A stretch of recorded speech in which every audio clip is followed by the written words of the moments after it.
Hyun-wook is currently stuck in military service. Like hundreds of others, he endures mindless drills under the commander's orders. While the others struggle to get through the day, our hero secretly takes bullets from their pockets and eats them. When lunchtime arrives, Hyun-wook doesn't join everyone else in the canteen. Instead, he steals all the spoons and eats them too. You might be wondering what's wrong with him. The truth is, the more metal he consumes, the stronger he becomes, and the more metal he can control with his mind, just like Magneto. Before his regression, he was known to all as the Emperor of Steel, and no army of monsters could stand in his way. However, due to the betrayal of high-ranking Awakeners who aligned with evil, our hero was killed. Now, he is determined to consume every bit of metal he can find to reclaim his title as the absolutely invincible Emperor of Steel. 3 days have passed, and Hyun-wook has consumed enough metal to control 1.3 kilograms of it. On this night, Yi is on duty, coinciding with the opening of a monster portal. He instructs his friend John Moe to remain on post while he grabs his rifle and heads to the portal's location.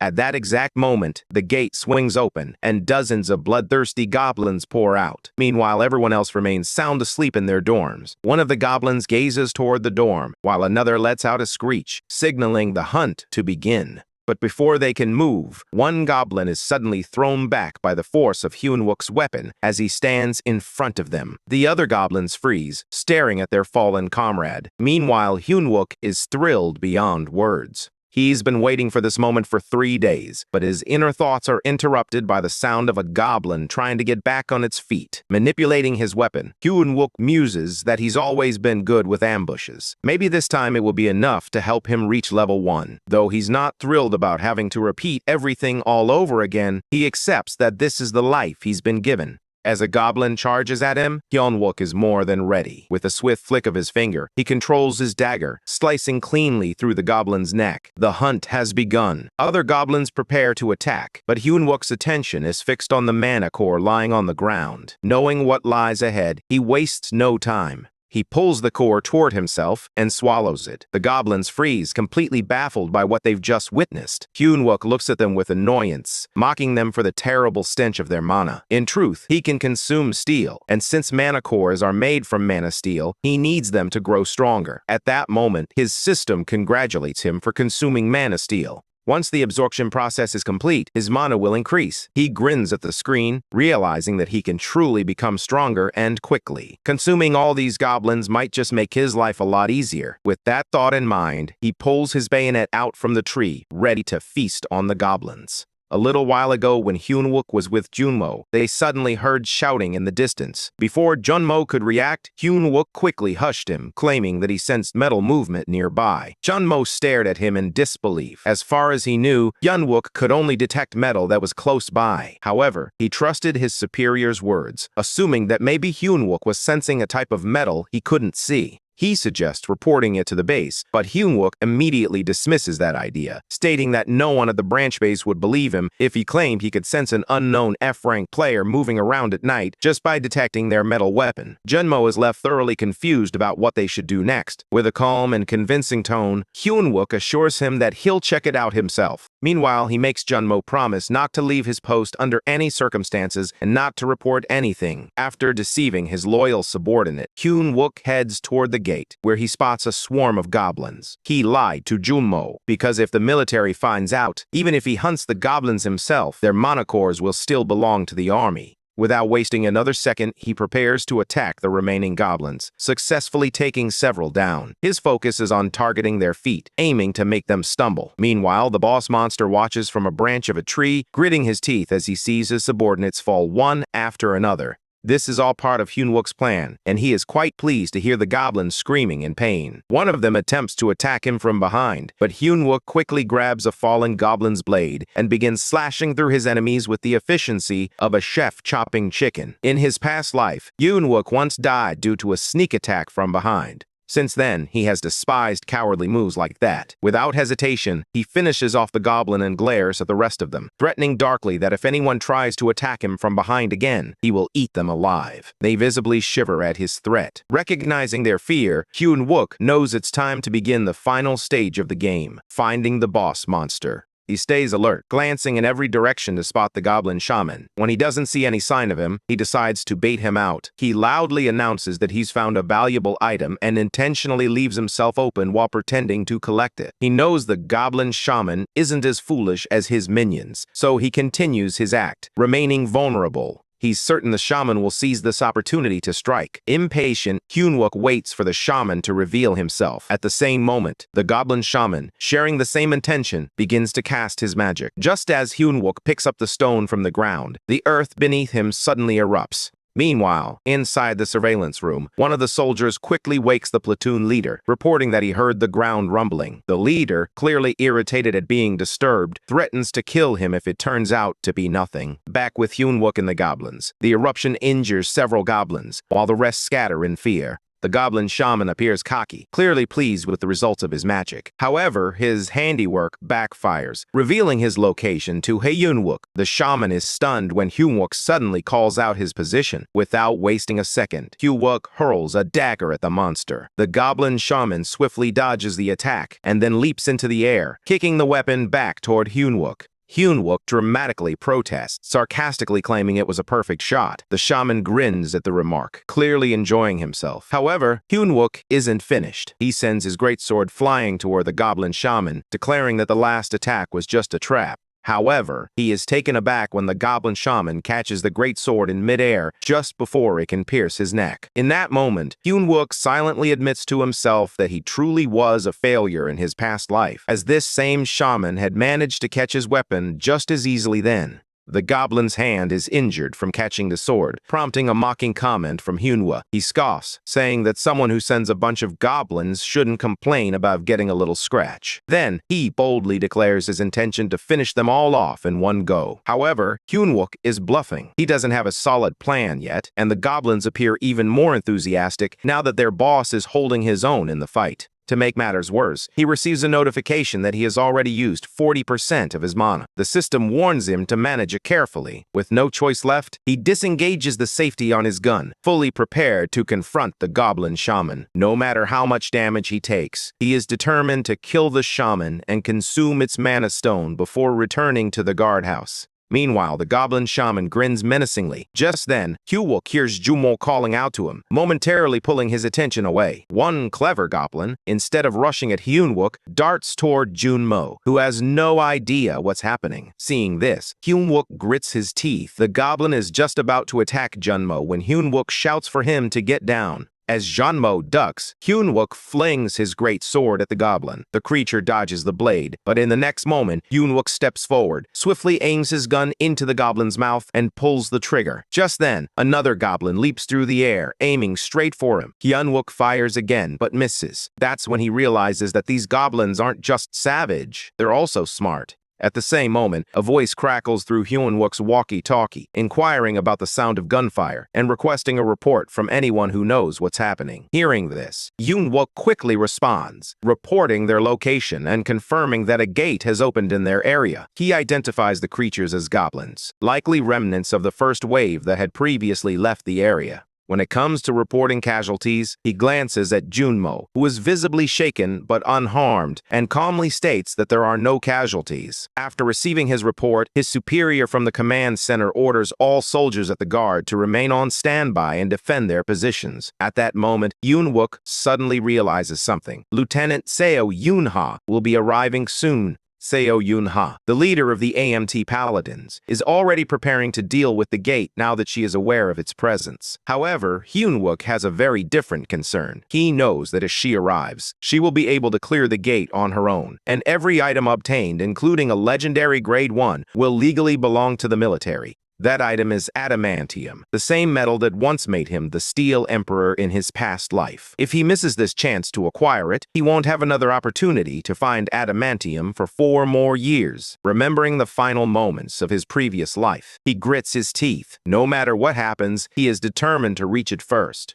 For this purpose, Hyun-wook knows that the monsters must be dealt with before the AMT paladins or standby forces arrive. Typically, luring goblins requires a human presence to draw them in. Although Junmo raises a question, Hyun-wook doesn't respond. His mind is occupied with analyzing the likely paths the goblins might take next in search of prey. The city center crosses his thoughts as a potential destination, but he quickly dismisses it. A densely populated area wouldn't suit a goblin pack, as it's too risky and too exposed for them. However, a report from the 6th post provides an answer. Goblins have begun appearing there. Hyun-wook doesn't hesitate to respond to the call for assistance, but he is met with resistance. Orders demand that every squad remain at their designated post, and from the tone of the reply, it's clear that F-rank soldiers like them aren't expected to accomplish much. The implication carries a mix of disbelief and mockery. Junmo, clearly unsettled, voices his concern as the fear of punishment looms over them. The possibility of confinement to the guardhouse looms large, but Hyun-wook remains steadfast, aware that the 6th post relies heavily on long-range players, mages, and archers who would struggle against close-range enemies like goblins. Junmo protests, questioning what real impact they could have. Hyun-wook, calm as ever, responds with a quiet glance, signaling both his support and his decision to assist.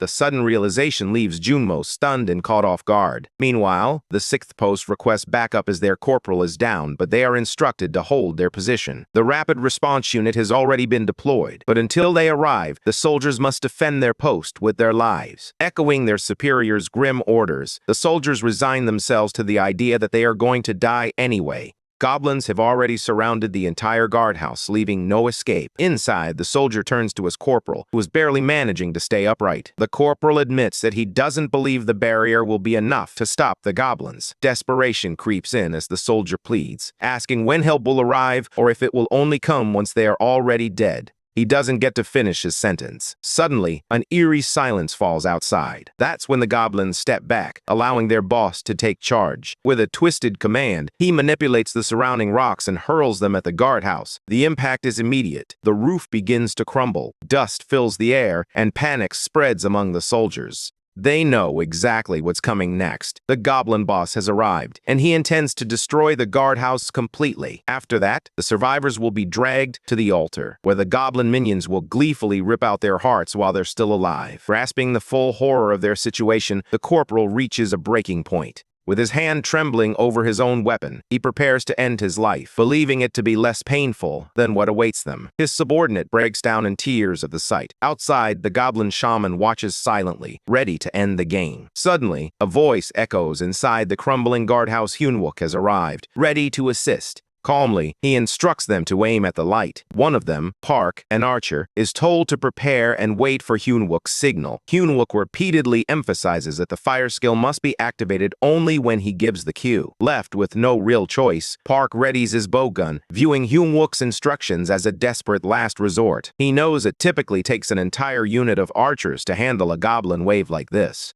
He has no idea what's about to happen, and in the thick darkness, he can barely see well enough to make an accurate shot. At that moment, Hyun-wook calmly assures him that aiming is all Park needs to focus on, as he will handle the trigger himself. True to his word, Hyun-wook takes control of the shot, completely baffling Park. The fire arrow is released from the bow and strikes a goblin that Hyun-wook has already pinned down. In the very next moment, the arrow explodes. With this calculated stun, Hyun-wook uses only 1% of his mana, and the efficiency brings a flicker of satisfaction as he discovers a way to harness an archer's destructive potential without draining his own energy. Inside the guardhouse, Park is stunned to see his shot hit the target dead on. As this unfolds, the goblin shaman retaliates by launching a wave of rocks toward Hyun-wook. However, Hyun-wook narrowly dodges the attack at the last moment. Unfazed, he calmly instructs Park once again to reload and aim for the light. One by one, goblins fall, roasted by precise firepower. Each kill is witnessed by the goblin shaman, who watches grimly as his forces are reduced to cinders. Meanwhile, Park Junmo is assigned the task of locating the boss monster, and he finds himself questioning how he is supposed to accomplish this. Even if he manages to find the goblin, it would be a suicidal mission before he can send a signal. Doubts begin to creep in as Hyun-wook's intentions seem off. It almost feels like he's planning to clear the gate entirely on his own, rather than merely distracting the enemy as he had claimed earlier. His thoughts are abruptly interrupted when a goblin lunges at him. But before it can strike, a dagger flies in from Hoinwook, piercing the creature and disabling it. However, that wasn't even the main target. A fire arrow, triggered by Hunwook, strikes the goblin's back, igniting it in flames. Hunwook then signals Junmo to position the rifle, and Junmo complies without hesitation. In that brief moment, he can't help but question whether this is truly the same Lee Hunwook he knows. Meanwhile, Hunwook waits patiently. By now, the goblin shaman should have seen enough as his minions are reduced to ashes. This should be enough provocation for him to reveal himself. At that moment, the system sends a warning about heavy mana consumption. He's down to just 12%. Seeing that number, his frustration flares. His mana reserves are nearly depleted, and his subordinates remain in danger. He grits his teeth, especially enraged at the goblin shaman who continues to hide. Suddenly, a cry for help echoes through the chaos. It's Junmo's voice. His head is caught in the grip of the goblin shaman. Yunwook readies himself to attack the boss monster, but the creature cleverly uses Junmo as a shield. Frustration tightens in his chest as he grits his teeth, seemingly surrendering by throwing down his weapon. However, behind this act, his mind is racing. The goblins begin to close in around him, but Hunwook looks at Junmo with a wide grin and loudly proclaims that Junmo is the reason he will win this fight. At that very moment, he pulls the trigger, firing Junmo's rifle, which had already been aimed at the goblin shaman under Hunwook's prior instructions. The unexpected shot stuns the goblin boss, causing it to release Junmo. Hunwook immediately shouts Junmo's name, anxious to confirm that he is unharmed. Once Junmo assures him that he's safe, Hunwook understands that the real fight begins now. He launches his dagger at the goblin shaman, but when the weapon fails to pierce its back, he realizes that it's wearing leather armor. His mana reserve plummets to just 9%. Ignoring the system's warning, he starts to analyze the peculiar choice of armor. Why only the back? The answer becomes clear. This goblin isn't here to fight anymore. It's preparing to escape through the gate. For a brief moment, Hunwook freezes, unsure of what to do. Then he notices the steel necklace hanging around the goblin shaman's neck. The mana is nearly depleted, with only 3% remaining. Still, he concentrates all his energy to pull the goblin toward him using the steel necklace. With only 1% of his mana left, he hurls his dagger at the goblin shaman in a final desperate strike. At last, his mana runs out completely. Hunwook stands there, breathless and panting, his body clearly out of shape after being reborn into a form that desperately needs training. Just then, he spots a holy light in the distance, a clear signal that Seo Yunha is arriving soon. With growing urgency, he begins searching the goblin boss's corpse, determined to retrieve its mana core before reinforcements arrive. As he pulls the core from the body, the voices of soldiers ring out, announcing that they've found the gate. In the very next moment, he finds himself at gunpoint, surrounded by senior soldiers demanding his identification. Left with no choice, he quickly swallows the core and turns to face them, introducing himself as calmly as possible. Upon seeing him, the soldiers immediately call for a stretcher, assuming he must be injured. Seo Yunha arrives just in time to witness the unfolding scene. She sees the open gate and realizes that if it's still active, some goblins must be lurking nearby. What truly stuns her, however, is the fallen boss monster, defeated by just 4 ordinary soldiers. She pauses to take note of the injuries on the goblin bodies. Each wound follows a consistent pattern, too precise and uniform to have come from multiple sources. The conclusion is clear. This was the work of one person. Meanwhile, Hunwook receives a notification confirming that he has successfully consumed the adamantium core. However, his system warns that absorption will take time, as his body is already processing other metals. Despite this, the news is satisfying. This metal grants him a new magic skill similar to enchantment, and over time, he will be able to manipulate even heavier materials.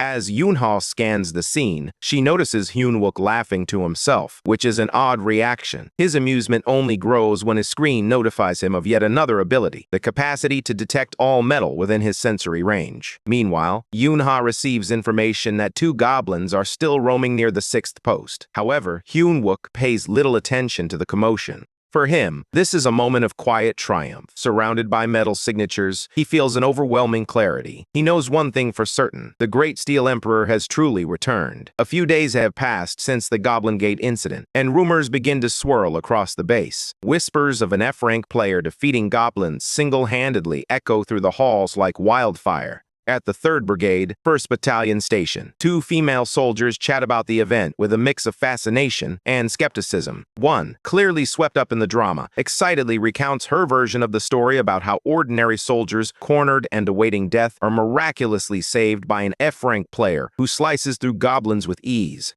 Her companion, however, remains doubtful, thinking the whole tale sounds like a campfire fantasy. Meanwhile, word of the incident reaches soldiers like Oh Sang-wook, who scoffs at the rumor, clearly unimpressed. He has no patience for what he considers fairy tales. Nearby, his subordinate Park, the archer who witnessed everything, insists the story is true and even offers to vouch for it personally. Just then, Won-suk enters the scene, exuding an air of casual friendliness. However, before Park can say much, Won-suk interrupts, subtly asserting his authority by reminding Park that he once dared to lower his hand before Sang-wook had accepted his salute. Park, shivering slightly under the pressure, denies the accusation and quickly salutes Sang-wook again, trying to avoid making the situation worse. Now, Sang-wook turns his attention to Won-suk, who is believed to be the next ace of their term. Won-suk is a soldier known for his raw strength, capable of tearing down goblins with his bare hands. With a mocking tone, Sang-wook asks whether Won-suk could have taken down a raid gate alongside 3 ordinary soldiers. Won-suk responds with a firm and simple no. However, Sang-wook stubbornly assumes that someone else must have struck the final blow after a goblin got separated from the herd. To him, the idea of an F-rank going rogue is dangerous because it threatens the very foundation of military discipline. Won-suk's expression darkens into something cruel as he grabs Park's head, unable to tolerate even the possibility that this rumor might disrupt military order. Meanwhile, inside the battalion commander's office, Hyun-wook is summoned. He stands before Seo Yunha and her companion, salutes the commander, and waits, still unsure why he has been called. After all, he knows the military has the power to handle matters quietly. The battalion commander then directly addresses Hyun-wook, demanding an explanation. According to the report, Hyun-wook disobeyed a direct order to remain on standby and forcefully repelled the first wave of monsters without authorization. Hyun-wook immediately realizes he's in trouble. One wrong word could land him in a full-blown military trial. He carefully considers his response, understanding the weight of every syllable. Eventually, he admits that it's true. He responded immediately to the gate's outbreak. The commander, already aware of the report, mutters aloud that it's hard to believe.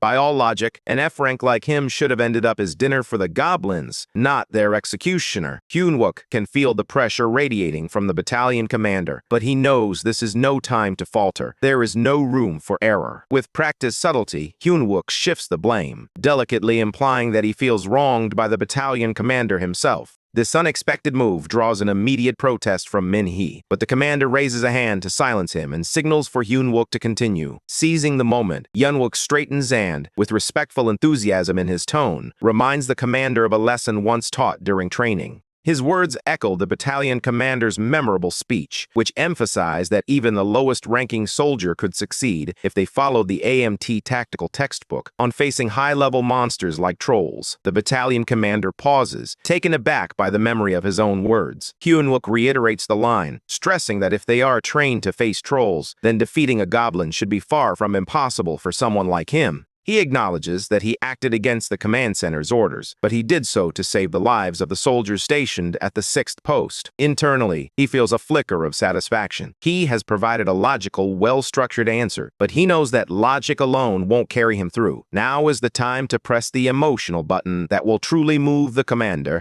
He recalls how the battalion commander once preached that a true soldier isn't defined by rank, but by the will to prepare for the worst and give everything in the fight. With measured conviction, Hyun-wook states that he merely did what a true soldier should under the commander's guidance. He speaks with genuine reverence, emphasizing that everything he did while putting his life on the line defying orders and applying tactics stemmed from the training he received under that very leadership. Then, he adds the final twist of the knife calmly, respectfully, yet sharply. He reveals that he endured the bullying and ridicule of being an F-rank because he clung to the mindset instilled in him. However, now, facing the battalion commander, the very man who taught him that belief deny his actions and question his place, it feels as if his entire existence in the military is unraveling. From his past life, Hyun-wook knows this man's history. When the gates first opened and chaos erupted, the commander, then a second lieutenant, nearly lost his life fighting orcs. Instead of retiring, he returned stronger, ultimately helping to build the AMT from the ground up. Hyun-wook realizes he has struck a nerve by invoking the commander's own words and legacy. He bets everything on it, and his gamble pays off. The battalion commander's stern expression falters as he steps forward and clasps Hyun-wook's shoulder firmly. In front of everyone, he declares that from this moment on, Hyun-wook is officially promoted to a non-commissioned officer. Just as the moment reaches its peak, Hyun-wook's system notifies him. The absorption process is complete, and a new skill has awakened, Steel Physique. With this ability, he can now reinforce any part of his body, transforming flesh into metal. Even more promising, the system reveals that he can further enhance this skill by consuming high-hardness magical metals, potentially boosting it to D ranks and beyond. While the others around him remain stunned by the battalion commander's announcement, Hyun-wook stands frozen, unsure if he has heard correctly. Later, he finds himself back in the training room of the 3rd Brigade, 1st Battalion Station. His expression is far from proud. In fact, he looks downright frustrated. Being appointed a non-commissioned officer wasn't part of the plan. He had no intention of staying in the military longer than necessary. All he wanted was to avoid the guardhouse, not to climb the chain of command. From the shadows of the room, Oh Sang-guk and Won-suk watch him with quiet malice, their eyes sharp with resentment. Hyun-wook remembers how Min-hee had immediately protested his promotion. Military history had never seen an F-ranks achieve the status of non-commissioned officer. This was unprecedented, and some were not ready to accept it. Seizing the moment, he politely requested time to think about it, pretending to be modest and uncertain. In truth, his mind was already made up. From now on, Hyun-wook resolved to keep a low profile, no more attracting attention, no more heroics in the spotlight. His thoughts are interrupted by Won-suk, who casually asks if his bench is empty. Hyun-wook replies with a firm no. Sensing the provocation, he questions Won-suk's purpose for being there. Instead of answering directly, Won-suk effortlessly lifts the weights and, with a mocking grin, remarks how surprising it is that someone as famous as Hyun-wook is lifting such a pitiful amount, something that would clearly embarrass their entire unit. With that, all eyes shift to them. Hyun-wook glances at Oh Sang-guk and instantly realizes that if he lets this slide, Oh Sang-guk will only escalate the situation, just as he did in his past life. Although he has already decided to keep a low profile, he refuses to become an easy target. Left with no choice, he turns to Won-suk, fire burning in his eyes, and challenges him to a spar. Not long after, word spreads like wildfire that Won-suk, the ace for the upcoming term, is about to face off against Hyun-wook. Soldiers gather around the ring, excitement buzzing in the air. Both fighters step up, boxing gloves on, ready for a showdown. Won-suk's grin reveals that he's more than eager to teach Hyun-wook a lesson he won't forget. The match kicks off immediately as Won-suk lunges toward Hyun-wook with raw aggression. At the same moment, outside the fighting arena, Warrant Officer Xiao Yan is visibly annoyed to learn that Sergeant Choi Young-jun has gone on vacation. He came all this way just to meet him, especially after hearing rumors that Choi has the potential to become a sword saint. Noticing his superior's frustration, Xiao Young's subordinate attempts to salvage the situation by reminding him that the visit need not be a waste. After all, the next term ace with the barbarian trait, Won-suk, is present and fighting today. The suggestion catches Chao Yan's attention, prompting him to pause and consider it. His subordinate reinforces the point, emphasizing that evaluating Won-suk could be worthwhile. It's better to leave with something than to go home empty-handed. Meanwhile, back in the ring, Hyun-wook skillfully avoids Won-suk's furious punches. He remains defensive, weaving and ducking with sharp reflexes. However, one heavy blow lands squarely, sending him crashing into the wall behind him. Won-suk seizes the opportunity, rushing in to deliver another strike. But Hyun-wook rolls across the floor in a clean dodge, rising swiftly to his feet. He plants himself firmly and gestures for Won-suk to come at him again, his eyes fierce and unwavering. Provoked and gritting his teeth, Won-suk charges in, unable to resist the bait. Meanwhile, Warrant Officer Chao Yan strolls into the training hall with his subordinate, who remarks that it seems like destiny has set the perfect stage for an impromptu audition. He nudges Chao Yan, seeking his opinion on the fight. Chao Yan casually admits that Won-suk packs a precise punch, but points out that all the power in the world doesn't matter if he can't land a single hit. His subordinate insists it's just inexperience. Won-suk just needs to connect once, and it'll be game over. Chao Yan listens, silently weighing this claim. Meanwhile, back near the ring, Oh Sang-guk watches in growing confusion.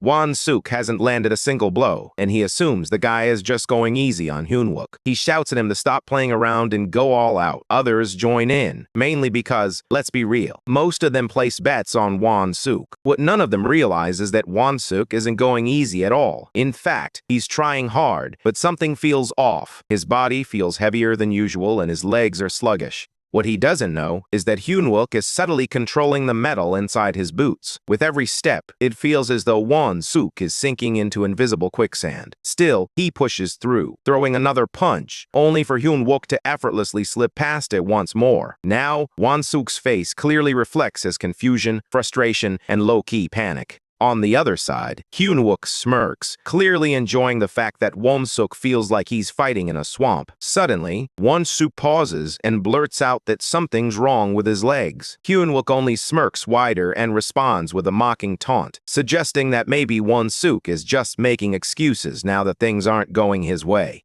With a growl, Won-suk activates his berserker mode, layering it with his body-strengthening skill. His aura flares dramatically. Hyun-wook is prepared for this. Meanwhile, Chae-yeon is taken aback by Won-suk's use of the body-strengthening skill, which clearly doesn't belong in a casual spar. However, what truly stuns her is Hyun-wook's expression, which remains completely unfazed.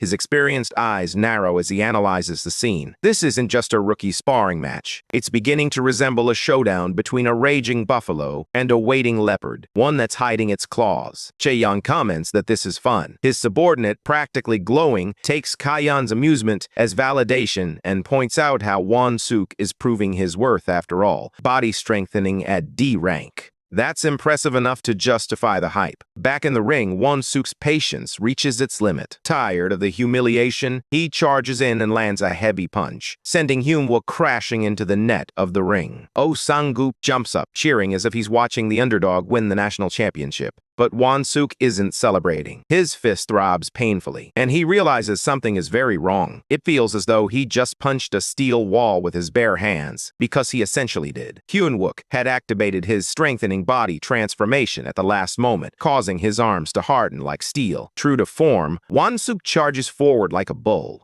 Hyun-wook dances out of range once more, effortlessly dodging his opponent. With his feet firmly planted, he delivers a brutal kick to Won-suk's shin. Truth be told, Hyun-wook despises wasting his valuable skills on someone like this. However, if taking down this bully helps put an end to the harassment, then perhaps it's worth it. Everyone watches in stunned silence as Hyun-wook effortlessly brings Won-suk to the ground. The air is thick with disbelief, but not for Chae-yeon. He smiles as if he has been waiting for this exact moment. Finally, Hyun-wook sheds the disguise of restraint and reveals his true nature. To Chae-yeon, it resembles a leopard sinking its teeth into its prey's neck. Now he watches with fascination, wondering if the predator will go all the way and cut off Won-suk's breath for good. But the fight isn't over. Won-suk, wild with rage and shame, suddenly regains momentum. He grabs Hyun-wook and yanks him into the air, convinced that trickery is at play. With every ounce of strength he has, he prepares to slam Hyun-wook into the ground, determined to end this with a single crushing blow. In that instant, Hyun-wook's calm finally cracks.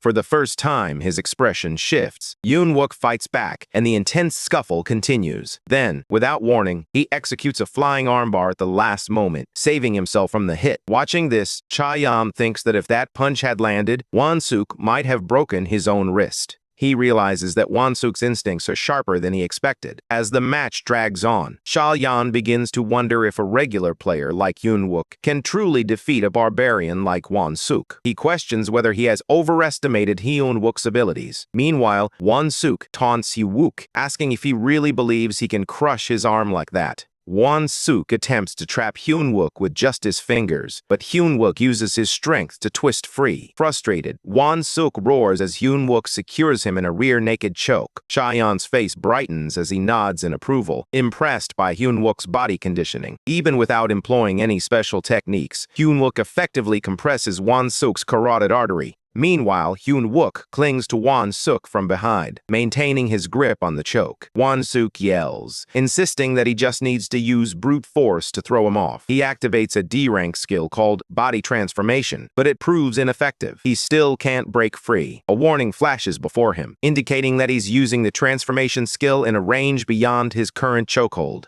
Hyun-wook doesn't ease up. He continues to apply pressure. A warning flashes that too much force could damage Won-suk's own body. Nearby, one of the recruits, concerned, yells to the sergeant that they should intervene, as someone like Won-suk with his pride would never tap out. Straining with all his strength, Hyun-wook thinks this should be enough to warn Oh Sang-guk. On the other hand, Won-suk is panicking inside. He can't believe he might actually lose to someone like Hyun-wook. The thought of being humiliated in front of everyone, especially as the supposed future ace, rattles him. Suddenly, an energy surge flows through him. Hyun-wook senses it and is surprised as Won-suk's muscles swell, causing his shirt to rip apart. With a scream, Won-suk bursts forth with all his strength. However, Hyun-wook refuses to let go, leaving Chae-young in shock as she watches. Won-suk is attempting the same D-rank transformation twice in one match. Still, if he doesn't escape this choke, it won't matter. The question lingers. Who is the real predator here? Hyun-wook tightens his grip even more, causing Won-suk's eyes to bulge before he collapses unconscious. The soldiers stare in stunned silence. Chae-young concludes that Hyun-wook is the real deal, a true beast. Behind him, an image forms, resembling a lion roaring in victory. Later, everyone rushes over to Won-suk, who lies still on the ground. One of them feels for a pulse and lets out a sigh of relief. He's breathing. He's only fainted. They wonder aloud how to turn his heavy body over. Meanwhile, Junmo rushes to Hyun-wook, exclaiming that they knew he would win. Hyun-wook grabs Junmo's wrist to stop him. Junmo continues to ask if he's hurt, expressing his worry, but Hyun-wook remains silent. He then makes eye contact with Oh Sang-guk, who appears quite ashamed. Finally, Chae-young asks for Hyun-wook's name. He introduces himself as First Lieutenant Chae-young Myung-ho, and Hyun-wook immediately recognizes him. Standing at attention, he salutes and introduces himself as Corporal Won-suk Hyun-wook from the 1st Company. His mind races as he wonders why he is here. Lieutenant Chae-young smiles and explains that he is a raid tactics instructor from the Black Tiger unit. He tells Hyun-wook that his duel was impressive and hands him a card. Bystanders whisper in shock, realizing it's an invitation to the Black Tiger unit, the top troop in the AMT. They can hardly believe what they are seeing. Hyun-wook hesitates and replies politely that he's just a regular player. The lieutenant dismisses this, stating that ranks are meant for ordinary people and that they need warriors like him. Hyun-wook sighs internally, feeling the pressure as everyone tries to pull him into their schemes. He understands how closed off and political the military world can be. Meanwhile, the lieutenant continues to hold out the card, waiting for a response. Hyun-wook contemplates the potential trouble this might cause later, particularly with villain groups. However, he ultimately accepts the card and thanks him for the offer, stating that he will consider it. He salutes respectfully. Meanwhile, Oh Sang-wook clenches his fists and grits his teeth, clearly upset. That night in the battalion commander's office, a conversation unfolds. One officer inquires about the status of the Black Tigers. Lieutenant Chae-young responds that they are always short-staffed. The commander grumbles that nowadays, even C-rank soldiers are being recruited by guilds. They invest so much time training talent, only to have them snatched away. He chuckles and guesses that Chae-young is here for Sergeant Choi Young-jun, but Chae-young clarifies that he's actually on leave. However, he did find an interesting soldier during his visit. Sipping his tea, he mentions Hyun-wook. The battalion commander, intrigued, asks again if Hyun-wook is indeed an interesting soldier. Chae-young confirms that he is referring to Corporal Lee Hyun-wook. Just then, the commander looks out the window and sees Hyun-wook running outside, panting, with someone chasing after him. The commander makes a call and casually asks someone to find out what Hyun-wook did before he joined the army. Meanwhile, Junmo, who was chasing after Hyun-wook, is also panting as he clings to him, asking if he can become strong like him. Hyun-wook shoves Junmo away, clearly annoyed, and tells him to stop clinging. He can barely stay upright himself. However, Junmo doesn't give up, insisting that he wants to be just like him. Hyun-wook thinks to himself that this kid can't even see that he's on the verge of collapsing from exhaustion. Meanwhile, the commander hangs up with a grin, remarking that it's not his fault. It's Hyun-wook who's making everyone around him so greedy. On a busy street, a mother is seen negotiating with a street vendor while her young son suddenly gets distracted and runs off, chasing a small creature that resembles a monkey. The creature darts behind a nearby wall, and the boy, filled with curiosity, follows without a second thought. However, as soon as he gets a proper look at it, his expression changes. It's not a monkey after all. It's something entirely different. With a frightened expression, he realizes it's a kobold. Its sharp features and fierce eyes are enough to make him freeze. Moments later, more creatures like it appear behind him, and the ambush begins. Meanwhile, back with our hero, Hyun-wook stands silently in front of the battalion armory, dressed neatly in his uniform. Seo Yuna stands beside him, informing him that the battalion commander has acknowledged his performance, and, as a reward, has granted him a few days off along with the privilege of choosing a weapon. However, she also adds that the platoon leader never trusted him. Hyun-wook, reflecting on his previous life, recalls how uptight that man always was and realizes that not much has changed. He decides it no longer matters whether the man believes in him. What's important now is the present. So Yuna turns back and gives him a teasing look, pointing out that he seems quite full of himself. She mentions that the marking patterns found on the goblins near the gate were all identical, clearly indicating that Hyun-wook managed to stop the first wave of the goblin assault all by himself. With a hint of disbelief, she questions if that's even possible and looks at him skeptically. Hyun-wook, gripping a sword, confidently declares that this is the weapon he has chosen. She warns him not to select something at random just because she's offering assistance and advises him to think carefully, explaining that she's pushing him to make a wise choice for his own benefit. However, Hyun-wook is certain of his decision and insists that he likes this one. The weapon he selects is known as the Cloud Blade. At first glance, it appears to be a weak and almost useless item. It absorbs water and releases a wet fog, but Hyun-wook knows better. He recalls how in his past life, Sergeant Choi Young-jun became famous using this very sword, and he is confident that its true power will reveal itself in time. In fact, the blade's real name is the Dark Hand of the Cloudmaster. He recalls the ancient mythology in which, alongside Hwang Wong, three weather gods descended: the Wind Lord, the Rain Master, and the Cloud Master. Among them, the Cloud Master controlled the clouds and bore a pitch-black hand known as the Hand of Darkness. Upon closer interpretation, this hand symbolizes blades hidden in the mist, and those blades are none other than the weapons of the Thunder God himself. Once fully awakened, the sword gains the ability to summon lightning strong enough to destroy even mid-sized monster engines on its own. With a powerful combination of steel and thunder, it becomes a weapon feared by many. Hyun-wook tells himself that this time, he will be the one to take it. Seo Yunha looks at him with slight disbelief and remarks that a rusty sword like that seems too small a reward, especially considering what he has accomplished. But Hyun-wook doesn't mind. He replies that he doesn't have time to search for a different weapon, insisting that this one is more than enough. She watches him with surprise, and just then, an emergency alarm blares throughout the base, signaling a gate break at Edo 1. As chaos erupts, everyone scrambles to respond, but Hyun-wook remains completely still.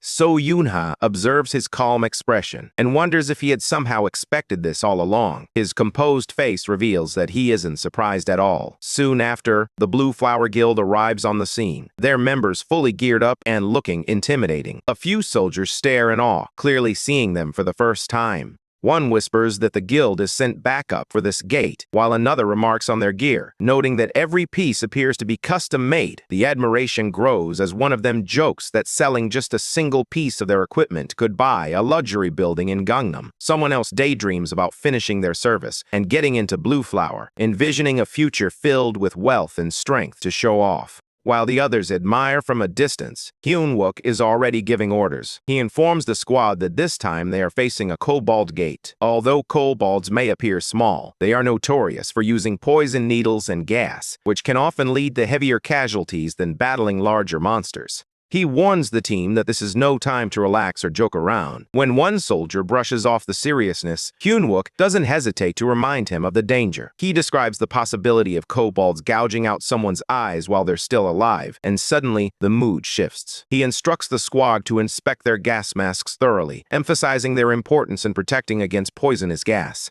A soldier observing the scene mocks the group, saying it almost looks like the trash units are holding strategy meetings. From a distance, someone might mistake them for an elite support squad. Another soldier simply rolls his eyes. Meanwhile, Hyun-wook continues giving instructions and calls out to Jinchul, reminding him not to be careless, even though they are positioned at the rear. He reminds Jinchul that many kobolds escape through tight spaces like sewers and narrow pathways, advising him to keep his gas mask ready at all times. However, Jinchul responds with a cocky attitude, insisting he doesn't need advice from someone like Hyun-wook. Hyun-wook warns him seriously, but Jinchul just laughs and calls him Mr. Commander of City Square. Clenching his teeth, Hyunwook snaps back at the squad, urging them to stop joking around and regain their focus. He reminds them that this isn't the first time they've encountered a real-life threat, and that death is a genuine possibility. He explains that kobolds are small and agile, which is why they need to install motion sensors near underground passages and narrow routes. He gives them 20 minutes to complete the task and then calls out Junmo, assigning him a specific role. As Junmo responds, the others start whispering among themselves, observing that Hyunwook appears unusually tense and serious today.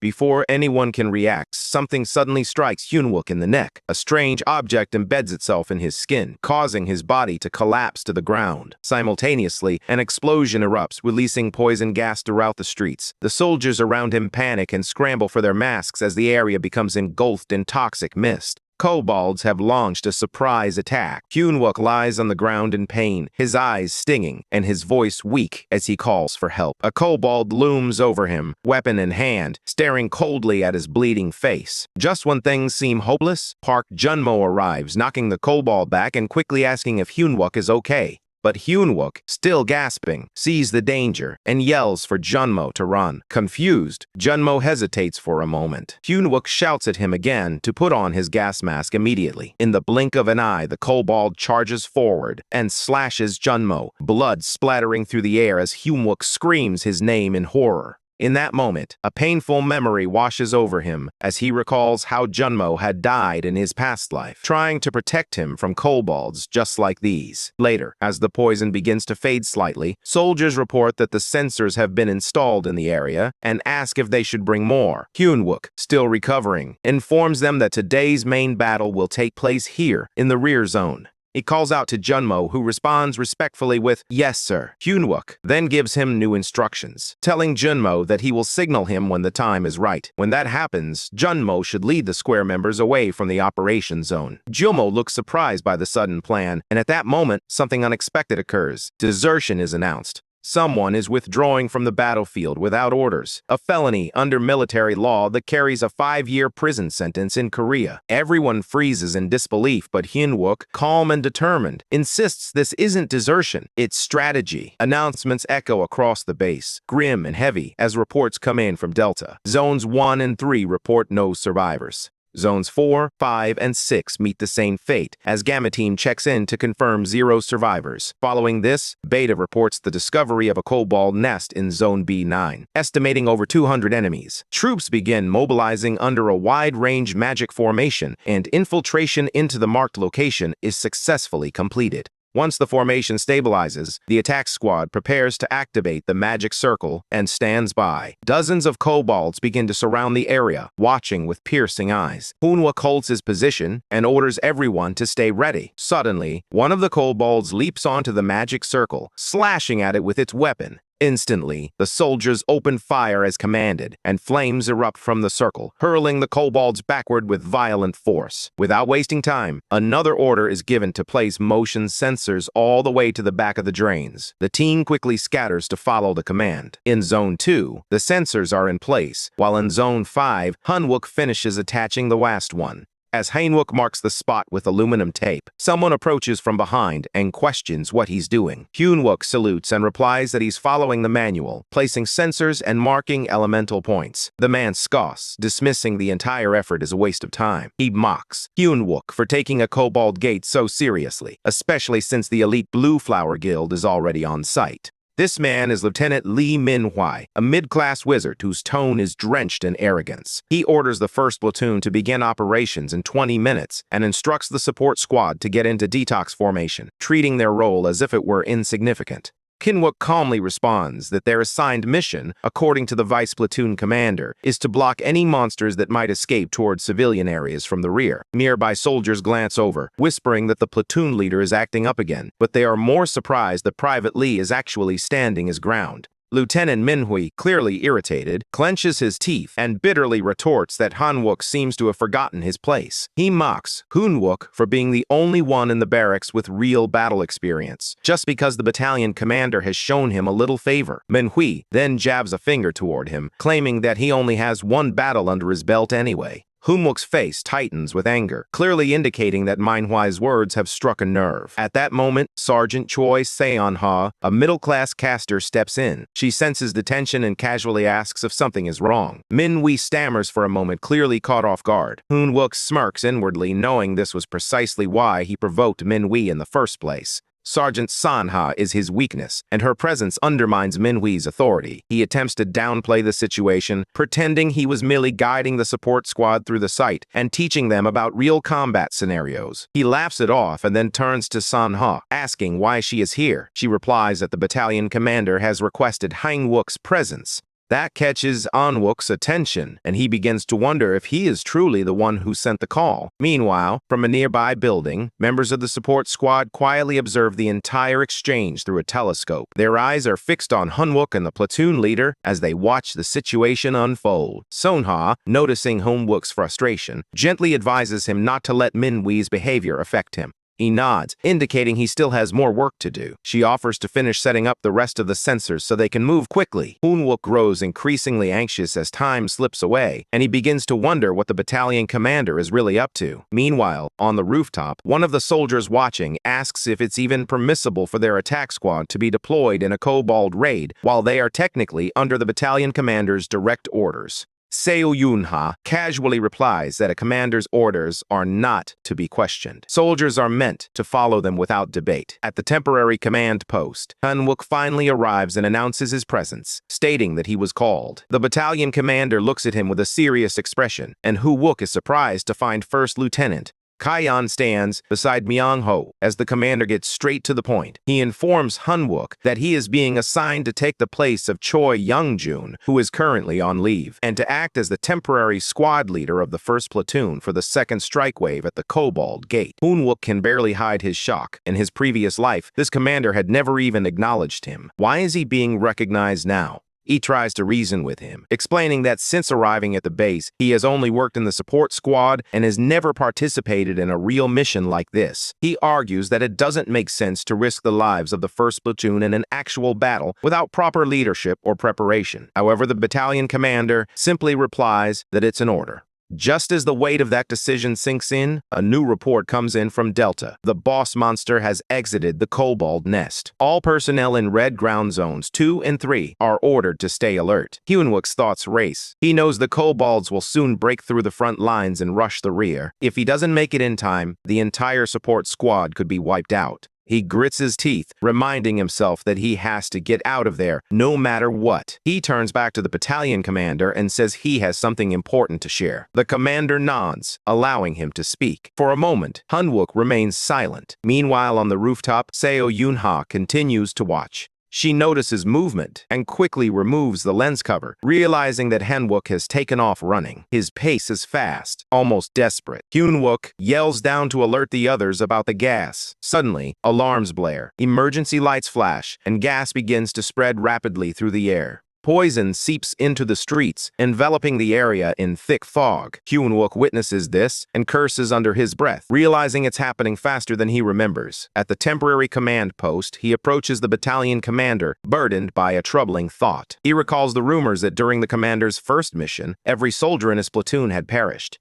That memory has always stayed with him. Now, it doesn't sit right that someone like the commander, once respected, is ordering him, a lone corporal from the overlooked city support squad, to risk his life in a combat test. He wonders if the battalion commander, whom he once admired, truly sees regular soldiers as disposable pieces on the battlefield. The commander starts to explain that things aren't as they seem, and that there's a reason the attack squad is directly under his command. However, before he can finish, Hoonwook interrupts with fierce determination. He makes it clear that if following orders means sacrificing his comrades, he will not comply. He's even willing to lay down his life for the mission, but not at the cost of innocent soldiers. The silence between them grows thick, and one of the soldiers yells out that disobeying orders during wartime could cost him his life. Hoonwook understands this all too well, yet he can't shake the feeling that if he doesn't act now, the entire rear guard will be wiped out. After a moment, the battalion commander sighs and grants Hoonwook permission to proceed with the original support mission. Internally, Hoonwook is caught off guard. He didn't expect the commander to bend. However, the commander reminds him that he still disobeyed orders and that there will be consequences. Later, as they move into the danger zone, toxic gas begins to spread everywhere.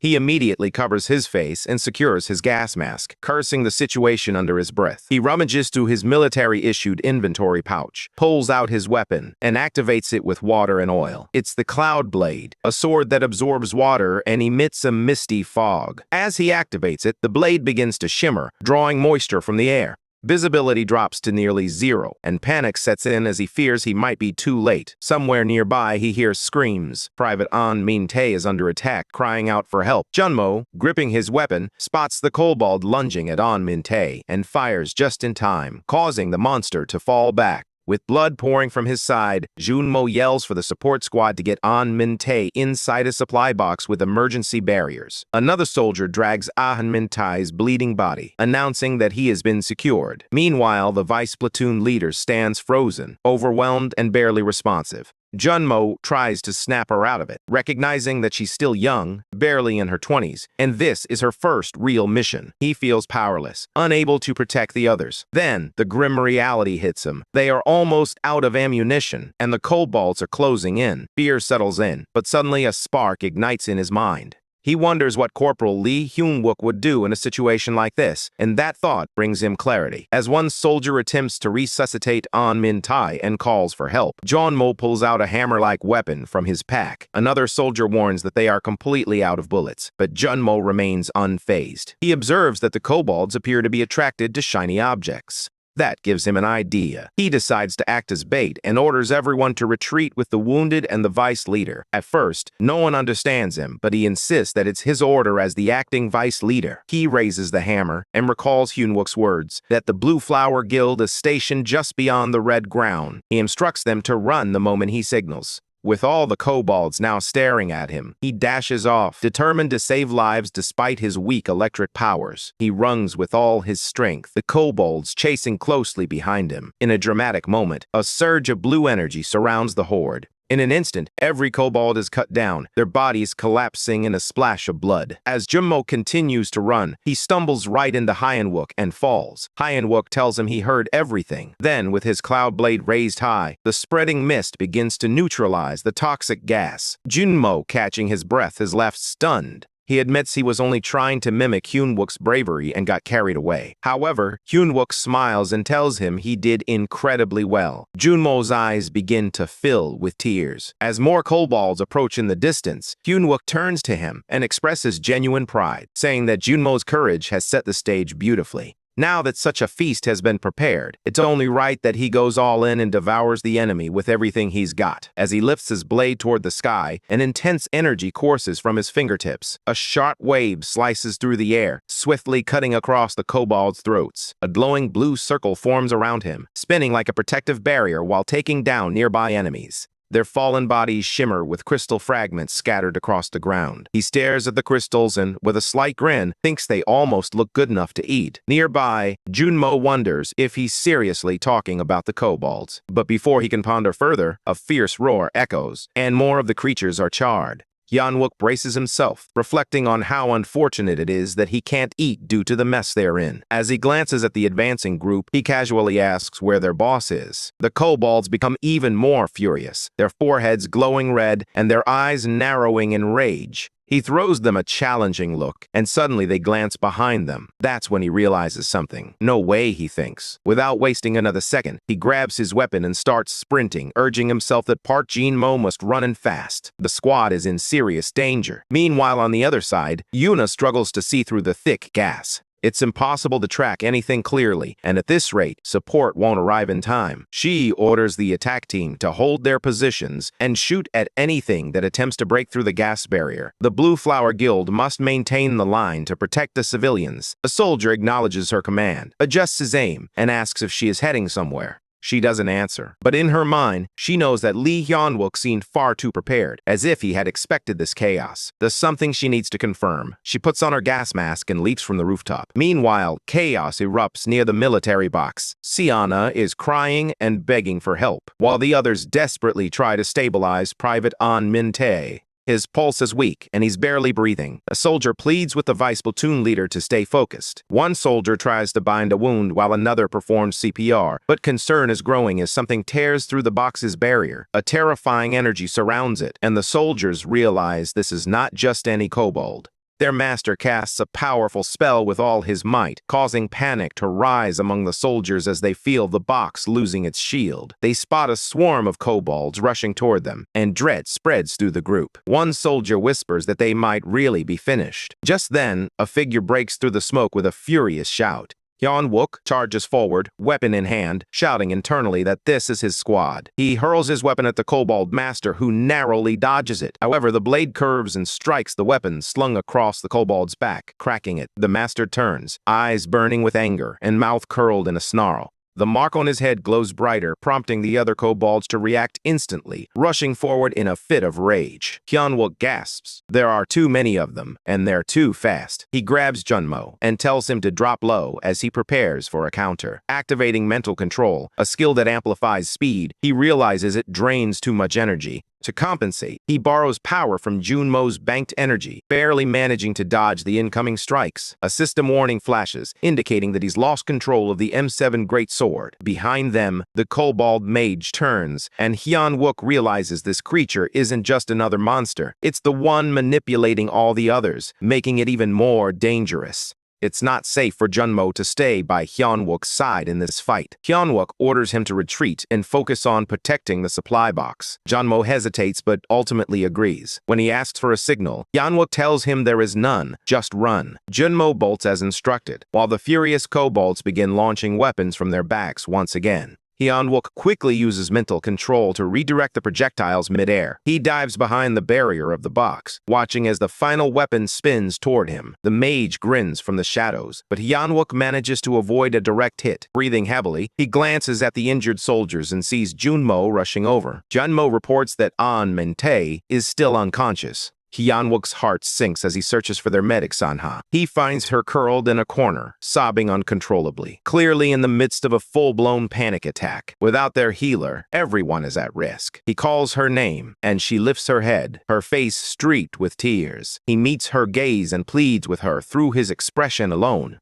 They're still in the midst of battle, and lives depend on her now. Hyun-wook turns to her, urgency in his voice as he asks if she truly plans to spend the rest of her life drowning in regret. He understands all too well how terrifying that kind of existence can be. As she sobs and looks at him, something stirs in the air. A pulse of energy bursts forth, catching the attention of the kobolds in the distance. A soft yellow light begins to glow as she finally channels her power. Hyun-wook watches her closely and asks about the condition of the injured soldier. She admits that he has lost too much blood, partly because she froze earlier, but now she refuses to give up. He nods with quiet relief and thanks her. Turning to Junmo and the others, he informs them that he will be borrowing their great swords. Junmo, feeling uneasy, realizes what Hyun-wook is about to do, and his expression darkens. However, Hyun-wook simply grits his teeth and declares that it's time to return the kobold's gift with interest. Meanwhile, elsewhere in the city, a luxury car glides down the street. Inside, a young woman lounges with her legs crossed, chatting on her phone. She ends the call with excitement, exclaiming that something incredible has just happened. Without noticing, a spider crawls across her shoulder. She calmly brushes it off and thinks to herself that she'll need to make an appearance, perhaps to offer her condolences. She heads straight toward Ide-won. Meanwhile, on the battlefield, Hyun-wook stands tall with his sword in hand, surrounded by blue-tinged blades floating in midair. The kobolds watch the display with alarm. At the edge of the area, their hidden guest steps into view, placing her foot directly onto a sensor marker. The dark mage kobold notices her from a distance, baring his teeth in a wicked grin as he raises his weapon toward Hyun-wook. However, Hyun-wook doesn't flinch. He keeps his gaze low, slowly lifting his sword with determination. He thinks to himself that the prey has walked right into the trap. Everything is set up just as planned. The boxes, the sensors, and the field pattern. The only unpredictable part was a small section of Zone A, which had been mishandled by the vice platoon leader. But that doesn't matter now. He declares to himself that once the leader behind all of this is taken down, the game will be over. Activating mental detection, he scans the area for any unfamiliar metals. Anything that doesn't belong within the grid must be kobold-related. He focuses his mind, tapping into mental control, a skill that consumes mana and enables him to manipulate metal, even increasing its weight if necessary. Channeling energy through his raised sword, he sends shockwaves through the field. The blue light swirls around the kobolds, slicing through them like a storm. One of the blades races toward the kobold mage, but the creature quickly casts a spell, conjuring a magical shield in front of him. Hyunwook studies the barrier intently, his expression sharpening. With another swift movement, he launches a second wave. Multiple great swords circle in on the mage, but he grits his teeth and summons all his power. The air rips apart as he holds back the weapons with everything he has. Undeterred, Hyunwook thrusts his arm forward again, fury blazing in his eyes. He demands his swords back, shouting in his mind as he forcefully exerts his mental control once more. A system alert suddenly flashes, indicating that his M7 greatsword is now bound by a weight beyond its controllable limit. Realizing that brute force won't work, he braces himself for another wave of attacks. The kobolds' marks begin to glow once more, and they launch metallic projectiles from their backs. Dozens of weapons hurtle toward him. He throws his arm in front of his face to block, but some blades pierce his armored limbs. The mage signals his underlings, and the entire pack charges forward in unison. Hyunwook, now covered in cuts and embedded blades, grins through the pain. He nearly believes it's all over, just like in his past life. But this time, it's different. He activates body strengthening, causing the arrows embedded in his body to drop to the ground like dead weight. Without that skill, he knows he would have been finished. Now, with renewed strength, the great swords encircle the mage in a deadly spiral. He swings his arms in a crossed motion, unleashing a whirlwind of sharpened metal.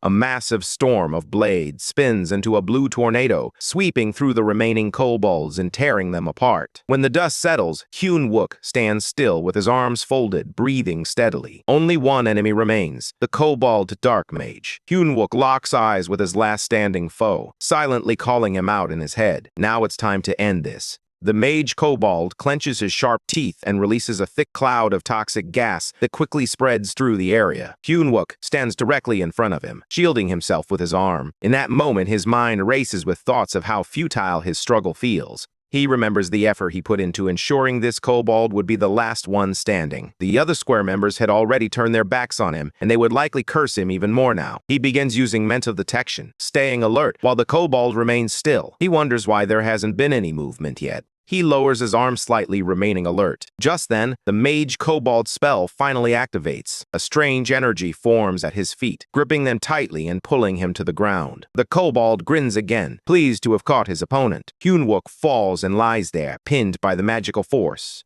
Then, his body is yanked upward into the sky, flung by the kobold like a rag doll. A splash of toxic gas explodes midair, scattering across the nearby buildings. The kobold stands below, watching in shock. Suddenly, our guy's voice echoes, and the kobold's eyes widen in disbelief as he sees our guy standing tall once again, completely unfazed. His foot is planted firmly in the ground, and his legs gleam with reinforced strength. Blood trickles from the corner of his mouth, his teeth clenched in fury. Memories of betrayal and pain flash through his mind, and he's been having too many of those lately. Suddenly, the kobold, weapon in hand, vanishes. Hyunwook senses the movement and turns sharply just as the kobold reappears behind him. His mind flashes back to every painful moment he had been stabbed in the back, both physically and emotionally. Rage boils inside him as he activates his strengthening transformation. He lashes out with a brutal kick to the kobold's face, followed by a powerful sword strike that sends the creature flying across the battlefield. A cold satisfaction settles in as he finally feels the weight of revenge beginning to lift.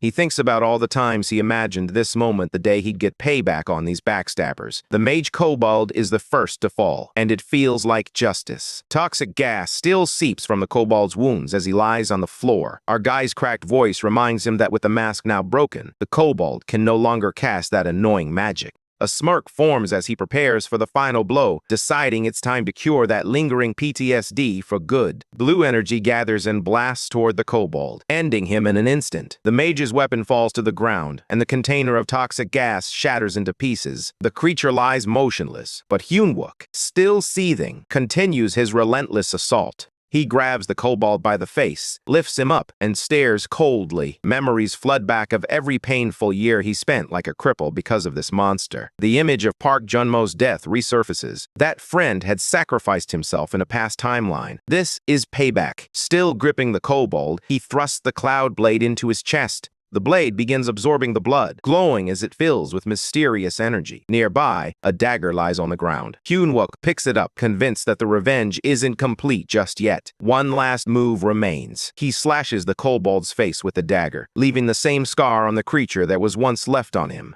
The kobold finally falls, the cloud blade still embedded in his body, continuing to absorb dark energy. Once the energy reaches its peak, the weapon's hidden power will awaken. Our guy takes a deep breath, reminding himself that this is the first moment from his past he has truly changed. Toxic fumes still linger in the air, but now he stands beside the kobold's lifeless form, his eyes catching a glint on the ground nearby. It's a medal. He picks it up and is immediately informed that it's called the Devil's Medallion Inferno. The name strikes him hard. It's a rare item, said to hold the power of the demon races, making it the highest-ranked medal in its series. Hyun-wook feels a chill run down his spine. Why would it appear here? This item he remembers belonged to him, the Necromancer, the worst villain in human history. That man's undead army had turned the world into a living hell. Hyun-wook reflects on how little was known about the Necromancer, except for one shared trait of growth. In his past life, he had hidden his ability to rank up from F because of the Necromancer. He had barely survived the battle at the Blue Lava Golem workshop, and all he had received was a cheap replica of this very medallion. Now, he wonders why the real one is here. Hyun-wook stares at it, his fist tightening as he senses that something doesn't add up. He decides he will figure it out later. For now, he shoves the medallion into his mouth, preparing to absorb it. But before he can finish, a familiar voice calls out behind him. He freezes. It's Yunha. Panic creeps in, and sweat beads on his forehead as he wonders how much she saw. When he turns around, he notices someone else standing beside her. A new face greets him, and the woman compliments the battle, introducing herself as Catherine Yu, head of the Soul Attack Unit from the Blue Flower Guild. Yunha watches him closely, asking what he's hiding. He pretends not to understand, replying calmly, while secretly trying to gauge how much she actually saw. Before he can settle into his thoughts, Catherine claps her hands and compliments the battle, saying she only caught a glimpse from afar, but it looked impressive. Her tone shifts as she turns to Yunha, mentioning how she's all grown up now and referring to her as the third daughter of the Paladin chapter.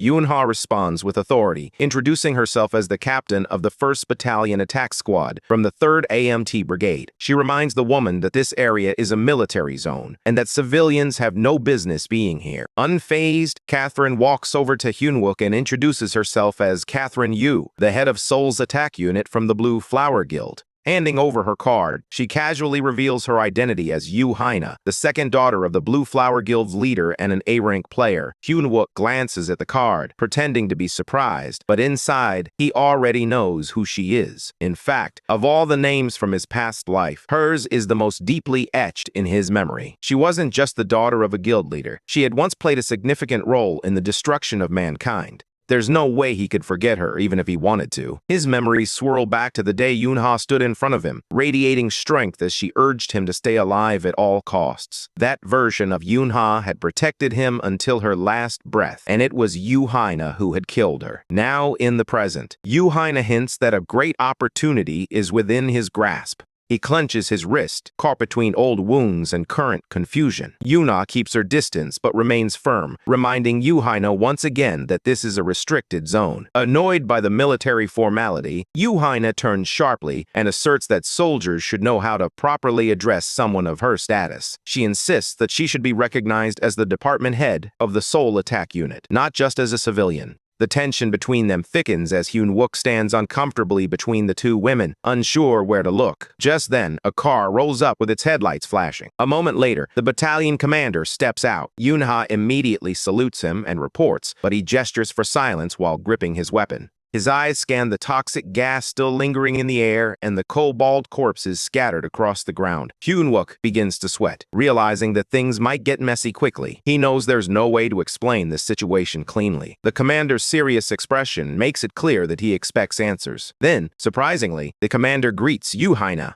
He acknowledges the support of the Blue Flower Guild, but firmly states that unauthorized entry into military zones is not permitted, even for high-ranking civilians. He politely asks her to leave. Yu Haina, visibly annoyed, mutters under her breath about how rigid the soldiers are. She dramatically places a lipstick-stamped business card on a nearby surface, winks at Hyun-wook, and tells him to give her a call. With that, she turns away. The commander then shifts his attention to Hyun-wook and unexpectedly promotes him on the spot. He announces that Hyun-wook will now serve as the squad commander for the Kobold operation, assigning him the task of rescuing any remaining survivors and organizing the team. Hyun-wook stands there, stunned and wondering what the commander could possibly be thinking. The commander then states that he expects a debriefing later that day to be conducted in person. Hyun-wook nods, still trying to process how quickly the situation has changed. He catches Yuna's eyes from a distance. She looks at him, and he looks back, quietly reflecting that somehow he has managed to escape this crisis, at least for now.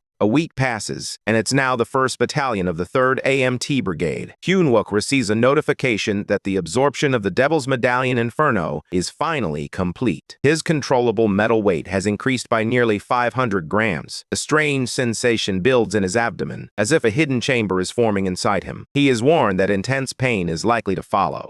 He braces himself, recalling how painful it had been the last time. This body still isn't strong enough. He stumbles into a bathroom, clutching his stomach and barely managing to breathe through the pain. Moments later, someone appears outside the door. He opens it slowly and sees Junmo standing there, teasing him and assuming he's hiding something inside. Hyun-wook tries to deny it while holding his stomach, but Junmo continues to joke. Hyun-wook insists that it's not what it looks like. The Kobold Gate, which had been underestimated, came at a high cost, resulting in many casualties. Thankfully, Sergeant Choi Seon-ha and Private An Min-tae made it out of critical condition and were sent to the military hospital. After that incident, Hyun-wook abandoned the idea of doing everything alone. He began training the support squad so they could at least defend themselves in emergencies. However, this decision brought 2 challenges. First, Seon-ha started bothering him constantly after that day. Second, the material commander began pressuring him to stop working as a non-commissioned officer and transition to a commissioned officer instead.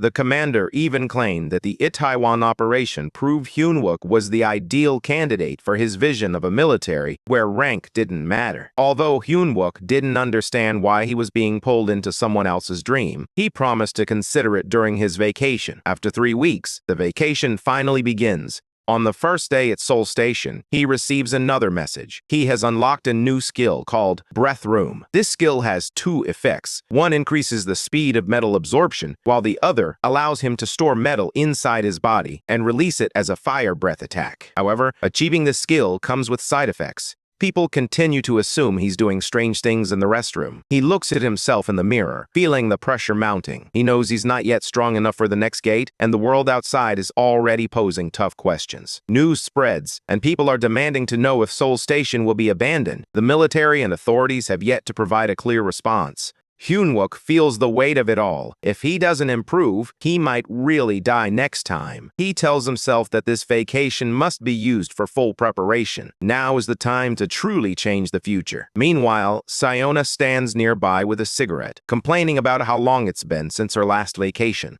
She struggles with her lighter, cursing under her breath. Just then, she spots Hyun-wook and approaches him, asking if he has a lighter. He stares at her in disbelief and calls her name. Seon feels a bit embarrassed as she realizes she might have let her true personality slip out. The train arrives, and the atmosphere turns awkward as silence lingers between her and the guy sitting beside her. She attempts to break the tension by mentioning his vacation, guessing it must be his first in a while and that his parents must be happy. However, he reveals that his parents passed away when he was a kid. She looks at him with concern, but he simply shares that, although childhood was tough and lonely, adulthood has brought him close to people who feel like family. He explains that his friends and co-workers are the ones who constantly push and support him, and calling them comrades feels just right. Eventually, their train reaches Yeongdeungpo. With just 4 days and 3 nights of vacation, he begins to think seriously about the future. The first step in his preparation is clear. He needs money. A small smile forms on his face as he stands before a massive poster of the Blue Tree Guild, which reads, "We support our players."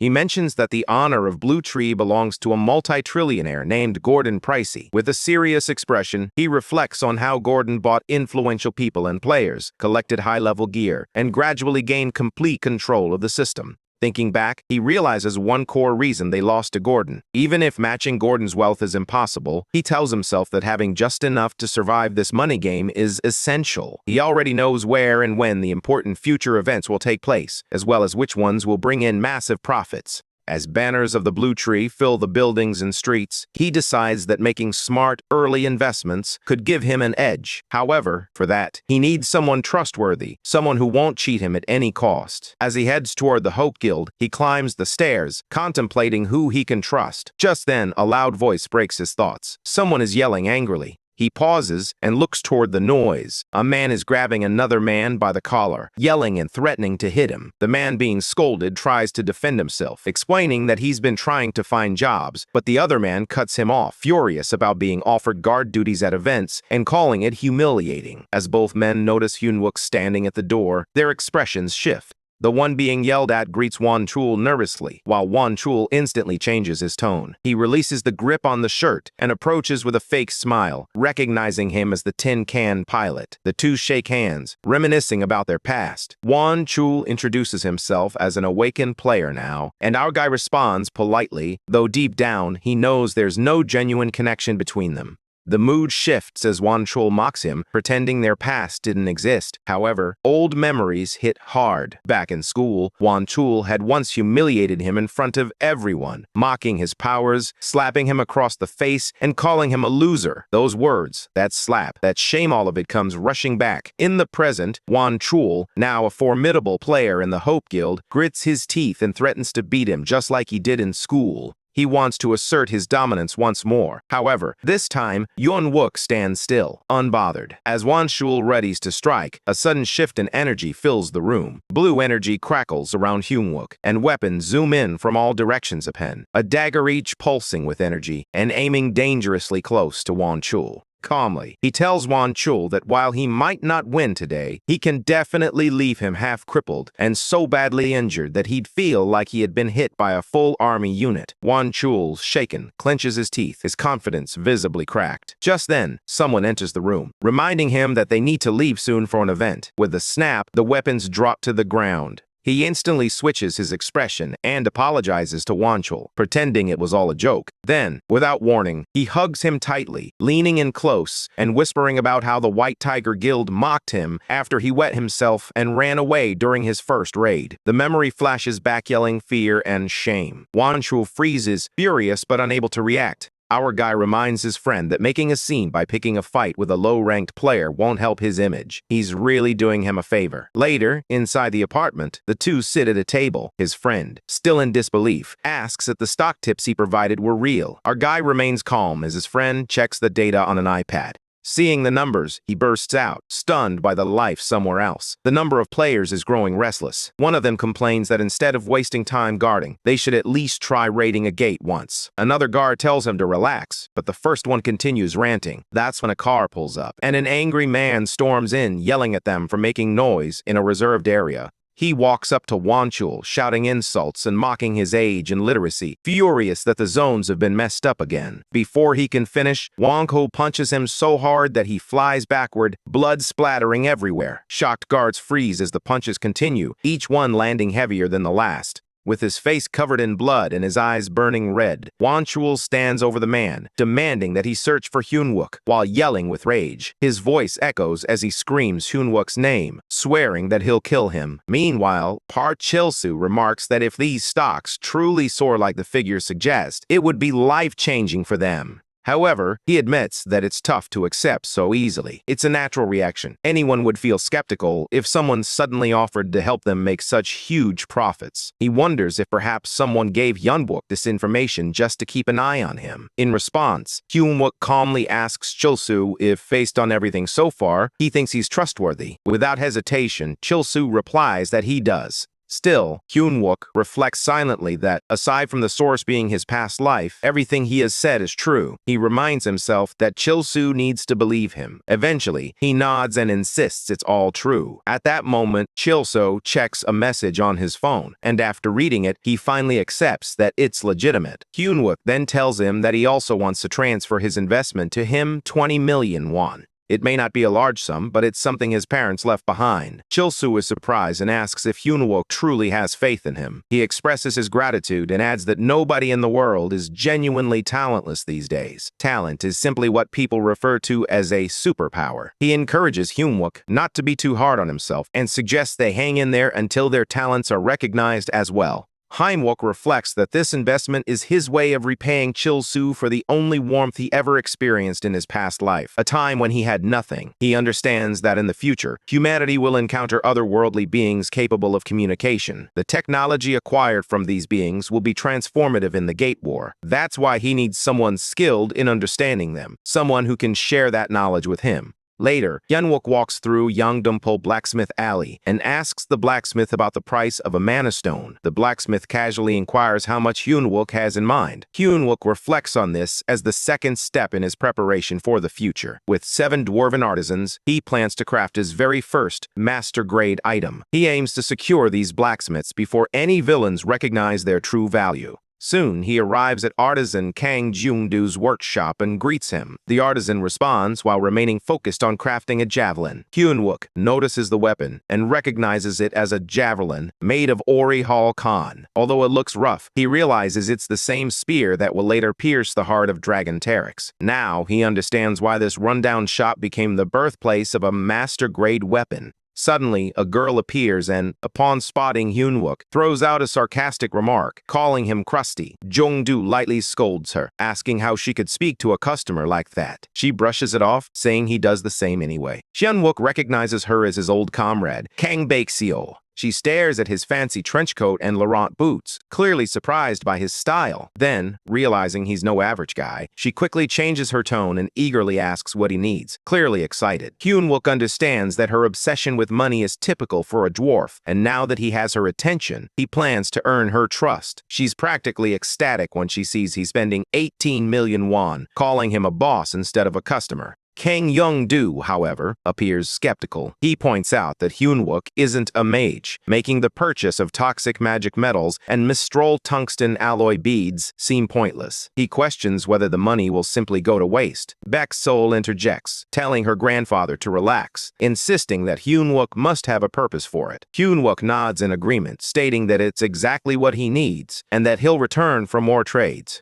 Kang Jong-doo agrees, while Baek-seol cheerfully tells him to return soon. Hyunwook quietly thinks to himself that he feels sorry. Unlike their other comrades, he knows he will be pulling her back into the fight again. She waves him off with a friendly, "See you next time," and Hyunwook silently promises to protect her no matter what this time around. As his vacation comes to an end, he plans to build his poison resistance and enhance his ability to control metal weight. Normally, this would take much longer, but now he has acquired a new skill, Breath Room, Fire. Suddenly, he receives a system warning indicating that extreme pain is being inflicted. The alerts keep coming, but he just groans and tells them to shut up. He already knows what's happening. Bracing himself, he mutters that there's not much time left before the Seoul Station Gate. He has to endure, consume it all, and hold on. Hyunwook can't afford to stop now. 2 days later, a young guy mentions to Wonsul that Hyunwook is still locked in there. Hyunwook has no idea what he's doing, but he hasn't come out in 2 days straight. Suddenly, he receives a notification that he's been poisoned by various toxic elements. Checking his stats, he discovers he's gained Tier 2 poison resistance. It's not as high as he hoped, but it's enough. Now, he has the strength to carry about 60 daggers, along with a new skill, Metal Smash.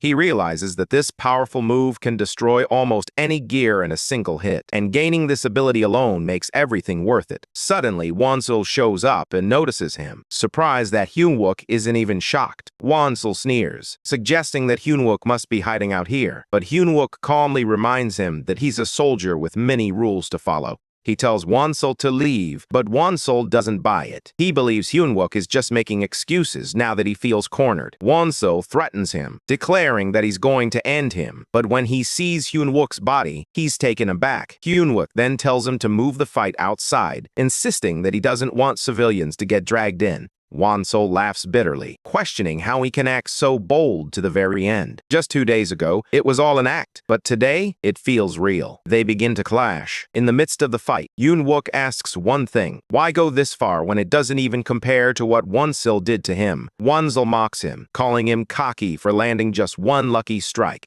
He tells him to stop looking at him with those eyes. Hyunwook notes to himself that Wonsul doesn't even care about the civilians around them. He realizes that his enemy isn't focused solely on him. To prevent any further damage, Hyunwook suddenly sprints away. Caught off guard, Wonsul yells after him while chasing him in a fit of rage. He's not backing down. He wants to kill Hyunwook no matter what. Wonsil watches closely as Hyunwook employs strengthening body transformation, metal control, and then skill chain. Immediately, Wonsil notices that Hyunwook changes direction in midair, which grabs his attention. At that moment, Hyunwook reflects that he might not be able to fly as freely as he could in his past life. By linking his body transformation to metal control, he gains an impressive level of control over his movements. Observing this, Wonsil comments that the military may have given Hyunwook some cheap enhancements, but in his view, these tricks are ultimately useless. Meanwhile, people in a nearby building catch sight of the scene and begin to murmur, wondering what is actually happening. They wonder if the people down there are actually players. During the battle, Wonsil challenges Hyunwook, taunting him about whether he plans to keep dodging like a coward. He provokes him, calling him out to fight just like before. Meanwhile, the folks in the building warn others not to go down to the first floor. They believe a group of players is causing chaos down there, mention that they've already reported it, and decide to wait it out. As the chaos escalates, Hyunwook notices the civilians observing the unfolding events. As a military officer, he understands that he cannot retaliate too aggressively without risking harm to innocent bystanders, which could jeopardize his entire plan for the Seoul Station gate. Wonsil, sensing this concern, points out the large number of people watching them. He then concludes that if the crowd poses a problem, the solution is to eliminate that problem. Hyunwook, now worried, questions whether Wonsil plans to destroy the building, reminding him that innocent civilians are inside. Wonsil brushes off his concerns, stating that those people don't matter to him. However, he quickly adds that they do matter, but only because he views Hyunwook and the others as trash, with the crowd simply being part of the same mess. He rants that if they irritate him, they deserve whatever is coming their way. He tells Hyunwook to squirm all he wants if he's so desperate to stop him. In that moment, Hyunwook snaps. He realizes that Wonsil has crossed the line, and now it's time to end his life as a player. Without hesitation, he strikes Wonsil's leg with force. The hit is brutal, and Wonsil screams in pain. His leg breaks from the impact of Hyunwook's metal smash, and blood pours from the wound. Wonsil backs off in a panic, warning Hyunwook not to continue. However, Hyunwook, maintaining his composure, asks one last time why Wonsil is going this far. Wonsil, clearly unfazed, scoffs at the question and makes it clear that if something as annoying as a mosquito dares to bother him, he'll crush it without a second thought. Hearing that, Hyunwook understands something deeper. He believes that someone like Wonsil, who has been cast out from a group of strong players, is acting out of frustration. He mutters that players who are drunk on their own ego and superiority never deserve that title, as they always end up becoming villains in the end. Enraged, Wonsil snaps back, questioning what someone as worthless as Hyunwook thinks he can actually do. He mocks him for acting like he's something special, calling him a nobody. However, Hyunwook doesn't flinch. He calmly warns Wonsil that he better never show his face again. If he does, next time it won't stop at just breaking a leg. Wonsil freezes in disbelief, clearly stunned by what just happened. Meanwhile, Hyunwook quietly mutters to himself that Wonsil should feel lucky he's dealing with a military officer.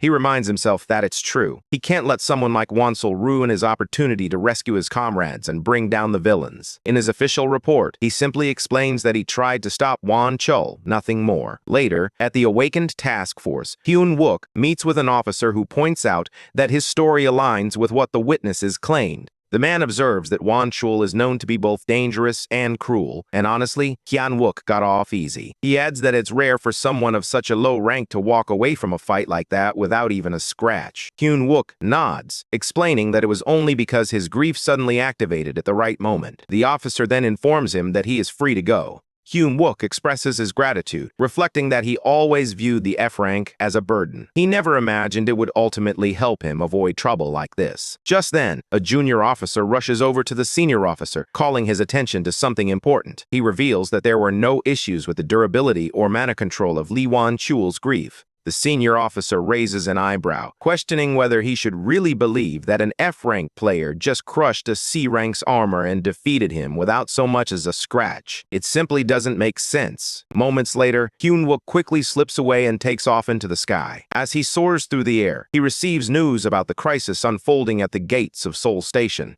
Since the gate opened at 1524, the confirmed civilian casualties have now reached 745. Aside from the first, second, and third waves, this event stands out as a massive disaster. This tragedy has sparked increasing criticism from experts and civil organizations who are questioning the serious flaws and weaknesses in the current gate response system. Hearing all this, Hyun-wook realizes something crucial that sets the situation apart from the previous two gates. He wasn't present when today's gate opened. This means he is working with limited insight, and unpredictable events could unfold. Among all past disasters, the Seoul Station incident ranks as one of the most devastating. He wonders if he can truly confront something like this with his current progress. Part of him wants to go wild, break in, and save the civilians immediately, but he holds himself back. He knows there's a villain lurking in all of this, and if the enemy slips away, he'll miss his chance to change what's to come. With only 2 minutes remaining, the vice platoon leader suddenly finds him and hurries over. She salutes, clearly upset, and mentions that she heard he was taken to the police station last night. She notes how the whole unit is in a frenzy. Hyun-wook asks how she even knew where to find him. She reminds him that he mentioned having plans at Seoul Station for the final day, but questions why he hasn't answered any of her calls. At that moment, Hyun-wook begins to think to himself that Choi Se-an wasn't present in his previous life. So what is she doing here now? Could it be that his actions have already changed the past? He tells her that his phone got smashed. With only 1 minute left before the worst gate in history tears open, tension builds. She sighs and accepts his excuse, but quickly presses him for details about why he went to the police.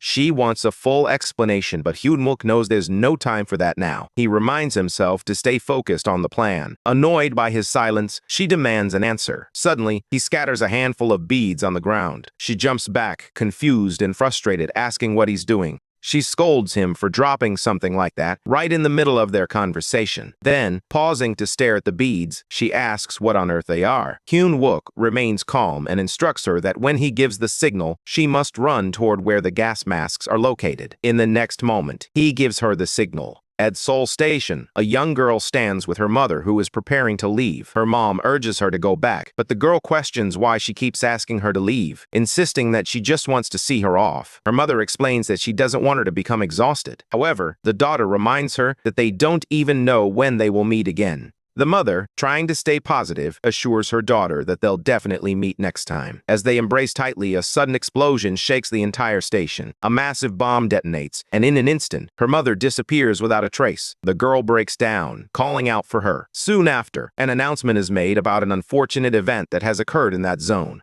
Meanwhile, Hyun-wook is on site with the vice platoon leader. He tells her that when he gives the signal, she needs to move quickly and put on the gas mask. As they look up and begin to run, he eventually signals her. At that moment, a terrifying monster appears in front of the fleeing civilians, causing everyone to panic as they try to escape the scene. Hyun-wook turns to the girl, urging her to get to safety and grab a gas mask from the passenger aid point. She responds that she's a soldier too, and has no intention of surviving alone. Although she is not trained for combat, she plans to assist with evacuating civilians and helping the injured. While she is unsure of Hyun-wook's exact plans, she trusts him nonetheless. Before heading off, she commands him as her subordinate to stay alive no matter what. Hyun-wook accepts her order and moves forward. Meanwhile, Choi Jong-chol confronts Kim Kang-suk in disbelief, questioning the logic behind promoting a low-ranking F-grade soldier to officer status. Kang-suk responds firmly, stating that he doesn't believe a person's talent for being a good officer can be measured solely by mechanical ranking systems.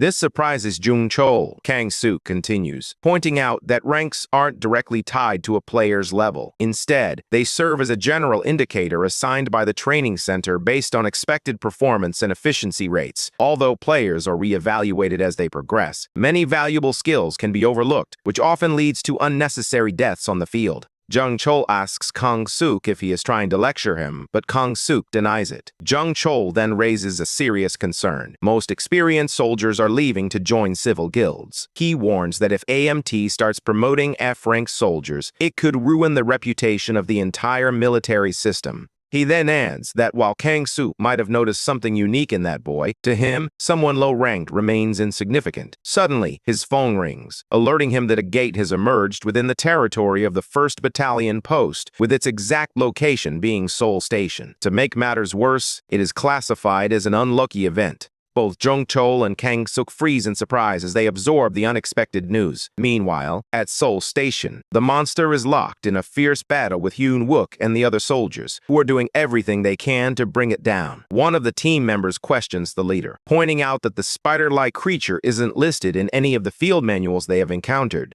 The creature is unbelievably aggressive, forcing its way toward the panicked crowd. However, the soldiers quickly activate their shields to protect themselves from its vehement strikes. In the midst of the battle, the monster delivers a powerful blow, knocking one of the soldiers to the ground. Recognizing the urgency of the situation, Shum Monhu notes that fire-based attacks will no longer be effective. He advises the squad to switch to frost runes and immobilize the beast's limbs. Instantly, they begin changing their tactics and launch frost attacks at the creature. Ice spreads rapidly, chilling the area around them. Jung Mon-hu observes the creature's massive size and thinks it won't hold out for long. Seizing the moment while its legs are frozen, he rushes forward, urging his teammates to maintain the frost rune pressure because he is going in for a direct assault. He charges ahead, activating shield guard and suspending himself midair right in front of the monster. Just then, Hyun Wook steps in, convinced there is no time left for hesitation and that it is time to act. He unleashes his Metal Smash skill, receiving a warning that his mana is depleting rapidly. As he continues the attack, both Jung Mon-hu and the nearby soldiers watch in disbelief. Hyun Wook quickly realizes that the skill is having an effect. In that moment, he becomes convinced that not only can he stop this gate, but he also has the opportunity to claim the full reward for shutting it down.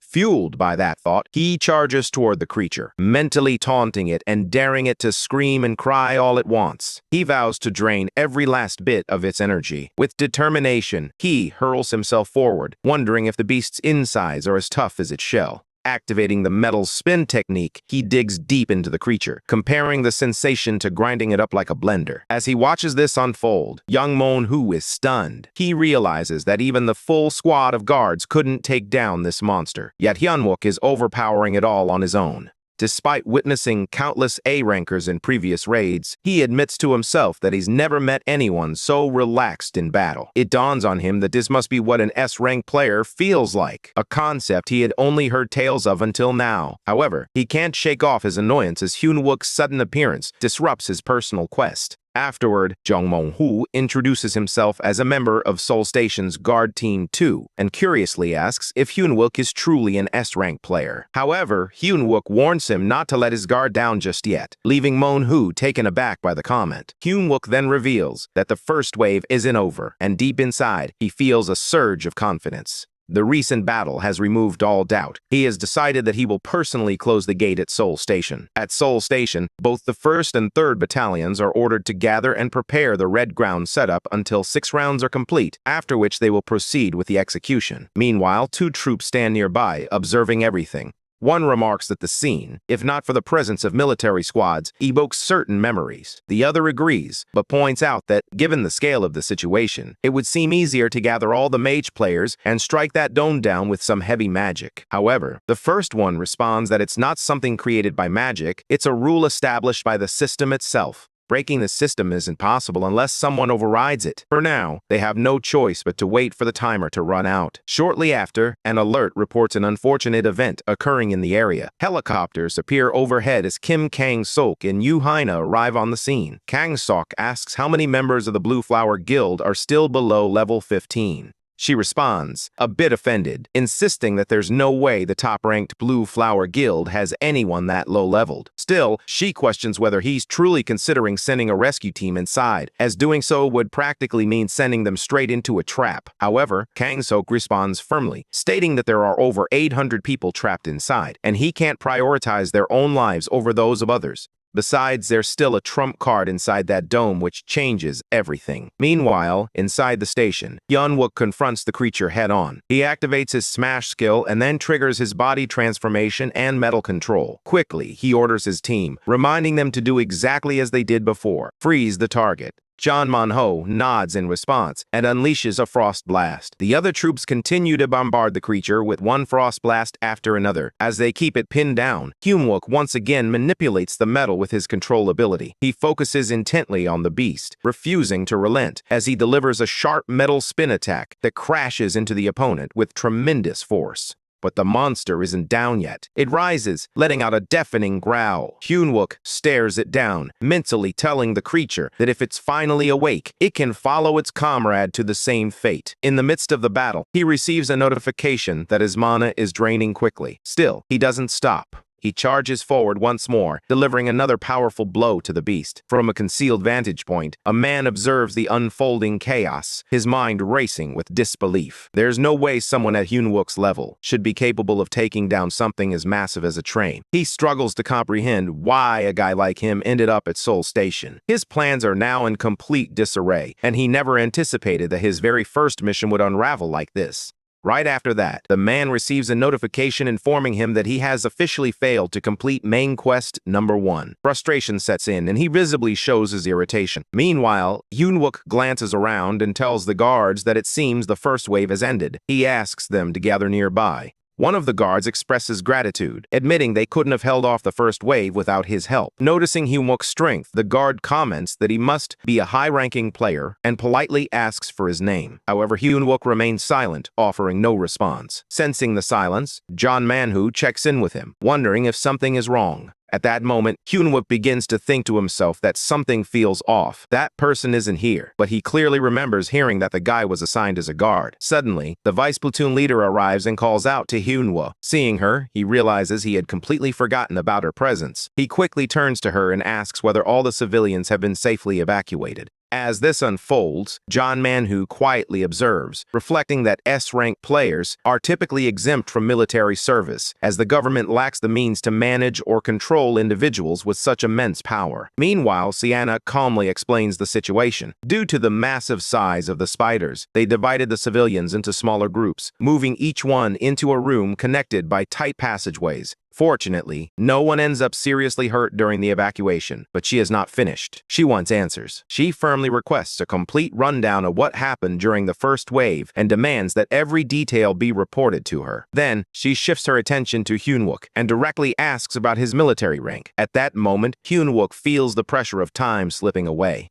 He quickly realizes that there's no point in trying to handle everything properly, given the limited time left. He brushes aside the question, emphasizing that rank isn't what matters right now. What's more important is his growing suspicion that this might actually be a double gate. That thought stuns both Sienna and John Manhu, catching them off guard with the possibility. Meanwhile, Hyun-wook continues to analyze the situation. With over 800 civilians scattered throughout the area, he understands that the enemy could easily blend in among them. If the second wave begins while they are still searching, the enemy will have another opportunity to strike. In that moment, he resolves that they need to act faster than the enemy. They cannot afford to fall behind again. Then Kang Sop turns to Lieutenant Hui Min and appoints him as the field commanding officer for the Seoul Station rescue mission. Hui Min, the second platoon leader, immediately understands the gravity of the situation. Without wasting any time, he gathers everyone's attention and urges them to stay focused. Following that, Kang Sok speaks again, this time with a serious tone. He expresses his concern about sending his lower-level troops on such a dangerous mission. However, he emphasizes that the safety of civilians depends on their actions. He reminds them that their duty as soldiers is to protect lives, and all the troops firmly acknowledge the order. As Kang Sok turns back to Hui Min, he adds another instruction. Once they encounter Hyun-wook in the field, he must be actively included in all tactical decisions. This leaves Hui Min stunned, clearly not expecting Hyun-wook's name to be mentioned in such a context. Suddenly, another double gate appears in the area, and it is also flagged as an unlucky event. Inside the gate, monsters are present, but strangely, they are all lying lifeless. A system notification appears for one of the individuals, stating that the monsters in the area won't launch attacks against him. Confused, he looks around at the dead monsters and begins to understand what that message actually meant. It wasn't that they would ignore him, they were simply already dead. He questions what exactly is going on. Looking at the system prompt, the unknown man steadies himself and reminds himself to stay composed. If he can just finish this quest, he will be upgraded to a regular villain. He has been handed a rare, life-changing opportunity that most players would never come close to receiving. With that thought, he regains his confidence and stands tall. Just then, out of nowhere, Hyun-wook arrives on the scene. The villain immediately reacts, trying to play it cool while claiming to be a railway guard. However, Hyun-wook isn't fooled for a second. He calmly lays out the entire scheme. How the man planned to hide among the citizens, wait for the guards to be wiped out during the first wave, and if other players were mixed in with the civilians, he would pose as a guard to avoid attention before turning on them. Hyun-wook remarks on the cleverness of the plan, noting the level of thought that went into it. The identity of the villain is then revealed to be Yang Ju-sop. Surprised, he asks Hyun-wook who he is and whether they have met before. Without hesitation, Hyun-wook responds, stating that he knows him well and doesn't shy away from labeling him a villain. Yasyap, however, remains composed and cautions Hyun-wook against using the term villain so casually. He suspects that Hyun-wook might be an A-rank player and acknowledges having witnessed his metal manipulation skills. Nevertheless, he emphasizes that confidence alone won't suffice and reminds him that ability compatibility is crucial. He's convinced that those metal beads won't do anything against him, but Hyun-wook is already aware of what he's up against. He understands the limits and strengths of both his own powers and those of Yang Ju-seop, who stands before him with his tentacles gripping the other soldiers tightly. He remarks to Hyun-wook, calling him the Great Steel Emperor, while questioning how long he plans to hide and whether he will simply watch as his cannibal tree tears the soldiers apart and devours them. He wonders where all that bold talk from before has gone. As they face each other, they begin discussing compatibility, and Hyun-wook admits he knows about it too before tossing out metal beads. Yu-seop ponders the nature of these movements, thinking that this guy was supposed to be a challenge. Meanwhile, Hyun-wook continues to push forward, scattering metal beads around the area. Yu-seop remarks that there's no way these attacks will work on him, and questions whether Hyun-wook has lost his mind for charging in like this. Despite Yu-seop's doubts, Hyun-wook persists, relentlessly applying the metal beads toward him. Yu-seop shrugs it off, insisting that Hyun-wook can attack all he wants, but none of it will work. Hyun-wook notes that it should be enough firewood. Yu-seop assumes that Hyun-wook believes he can do something if he gets close, but he clearly understands the threat of the cannibal tree. He imagines how his tree will chew off Hyun-wook's arms and digest them before anything else. But unexpectedly, the tree fails to digest Hyun-wook's arm, leaving Ju-seop frozen in shock as flames erupt out of nowhere. He had thought this guy was merely throwing metal beads, so he wonders where this fire ability suddenly came from. Yu-seop begins to realize he's in serious trouble. In a desperate move, he offers Hyun-wook a deal, explaining that he is in the middle of a quest. If Hyun-wook spares his life, he promises to hand over the reward items for the unfortunate event. He decides to give all his rewards to Hyun-wook, telling himself that even if Hyun-wook refuses, he can easily clear the quest because of his quest buff. However, Hyun-wook finds him irritating and reminds him that he used the same trick in their previous life, calling him annoying. Yu-seop is shocked to hear him mention the previous life. Finally, Hyun-wook tells him to die. Flames begin to rise all around, and soon a notification appears, granting him entry to the next level. Outside, the soldiers arrive, and Huimin notes that there's no telling what type of gate has opened inside, urging everyone to stay sharp as all hands prepare to enter. Moments later, he receives a reminder to remain alert as the area is dangerous. As the soldiers approach the zone, they receive a warning that once they enter, they cannot leave unless specific conditions are met. Upon entering the area, they quickly freeze in shock at the sight of a giant spider towering before them. At that moment, Huimin gestures for Junmo to lower his voice. Meanwhile, John Manhu, who is already present, calls out to ask who has arrived. Huimin responds that they are the rescue team, which surprises Manhu. As Huimin looks around, they notice there don't seem to be any civilian victims and wonder what happened. Manhu explains that it's all due to an AMT member, and because of him, everyone was evacuated. Even now, they are following his orders. Huimin then asks if it was a female soldier, inquiring about her current location and whether she is injured. Manhu clarifies that the female soldier is managing things at the shelter, but he is actually referring to Hyun-wook. Then, Junmo steps in and asks if the guy has spiky hair and sometimes a creepy smile. Manhu confirms that's right. Junmo glances at the platoon leader and points out that it seems to be Hyun-wook. Huimin turns to Junmo, telling him to stay out of it and questioning how he got involved in this situation. Junmo lowers his head and apologizes. Huimin turns to John Manhu, pointing out that the soldier they are discussing is actually an F-ranker, asking if he even knows that. Huimin states he will take command now, but Manhu questions how they managed to get inside this place, given the restrictions at level 15. He reveals that he already knew Hyun-wook's rank because he heard it earlier, yet he continues to follow Hyun-wook's orders, believing he truly deserves to lead. Manhu also mentions that he is a K-cranker and wonders why he needs to take orders from Huimin. He points out that they claim to be the rescue squad, but with this unfortunate event occurring, he questions how they plan to rescue anyone and whether they even have a clear exit strategy. Human responds that, for now, they will set up a barricade at the entrance, leaving a narrow passageway, and try to hold out as long as possible. While they discuss their plan, Sana suddenly rushes in, informing them that they are in big trouble. Huimin checks on her, asking if the vice platoon leader is hurt, but she freezes upon seeing the second platoon leader and questions why he came here. He tells her he is here to rescue them, but she insists that it is not the priority right now, revealing that the civilians are facing a double gate. Meanwhile, the civilians begin shouting, demanding that the person in charge come out and accusing them of lying when they claimed they would survive if they just waited. They want to know why the truth about the double gate was hidden from them. She explains that it was to prevent chaos, but the people push back, questioning how they are supposed to trust her. They assert that the guard was right after all, claiming they are being used as human shields to buy time. The female soldier snaps, asking where they heard such nonsense. One of the men responds that it was the guard with the scar on his nose who told them the so-called truth. On the other side, Jusiop lies wounded on the ground, grumbling that he had fully prepared for this quest and feeling it's unfair since the opportunity was so difficult to obtain. Meanwhile, Yunwook, clearly preoccupied, brushes off his complaints and urges him to just hurry up and die. Jusiop curses, lamenting how these villains always seem to rely on the same tricks. Suddenly, a swirl appears, and he is notified that his mana is recovering quickly, along with his health. Another notification pops up, informing him that his quest has arrived. Hyunwook is thrilled to discover that it is a hidden quest called Lightbearer, which promises to guide him in becoming the dawn of the world and the light that will lead it. As the notification prompts him to accept the quest, Hyunwook rejects it without hesitation. He is asked once more whether he wants to take on the quest or turn it down. Although he considers the Guardian quest to be noble, claiming it protects humanity, he realizes that it is ultimately just another group with its own motives. While the reward is guaranteed, he knows his actions will be restricted time and again.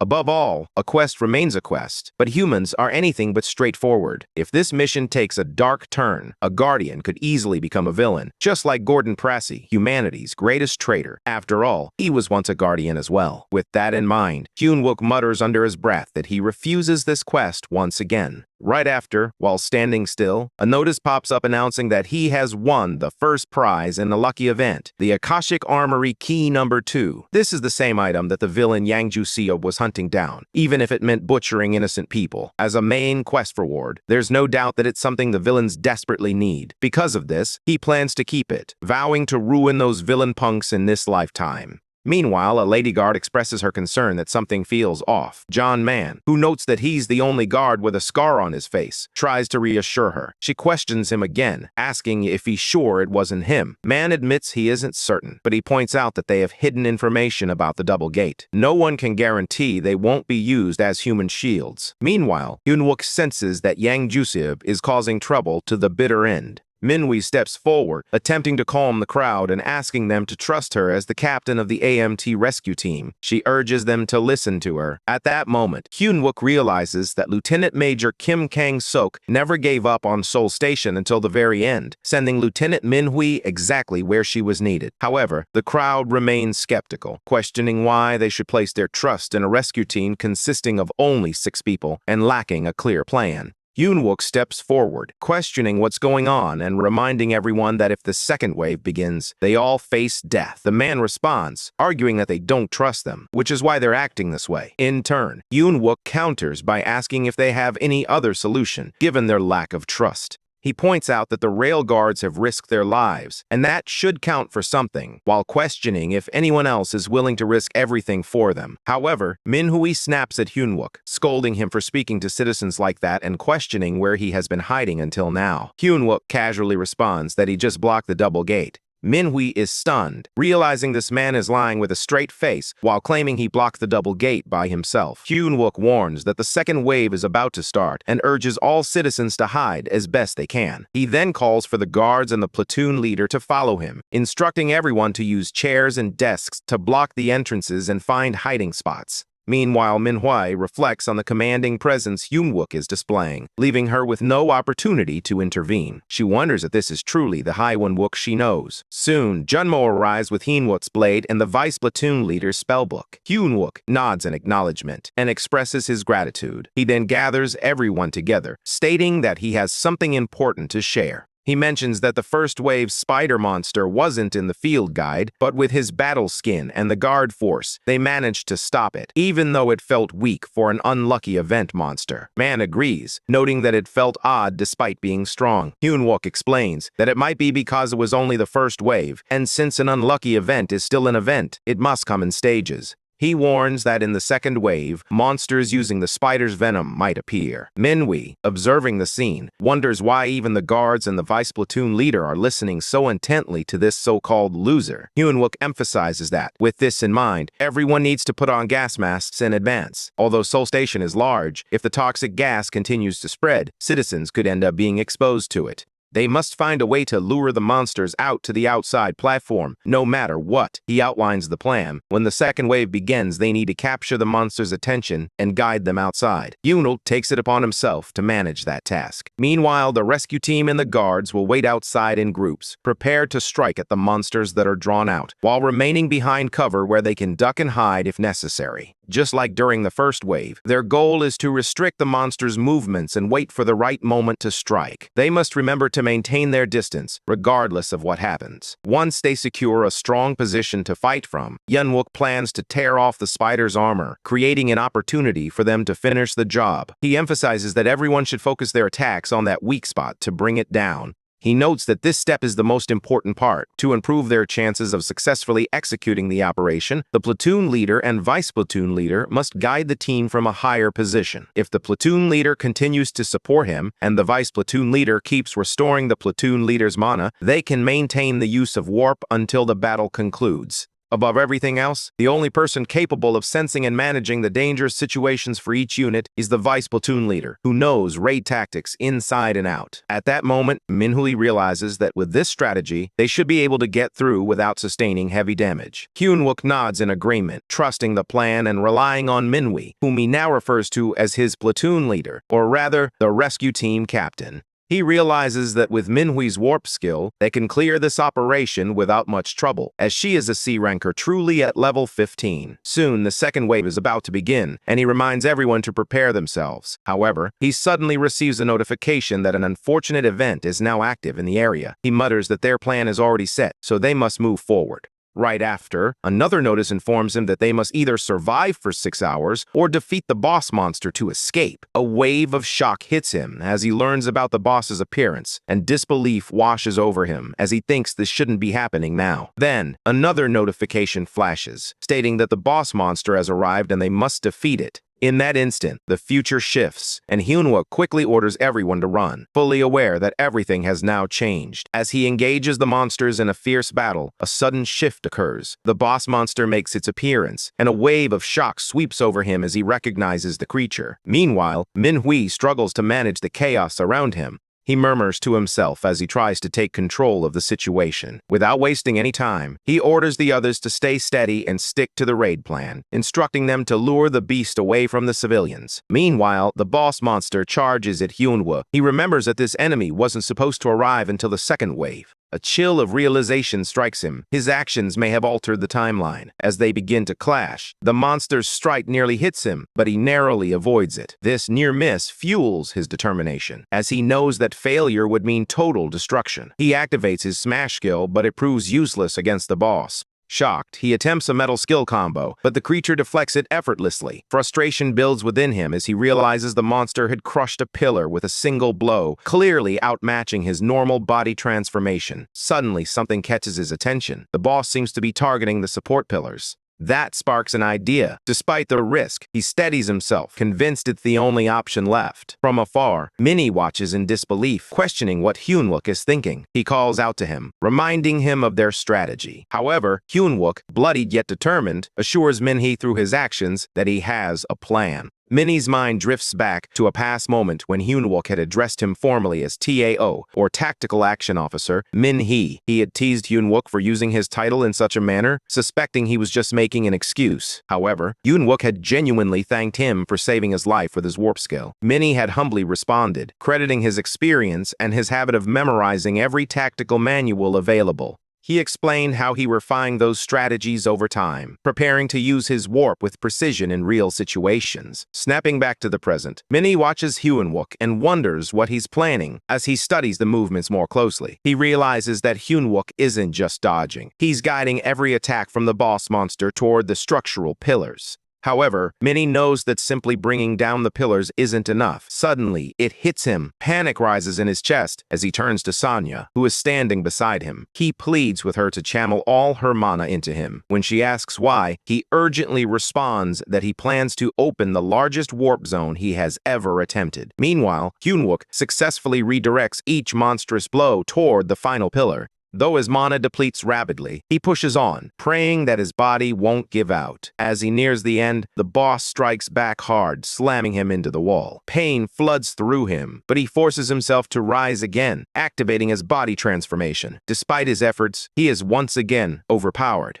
His body broken, he lies battered against the ruins, but he knows it's complete. The structure is on the brink of collapse. He tells himself that the only thing left to do is keep the boss distracted long enough. He needs bait. Minhee, on the edge, yells at Hyunwook to retreat, warning him that activating the warp will drag him in too. But Hyunwook insists that it's now or never. Driven by his determination, Minhee unleashes the warp just in time. The resulting explosion destroys the boss monster and wreaks havoc across the battlefield. Catching his breath, Hyunwook praises Minhee, calling him a true partner, but he is on the verge of collapse. As Minhee kneels beside his bruised body, he calls him a fool. But it's clear that there is nothing but respect in his voice. Hyunwook recalls a conversation from his former life, where he mentions that numerous comrades were lost during this operation, making him question whether he is truly worthy of leading. The girl beside him responds with frustration, calling him irritating and asking if he wants to continue wallowing in such weak thoughts. She questions who gets to decide what someone deserves and whether he still doesn't believe in himself. Meanwhile, in the current timeline, he finds himself in the midst of a fierce battle against a monster. Suddenly, a system alert notifies him that his mana has dropped to only 3%.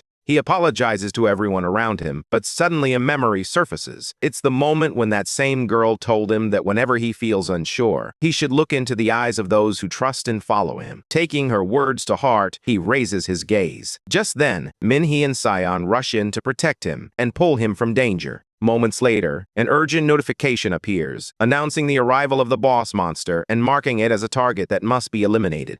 Meanwhile, back at the base, the battalion commander learns that every media outlet is demanding a statement regarding the sudden appearance of the boss monster and the countermeasures being implemented. At the same time, a man approaches the head of the squad attack department. He conveys that both the director and vice president have instructed him to deliver a warning. If things continue this way, her position as the head of the attack squads may not be secure for long. Johanna complains that these so-called brothers are ambushing her like stray dogs, dismissing their actions as nonsense while they tear her apart, as if they have been waiting for this moment. Meanwhile, the battalion commander keeps his eyes on her. She snaps at him to stop staring, reminding him that she can call him anytime if needed, and then she dials her phone. On the other end, Johanna checks in, asking if he's about to die and admitting she thought he would really kick the bucket this time. Caught in his thoughts, Eunuch realizes that the future has shifted, leaving him unsure if the knowledge he holds now has any real value or if it has become completely useless. He wonders what step he should take next. Meanwhile, Minhee scolds Hyunwook, calling him arrogant and questioning who he thinks he is for acting alone. She reminds him that without her, everyone here would have been wiped out, and he knows it. She explains that tactics rely on promises and on trusting that teammates will execute the planned actions precisely when needed. This trust, she emphasizes, is the core of all tactics. She tells him that acting alone for the sake of everyone was never a good move, not even close, and questions whether he truly trusts his teammates at all. This moment pulls Hyunwook back to a memory from his past, reminding him to believe in the trusting gazes around him. He begins to reflect deeply on the concept of trust. Then, Siona tells the platoon commander that this isn't the time for arguments. At this point, Hyunwook mentions that, thanks to them, he believes he now knows what he must do. The boss monster is about to jump out soon, but he has just discovered a way to handle it. Minhee, however, senses that he is trying to charge in alone once again, and she thinks they need to stick to tactics. She considers that if she has steel skin, they can manage the situation better. Meanwhile, Yoonwook announces that they will be using electricity, emphasizing that everyone must cooperate fully for this tactic to succeed. He gathers everyone's attention and declares that from this point on, the heart of the boss monster raid will be Junmo. Junmo freezes in shock upon hearing this. Hyunwook continues by sharing that they have confirmed the boss monster's appearance and expresses concerns about the fate of the citizens at Seoul Station. He emphasizes that the military and authorities need to provide clarification on the situation with more details. The battalion commander announces that they will conduct a briefing immediately, revealing that the secondary rescue team for this unfortunate event has already been dispatched. People react with shock upon hearing about the deployment of the secondary rescue team, questioning the decision to send another low-level team in the face of the boss monster's appearance. They wonder if sending personnel at level 15 or lower is truly the plan to defeat such a formidable foe. Yoonwook stands side by side with Seona, facing off against the monster as they push to bring it down. Meanwhile, the head of the guard team instructs the guards to release the water ball. The guards begin pouring water while the amplification rune activates, spreading energy across the field. Seeing that the timing is right, Yoonwook instructs Junmo to launch a lightning attack. Junmo quickly follows through, unleashing the strike against the monster. Yoonwook then yells for everyone to hold on until the large frost rune is ready to fire. Meanwhile, people around begin raising their voices toward the battalion commander, questioning whether sending in low-level personnel is truly their plan to defeat the boss monster, and expressing concern about the potential for needless casualties to pile up. In response, the battalion commander explains that this time, the secondary rescue team includes an S-rank player without any level restrictions. This player is Han Tae-sun, known as the Fist King. As Han Tae-sun arrives on the scene, he approaches Hyunwook, acknowledges the effort he has put in, and tells him to step back, saying that this big brother will take over from here. He adds that the rest of them should clear out of the way. At that moment, Yu realizes that, after taking his time, Han Tae-sun has finally shown up. Han Tae-sun then turns to Hyunwook and mentions that, just so he knows, he doesn't like sharing the same table. He warns that if he catches Hyunwook drooling over his fight, he won't hesitate to deal with him. Tae-sun steps in front of the boss monster, declaring that if it can battle, then so can he. Everyone around is stunned as he swings at the creature, but he soon realizes there isn't even a single mark on its body. He remarks that it's stronger than he expected, which only fuels his sense of competition. After that, he moves closer to the monster again, commenting that it's only making things worse for itself. The monster begins to attack him while the soldiers stay nearby, keeping watch. Meanwhile, Hyunwook arrives with Seon-ha. She remarks that since he kept insisting, she's filling him with some mana and checks if he's alright now, reminding him that his treatment is more important. Yoonwook reassures her that he's okay, urging her not to stress over him, and mentioning that he won't be using his body anyway. Just then, one of the nearby soldiers questions whether he's scared or if he's about to use it now. Meanwhile, Tae-sun charges at the boss monster again, landing another heavy strike. Yoonwook also steps in, employing his metal smash skill as he moves forward. Tae-sun glances at him and questions who he is, wondering if he has a death wish, while reminding him not to drool on his table. Hyunwook responds, pointing out that even for an S-ranker, he's acting a bit shady with his deals. Tae-sun asks what he just called him, and Hyunwook clarifies that he's the one who interrupted their raid.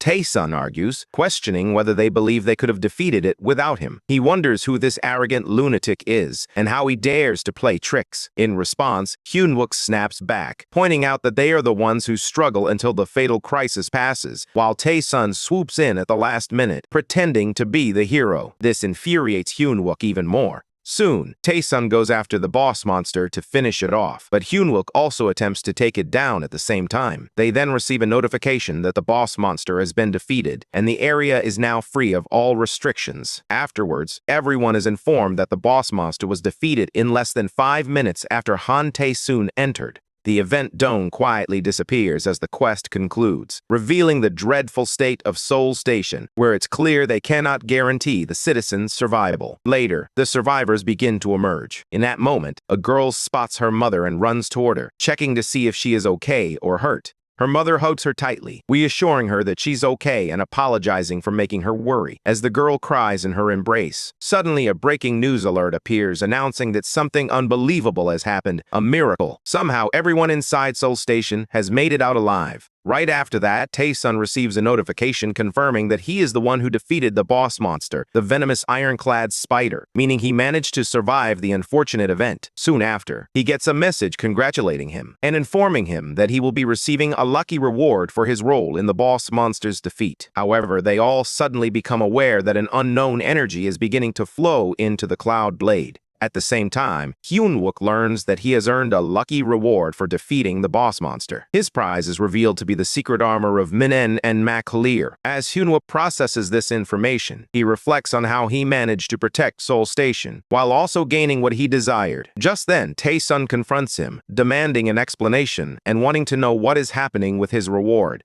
In response, Hyun-wook reminds Tae-sun that they are the ones who blocked the second wave and defeated the boss. He points out that Tae-sun should actually be grateful for securing second rank, especially since he barged in at the last moment. No matter how much Tae-sun argues, it won't change the facts. However, Tae-sun doesn't back down. He counters sharply, questioning whether he needs to teach Hyun-wook how the system works again. He reminds everyone that defeating the boss monster alone accounts for 7% of the contribution toward the event reward. This means that, regardless of the efforts they made beforehand, his input still outweighs theirs. He then mentions trade ethics, while explaining that he was in the midst of 6 months of closed training when he had to rush into this situation. To even things out, he expects at least a hero-grade item. Finally, he demands to know how they plan to make up for it. Hyun-wook thinks he's just messing around, finding it amusing to bicker about time and payment right in front of him, especially since he's had to return to the army and endure all this pointless, tiring work. Then, Tae-sun questions whether he even realizes whose time he's been wasting, reminding him that he is Han Tae-sun.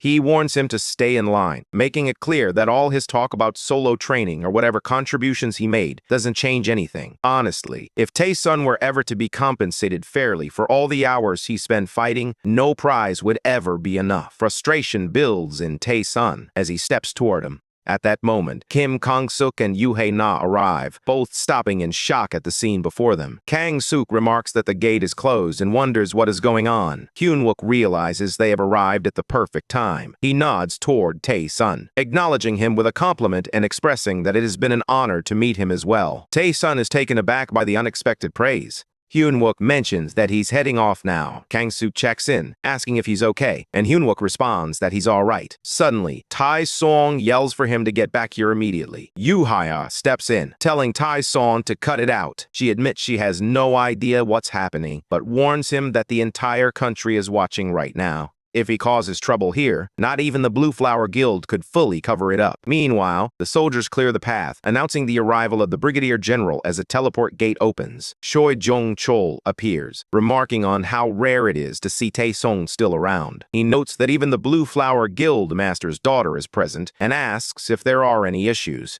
Yoo Hae-na laughs it off, dismissing the idea of any problems now that the gate has closed. Jung Kol comments that if it's the Blue Flower Guild, there surely can't be any trouble, which leads her to see him as a cunning old man. She then turns to Tae-sun and mentions the state of Seoul Station, reminding him that the condition was for him to clear the gate without causing a second wave of damage. According to her, a gate of this level should have been cleared without any destruction. Tae-sun shrugs it off, replying that he neither wrecked Seoul Station nor ranked first in the raid. She pauses, confused, and asks what he means by not ranking first. He insists that he fulfilled all her conditions, so she needs to keep her end of the deal. This leaves her puzzled as she contemplates how an S-ranker didn't secure first place in a simple level 15 unlucky event. She wonders who on earth managed to take the top spot. Meanwhile, Hyun-wook is conversing with Jung-kol, who questions how it all adds up. His military files indicate that he can control up to 300 grams, but the report he just received suggests that Hyun-wook can handle far beyond that. At that moment, Yoo Hae-na suddenly realizes that Hyun-wook is the one who actually secured the first rank. Jung-kol then turns to him, pointing out that, unless the data is incorrect, he is still listed as an F-ranker. Finding the situation rather fascinating, he mentions that he would like to take a stroll and get a full update directly from Hyun-wook. Meanwhile, Hae-na begins to feel a pounding headache as events unfold in completely unexpected ways right before her eyes. As Hyun-wook walks alongside the Brigadier General, he reminds himself to stay extra alert. After all, Jung-chul is not someone to be taken lightly. His abilities have earned him the nickname of a tactical nuclear weapon. But beyond his power, the man is incredibly complex. He is the very individual the necromancer feared most, having already survived multiple attempts on his life. Soon, young Chul calls Hyunwook and requests a full account of the earlier events. Hyunwook immediately realizes what is happening. As he suspected, the Brigadier General is trying to confirm the strange discrepancy between his current performance and what is listed in his official records.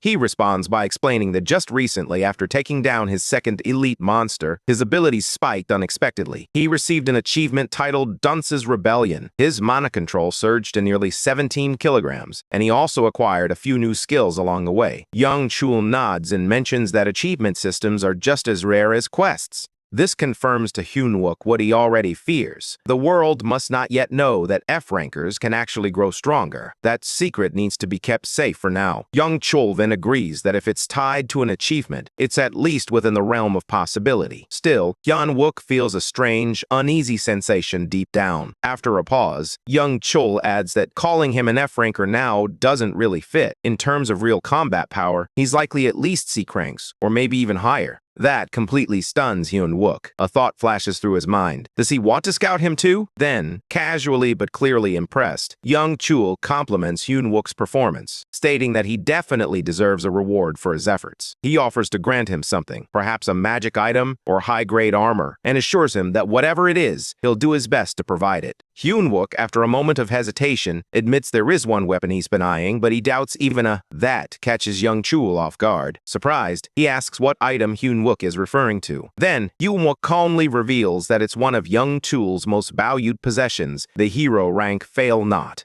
The Brigadier General lets out a hearty laugh, remarking that Hyunwook truly has nerves of steel. He suggests they talk again once Hyunwook earns another badge. He also notes that Hyunwook receives a special promotion for being such a lively person. Hyunwook notices how quickly he shifts the topic and thinks to himself that it's just like him. At least it provides a relief, as it buys him some more time to stay hidden. A few days later, at the 3rd AMT Brigade's 1st Battalion, Hyunwook spends his time working on the secret armor he recently obtained. He reflects that hero rank gear truly requires effort to absorb fully. During this time, Junmo arrives and questions him about training. Joy Minjae also chimes in, mentioning that they would prefer to do anything other than another round of physical training. Hyunwook finds them bothersome and points out that he is supposed to be a patient right now. However, they insist that he can simply lead from the front while they stick right behind him. In that moment, Hyunwook reflects on how, regardless of the recent events, what truly matters is the trust they build together. Shortly after, An Mintai approaches, salutes, and reports that he has been cleared to leave the Military General Hospital and is now ready to rejoin the support squad. Hyunwook considers that while future reward items will always hold significance, he is beginning to realize that there are other things around him that matter even more.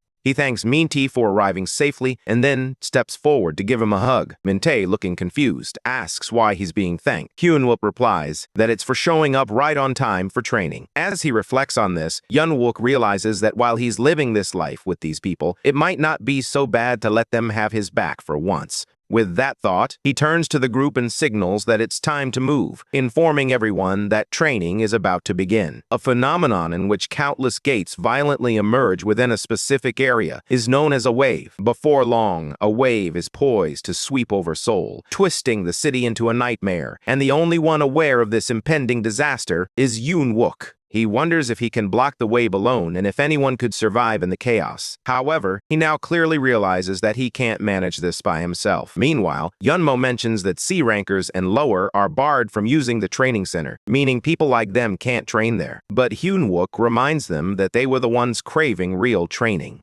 Junmo questions how they can begin with something like this, while Hyunwook assures him that since they cleared the unlucky event, there's no reason to hesitate. Everyone, except for Junmo, even leveled up this time, didn't they? Junmo insists they were just backups back then, and now they need to handle things themselves. In response, Hyunwook states that if that's the case, he will act as their backup. Junmo wonders if he truly means it. Hyunwook urges everyone to move quickly, but the soldiers pause, pleading for help. Hyunwook informs them that the attribute training is starting now. Nearby, two girls notice and comment that this is the corporal uncle, the F-rank uncle who carried out the blockade mission and experienced the unfortunate event. One girl thinks she imagined he would look more rugged, but he doesn't appear that way at all. Hyun-wook thinks to himself that these kids should find this encouraging, although he wonders why his ears feel so itchy. Later, Seo-yuna instructs the soldier to purchase the same number of supplies as the workers sent to each company, and they comply with her command. She then contacts Hyun-wook and mentions that it should be time for personal training. He salutes her and explains that he came to the PX to get energy supplements for his teammates who are currently in training.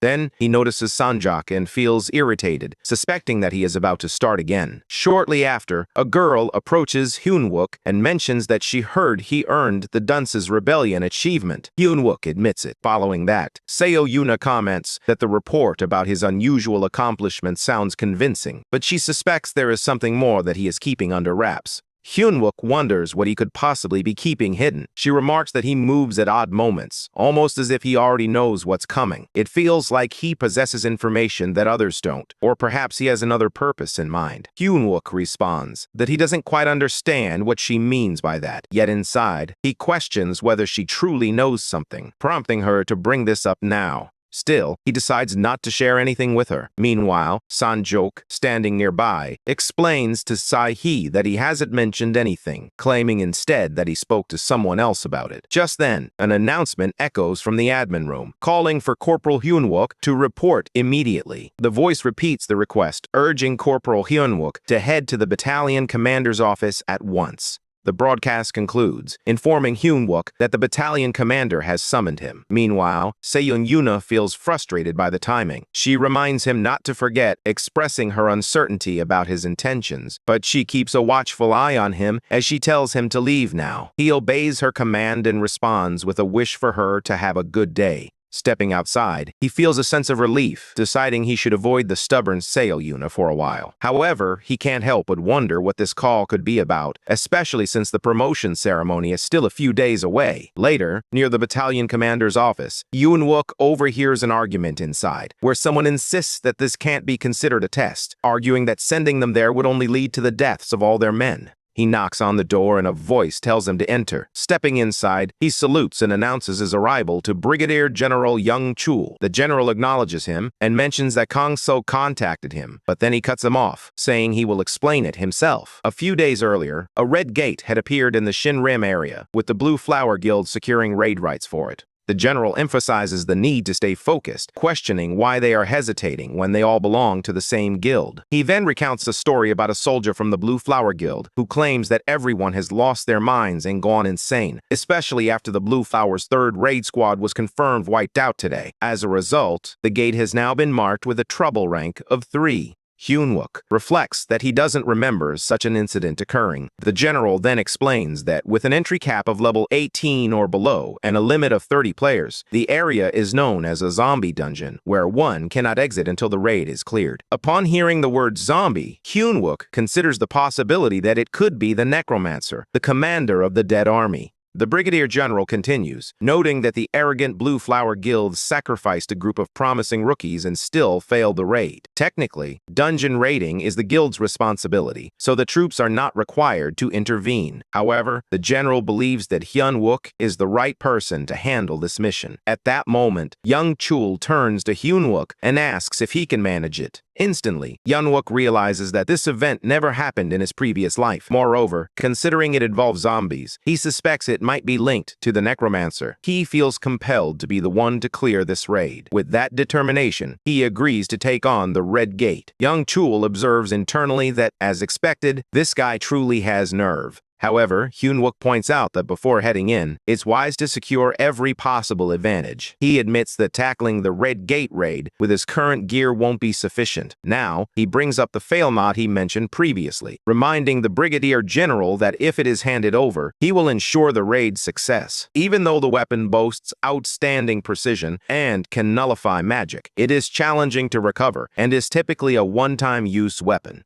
Because of this, even in Young Chul's possession, it remains a precious tool reserved for desperate moments. However, in Hyun-wook's hands, with his ability to manipulate metal, it transforms into something entirely different. Young Chul acknowledges that this is a favor, while warning that Hyun-wook will bear the full consequences if things go wrong. Calmly, Hyun-wook notes that high-stakes risks often come with significant rewards in the end. Normally, senior officers lead dungeon raids. However, the brigadier is placing a regular soldier like Hyun-wook in charge. Hyun-wook realizes this decision likely stems from the general's quiet competition with the Blue Flower Guildmaster, Yoo Jae-hyuk. If the mission succeeds, it will represent a significant victory for an ordinary soldier over an elite from Blue Flower. However, if it fails, they can still assert that they were only there in a support role, ensuring that the responsibility doesn't rest solely on their shoulders. This way, the perception of AMT as ineffective can be dismissed, allowing Hyun-wook to claim a psychological victory against Blue Flower.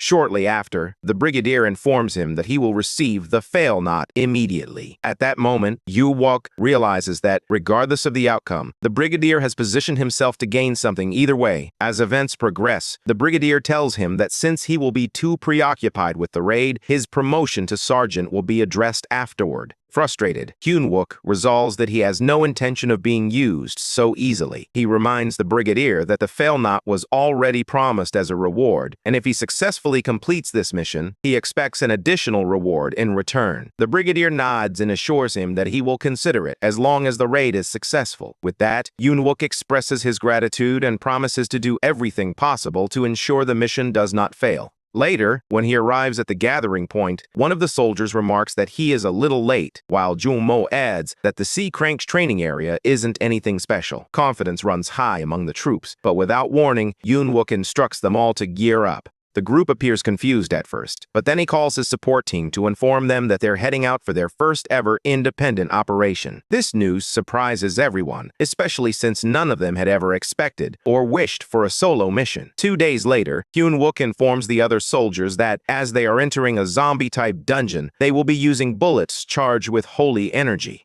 He warns them that these rounds have more kickback than standard ones, so they need to handle them carefully. This isn't a simulation anymore, and he reminds everyone to stay sharp. The team quietly absorbs his instructions, fully understanding the seriousness of the situation. One soldier then checks if Hyun-wook has brought the fail knot. Hyun-wook confirms with a nod and takes a moment to glance at the weapon. Without delay, he signals the raid squad to dismount, and all members step out of the vehicle together. They are stationed at the Seelam-dong Red Gate, near the Blue Flower Guild's base camp. Soon, a leader from the guild appears and informs Hyun-wook that he is expected to attend the operation briefing before entering. Hyun-wook turns to Jun-mo and asks him to oversee the team for the time being. Jun-mo acknowledges the task and quietly tells An Min-tae that it's clear the Blue Flower members aren't too thrilled to have them there. Meanwhile, at another part of the camp, a group of Blue Flower Guild soldiers is talking among themselves. One soldier points out that An Min-tae's team is just a backup squad made up of regular soldiers.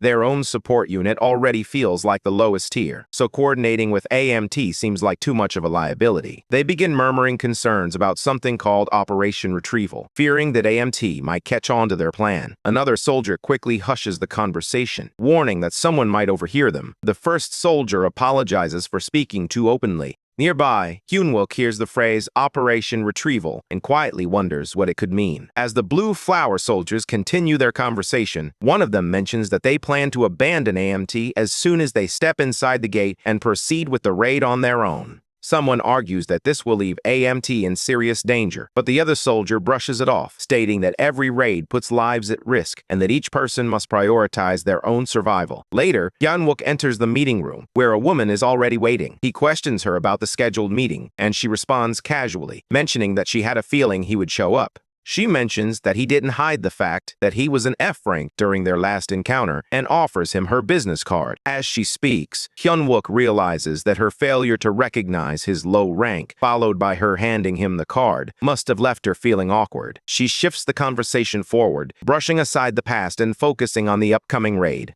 She reminds him that his team is only playing a backup role. According to her, once they enter the gate, AMT should stay out of the way and avoid interfering with the Blue Flower Guild's movements. She mentions that she called him just to make that clear. Internally, Hyun-wook thinks this must be why Blue Flower agreed to bring in regular soldiers for support, aiming to sideline them completely. However, he has no intention of staying quiet and following orders blindly. Calmly but firmly, he informs her that his team has just as much right to participate in the raid as Blue Flower does. In response, she mockingly questions whether he plans to take on the boss monster. She concedes that he might have the ability and courage, but she doubts his decision. Before she can continue, Hyun-wook interrupts her and challenges her, asking why they shouldn't fight the boss monster. He wonders if she's afraid they might actually win. She laughs loudly, clearly amused, and mocks him further by bringing up the Seoul Station incident, implying it was nothing but luck. However, Hyun-wook disagrees, insisting that their success had nothing to do with chance. Her tone sharpens as she accuses him of having a death wish. Then, almost tauntingly, she dares him to enter before they do. But suddenly, she changes her mind and tells him he can't go first. She explains that 3 of the current top 100 players are participating in this raid. In her view, his squad should stay behind and not become a nuisance. At that moment, Hyun-wook begins to wonder if the woman is actually Yoo Haina, as she isn't reacting to any provocation. The mention of Operation Retrieval still lingers in his mind, and he realizes there's something more going on, something he hasn't figured out yet. Curious, he addresses her by her former name, but she calmly introduces herself as Catherine. Not backing down, Hyun-wook challenges her with a wager. He proposes that if his team defeats the boss monster before Blue Flower does, she will owe him something of his choosing. However, Catherine warns him that he likely doesn't fully understand the implications of making a bet with her. She then raises the stakes, stating that if the opposite happens, he must offer his life to her. Without hesitation, Hyun-wook agrees. Deep down, he believes that whatever secrets lie hidden within the gate, he will uncover them and seize whatever is being kept away. Afterward, Catherine turns to her guild and gives the order for Blue Flower to enter first. She instructs her squad to prepare, raise their shields, and move quickly before the AMT catches up. She urges them to enter swiftly, as the AMT raid unit is set to advance in 3 minutes. Meanwhile, in the AMT formation, Yeon-mo checks on An Min-tae, asking if he's feeling uneasy. An calmly replies that he's doing just fine. Hyun-wook gathers the team and reminds them to stay focused, urging them to perform just as they did during their drills. He instructs them to control their breathing and remain steady. The squad silently obeys and prepares as one. Shortly after, they enter the dungeon where chaos quickly unfolds. The leader of the Blue Flower troop is the first to fall, brutally crushed by a monster. One after another, the members of the squad are overwhelmed and wiped out by the creatures. Meanwhile, the AMT squad stands firm. Suddenly, the boss monster, the Zombie King, emerges right in front of the AMT troop. Without hesitation, Hyun-wook instructs the AMT raid squad to shoot at the creature. However, in that moment, he senses that something is off. There seems to be a barrier. He quickly tells Choi Tae-young to open fire, but his mind briefly drifts back to a previous conversation they had shared. During that talk, Choi had raised a concern, questioning whether their drill training was truly effective when modern weapons barely harm monsters and lack the destructive force of high-ranking players. At that time, Hyun-wook had acknowledged his point. He had responded that, indeed, they wouldn't be able to inflict any serious damage. Their bullets were almost like rubber in comparison. Still, the purpose behind using rifles in this operation wasn't to kill, but to create sound. Zombies, despite their decayed senses, still reacted strongly to noise. While the firearms couldn't take the zombies down, the loud shots could confuse and scatter them, dulling their perception and allowing the squad to maneuver. However, one of the soldiers soon voiced another concern. What if the zombies inside this dungeon retained other sharp senses as well? That thought now echoes in Hyun-wook's mind as he watches the Zombie King. In that situation, their odds of completing the raid grow slimmer, as most of the squad could end up turning into zombies. While this earlier conversation lingers in his mind, Hyun-wook yells out to Choi Tae-young to move into position and begin firing. Simultaneously, he instructs An Min-tae to shoot as well. Suddenly, a loud explosion erupts, and without warning, a wave of zombies begins rushing toward the soldiers, quickly adapting to the chaos. Hyun-wook directs Choi Min-jae, Yeon-mo, and Kim Yong-min to swap their magazines. They swiftly reload, and then Hyun-wook resumes shooting without pause, his movements precise and relentless. Observing Hyun-wook's outstanding combat skills, Kim Kyung-jin begins to suspect that he must be using a rare-grade item. The moment Hyun-wook activates it, all the surrounding zombies vanish instantly, leaving even the Zombie King stunned by the sudden turn of events. With the area now cleared, the soldiers finally get a chance to breathe. They rest off to the side, their legs aching and exhaustion evident on their faces. As they catch their breath, they quietly talk among themselves, feeling that, at least for now, the crisis has passed. Initially, Yoon-wook believes they've successfully avoided danger as planned, but even so, something still feels off. The number of zombies they encountered was far fewer than he had anticipated. On top of that, he notices something strange. The boss monster's name appears glitched in the notification window. Despite his unease, he instructs the soldiers to stay alert, reminding them that the gate hasn't been completely cleared yet, urging them to keep moving. He adds that they should leave the area as soon as possible. As the team pushes forward, a vampire silently observes them from high above, noting with interest that these intruders seem different from the usual ones. Meanwhile, Hyun-wook grows increasingly unsettled, realizing that the dungeon is surrounded by nothing, no structures, no enemies, and not even a trace of life. The area is eerily empty. He reflects that, despite participating in countless raids, he's never encountered a place quite like this. Suddenly, from about 20 meters behind him, he notices movement, a foreign metallic object shifting. As he approaches, ready to strike, a voice pleads for mercy, revealing that the figure is human. The figure explains that he had been hiding because he mistook them for zombies. He then introduces himself as Kim Tae-sop, a survivor from the 3rd raid squad. The name catches Hyun-wook off guard, leaving him momentarily surprised. A question immediately crosses his mind. Why is this man all alone? The young man, clearly shaken, struggles to speak at first. Finally, he manages to ask if they have any water or food, his voice faint and tired. Meanwhile, inside the temporary ops room of the Blue Flower Guild, one of the guild members informs their raid leader about a recent development. He mentions that the Gugwang group has just sent a classified cooperation letter to all the top guilds, stating that regular soldiers were dispatched for the current raid.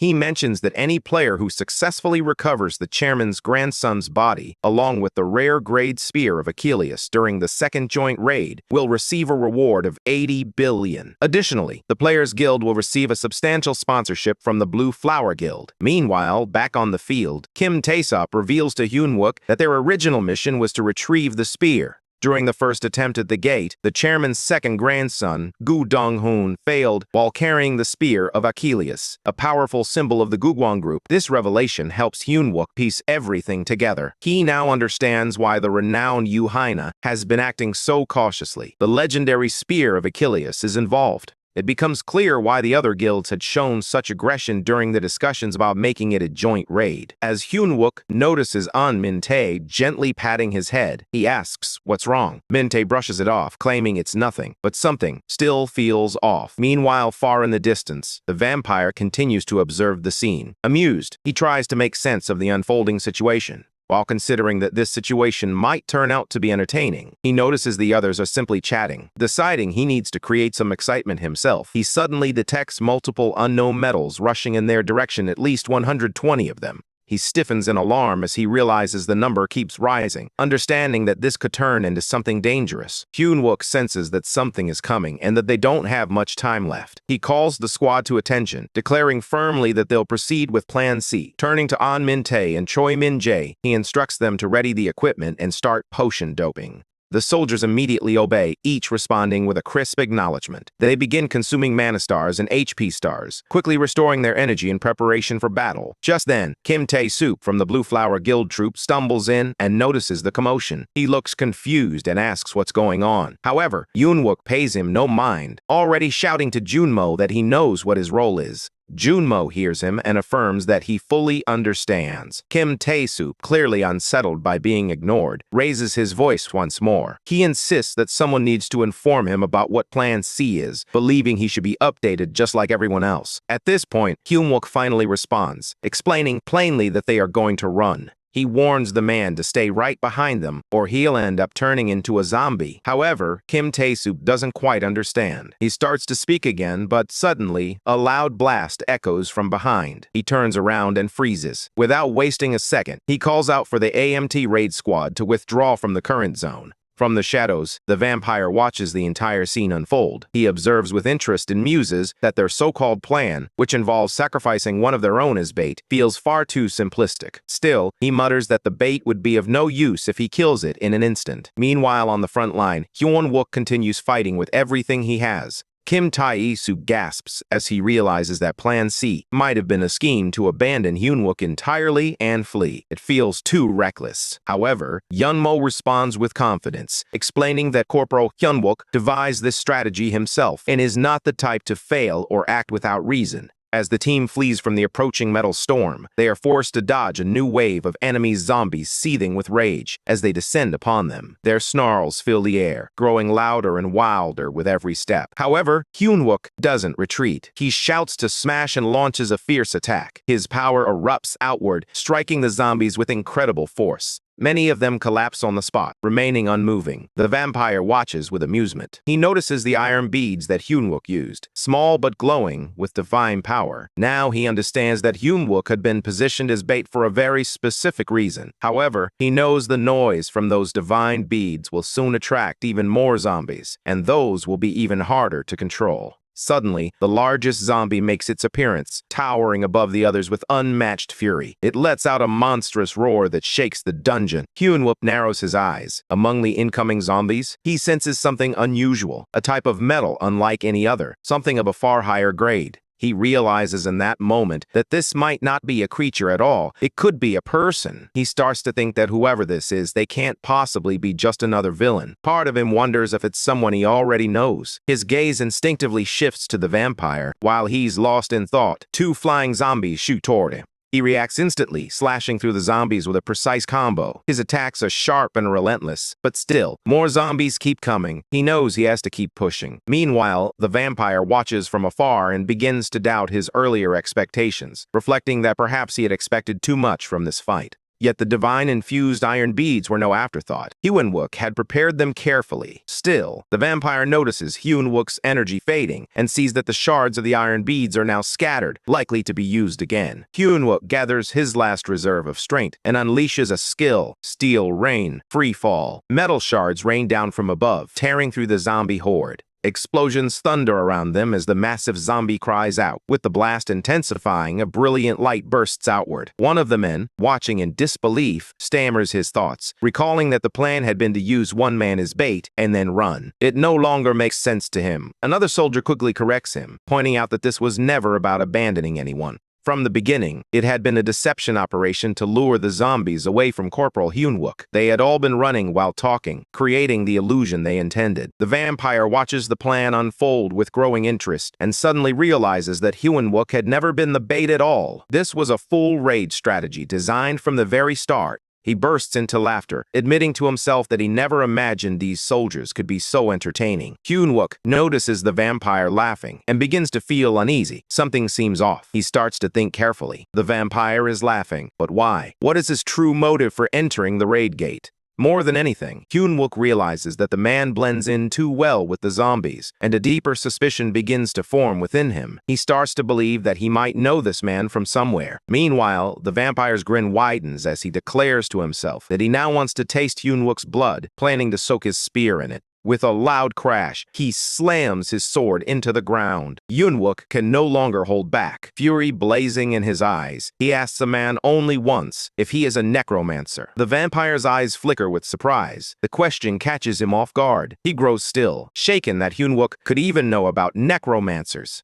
This unexpected reaction causes Hyun-wook to hesitate, making him question whether he had been wrong all along. Perhaps this man isn't the necromancer after all. The vampire steps forward, his voice cold and sharp, as he warns Hyun-wook that if he wants a peaceful death, he had better speak clearly. Now, the vampire demands to know how Hyun-wook is aware of necromancers. He demands to know who Hyun-wook really is. Without hesitation, he lunges forward, drawing his sword to strike. In a swift motion, he blocks the attack, narrowly avoiding a fatal blow. He mentally notes that if it hadn't been for the fusion of Manon and McClear's secret armor with his steel body, his arm would have been sliced clean off. Realizing he must act quickly, he activates a skill and launches a counterattack. Blades spin through the air as they fly toward the vampire, but suddenly, a shield forms in front of him, providing complete protection. The sight stuns Hyun-wook. The vampire has successfully saved himself, but what shocks Hyun-wook even more is how effortlessly he did it. In that moment, Hyun-wook contemplates the attack pattern. It's far beyond what level 18 is supposed to handle, and he becomes increasingly certain of this. This guy has already surpassed the Red Gate's restrictions. As they continue to face each other, Hyunwook demands to know how he even got inside. Meanwhile, the vampire's hand begins to burn as shards of divine bead, embedded by Hyunwook, sear his flesh. Observing closely, Hyunwook notes the vampire's reaction, confirming his suspicions. Only beings harmed by divine power react that way, and he realizes what he's dealing with, a player devouring another player. This vampire belongs to the evil tribe that destroyed the AMT. Evidently, Hyunwook's words strike a nerve as the vampire explodes in fury, accusing him of being a master at provoking people. He yanks the burning shards from his skin, which begins to regenerate quickly. Without giving Hyunwook a chance to respond, he threatens to chop off a limb or two if that's what it takes to make him talk. Hyunwook, trying to remain calm, focuses on the weapon in the vampire's hand. It's the Spear of Achilles, the very one the Gugwang group is searching for.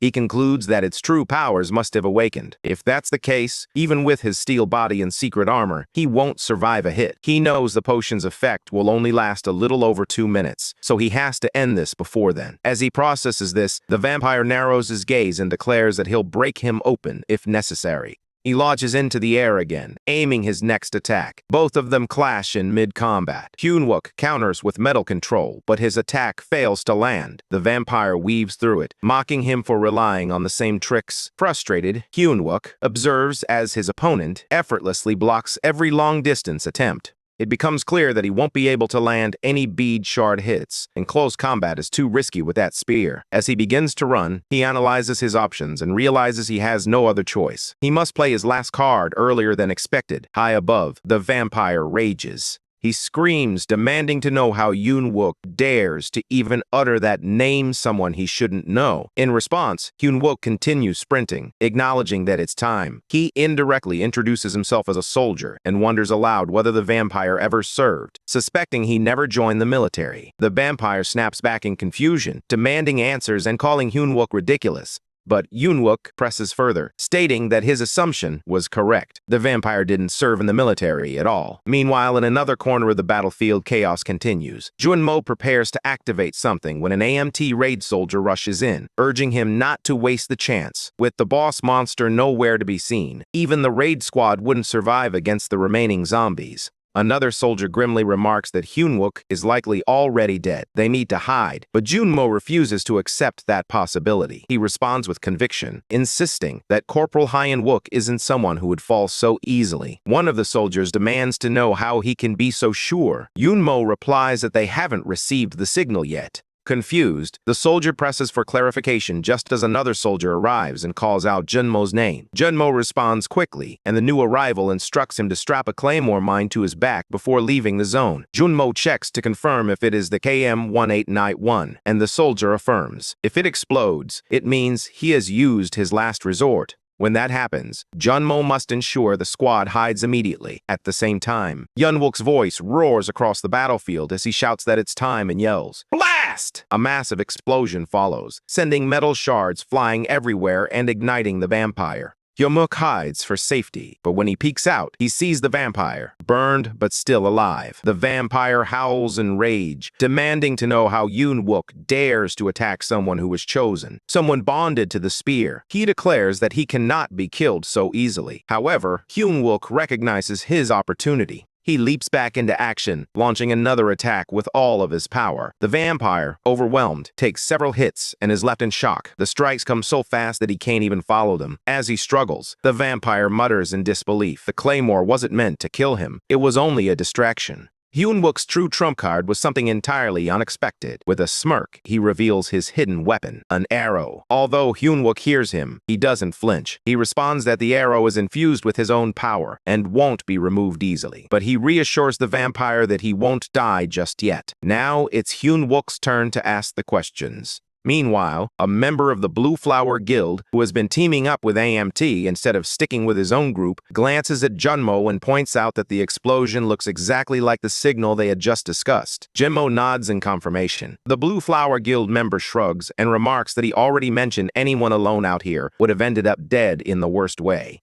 He advises that if they have combat rations, they should lie low and wait for the rear squad to arrive, assuring them that they'll survive that way. This comment clearly irritates Junmo, who glares at the man in frustration. The Blue Flower member, now nervous, asks what the problem is. Junmo sternly responds that the signal might indicate one of their own could be dead, and questions how he could even think about joking at a time like this. The man fumbles as he expresses his regret, acknowledging that they still have to survive somehow. He then turns to the group and urges everyone to hide quickly. Before they can react, another explosion erupts, sending panic rippling through the troops. Suddenly, a structure begins to materialize right in front of them. One of the soldiers points it out, shocked. They've never seen anything like this, not even during drills. Soon after, hordes of zombies begin to materialize alongside the building. Another soldier shouts in disbelief as the undead appear in large numbers. Trying to take control of the situation, Junmo motions for everyone to remain quiet, signaling them not to make a sound so the zombies wouldn't detect them.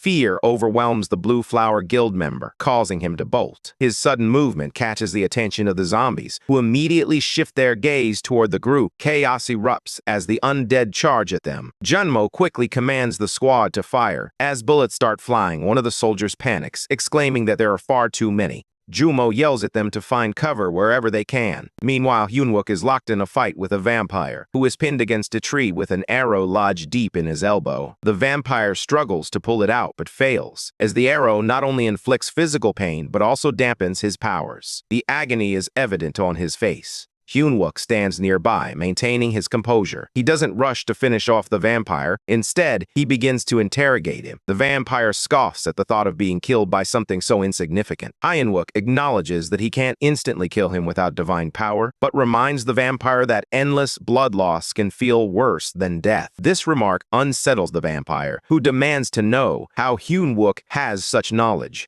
When the vampire attempts to remove the arrow again, Hyunwook pushes it in further with his magic. He then inquires about the connection between the vampire and the second grandson of the great Gugwang group, suggesting that he might be the one funding him. The vampire growls in response to the question and becomes agitated, but the escalating pain prevents him from lashing out. Hyunwook grins slightly, recognizing that the vampire's anger is proof he hit the mark. Encouraged by this, he continues to press on. He then brings up the mysterious figure known as the Necromancer. However, the vampire scoffs and expresses pity, calling Hyunwook clueless. He explains that the Necromancer could be anyone, perhaps someone right beside Hyunwook, or even a loved one. Hyunwook notes to himself that the vampire appears desperate for acknowledgement, yet he refuses to provide clear answers. Hyunwook suspects that the vampire has never encountered the necromancer in person. In response, the vampire calls Hyunwook pathetic and mocks him for making assumptions. He points out that someone as secretive as the necromancer would never reveal himself or his thoughts, even to someone under his command.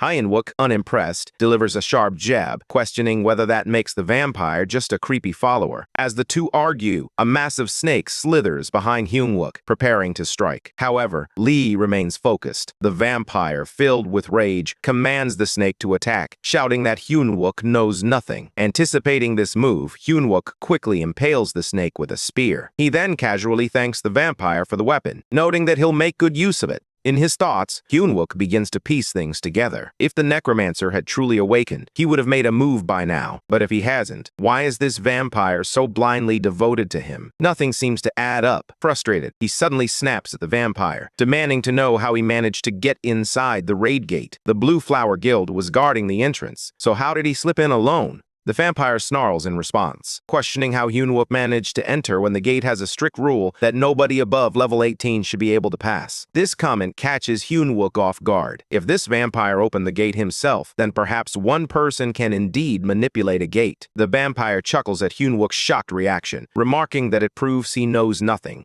He warns that the second phase is about to begin. Hyunwook starts noticing changes in the environment as the terrain shifts rapidly. He realizes he might lose the vampire and the fail-not weapon if he doesn't act quickly. Just as a new warning appears, indicating Zombie King's presence, Hyunwook rips the arrow out of the vampire. This is what the second phase meant. The vampire cackles with glee, bragging that the real phase of the raid is now beginning. Soon, Hyunwook will experience the true horrors of this world, all orchestrated by him. Meanwhile, at Junmo's side, the group remains hidden from the undead. But tension rises once more as the Zombie King suddenly appears in the area. The vampire, still with Hyunwook, explains that Baron Samedi commands both life and death, light and shadow. As he appears, he grants vision to all the previously summoned zombies, drastically increasing their power and coordination. The vampire taunts Hyunwook, revealing that the comrades used as bait will now be sacrificed, and the zombies will flood the outside world once they breach the gate.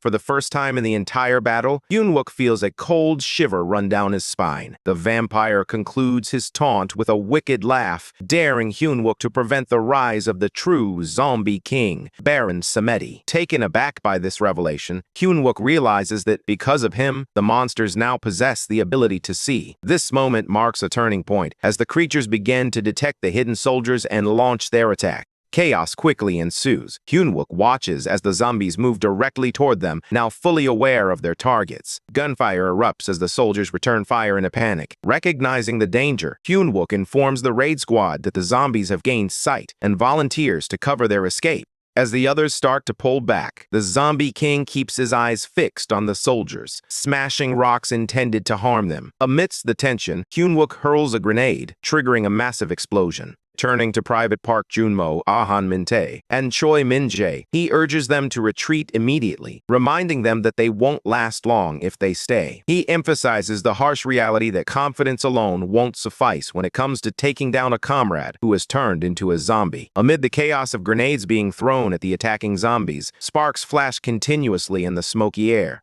Despite this, Park Junmo assures Hyunwook that if he goes down, they will go with him. Hearing this from his teammates, Hyunwook orders the squad to retreat completely and to use all the remaining grenades. Meanwhile, the Zombie King declares that he will offer the last of their comrades as sacrifices. In the background, his castle and Dakonir are fully constructed. As a result, the gate's entry restriction rises from level 18 to level 30. He reveals his plan. The zombies will attempt to break through the gate and flood into the outside world, and the squad must try to stop them. The atmosphere grows more dire as the soldiers race to dodge the Zombie King's relentless blows. Hyunwook sprints forward, all the while hearing the echo of nearby grenade explosions from a nearby building. He considers the claymore mine he placed, thinking about what would happen if it detonates. That would be his final option, signaling to the others that they must hide no matter what. Just as he begins to express his thoughts, Park Junmo interrupts, assuring him that they'll all be waiting, so he must survive and return. Hyunwook responds with certainty that he will come back, urging them to wait for him.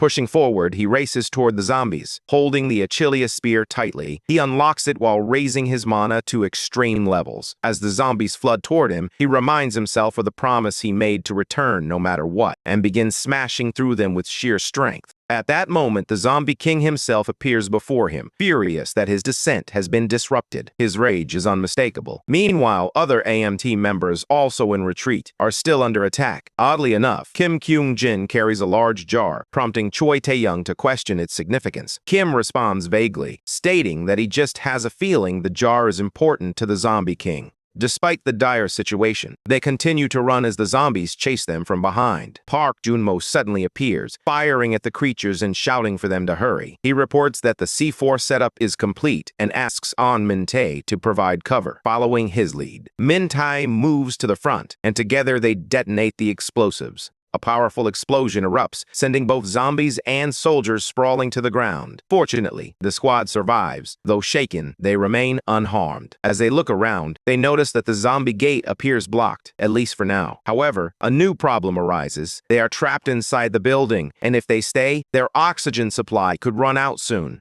Park Junmo notes that they have dealt with the urgent threat and must now locate an exit as quickly as possible. As they head off, they are met once again by the Zombie King, whose fury remains undiminished. His gaze falls on the stolen jar and he laughs with dark amusement. Shock spreads through the squad as they confront him. Suddenly, Hyunwook reappears, commanding everyone to halt. Park Junmo feels a wave of relief at seeing him alive. As Hyunwook confronts the Zombie King, he mutters to himself that he is the only one allowed to mess with his teammates. The soldiers freeze in surprise for a moment. Then, a system alert suddenly pops up, warning that a large chunk of mana has been burned in a short span. Only 32% remains. Hyun-wook realizes he's been acting tough, but now he's low on mana and completely clueless about how to defeat this terrifying enemy. Standing face to face with the Zombie King, he wonders if the monster is a long-range type. Gripping his spear tightly, Hyun-wook rushes in. The Zombie King looks furious at the sight of him, but strangely, he doesn't attack.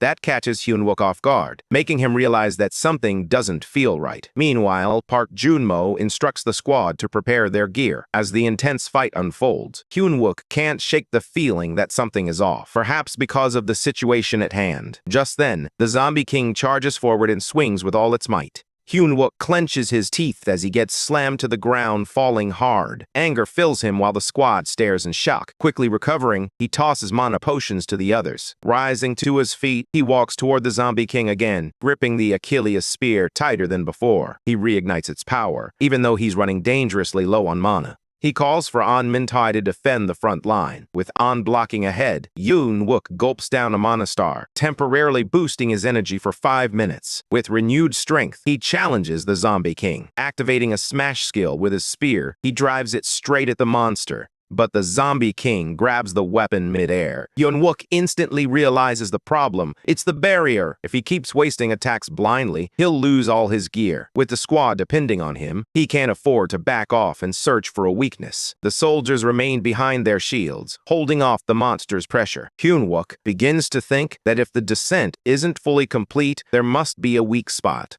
But where? Just then, Kim Kyung-jin stands with a sword in hand. Park Junmo approaches and asks where the sword came from. He warns Kim not to mess with dungeon items as their effects are unknown. Kim calmly responds that they no longer have a choice. Even Hyun-wook can't leave them behind. Someone has to act. Just as the Zombie King charges at them, Park Junmo quickly tells Kim to stab. Jinwo slams his sword into the creature's heart, and the monster falls to its knees. Hyun-wook looks at his team and asks if they're okay. Park Junmo confirms that they're all holding up, but Hyun-wook remains confused about what's really happening. Then they all notice the Zombie King now sitting and seething with rage. He spots a jar that Kim had snatched earlier. At the same time, Hyun-wook sees the sword embedded in the monster and wonders whether it struck the heart or the lungs. The Zombie King lets out a deafening roar, so loud that the squad can't even hear themselves think. A warning appears once again. The forced restart of the descent of the Zombie King, Baron Samedi, has begun. A new alert appears, indicating that the spirit of incomplete death is flowing through the Zombie King, and the level cap has increased to 53. Suddenly, it all clicks for Hyun-wook. The jars function just like the canopic jars from Egypt, which are vessels that store a mummy's organs. If this monster is similar, then the heart must be the vessel that holds his spirit. That's the weak point. With the barrier up and the king distracted, now's his chance. Pulling out, fail not. Hyun-wook locks in on the heart and takes aim. As the arrow flies, however, the Zombie King's wounds begin to heal rapidly due to the descent effect. Still, Hyun-wook doesn't back down. He believes this healing won't last. He charges once more with the Achilles spear, focusing all his strength. He believes this weapon will wipe out that annoying regeneration. As the spear slams into the monster, the Zombie King howls in agony. That's when he notices a strange metal closing in fast, and he knows, deep down, that this time he's in serious trouble. As he notices An Min-tae, he questions what he's up to and orders him to activate the shield. Following the command, An Min-tae casts the shield to block the Zombie King's fierce blows, using it for cover. Hyun-wook joins him behind the barrier, and An Min-tae checks to see if he's doing okay. As Hyun-wook observes An Min-tae's ability in action, he is taken aback and begins to wonder about the skill. An Min-tae explains that ever since entering the dungeon, his level has been rising rapidly. The last time he stopped the Zombie King's attack, he leveled up and finally unlocked the shield skill. Just as Hyun-wook once mentioned, the world standard no longer applies. While he continues speaking, a system alert pops up, notifying him that a level 1 magic shield has been granted. However, Hyun-wook questions how he can rely on an untested skill that might have gotten him killed. An Min-tae responds that he just wanted to protect him. In return, Hyun-wook acknowledges this, but reminds him that it is his own duty to shield the others, so he shouldn't push himself too hard. Ahun Min-tae expresses his gratitude, but Hyun-wook brushes it aside, suggesting the thanks should be reserved for when they all make it out alive. As the battle continues, another alert suddenly sounds, indicating that the descent process has been interrupted. The Zombie King appears more intense than ever, and a further warning indicates that an incomplete spirit of death is spreading through his body, threatening to pull him back into death soon. The creature lets out a monstrous growl. Despite his worsening condition, he charges forward, suggesting that this might be his final attempt to drag them down with him. Thinking quickly, Hyun-wook instructs Choi Tae-young to block the Zombie King's view with continuous fire. Choi doesn't hesitate and begins shooting non-stop. Meanwhile, Park Jo-mo encourages the raid squad to employ distraction tactics until Hyun-wook regains his mana.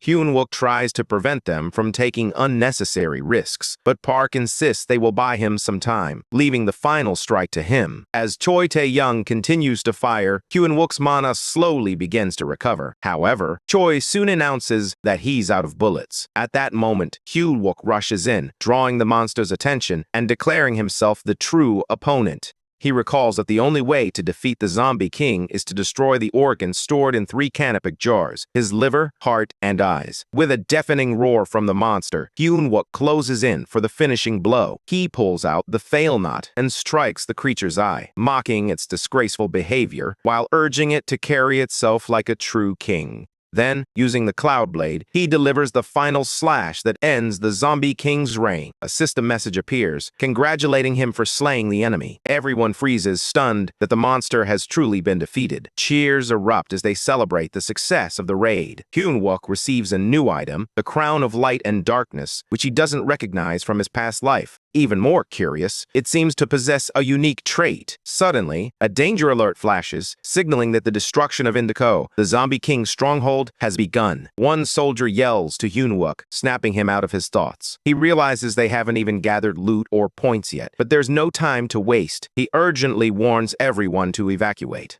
The troops rush out, moving quickly through the collapsing fort. Another notification confirms that the raid is complete and the gate will shut soon. They sprint toward the exit, determined to make it before it closes. Hyun-wook shouts, urging them to move faster as the gate begins to shrink. Outside, Catherine is engaged in a conversation with her guildmate, who expresses concerns about the party-level requirements for the raid, stating that every member must be at least level 53. She also questions whether going solo as the Blue Flower Guild might backfire if the Gugwon group decides to withdraw their support. They are caught off guard when they see the gate beginning to shut, but one by one, the AMT troop bursts through. Hyun-wook flies out, just in time as the gate seals behind them. Relief washes over the group as they realize they made it out alive. Hyun-wook gathers everyone and praises their efforts while confirming that the Red Gate raid is complete. Everyone celebrates, overwhelmed by their success. Watching from a distance, Catherine feels a surge of fury. She can't believe they actually cleared the Red Gate and wonders who Hyun-wook really is. Meanwhile, inside the ruined fort, Kim Tae-soop wanders around. After receiving the gate clearance message, he rushed there, but now he can't seem to find the gate.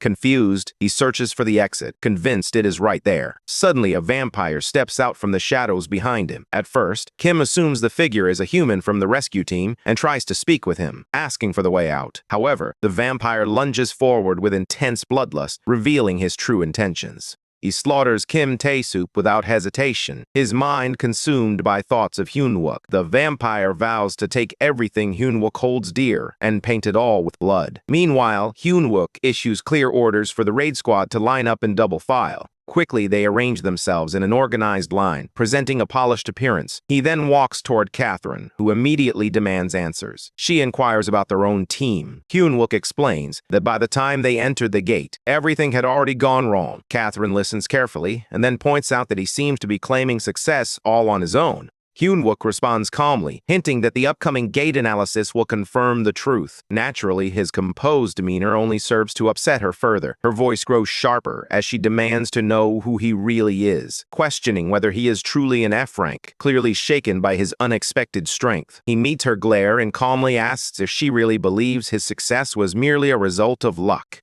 In response, she expresses her doubts, stating that she'll believe everything once the results are out. Suddenly, she changes the topic and asks if he happened to see a spear-type item inside, possibly something their zombified Blue Flower Guild member carried, or perhaps an item from the dungeon's treasure house. Her question triggers a memory in Hyun-wook. He recalls shouting for everyone to evacuate as the castle collapsed. In that moment, he had spotted an item marked with the indomitable steel body and had taken it. However, back in the present, he lies and tells her he didn't see any spears. Instantly, she looks stunned, having been confident that something like that was inside. She insists there must have been one. As she continues to press him, Hyun-wook interrupts, accusing her of switching topics too often. He implies that she's avoiding their bet and even teases her by calling her the great department head of Seoul's Blue Flower Guild. He questions whether she's trying to back out of her promise. Frustrated, she shouts again, her emotions spiking, causing Hyun-wook to step back slightly. He comments that she seems out of sorts and offers to return later to settle things. But before he can leave, she grabs his wrist tightly and cries out that he should join the Blue Flower Guild right now, promising he'll receive the best treatment in the industry. For a moment, he pauses, wondering if she only wants to grind him down and control him.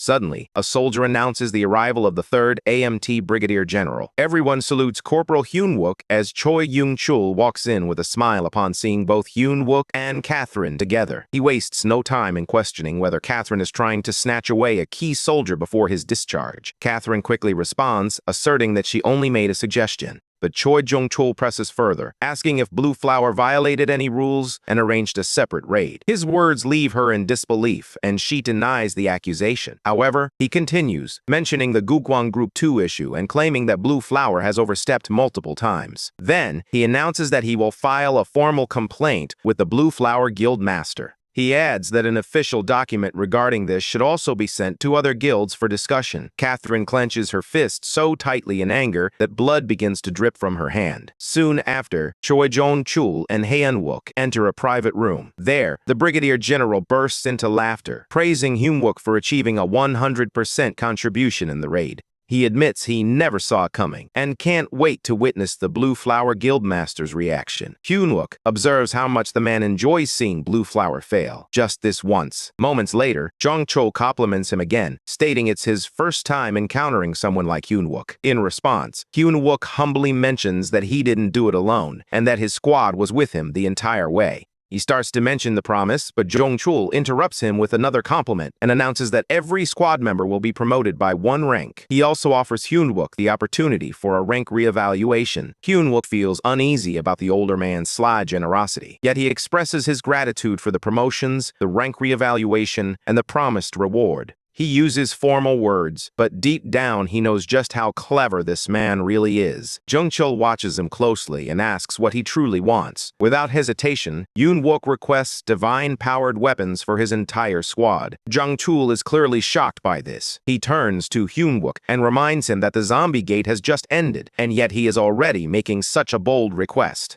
Meanwhile, in another area, a young boy bursts into a room, shouting shocking news. The support squad has cleared the level 53 red gate, all on their own. A nearby soldier scoffs, thinking it's nonsense, but the boy insists it's true, even revealing that Corporal Hyun-wook received a scouting offer from Blue Flower. The soldiers in the room are left stunned. One of them points out that this might mean Hyun-wook has surpassed Sergeant Choi Young-hoon. Another adds that once Sergeant Choi returns, they'll need to settle it with a match to determine who the true ace is. Meanwhile, the returning support squad is resting together and talking among themselves. One soldier shares that all the attention feels like a burden. Another person agrees, sharing that they were previously ignored, and now it's difficult to adjust to being noticed. Someone mentions Park Junmo, wondering why he doesn't seem to be affected by all the attention. They glance over and seem happily chatting with a group of girl soldiers bragging about the raid. He recounts the moment when Hyun-wook ran out of mana, but still stepped forward to confront the zombies. One girl asks how the rest of the squad got so strong, and Junmo proudly replies that it's thanks to Corporal Hyun-wook's special training. Meanwhile, Hyun-wook sits alone in a room, eating quietly. Suddenly, someone bursts in its private Lee Won-suk. He introduces himself and states that he has business with the support squad. He quickly falls to his knees and begins to cry, begging Hyun-wook for forgiveness and pleading for a second chance. Hyun-wook doesn't turn to look at him, wondering why Won-suk had to come in now, of all times. Meanwhile, Won-suk remains on the floor, sobbing. A system notification appears, indicating that Hyun-wook is now digesting the crown of light and darkness, which he had consumed earlier. Eventually, Hyun-wook stands and looks at Won-suk. Although he doesn't like him, he realizes the soul wave is approaching, and most squads won't survive it. Even one more fighter could make a difference. After considering this, he tells Won-suk that he will accept him. Won-suk stares in disbelief, overwhelmed with happiness. But Hyunwook's expression turns serious as he grabs Won-suk by the collar and warns him to prepare to die. Won-suk looks lost, struggling to comprehend the situation. He stammers, trying to confirm what he just heard. However, Hyunwook shoves him down and growls that it doesn't matter whether Won-suk heard it correctly or not. Won-suk continues to beg, calling out Hyunwook's name, desperate to survive. Meanwhile, in a dark place, the vampire stands silently. Suddenly, someone storms in, furious and yelling about all the items lost due to his failure. The man accuses the vampire of not completing a simple gate test. The vampire hangs his head in shame and apologizes. Just then, a strange girl appears beside him. She speaks in a creepy voice, stating that usually, someone like him would be left to starve and die. But this time, he's lucky. They've been summoned. She licks her lips in a strange, monstrous manner and grins with excitement. Whispering, she reveals that soon, blood will cover the entire Seoul region. Finally, the Seoul wave is about to begin. Kaibek-jung, the guild master of Great Mountain, is on a call with the guild chairman, reassuring him that his judgment is sound. He references the recent failure of the candidate at Seoul Station and emphasizes that plans are already in motion. Additionally, he is actively gathering forces through his contacts in the black market. He is determined to track down the key, no matter what it takes. He notes that the small-time thief appears to use fire in combat, leading him to believe that this person is likely part of AMT. With that in mind, he plans to trigger 4 gates during the upcoming Soul Wave and then split them up. Afterward, he will send some of his loyal enforcers to eliminate the 1st AMT battalion. Trying to ease the chairman's concerns, he reassures him not to worry about the situation in Korea. Once the call ends, he turns to the slaughterers and tells them that they now have fresh prey. One of the vampires, eager for action, asks for orders. He responds that their task is to raid the 1st Battalion of Namsan AMT as soon as the wave kicks off, and to eliminate everything that breathes. When the vampire inquires about a specific strategy to follow, he simply states that they are free to handle it however they choose. Their mission is clear. They must begin with the military unit and erase Seoul from South Korea's map. Meanwhile, at the 3rd AMT Brigade's 1st Battalion, the battalion commander starts the promotion ceremony with a formal salute to Hyunwook and 6 other soldiers who have just received orders for a 1-rank promotion. Following that, every soldier in the unit returns the salute in unison, standing tall with pride. The commander praises them all for their outstanding service and offers his congratulations. Hyunwook nods and gives a quick word of thanks. Soon after, the commander expresses his belief that if every soldier and officer fulfills their responsibilities properly, they can create a healthy and unified barracks culture that leaves no one behind. Hearing this, Hyunwook can't help but think the commander is about to launch into another one of his trademark long speeches. However, the commander presses on, expressing how their strong military discipline has transformed his beliefs into reality and how genuinely proud he feels. Just then, the flow of his speech is interrupted. The commander receives a call. His tone sharpens as he mentions someone named Kaido. He states that he'll head over immediately and then instructs the 2nd platoon leader to take charge and complete the promotion ceremony in his absence. The platoon leader steps in without hesitation, ensuring the event continues smoothly. At that moment, Hyunwook begins to wonder if this Kaido could be Okita Kaido, the Sword Saint assassin who once killed the Sword Saint Guk Sangkwangpyo. Memories from his previous life start to resurface. Back then, after receiving intel about Kaido's illegal entry through Busan Port, Commander Kim Kang-suk had left the battalion to pursue him. Unfortunately, during that absence, 2 vampires wiped out the entire 1st AMT battalion. It's clear now that the past he remembers has begun to repeat itself. As thoughts swirl in his mind, the 2nd platoon leader continues with the ceremony, reading out the results of the rank advancement. An Min Tai, Choi Min Jae, Choi Tai Young, Park Sung Min, and Kim Chung Jin are all promoted to D rank. He instructs them to inspect their awarded weapons and ensure they register them at the local branch office. Everyone quickly complies. While the others celebrate their progress and enjoy the moment, Hyunwook quietly wonders if the future he remembers is about to replay itself and whether he will be able to survive what's coming this time. One of the soldiers then mentions that it feels like they could achieve even more, pondering how amazing it would be if someone were promoted by 2 ranks at once. Meanwhile, Hyunwook notices Corporal Park Junmo and checks to see if he's all right. Junmo responds that he's fine, though he had expected things to turn out this way. He adds that, unlike the others, he isn't able to raise his level easily, even though he also received a reward and a high-grade weapon. Afterward, everyone begins examining their new weapons. When Yoon-wook opens his own box to check its contents, the soldiers behind him question whether the items inside are actually pegs instead of a proper weapon. In that moment, Yoon-wook realizes that all his preparations are complete. Worrying now serves no purpose. He understands that he has no choice but to face whatever lies ahead. Whatever the future throws at him, he's ready to crash into it, crush it, and consume it. Still, he feels deeply let down by what he received as a reward. A few days later, at the Namsan guard post while they are on duty at their stations, Park Junmo casually mentions that it seems like they are being assigned night duty far too often these days. He jokes that they've become regulars. Meanwhile, Hyun-wook quietly thinks to himself that perhaps it's a good thing the incident hasn't happened yet.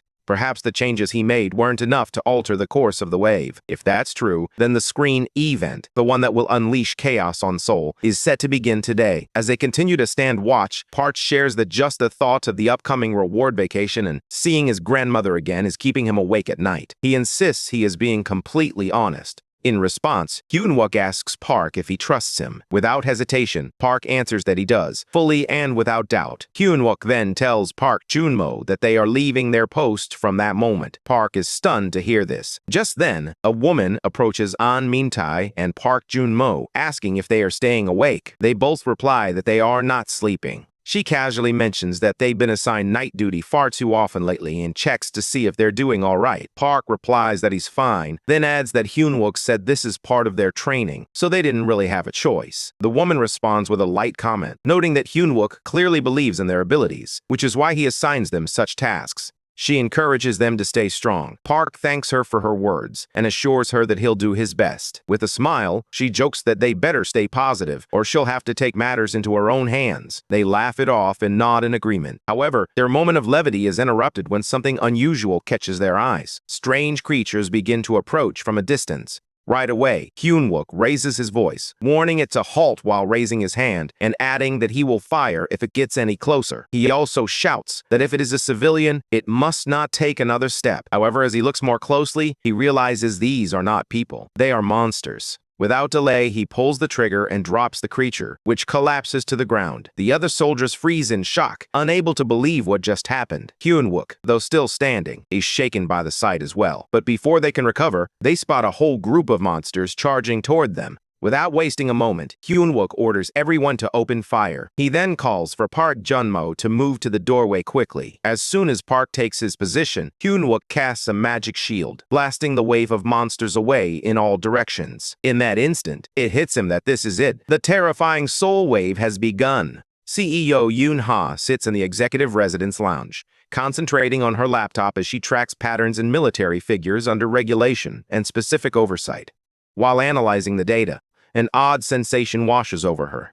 Prompted by instinct, she steps out of her room and activates her skill, Holy Night, before carefully pushing the door open. At that moment, a chilling scene unfolds before her eyes as numerous snakes slither through the space, grabbing the military executives. The sight leaves her startled. As she tries to grasp the situation, a vampire suddenly appears before her. Caught off guard, she is struck by his sudden blow and collapses to the ground, injured. In a cold tone, he remarks that he has finally located her, the third daughter of the captain of the Holy Night Order. He continues to attack her relentlessly, but she gathers her strength and delivers a solid kick to his face, sending him staggering back. Without hesitation, she follows up with a series of fierce strikes, forcing him to retreat even further. Despite her injuries, she questions his identity, wondering if he might be a player. While observing him, she realizes that the parts of his body touched by her holy energy are scorched, yet his recovery speed is impressive. This leads her to wonder who he truly might be. He, however, responds with indifference, claiming there's no purpose in learning his name since her fate is sealed. Despite the threat, a smirk lingers on his face.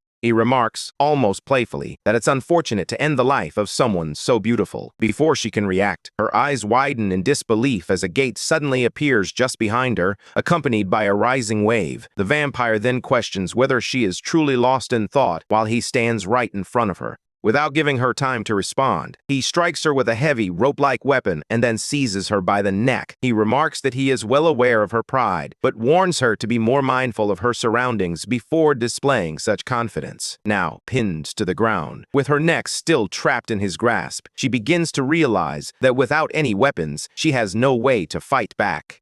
At that moment, he mentions that although he would enjoy dragging the fight out longer, he's pressed for time and intends to end it quickly. Even as her vision begins to blur, she realizes she cannot afford to pass out here. She must resist no matter what. However, her strength is slipping fast, and her consciousness begins to fade. Just then, as the vampire moves in for the final blow, Hyun-wook suddenly appears. His unexpected arrival causes the vampire to pause, clearly irritated by the interruption. With his grip broken, Yuna falls from his hold and starts coughing, struggling to catch her breath. Between gasps, she asks Hyun-wook why he is here. Calmly, he explains that he came to save her, leaving her briefly stunned by his words. Meanwhile, the vampire watches their exchange with growing fury, snarling in frustration as he accuses them of acting as if he isn't even there. He compares them to someone from a past encounter who showed similar disrespect, an insult he hasn't forgotten. His hatred for military officers becomes evident as he expresses his disgust, calling them rats.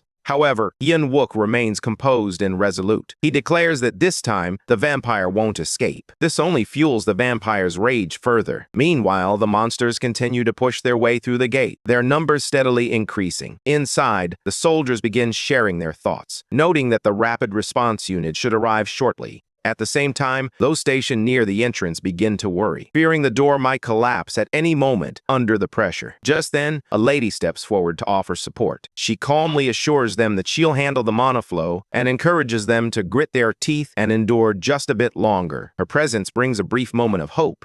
Soon after, the rapid response unit finally arrives, moving swiftly into their assigned A2 formation. As they take position, the goblins appear stunned by the unit's sudden arrival and precision. At that moment, a lady vampire appears, her tone casual yet chilling as she wonders why the zombies are still lingering. As she steps into view, all the soldiers freeze in shock, recognizing her terrifying presence. Amid the tension, some soldiers whisper to each other in panic, realizing that even the rapid response unit didn't have time to scream before being taken down. Fear begins to spread among them as they contemplate their chances of survival. With a cold smile, the lady vampire mocks their reaction. She observes their silence and calls them dull, insisting that if they're that boring, they don't deserve to live. Her words send another wave of dread through the troops. However, she is taken aback when she notices Choi Young-jun approaching, calmly navigating through the swarm of monsters while casually sipping rum. Seeing Choi Young-jun genuinely surprises her.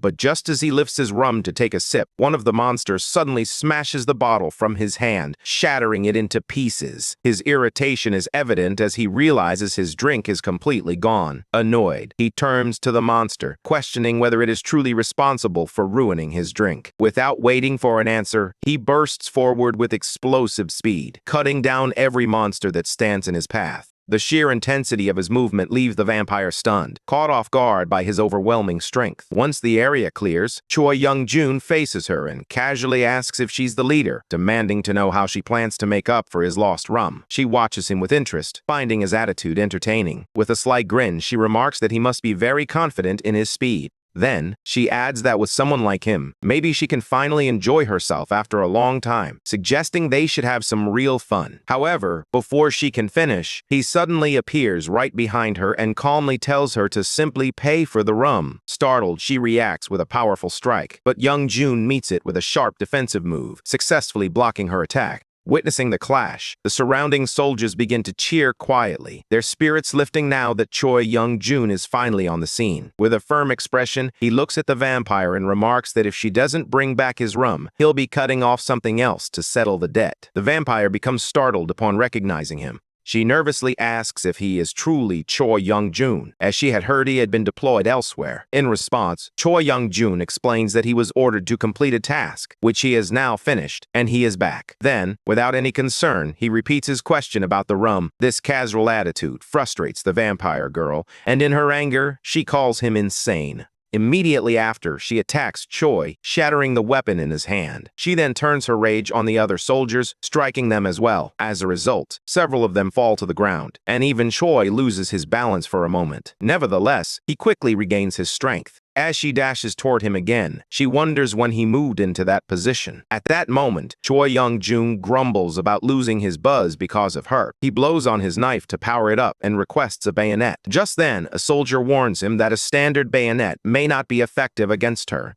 Another soldier comments that she seems to be a vampire. Choi, feeling confused, points out that zombies don't talk, so she can't be one of them. As they discuss this, the vampire girl silently sneaks up behind them, gripping her sword tightly. She looks furious and thinks to herself that Choi Young-jun's strength is exactly why people consider him a strong candidate for the next Sword Saint. Therefore, she decides to fight him using her top speed, challenging him to try to stop her if he can even see her movement. Suddenly, a girl soldier notices the vampire and shouts a warning. Choi immediately turns around and realizes that the vampire is right behind him. Luckily, he blocks her attack just in time and counterattacks. Meanwhile, the soldiers begin to panic, fearing they might be the next targets. However, Choi protects them all and slams the vampire against the wall. He explains that he was trying to control his body's pace to stay drunk longer, but now the buzz is completely gone. Looking at her, he questions how she plans to take responsibility for ruining it. On the ground, the vampire grows nervous as she realizes that Choi is much stronger than she expected.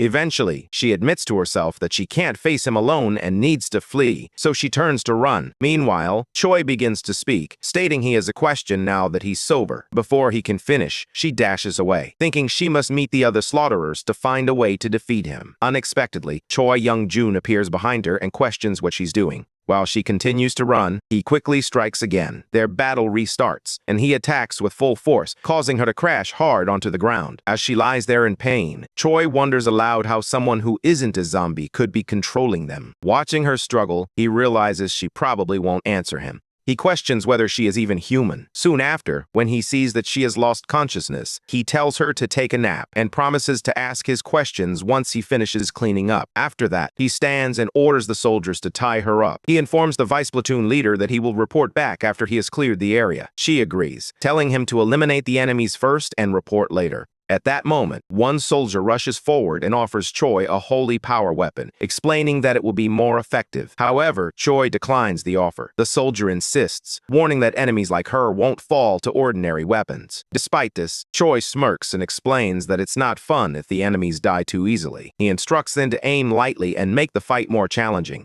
He walks off to confront the remaining monsters while the soldiers quietly watch and leave. One of them comments that Sergeant Hyun-wook's personality resembles Choi Young-jun's. The other replies that it's terrifying every time either of them smiles that way. Soon, Choi arrives at another battlefield, where a vampire awaits and greets him in a mocking tone. He claims that this time the vampire won't be able to escape. Furious upon hearing Choi's voice, the vampire starts cursing him. Without delay, they begin to fight, both wielding powerful weapons. During the battle, Choi destroys the ropes created by the vampire's powers. Meanwhile, Hyun-wook warns the platoon leader that monsters are emerging from the gate and heading toward the barracks. He urges them to secure weapons and protect the soldiers. The platoon leader identifies the enemy as a vampire and wonders how they can fight back without holy power. Hyun-wook explains that attempting to fight while also trying to protect someone would only put them at a disadvantage. They definitely need a holy weapon. After reflecting on everything, the platoon leader remembers how well Hyun-wook has performed so far. She then firmly commands her troops to stay alive, delivering a strict order. Meanwhile, on the battlefield, the vampire shouts at Hyun-wook, insisting they should have fought together instead of sending someone else. Despite this, Hyun-wook continues to smile, showing no sign of fear.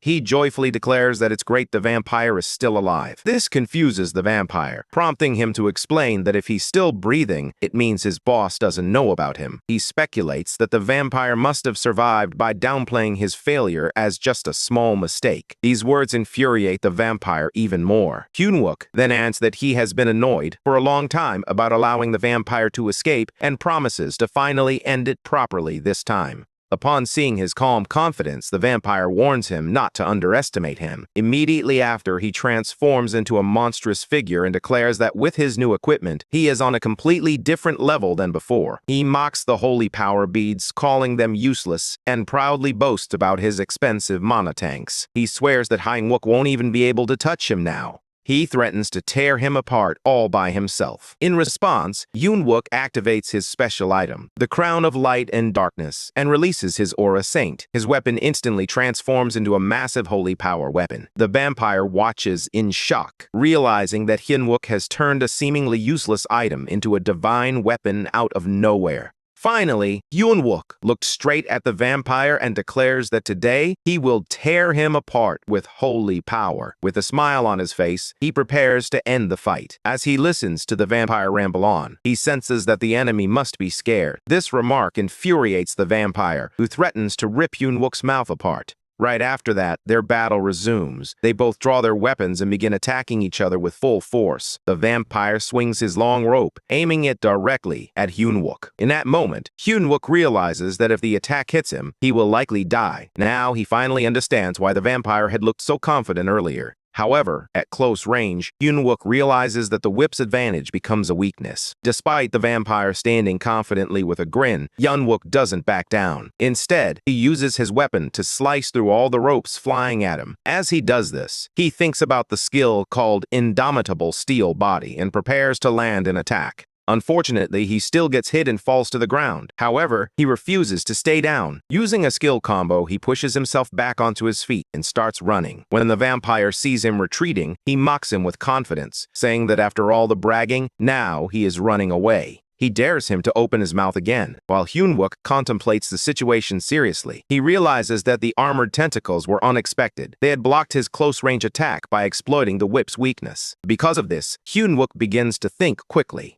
If things continue like this, his final long-range move, fail not, may be thwarted. So, even though it will consume a massive amount of mana and leave him completely exhausted, he decides he must switch to the Achilles spear. As he prepares, the vampire charges at him, shouting that he should keep running until he is dead. Meanwhile, Hyun-wook continues dodging for his life. The vampire throws his rope again and shouts to unlock it while attempting to trap Hyun-wook. Although Hyun-wook is doing everything he can to survive, it becomes clear that he might not be able to escape this time. He begins to realize that the vampire is using a powerful mana tank built into his armor. This enemy seems completely prepared and has already identified Hyun-wook's weak points. With other vampires nearby, Hyun-wook knows he cannot afford to waste all his mana fighting just one of them. At that moment, the vampire notices Hyun-wook's hesitation, grinning as he taunts him once more. He asks if Hyun-wook now realizes how helpless he truly is, and dares him to speak as he did before. Despite the provocation, Hyun-wook remains calm and continues to think strategically.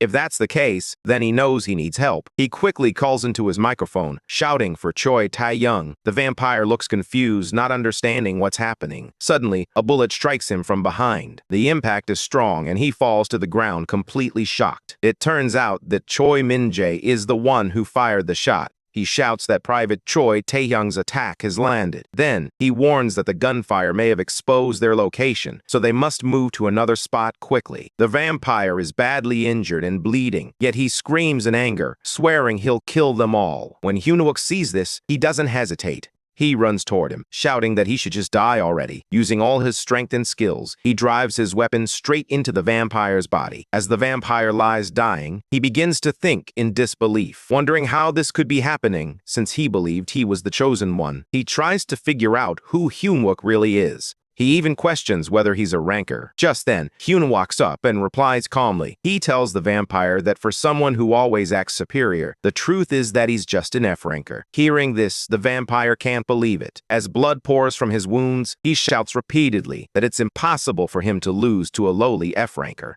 Eventually, he repeats it one last time before his body disappears, completely defeated. Afterward, Hyun-wook watches everything in silence. He then picks up what's left of the vampire. Considering how long absorption takes, he decides to eat only half now and save the other half for later. Just then, another soldier rushes in to inform Sergeant Hyun-wook that a skeleton army is now attacking barracks number. Hyun-wook asks about the plan, and Tae-young quickly explains that they can't keep track of the number of skeletons. At this rate, he doubts anyone will survive. As the situation worsens, Hyun-wook rushes off. Just then, a giant skeleton appears, accompanied by even more skeletons. He screams that he will wipe out all the low-ranked skeletons. Suddenly, waves of skeletons appear and charge straight toward the soldiers. One of the soldiers spots them and begins shouting as they come under attack. Blood splatters everywhere, and the skeletons even tear the soldier's head from his body. Meanwhile, Kim Se-hee watches in horror and realizes that the platoon leader has also been killed. The girl quickly turns to Sergeant Kim Se-hee and cries out that without the noble phantasm, they don't have enough mana. She warns that the monsters are forcing their way inside. Despite the critical situation, Kim Se-hee remains focused. She instructs the others to stay calm and not to panic. She emphasizes the importance of not firing wildly, urging them to concentrate their firepower on one target and blast through. Then someone mentions the armory. They explain that it's still locked because the platoon leader has the keys. Kim Se-hee doesn't hesitate. She responds that they must destroy it or melt it down if necessary. Whatever it takes, they must find a way to open it. She insists they can survive and encourages everyone not to give up. At that moment, someone spots more skeletons climbing the walls. A girl warns Kim Se-hee that they are getting inside. Se-hee immediately yells for everyone to get away from the windows because it's dangerous. Just then, Yoon-wook finally arrives at the scene. When he sees the huge crowd of skeletons, he curses under his breath. He realizes there are 2 people inside the barracks that they can't afford to lose. Deep in his heart, he hopes that Kim Se-hee is still alive. Inside the barracks, Se-hee stands still, unaware of the massive skeleton looming behind her. Just in time, Hyun-wook spots the danger and shouts Se-hee's name. At the beginning, Oh Kang-mak quietly wonders whether they really need to open the gates. He thinks that if they rush in all at once, they might finish quickly. In response, Carol calmly shares that she only holds on to the hope of survival. This naturally confuses him, prompting him to question what she truly means. Carol then explains in a cold tone that humans seem adorable when their hope gets crushed. Soon after, the captain updates Carol, pointing out that it seems the entire infiltration team is already dead. This revelation completely shocks the vampire Oh Kang-ma. He immediately turns toward both of them, demanding an explanation. The captain calmly continues, explaining that they had removed all communication devices and functioning cameras during the mana scattering and reached the rendezvous point, but no one showed up. A moment later, Oh Kang-mak reminds him that they had previously claimed the Mountain Army and the Sword Saint candidate were not present. In response, the captain admits that this was their belief before the infiltration. However, Oh Kang-mak doesn't stop there. He questions him again, this time about the girl Se-hee Yoon-ha, the daughter of the Holy Knight Order's captain. The captain replies that, at this point, they can only assume she is much stronger than they originally expected. Suddenly, Carol instructs Oh Kang-mak to head down himself and wipe out the military command. Hearing this, he becomes furious. As his anger boils, he storms off to another area. Immediately, the baldy bastard begins planting the giant totems. He keeps thinking that because of these foolish people, he has to deal with this mess, and his fury continues to grow. Shortly afterward, he and Carol move to another location. At that point, he proposes a new idea. Since things have escalated, he suggests she try to turn the paladin into one of their own. However, Carol dismisses this and reminds him that her instructions were to go after the military command, not Se-hee Yoon-ha. Oh Kang-ma glares back at her in anger, questioning whether she truly thinks he's one of those fools. With determination, he declares that he'll take them all out in one strike. Calmly, Carol responds that he shouldn't worry. Others will take care of Se-hee Yoon-ha. Just as she finishes speaking, waves of monsters begin to arrive. Each holding enormous swords, Carol quietly wonders what Se-hee Yoon-ha's face will look like when she falls into despair. Meanwhile, on the other side, Hyun-wook is battling several vampires. As he fights, memories of his past life flood back to him. Back then, only 2 vampires had appeared. However, after facing the earlier fanatic, he isn't sure how many more might come now. This current situation doesn't align with his memories. If the barracks are aware that 2 was already under attack by an unknown vampire, then someone as vital as Kim Se-hee must be protected at all costs. Without hesitation, he charges at a group of skeletons. As he rushes forward, one of them turns to face him. He immediately unleashes all his strength and skills to launch an attack.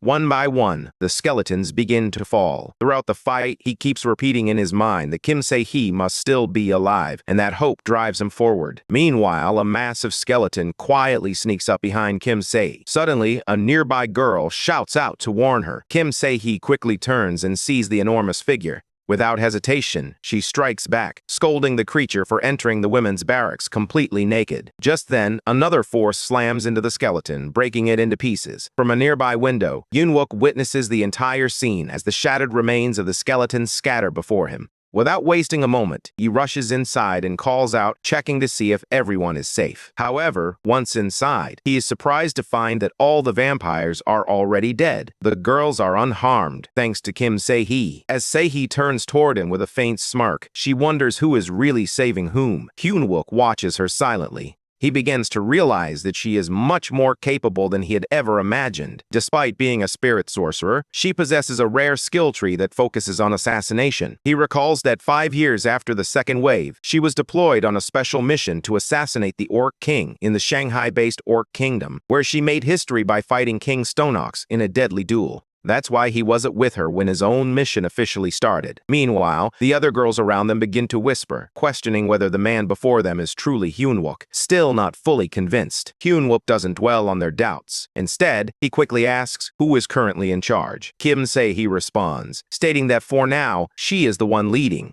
Suddenly, another girl bursts in from a nearby room, announcing that the armory has been opened. Without hesitation, Hyunwook declares that he'll defend the area and urges everyone to grab their weapons. However, Se-hee expresses her concern, wondering if he can handle it alone. Despite the difficulty, Hyunwook quickly glances outside and sees a massive number of skeletons rushing toward them.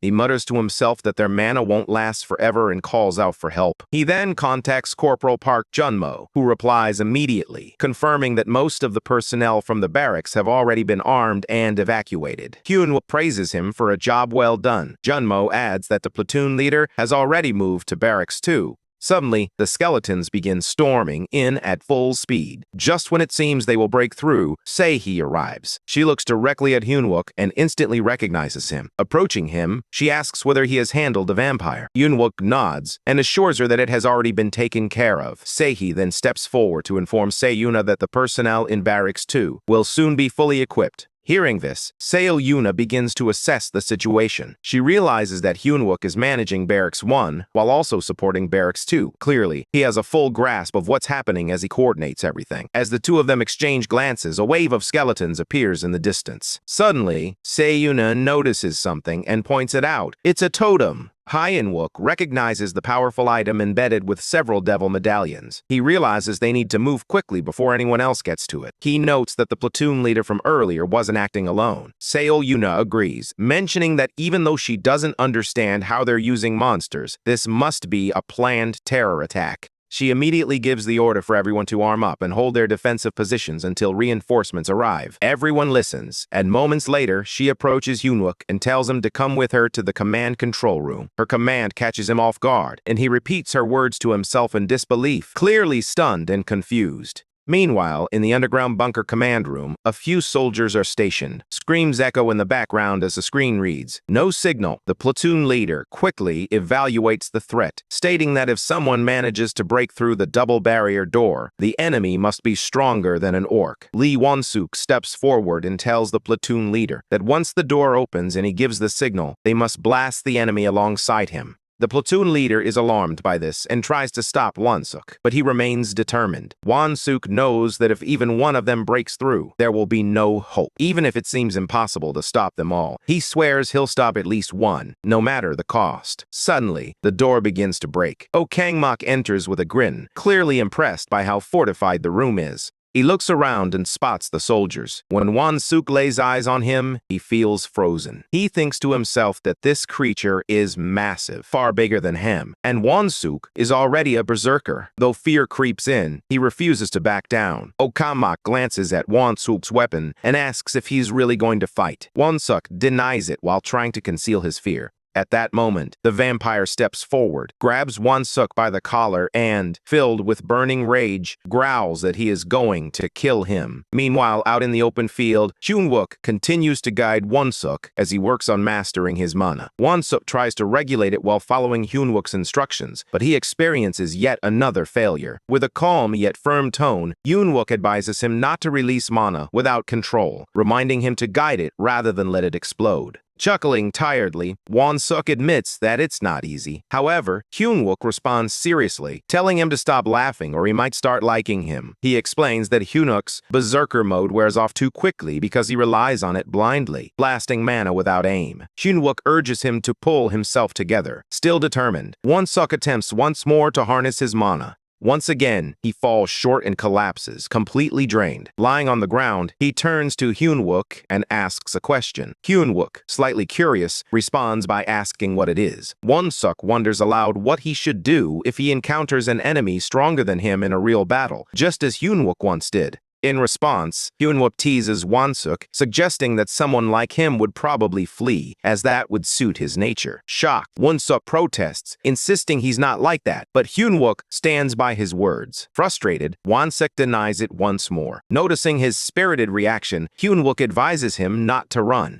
He tells Won-suk to face his enemy directly, like a soldier, and defend the comrades behind him. In that moment, Won-suk is brought back to the present as he confronts a vampire in real time, recalling Hyunwook's lesson. Despite being filled with fear, he whispers to himself that he can't retreat now. With determination, Won-suk launches his attack, declaring his intent to end the vampire.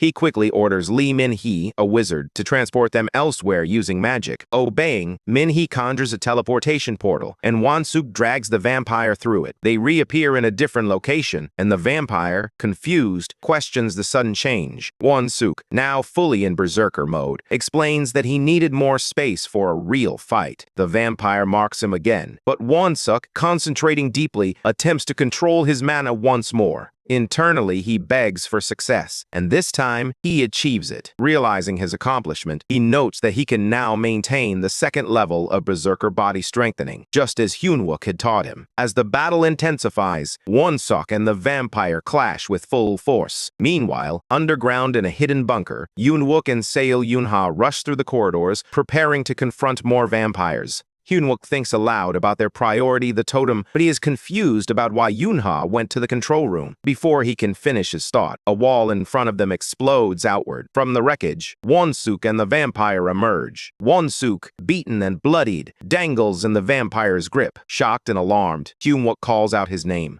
On the ground, a battered Won-suk, blood on his lips, manages to say he told Hyunwook he's not someone who runs. However, the vampire cuts him off mid-sentence, slamming his face into the floor. Annoyed, the vampire mocks him for talking too much. Seo Yunha cries out in horror, demanding to know what the vampires want. Hyunwook, his expression hardening, turns to Yunha. He politely asks her to proceed to the control room, instructing her to locate the totem and quickly organize forces to remove it. He tells her that he will stay behind to take down the vampire. Yunha is stunned by his seriousness. The vampire, now noticing Yunha, laughs mockingly. Realizing she is the daughter of the Holy Knight Order's captain, he expresses his excitement, saying she is saved in the trouble of tracking her down. Yunha nods to Hyunwook, agreeing to follow his plan, but she firmly tells him not to die in the process. After she departs, Hyunwook gazes at Won-suk lying on the ground. He admits he never appreciated Won-suk's brute force approach. Yet, even someone like him gave his all for one reason, something Hyunwook once told him. Feeling the weight of that realization, Hyunwook decides that if he has any pride, he must fight now, regardless of the cost. The vampire scoffs at Hyunwook's determination, calling him crazy. As the vampire charges, Hyunwook swiftly dodges low and positions himself behind him. Caught off guard, the vampire turns just as Hyunwook unleashes a barrage of magical arrows into his back. Wasting no time, Hyunwook grabs his weapon and strikes. However, the vampire suddenly activates his armored steel stakes, transforming his body into an indomitable steel form. With this transformation complete, he becomes nearly invincible. Hyunwook's weapon barely leaves a scratch. Mocking Hyunwook's efforts, the vampire derides him for relying on cheap tricks and taunts him about revenge before delivering a powerful punch. Hyunwook is sent flying but lands firmly on his feet. As he looks toward Won-suk again, he becomes momentarily distracted. Suddenly, the vampire reappears behind him and attacks. Hyunwook dodges just in time, barely avoiding serious harm. The vampire taunts him, asking if he plans to dodge forever and calling him a coward. He unleashes relentless strikes, but Hyunwook continues to evade them. Eventually, Hyunwook blocks a heavy blow and counters, though his attack is effortlessly stopped. The vampire taunts him again, claiming that holy weapons won't kill him. As he continues to mock, a sudden sound interrupts him, causing him to stiffen in surprise and confusion. Now confident, Hyunwook tells him that a few weapons alone aren't enough, which is why he brought him here. They've arrived at the armory, the site of the indestructible roaring torrent rush. Behind Hyunwook, countless weapons line the walls, poised to be unleashed with a single spell. The vampire's eyes widen in disbelief. Hyunwook turns to face him directly, prepared for the final clash. He tells himself that it's time to end this, whether he dies or emerges victorious. As the skeleton army storms into the command room, chaos spreads quickly. While struggling to hold them back, Lieutenant Minhee manages to take out a few with sheer force, but he soon reaches his breaking point, with time slipping away. He urges the others to act fast. He instructs the comms officers to repair the network and tells the rest to prepare for a full-on counterattack. Everyone rushes into position, doing whatever they can to block the skeletons from breaking in. However, Minhee eventually collapses to the floor, completely drained. Just as one skeleton closes in on him, ready to strike, he musters a final effort and tells the soldiers to fire. At that moment, So Yuna appears and takes the skeleton down before it can land a blow. She checks on him, and Minnie's face lights up with relief. He informs her that, for now, they have managed to push back all the enemies inside the command room. He also expresses his gratitude, noting that if they had lost the command room, things would have turned deadly for everyone. Moments later, one of the soldiers notifies the platoon leader that they have finally reconnected to the emergency channel with the 3rd Battalion. Minnie urges him to hurry and request backup, but to their shock, the soldier reveals that another gate has opened near the 3rd Battalion as well. The room falls into stunned silence. Minnie quickly instructs the soldier to try contacting the Blue Flower Guild instead. Unfortunately, the soldier reports that multiple gates have opened in their area too. After that, he instructs them to contact the 5th and 6th Battalions. However, the soldier informs him that all nearby forces and major guilds have confirmed the same alarming news. Gates are opening everywhere. Right now, everyone is asking for support from one another, and the situation feels like total chaos, almost as if they are staring into hell itself. Both Seo Yuna and Minhee are left stunned by this revelation. Suddenly, a video feed from the 12th emergency transmission flickers to life. The battalion commander appears on screen, speaking from a helicopter. He explains that he is on his way back to base, but it will take some time, so he asks for patience. He then checks in to inquire about the current status. One of the soldiers updates him, explaining that several gates are appearing simultaneously across the camp, and even the major guilds are in crisis, possibly due to outside interference. On top of that, most of the higher-ranking officers and executive members are missing, raising suspicions that they may have been assassinated. Hearing this, the battalion commander asks if there's anything else worth reporting apart from the current situation. The soldier replies, "That's everything for now." The commander then notes that there are 2 platoon leaders present and questions whether there's any possible strategy to turn things around. At that moment, Sao Yuna steps forward and mentions that she has something to discuss. He allows her to continue. She admits that, while it might seem strange given the current situation, she suggests handing over temporary command to Hyunwook. Minnie is completely caught off guard by her words, unsure of what she's thinking. The commander then questions her reasoning, reminding her that she has been openly doubtful and suspicious of Hyunwook's actions up until now. She responds that his unusual choices so far have indeed raised concerns, and until now, that's how she has felt. Meanwhile, deep inside the restricted zone of the 1st Battalion's armory, Hyunwook is locked in an intense battle with Kangmok. He calls out his opponent by name, referring to him as the unbreakable Oh Kangmok, and points out that every weapon he has gathered was meant just for him. Kangmok, feeling a bit puzzled, asks how Hyunwook knows his name. However, Hyunwook doesn't pause. He challenges Kangmok, eager to discover who will fall first, him or Kangma. It's evident that he wants to put an end to this once and for all. Suddenly, all the weapons begin to fly toward Kangmok, propelled by Hyunwook's mana, which is gradually depleting. Still, Kangmok looks down on him, dismissing the attempt as weak. He remarks that, while Hyunwook put in a lot of effort, it's still not enough to bring him down. He even dares him to try harder, mocking him to give everything he has. As the pressure builds, Hyunwook's mana continues to deplete with each weapon strike. Meanwhile, Kangmok remains amused, almost enjoying the fight. He keeps taunting Hyunwook, stating that every single person who once believed they could defeat him with pure power ended up dead.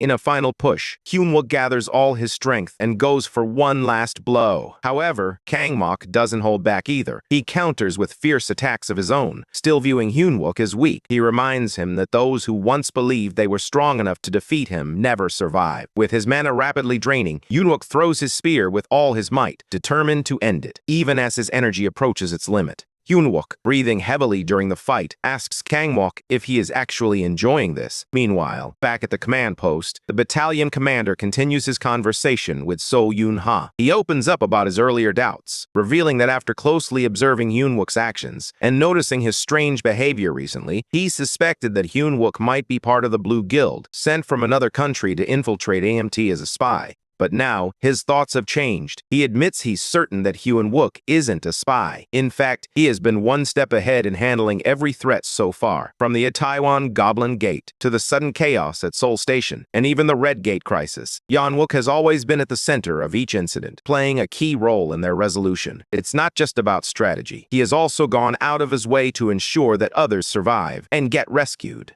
Back on the battlefield, Hyun-wook continues to clash with Kang-mok, his mana dwindling to just 1%. A sudden realization strikes him. If the bunker falls, he won't be able to protect his comrades. Even if they are lost, he vows to return and recover their bodies. In this life, he refuses to be the only one who survives. Then the scene shifts again. The battalion commander turns to Seo Yoon-ah and, after reviewing everything and understanding the current situation, expresses his belief that Hyun-wook is the right choice. He agrees with her idea. At that moment, Hyun-wook arrives. The commander then turns to him and informs him that they are assigning him temporary command of the 3rd Anti-Monster Brigade, 1st Battalion. Hyun-wook asks if the command includes access to the armory. The commander confirms it and then inquires whether he can change the tide. Hyun-wook tightens his fists, accepting the responsibility. In that moment, he realizes that it's time to strike back. With resolve in his voice, he immediately yells the command, "Blast!" Meanwhile, on the battlefield, chaos erupts. Opponents clash violently, and the barracks defense line transforms into a storm of conflict. The bone-chilling cries of skeletons fill the air as they swarm in overwhelming numbers. At Barracks Number 1, a soldier shouts to activate the magic circle. Flames erupt everywhere, engulfing the area. Some skeletons burn in the blaze, yet they keep pouring in. One of the soldiers grits his teeth and mutters that this battle feels endless. Meanwhile, more undead head toward Barracks 2, where female soldiers are stationed. Suddenly, someone yells that the 2nd floor has been breached and orders a retreat. Female soldiers swiftly raise their guns and fire to slow the incoming threat. Si-hee rushes to Catherine, urging her to get to the upper floor. Catherine, visibly distressed, explains that they couldn't save the people on the 2nd floor. There were just too many skeletons. She warns that they can't hold out much longer. Meanwhile, at the guard post, Choi Young-joon is locked in battle with the undead. Other soldiers nearby call out in concern, asking if he's all right. He growls back in frustration, questioning if he looks all right, as his injuries are clearly severe. As more skeletons surge toward him, he mutters that the totems make them difficult to kill. Oddly enough, a twisted grin spreads across his face, revealing that he is actually excited. Meanwhile, in the command room, Hyun-wook discusses the situation with his companions in the bunker command and control center. He notes that while the skeletons and zombies aren't dangerous individually, the sheer number that has come through the gate is equivalent to a full division.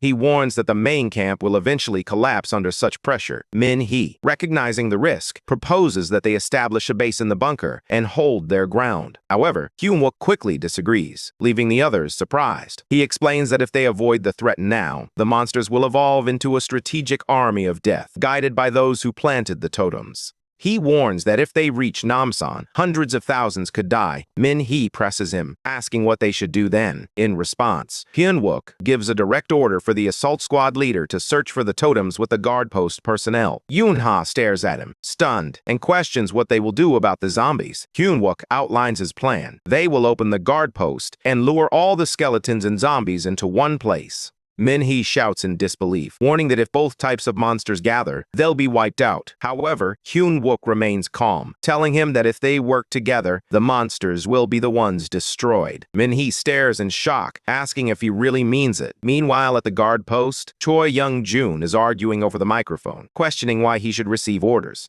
He curses the totems and complains about the idea of searching all of Namsan. Hyun-wook responds over the call, assuring him that squad members are already scouting specific locations. Suddenly, another soldier shouts that the skeletons are attacking again. Hyun-wook reminds Young-joon that he now holds command authority and must be followed. Young-joon shouts that he can't hear clearly because of communication issues. Hyun-wook sighs as he recalls Young-joon's wild personality, thinking that even now, he doesn't take anything seriously. Suddenly, a strange voice interrupts over the radio, mentioning Braylentine, a 21-year-old whiskey. Young-joon lights up and responds with 30. Hyun-wook maintains a serious tone, wondering how Young-joon can still joke like that. He reinforces the communication protocol and asks if Youngjun will follow orders. Youngjun finally responds cheerfully, confirming that he's heading out right away. Meanwhile, Seo Yunho also decides to move to the rendezvous point. Hyunwook turns to her, asking the assault squad leader to watch over his team until he arrives. She nods, reassuring him that she doesn't plan to lose anyone else either.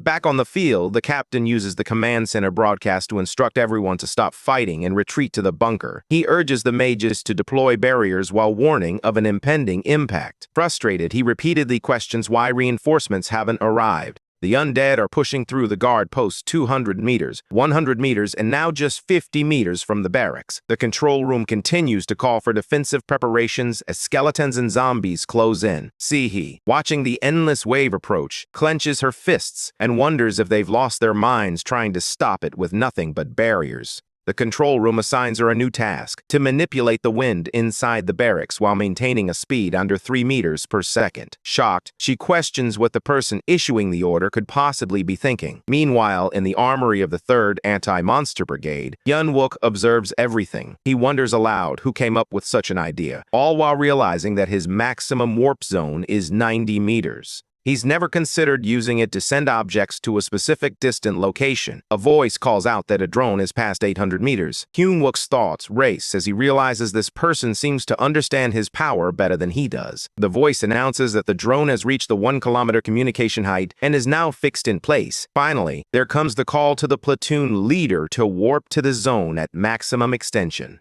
Firing the first shot, Hyunwook prepares for battle. On the other side of the battlefield, the vampire Carol spots a skeleton. Nearby, soldiers are already engaged in combat, with one of them confirming a direct hit and urging Hyunwook not to make a single mistake. Hyunwook places a monotank over his heart. With full determination, he shouts for steel rain. A storm of metal descends, steel weapons raining down on the skeletons and smashing them one by one. The soldiers witnessing the scene are stunned, their eyes wide with disbelief at Hyunwook's incredible skills. With unwavering confidence, Hyunwook declares that as long as he is in command, he won't let anyone die in battle. Carol, watching the power he unleashes, is left speechless, finding it unbelievable. As he continues to save his comrades, Hyunwook vows that no one will die because of him again, cutting down skeletons with relentless force. Just then, a voice suddenly echoes from the command center broadcast, marking the beginning of the fight. Sihi listens closely and, with a sigh, mutters to herself that the person behind this must be completely insane. Soon after, the voice returns, louder and more urgent, instructing everyone to evacuate the injured and eliminate all remaining monsters. It repeats the message firmly, urging the troops to move quickly. Meanwhile, the nearby soldiers hear the command. One of them wonders if Hyunwook is truly that powerful. At the same time, Choi Young-jun observes the scene and questions whether their battalion secretly possesses an air anchor he wasn't aware of. Seo Hong-ho, still in shock from what she's witnessing, replies that she doesn't believe Hyunwook's rank can account for any of this. Meanwhile, Min-hee is trying to make sense of it all. Eventually, she realizes that Hyunwook has utilized her warp ability, combining it with altitude, to create a wide area attack, something beyond even an A rank. She stares at him in disbelief and quietly admits to herself that Hyunwook is the real deal. As he begins to waver from exhaustion, Choi Young-jun rushes over to check on him and asks if he's okay. Hyunwook, still focused despite his condition, tells him it's not over yet and urges him to maintain the warp zone. At that moment, Min-hee joins in, confessing she's at her limit and won't last much longer. However, Hyunwook pleads with her to hold on just a little longer. Meanwhile, Carol stands alongside another vampire, who informs her that Oh Kangmok has been deployed to the command control room but hasn't responded. He adds that the monsters are nearly annihilated and asks if they should wait until the final gate opens. Instantly, Carol becomes furious. She snaps at him to be quiet and begins to think deeply. She realizes that the power she witnessed didn't come from the Mountain King, nor did it resemble that of a sword saint candidate or a holy knight. At that moment, she reflects on the lack of intelligence gathered about this man and wonders if someone capable of such a wide-scale attack could truly be at the level of a high-ranking military officer. Just then, the vampire beside her notices that she is lost in thought and softly calls her name to bring her back. He informs her that a scout has appeared. Carol narrows her eyes and states that she has many questions to ask. Without hesitation, she orders him to bring the scout in immediately. Meanwhile, Kim Kyung-jin is frantically running through a vampire-infested area, desperately trying to save his life. He yells into his microphone repeatedly, reporting the totem's location as B-39. His urgent message shocks the other soldiers who are listening intently. As he continues to run, he fears they are closing in and doubts he will be able to shake them off. Suddenly, a vampire attacks, causing his phone to fall to the ground. Instantly, the other soldiers panic and start calling out Kyung-jin's name, realizing they can no longer hear his voice. In response, Hyun-woo sets up the command center to direct the drones to the reported location. Immediately, the team follows his orders, and the drones begin to take flight. At the same time, Seo Yoon-ho turns to Choi Young-jun and urges him to hurry. Choi nods and responds that all he needs is 1 second, just as the drones launch into the sky. Meanwhile, back in Carol's area, she observes that the chaos isn't caused by just one person. Nearby, soldiers are locked in fierce combat with vampires, and one of them warns that their location might be compromised. Quickly, another soldier orders everyone to switch to all-round guard. Suddenly, a large monster appears in front of them. A soldier shouts a warning that enemies are ahead and instructs everyone to raise their shields. Without hesitation, they comply, trying to protect themselves from the incoming attack. At that moment, Seo Yoon-ho raises her shield to block the monster.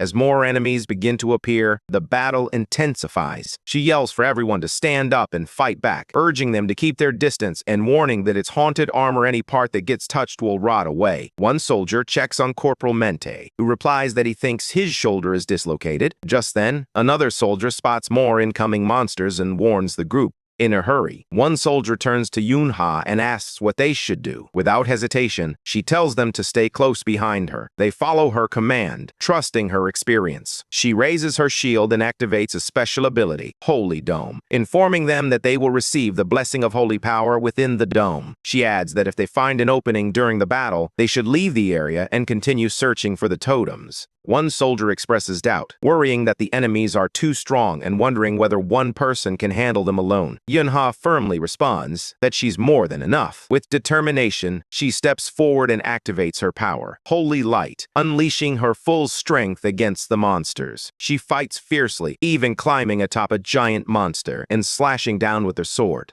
The other soldiers watch in awe. One of them wonders if this is how holy knights usually fight. Another admits he doesn't know either. But now he understands why she's called the Berserker when she wields a sword. As Sayuna continues the fight alone, she suddenly senses something strange. The holy light begins to fade, and the power disappears. While flying through the air and preparing to strike another monster, she realizes the holy dome is vanishing. Simultaneously, the soldiers inside the dome, who had been feeling safe, notice the change and begin to worry. Moments later, Sayuna falls to the ground, her sword still in hand, as dust settles all around her. At that moment, Carol walks toward her. As Aona sees her for the first time, she softly murmurs to herself that she finally gets to see the arrogant face of a holy knight. Meanwhile, Kim Kyung-jin is still at the vampire site, struggling to survive, while Choi Young-jun rushes to rescue him. Without wasting a second, he flies into the air and heads toward the location where his partner is trapped. Soon, he reaches the area and immediately spots Kyung-jin standing close to the vampire. At that moment, he yells out that he has found him and then bursts forward at full speed. He slashes through the air, swinging his sword with force and slicing off the vampire's hand. Blood gushes out quickly, and Kyung-jin collapses onto the ground.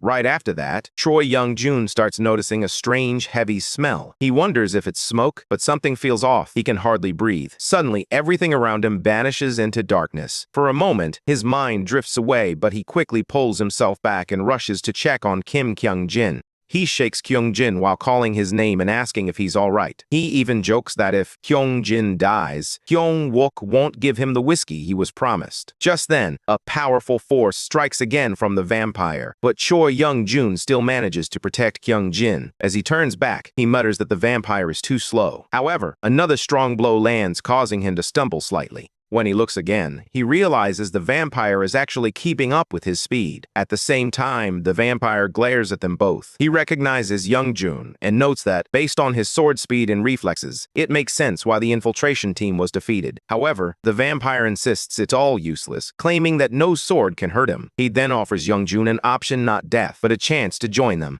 The vampire asserts that with his powers, Choi Young-jun could ascend to greatness and become one of the chosen. As he speaks, he envelops Young-jun in an eerie force, but this only fuels Choi Young-jun's anger. He interrupts, demanding to know how the vampire plans to compensate for ruining his A-rank's uniform. The vampire dismisses him as foolish, grumbling that mere words won't lead to understanding. Then, he whispers something about the soil of Akaran. Suddenly, the ground begins to change beneath them. Strange substances rise from the floor, and Young-jun notices the earth becoming mushy. When he turns back, he sees Kim Young-jin slowly sinking into the ground. He quickly yells for him to snap out of it. Observing the scene, the vampire explains that their feet are now trapped, and the more they struggle, the faster the earth pulls them down. Choi Young-jun grows frustrated as he wonders what he should do while carrying Kyung-jin and still trying to fight. As he mutters to himself, the vampire overhears and mocks him, asking if those are his final words. Meanwhile, the two of them continue to sink deeper into the mushy soil.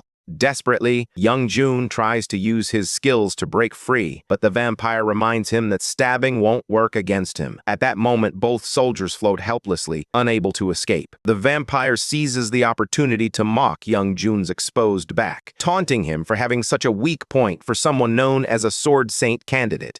Hearing this, Young-jun murmurs in frustration, realizing that the vampire keeps targeting his back. The vampire grins as he explains that a wound on the back brings shame to a swordsman. He adds that he'll finish this properly and glances toward Kim Kyung-jin, who continues to sink. The vampire scoffs at the thought of having considered someone like Kyung-jin as a potential recruit. Now, he finds the thought embarrassing. Meanwhile, Young-jun smirks again and whispers that Kyung-jin won't be dragged into this mess. He thanks the vampire for falling into his trap so easily. The insult strikes deep, and the vampire yells that he's had enough of Young-jun's bluffing, claiming that Choi Young-jun is simply unlucky to be facing him. However, Young-jun remains unshaken. He smirks and questions whether the vampire has ever seen a sword slash at the speed of light. This taunt only fuels the vampire's anger. He growls that he's tired of listening to this madness, declaring that he doesn't need a lunatic and simply wants Young-jun dead. As the vampire attacks, Young-jun smiles knowingly. He activates his full power, and his body begins to glow with a bright yellow light. Then, at full speed, he darts toward the vampire and delivers a powerful strike. The vampire screams in pain, unable to stop the attack. As the dust settles, Young-jun regains his balance while the vampire's body disintegrates. Blood spreads across the ground, making it clear that the enemy is finally defeated. Looking down, Choi Young-jun mumbles to himself that he used a sword without divine power, so the pain must have been even worse.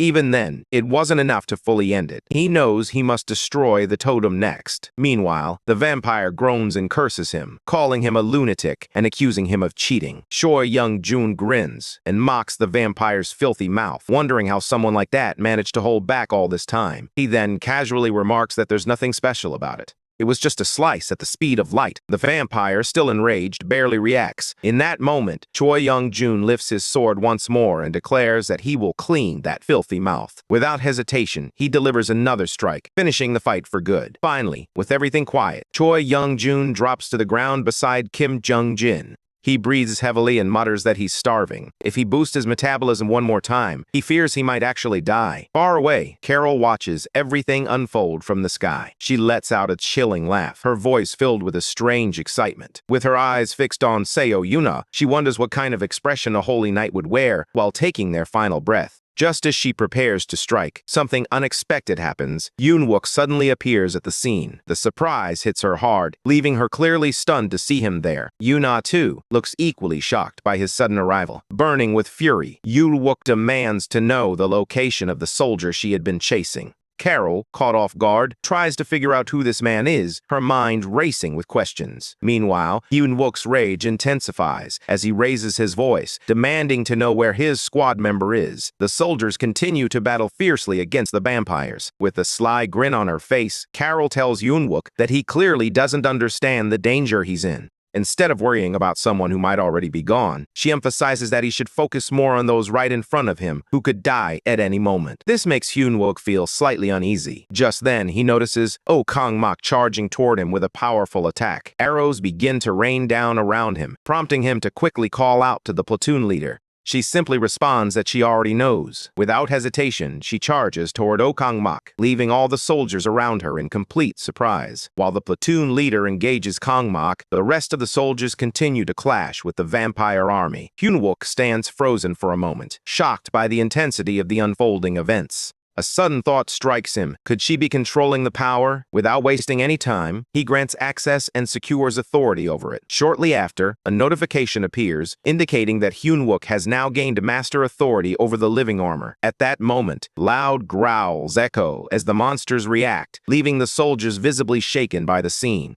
Carol notices and reacts, clearly annoyed as she mutters that it's him, the one who ruined all her fun. Hyun-wook, now angry, warns her that if she doesn't return his squad members, he won't hesitate to rip out both her fangs. Meanwhile, Seo Yoon-ha is still locked in combat with Oh Kang-mok. Back on Hyun-wook's side, Carol taunts him again, questioning if this is all he's got. She mentions how his earlier entrance seemed impressive, particularly his area-wide attack, and she had looked forward to what else he could accomplish. But stealing a cursed armor, is that the best he can do? Since he can't even use holy power, she wonders what good two haunted pieces of armor will be. At first, Hyun-wook quietly agrees that at this moment, he doesn't have much to fight back with. But then, he decides to turn the situation around. Pulling out the fail knot, he fires it at Carol, delivering a brutal hit that knocks her to the ground. A new message flashes before him, indicating that the curse is weakening. At the same time, Seo Yoon-ha senses her holy power returning. Hyun-wook then turns to the platoon leader, asking her to take charge of the remaining haunted armor, and orders everyone to quickly locate and destroy the totem. Following his command, the troops immediately move out. So Yoon-ha then tells him to join up with Choi Young-jun and go together. However, Yoon-wook refuses, insisting that Kim Kyung-jin's life is at stake and there's no time to waste. As he throws another spear at Carol, she begins to sense that something is off. It doesn't take long for her to realize that it's the fail knot.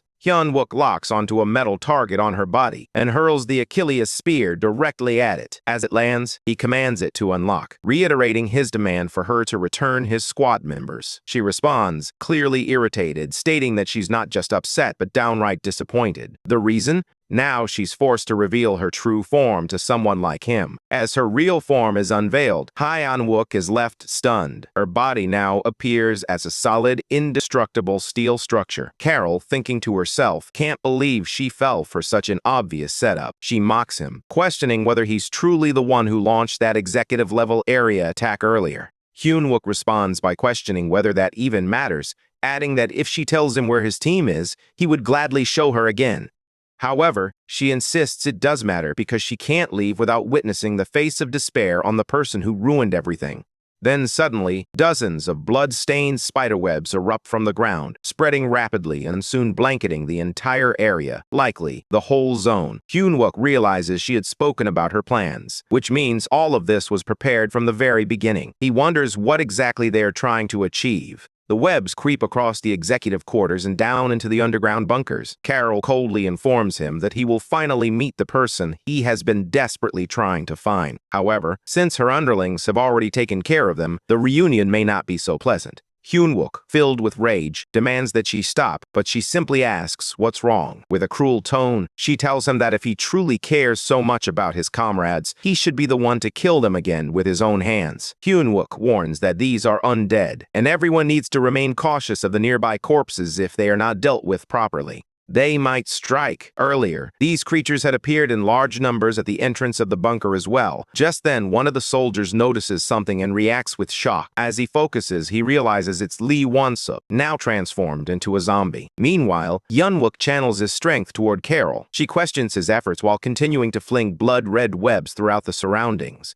Using his spear, he tries to tear through the sticky threads, doing his best to clear them out. She comments on his mood, mocking his frustration. She hints that the ones he's been missing are on their way, and adds that she doesn't want him to die too early. Her real interest lies in seeing his face when he meets his fallen comrades again, hoping to catch a glimpse of his despair. Hyun-wook realizes that things are becoming more serious than he anticipated. He reminds himself that he has already canceled the Grigori Azazel curse using Fail Not, allowing him to use holy power again. However, the totem buff is still active, making her stronger. This means that if he uses holy energy now, it will only waste his mana. At this point, only one choice remains: He makes it clear to Carol that she was the one who crossed the line first. Now, Hyun-wook decides to do the same, prepared to put his life on the line. He activates his crown of light and darkness, choosing to fight fire with fire. If she's using the totem buff, then so will he, but with a twist. Immediately after, he unleashes a heavy, dark aura and follows it up with the totem buff. Carol freezes for a moment, stunned by the sudden surge of power. She questions the source of such intense darkness. With fury in his voice, Hyun-wook warns her that he is about to consume all of her shadows with something even darker. The dark aura envelops him like a storm, while Carol, clearly agitated, continues to spin her bloody spiderwebs without pause.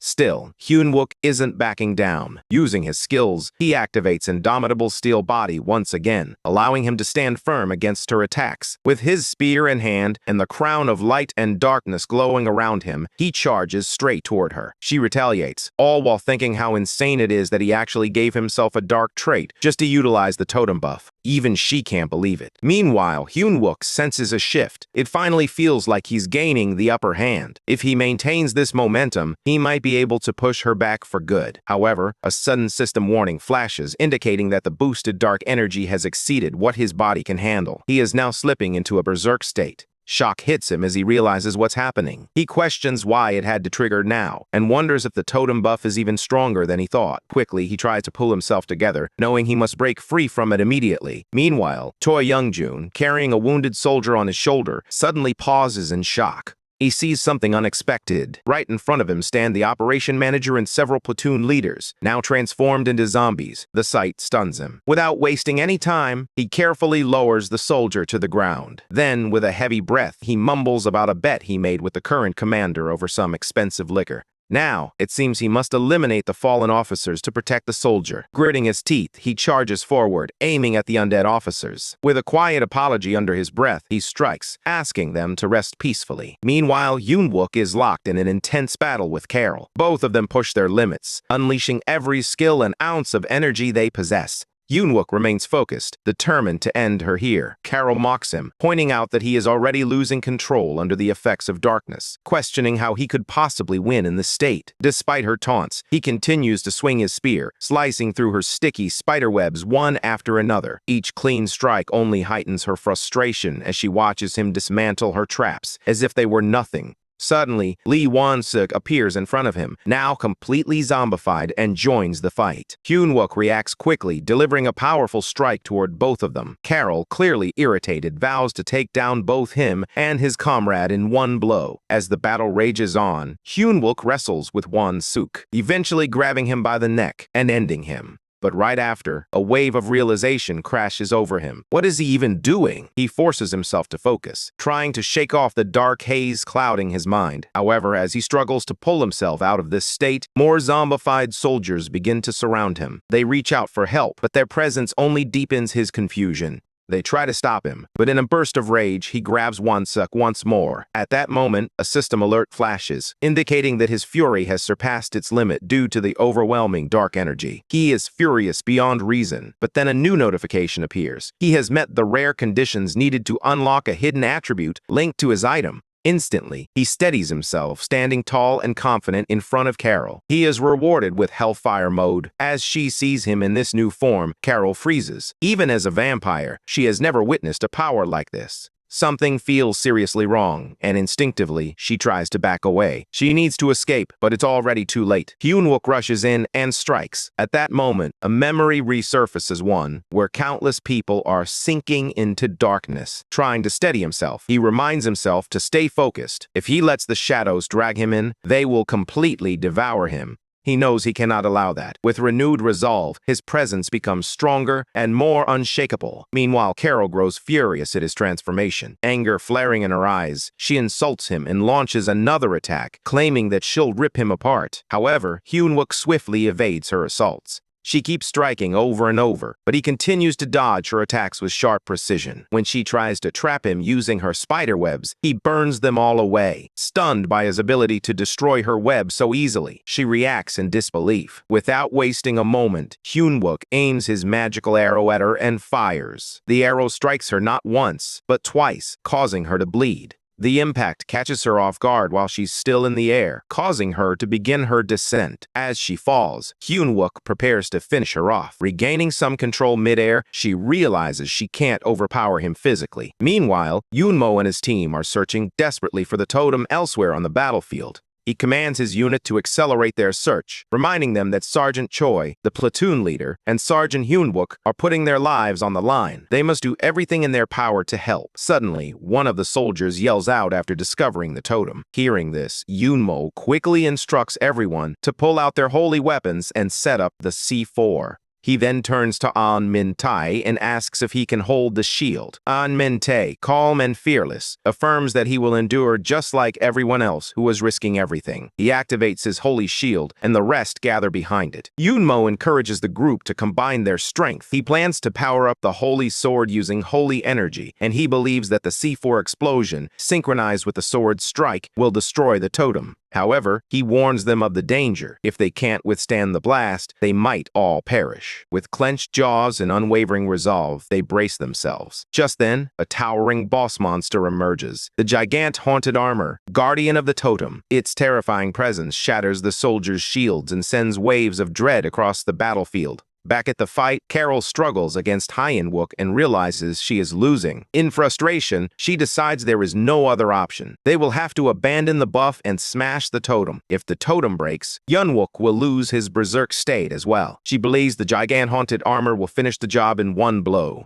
Noticing that the monster has already appeared, she retreats and commands it to destroy the totem. As the gigant haunted armor begins striking the totem, Hyun-wook, still overwhelmed by his berserk state, charges toward Carol. They continue to clash midair, exchanging strikes and dodges. She angrily tells him to stay away, but he throws the fail knot at her with full force, knocking her down to the ground. Hyun-wook approaches her and pulls out an arrow that is stuck in his chest. Despite his wound, Carol mocks him, claiming he made a foolish choice. She tells him that breaking the totem was his last chance to end his berserk state on his own. Now, she believes he will transform into a monster who endlessly seeks death. According to her, his comrades, who once tried to save him, will ultimately give up and try to kill him instead. She wonders aloud what expression he will wear when that moment arrives. As she continues to taunt him, Hyun-wook takes an object from her chest and stabs her again with an arrow. Knowing she's at her end, Carol lets out a bitter laugh and remarks that she'll be watching his downfall from hell. Just then, a powerful shockwave sweeps across the battlefield. The totem has been destroyed. Standing tall, Hyun-wook responds to her with calm confidence. While she believes his comrades will abandon him, he is certain of the opposite. They will risk everything to bring him back, just as he did for them. As Yoon-wook finally overpowers Carol, her body turns to dust and vanishes into the air. Shortly after, he gazes at the object he retrieved from her chest and consumes it without hesitation. Meanwhile, the destruction of the totem creates a massive impact across the battlefield. A soldier rushes to Junmo, informing him that Park Sung-mo has survived, while Al Min-tae is injured.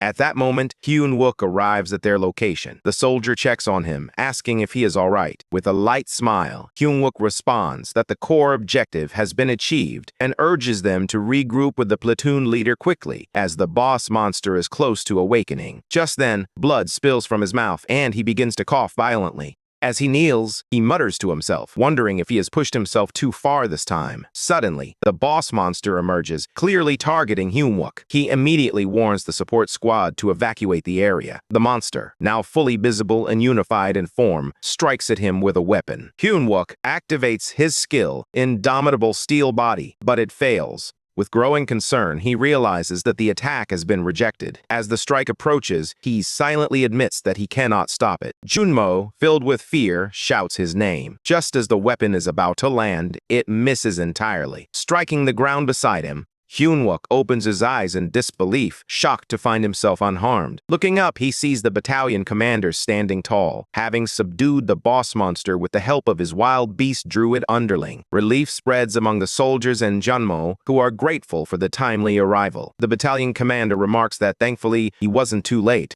Spotting Hyun-wook, the commander mentions he has heard about Hyun-wook's access to the battalion's arsenal, though he hadn't expected him to move the entire stock with him. As Hyun-wook eats another item in his hand, the commander notes that the battalion terror incident seems to be over for now, and requests a brief report. Hyun-wook steps forward, salutes, and begins his report. He explains that the incident involving the 3rd Anti-Demon Brigade's 1st Battalion was a planned assault by 5 players. 4 were eliminated, and 1 was captured. During the mission, most military leaders went missing. The casualties among the remaining regular troops still need to be assessed, but the battalion forces should soon deal with all remaining monsters. As of 637 hours, he declares the battalion's anti-terror defense a success. The battalion commander is pleased with the report, expressing that Hyunwook's updates always deliver the kind of news he hopes for. However, Junmo, still uneasy, wonders whether everything is truly over. He points to the sky, noting that the sun should have risen by now. However, the sky remains dark. Hyunwook then shares news that the commander might not want to hear. Shock spreads across the commander's face as Hyunwook explains that, based on the number of gates he observed near Seoul when he took command, it's clear that the battalion terror event and the assembly zone of evil were only the beginning. Their actual objective was to trigger the feared 4th wave, with the starting point being none other than Seoul. A wave of dread washes over the soldiers and the commander upon hearing this. In frustration, the commander realizes that the enemy's true motive has been different from the beginning. He orders all personnel to return to base and prepare for reassembly. He instructs Hyunwook to take charge of the preparations. Suddenly, Hyunwook collapses, unconscious as his eyes close. The commander and Jeonmo cry out his name in panic, calling for him repeatedly. Now, the scene shifts to the past, where Hyunwook is seen teaching soldiers about the villain's next target. Choi Young-jun raises his hand and asks how Hyunwook is so certain that the 5th wave will begin in Singapore. Hyunwook explains that it's actually quite simple. The 1st wave struck California, followed by the 2nd in Shanghai, the 3rd in Berlin, and the 4th in Seoul. All these locations share one key factor. The rate of high-level gate appearances surged 3 months before each wave. It's as if all that energy was gathering to burst forth at once. Another soldier questions what comes next, even though they know where the wave will begin. With limited supplies and equipment, how can they face the villains? Hyunwook acknowledges their strength and superior gear. He remembers that during the 4th wave, they successfully prevented the enemies from using a mythic-grade item called Mistletoe On, a feat made possible only through the sacrifices of many heroes. He names them one by one: Lee Sung-yoon, Han Tae-sun, Choi Jung-chol, Kim Kong-sok, and Steve Marin. He emphasizes that these villains are incredibly powerful, capable of triggering a catastrophe like the waves, destroying humanity to earn experience points, and collecting reward items to grow even stronger. However, this time, things are different. Now that they know the enemy's target, they can prepare instead of merely reacting. With strong conviction, Hyunwook rallies everyone, stating that this knowledge alone gives them a reason to act and protect humanity from the villains. Moments later, a mysterious figure arrives at the building. The guards, not recognizing him, warn him to raise his hands or face being shot. The platoon leader rushes to Hyunwook, questioning why he brought in an outsider at such a critical moment. She reminds him that he was instructed not to do this under any circumstances. Hyunwook assures her that the man is trustworthy. Without his efforts and the risks he took to support them, their survival would have been impossible. He is a comrade, just like the rest of them. She reluctantly accepts and leaves. Hyunwook turns to the man and expresses his deep gratitude for his presence. The man's name is Gordon Tracy. As Gordon enjoys the party, Snow White, the elder Smith, comments on the Ori Hulkin he provided, noting that it must have been tough to collect. She shares that, thanks to it, they've been able to build something absolutely wild. He responds that he's happy it helped, though he wonders what exactly they've managed to craft this time. She teases him, playfully questioning if he's trying to sneak classified information like a villain. He denies it, insisting he's just genuinely curious. Smiling, she laughs it off and admits she was only joking after all. Who would ever call their top investor a villain? She hints that she wants to reveal it but can't, hoping he understands. They both end up chuckling together while the crowd enjoys the festive vibe. Hyunwook stands quietly among them. Then, Choi Young-jun walks over, visibly annoyed, and comments that the commander's serious mood is ruining everyone's good time. As he glances at Hyunwook, he notices tears in his eyes. Hyunwook, clearly emotional, is reflecting on the teammates they lost. He regrets not growing stronger sooner, believing that if he had, he might have been able to save them. Without warning, Young-jun throws a powerful punch at him, not out of hate, but from a mix of frustration and care. He tells Hyunwook that Hit carries all the grief of their fallen comrades. He scolds him, reminding him that the past can't be undone and that he can't jump back in time like some comic book character. Then, adopting a more serious tone, he points out how much Hyunwook has already achieved in the present. The people he saves through his skills owe their lives to him. Without his intervention, the Warp Team mages would have been wiped out on the front lines, and the blacksmiths from the production team would have become captives of the villains. The casualty rate for the search team wouldn't have been just 9%. In fact, they all might have been completely wiped out. Still, Hyun-wook, wearing a serious expression, conveys that if he ever had the chance to return to the past, he would want to rescue everyone. Each time they head out on a new mission, he can't help but think about the comrades they lost. In response, Choi Young-jun reminds him that those fallen fighters understood the risks when they chose to fight, and so do they. Yet, it's always Hyun-wook who steps up to save them time and again. Choi urges him to stop drowning in guilt and to focus instead on what he can do right now as the team leader. Trying to lighten the mood a bit, he suggests that for now, they can enjoy some good drinks. Just then, Seo Yuna arrives, calling him out and warning that their guard team won't tolerate anyone messing around with the team leader. He quickly clarifies that he's simply trying to lift his spirits. She questions whether he can't see that he's ruining the mood, then tells him to go drink that rum he's so fond of. Turning to the others, she advises them to just ignore him, saying that's just how he is. Afterwards, she looks at Hyun-wook and checks if he's doing okay. He quietly responds that she doesn't need to worry. Surprised, she asks what he means by that, reminding him that they are his guards and that looking after him is literally part of their duty. Meanwhile, the guard team begins dragging Choi Young-jun away, and he yells out that they are being too protective. He warns them that if they keep treating Hyun-wook like that, he'll turn soft. This comment earns a big laugh from everyone nearby. Later on, Gordon Tracy chats with Min-hee, observing how close everyone seems. Min-hee casually agrees, explaining that this is just how their group operates. Gordon comments that it's nice to see, although it can feel a bit awkward at times. Meanwhile, while everyone is still laughing inside, some workers outside the building are chatting during their break. One of them complains that the entire shift got thrown off, and he was actually looking forward to enjoying a few drinks for the first time in a while. Another replies that at least they have instant noodles in the latest supply drop, so they can grab a cup once they're done. As they talk, they spot Gordon Tracy walking by. One of them asks where he's headed. He answers that his part is over now and tells them they can take it easy too. However, as he walks off, a wicked grin spreads across his face, and he thinks to himself that their roles end today as well. Suddenly, chaos breaks loose as a swarm of monsters and villains burst into the area. Panic spreads instantly, and someone yells that intruders have arrived. Everyone is caught off guard, frozen in confusion as they try to comprehend what's happening. But amid all the shock, Hyun-wook's voice cuts through. He shouts for everyone to get into position, snapping them back into focus. Immediately after, Hyun-wook orders his team to evacuate the VIP, Gordon, from the area first. However, one of the team members informs him that the VIP is missing, leaving Hyun-wook completely stunned. Soon after, it becomes clear that Block C is already locked down, and Block A is also shut off. However, Blocks B and D are completely out of control. Reporters on site report that the enemies are moving as if they are familiar with the entire structure of the building, and at this rate, they won't be able to hold their ground much longer. Assessing the situation, Hyun-wook quickly makes a difficult decision. He instructs everyone to abandon the base and transition into evacuation mode. He decides to stay behind and buy them some time. Suddenly, one of the villains steps into view, clearly annoyed by the chaos. He complains about the noise and questions why they felt the need to bring in an entire army, suggesting that just a few executives could have handled the situation. He finds the whole thing excessive and even mutters that Hyun-wook is seriously creepy.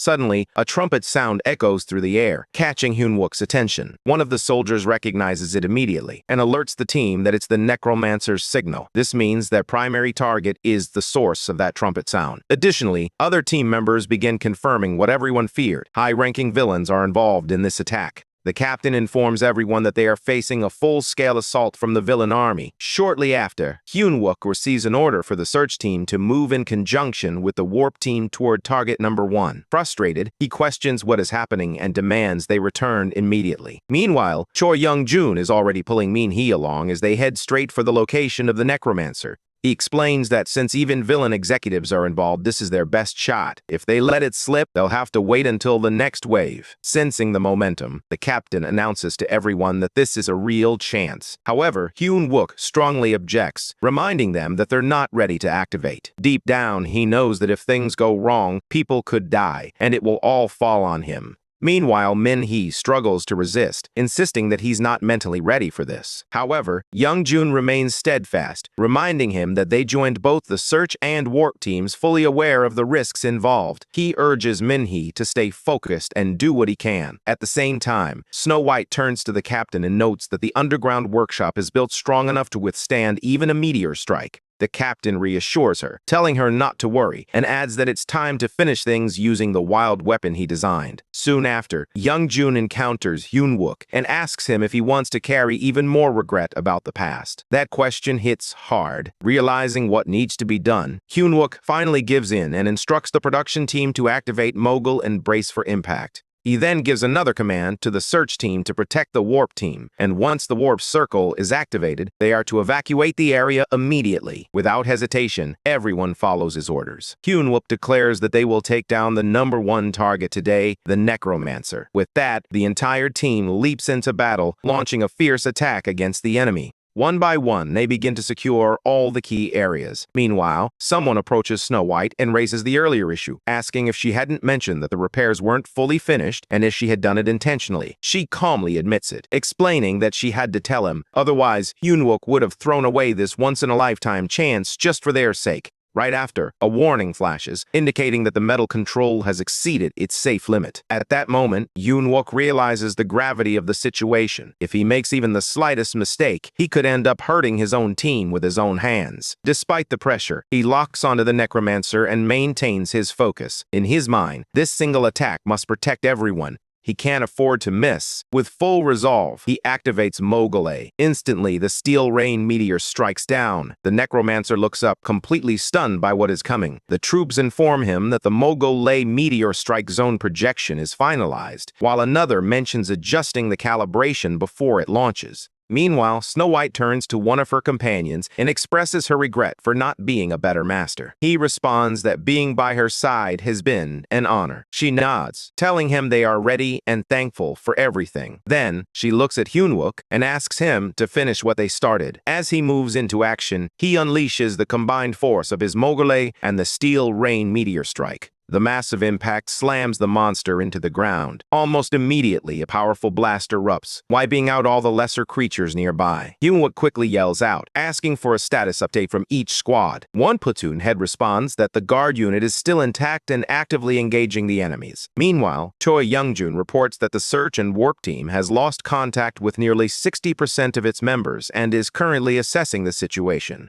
Concerned, Hyun-wook urgently seeks a response from the production unit. At last, they reply, confirming that the Necromancer is still alive, though seriously injured. Hearing this, Young-jun comments that the meteor strike did have an impact, realizing that this could be their final opportunity. Hyun-wook decides it's time to put an end to things for good. He instructs the guard unit to join the fight and eliminate the remaining beasts. One of the platoon leaders questions why he is heading out on his own without backup. Hyun-wook explains that their current strength isn't sufficient to deal with the monsters that have invaded the hideout, so the guard team is needed there. Meanwhile, Sei-yuna starts to fall behind him. When one of the guards questions her, she simply replies that she's following her team leader. As Hyun-wook moves forward, thoughts race through his mind. If he takes down the Necromancer now, it might finally be over. The long-awaited freedom of humanity is almost within reach. Just then, buildings begin to crumble one after another, while Hyun-wook remains focused, directing his meteor strikes solely at the Necromancer. Without holding back, he unleashes all his weapons in that direction, slamming the Necromancer hard against the rocks. As the dust settles, Hyun-wook steps closer, facing the enemy directly. The Necromancer's expression suggests he finds the situation unfair, but Hyun-wook confronts him with cold eyes. After all, someone who has wiped out tens of billions can't possibly act as if this isn't deserved. Just as the Necromancer appears ready to speak, Hyun-wook cuts him off, unwilling to hear any excuses. Without hesitation, he delivers the final blow, confirming that target #1 is officially dealt with. Almost instantly, news of the Necromancer's defeat spreads, and everyone begins to notice something strange. The undead monsters have stopped in their tracks. It becomes clear that his defeat has halted their movement. Seizing this moment, Choi Young-jun urges the troops to direct all remaining firepower at the lingering villains. He reminds them that this is the moment they've been fighting for, the day humanity takes back its freedom. Motivated, everyone begins unleashing their attacks, their energy focused and sharp. Meanwhile, one of the enemy villains stares in disbelief, clearly overwhelmed. She mutters about how frustrating this situation is and cannot hide her shock as she watches Hyunwook take control. At the same time, the other monsters begin roaring wildly, their cries louder than ever. Suddenly, an alert confirms that the necromancer's hidden ability, Soul Download, has been activated. In that moment, everyone witnesses something terrifying. The necromancer's soul transfers, and he comes back to life once again. With a dark presence surrounding him, he declares the rise of darkness. In that moment, the night of death is announced, and a deep chill spreads through the air. The people on the battlefield freeze in shock, unable to believe what they are witnessing. Hyunwook also feels a wave of frustration wash over him. It becomes clear that the necromancer had been manipulating him from the very start, simply waiting for the perfect moment to re-emerge. A sly grin spreads across the necromancer's face, making the situation even more unsettling. Soon after, the soldiers begin reporting that monsters are coming back to life, including those that had been completely crushed by the meteor strike. The horror returns as they rise again, stronger than before. However, instead of ordering a counterattack, Hyunwook urges the others to retreat and not fight back. He understands that resisting now is pointless. Suddenly, Devour is activated, and the necromancer lunges at him with violent force. At the same time, Hyunwook begins to power up.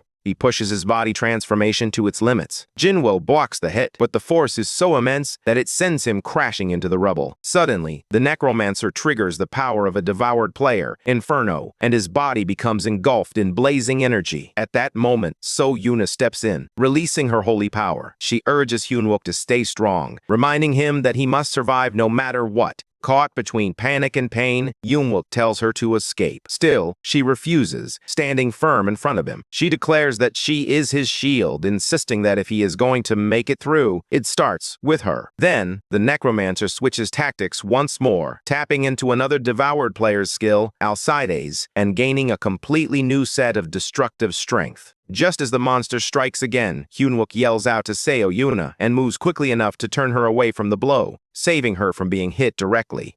Choi Youngjun watches in shock, frozen by Hyunwook's desperate efforts.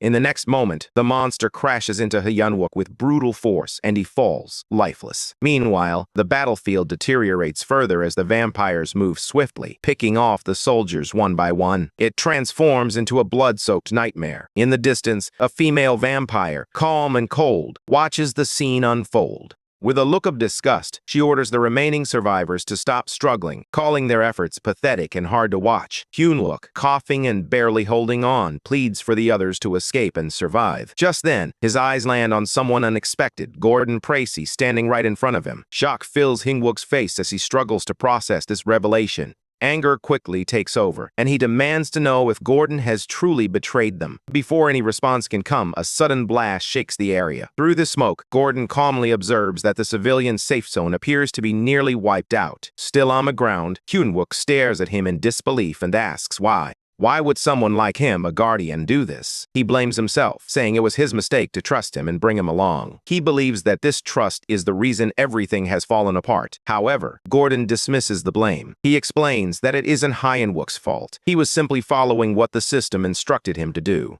That blind obedience, Gordon says, is why he never imagined a guardian could become a villain. Hearing this, Hyunwook can't hide his sorrow and rage. He reflects that no one ever expected it would be the players, not the monsters, who would bring humanity to ruin. In response, Gordon almost mocks him, referring to him as the so-called last hope of humanity, the Great Steel Emperor, Hyunwook. He claims that it's not monsters, but chosen divine beings like himself who have now delivered judgment on mankind. Hyunwook glares at him, filled with regret, and mutters that Gordon sounds more like a villain pretending to be a god. If only he had understood the path to growth even a little earlier, then someone like Gordon would never be standing in front of him like this. In Seoul, every soldier is already stationed when a woman arrives, desperately pleading to be let inside because her daughter is still there. However, the guard refuses, explaining that entry is not allowed for her or anyone else. Meanwhile, at the Juryongdae Command Center of the National Gate Response Committee, the leaders are engaged in deep conversation. They admit there's really nothing they can do at this point. One of them brings up the need to start preparing for life after the wave. During the discussion, Kang Seo-yoon raises her hand and questions them, wondering if they are seriously planning to turn their backs on over 1 million people trapped in the wave zone. The committee members clarify that this is not their intention, but they emphasize the seriousness of the situation. Entering the zone is impossible, leaving them with no other choice. They explain that they are prioritizing the survival of the entire country, not just Seoul. Seo-yoon remains unconvinced and fires back, pointing out that their concern seems more focused on preserving their own status than on protecting innocent lives. Her comment stirs tension among the group. One of the officials responds, claiming that they all want to rescue Seoul, but without a viable method, they feel stuck. Still, Seo-yoon presses on. She mentions that there are likely some guild players still active inside the wave zone who are in contact with the outside. If those players unite, she believes they could minimize the harm to the civilians still trapped. The committee questions whether those players would even cooperate amid such chaos. In response, Seo-yoon presents an offer.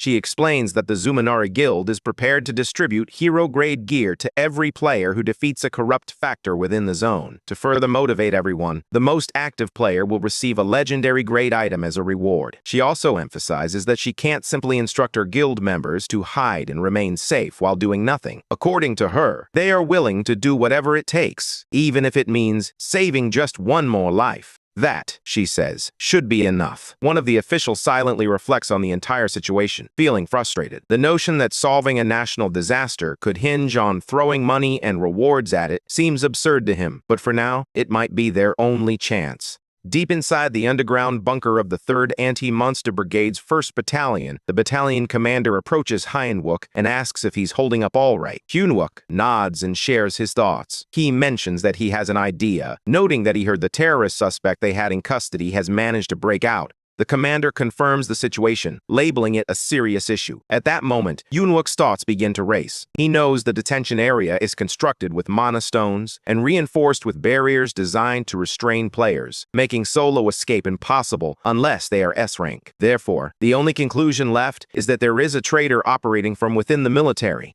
At the same time, Seoul is crumbling under the monster assault. Criminal players, including the sane terrorist suspect, are running rampant across the city. The shelters that were meant to protect civilians from monsters have now become even more perilous with these outlaws on the loose. To make matters worse, even the troops who sustain the least damage still require significant time to gear up again for deployment. The commander turns to him and asks what exactly he is suggesting. Hyun-wook anticipated this moment. He can tell the commander has been waiting for him to step up and speak out. He proposes a plan to form a special task force focused on keeping civilians safe and tackling the corruption spreading with the wave. The commander is clearly stunned by the idea. He points out that, given the circumstances, they would need to assign a few executives to such a unit. He questions whether those officers would even be willing to follow Hyun-wook's lead. However, Hyun-wook calmly assures him not to stress about that. Turning to the others, he gives quick instructions that prioritize treating the injured, staying alert, and watching out for any remaining monsters. Min-hee, watching all this unfold, burst out in disbelief. He finds it absurd that a simple soldier is giving orders in the military, where ranks are strictly followed. Hyun-wook, having already made up his mind, responds that she left the military once too. He plans to fill this unit with regular soldiers only, excluding any officers. That's when the battalion commander snaps.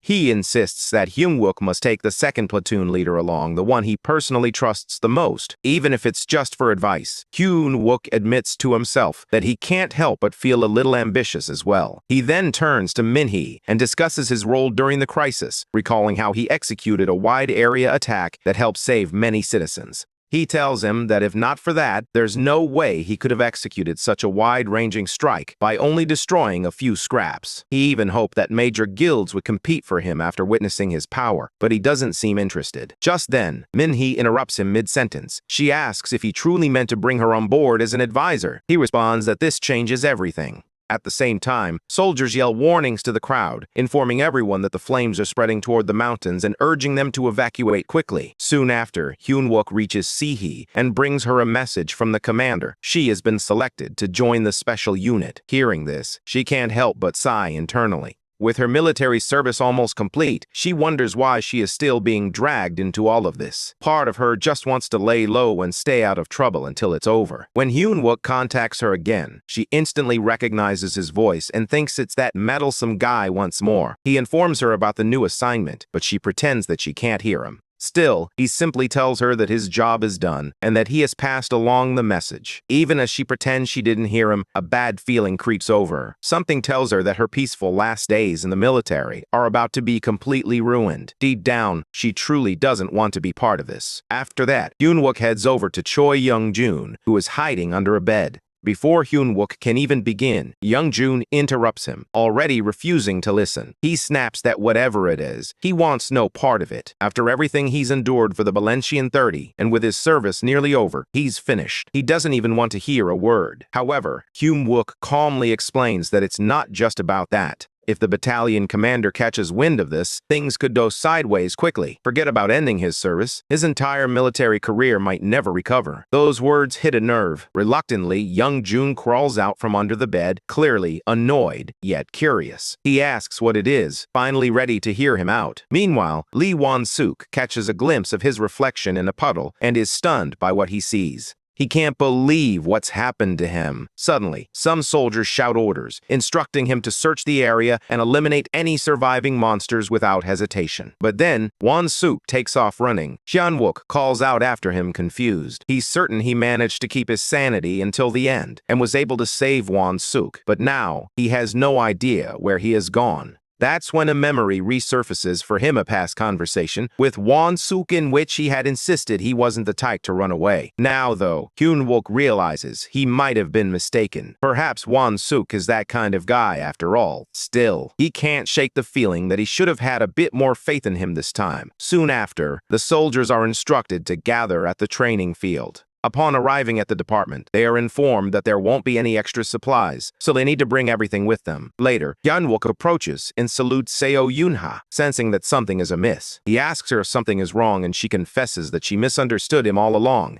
But before he can respond, she adds that it doesn't mean she fully trusts him yet. Hyun-wook is caught off guard and asks what she's suddenly talking about. She explains that she's decided to join the special unit so she can keep a close eye on him. He nods and says he's looking forward to it. At that moment, he realizes something important. With her now on board, he has all the dependable people by his side. When he first returned to the past, he tried to avoid involving his former teammates or his current squad, unless absolutely necessary. But now, things are different. Soon after, the battalion commander arrives and stands in front of the gathered soldiers. Everyone salutes him with discipline and respect. He announces that a total of 11 members, along with 3 drivers, are assigned to the special unit. However, he pauses, frowning slightly, and admits he doesn't like the current name of the unit. It sounds too odd. In that moment, Hyun-wook realizes that this unit and this mission are his way of protecting everyone. The commander finally declares that the new name will be the Steel Company. With that, Hyun-wook reflects on the changes around him, as the future he once knew continues to shift little by little. He has come to understand something clearly. Facing these hardships isn't something one person can do alone. To stop the soul wave and change a doomed future, they will need the strength of everyone working together.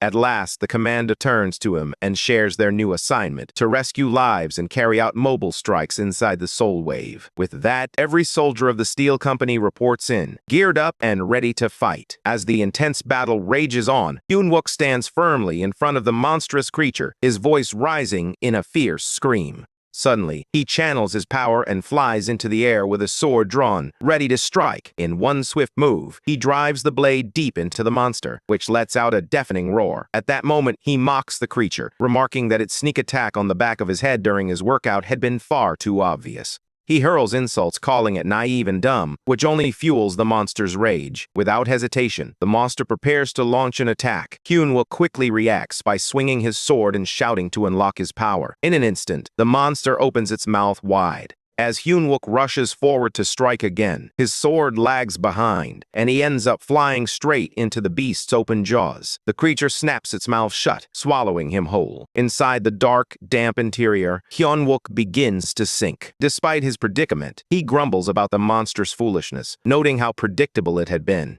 He feels thankful for being swallowed, as it gives him the chance to end things swiftly. Having already used his strengthening body transformation to block the digestive acid, he prepares his final move. Without hesitation, he releases an explosive attack, yelling, "Smash Bomb!" A powerful blast erupts inside the monster's body, and in the aftermath, the monster's gut explodes in every direction. Catching his breath, he notices a golden card in his hand and thinks that the terrible breath he endured was worth this reward. With a smug look, he lets flames flicker from his hand, quietly reassuring himself with newfound confidence. Just then, a notification appears in front of him, congratulating him for unlocking a new skill through Trade Awakening, Metal Bending. He stares at the message in confusion, trying to understand what this new ability means. Almost immediately, another alert follows, warning that using Metal Bending will disable his Harding skill. Even so, he remains satisfied. He looks at his hand and feels ready, whispering that his preparations for the Soul Wave are finally complete. Just then, another message appears, announcing that he has acquired Mana Steel. A rush of energy overwhelms him, and he shouts with a fierce grin. Gazing at the mana-infused item, he mutters that it's been a long time, and now he will enjoy this feast without holding back.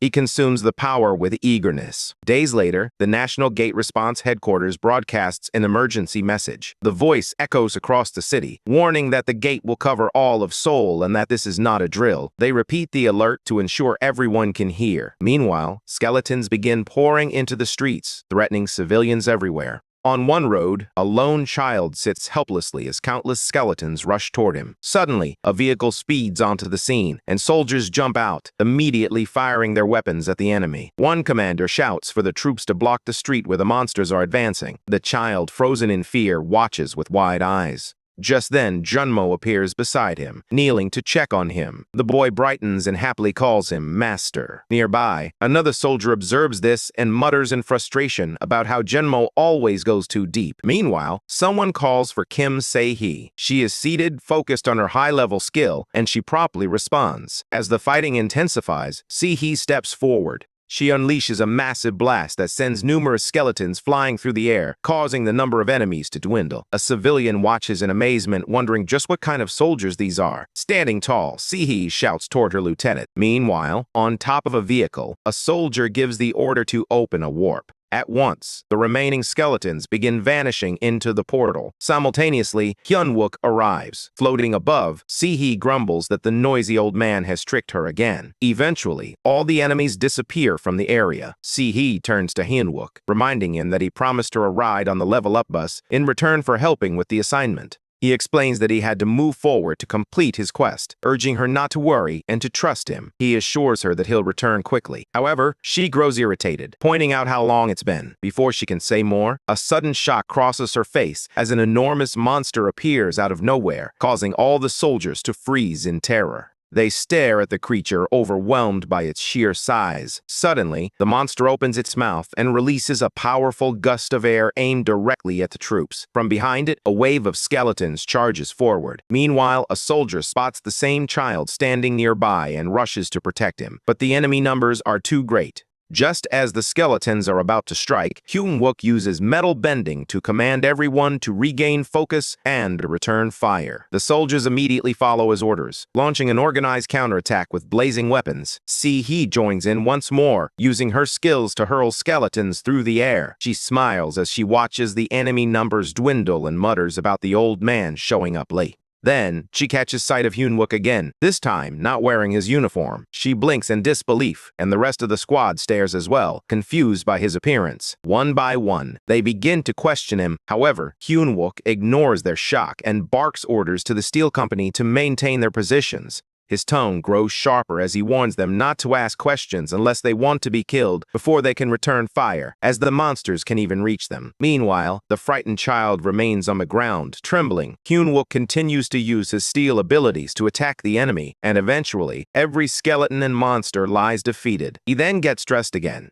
One soldier jokingly comments that someone must enjoy seeing him naked. Caught off guard, Hyunwook turns in confusion. Se-hee stands beside him, questioning why he looks the way he does, while reminding him that he promised to finish the quest solo. She teases him, claiming there isn't much worth seeing. Hyunwook snaps back, asking if she really meant that. She calmly replies that it looked cold, and that's all. Soon after, another soldier approaches, shouting Hyun-wook's name. He glances back. The soldier questions what happened to his uniform and wonders why he changed. Hyun-wook quietly explains that he had to abandon it because of the child. The soldier calls his name again, but Hyun-wook turns his attention to the crowd. He raises his voice, calling out to the hiding citizens to come forward. Slowly, they emerge with their hands raised, pleading with him not to misunderstand. They explain that they couldn't enter the shelter and were searching for another place to hide. Hearing this, Hyun-wook appears stunned and quietly repeats their words. At that moment, the child spots his father and rushes into his arms. The man thanks the soldiers with deep emotion, expressing that although everything seemed hopeless, meeting people like them brings him relief. The other soldiers look on, speechless. Then, Hyun-wook speaks up in a strange tone, asking if it truly feels like relief. The man looks confused and asks what he means. Before he can say more, steel objects fly toward the crowd.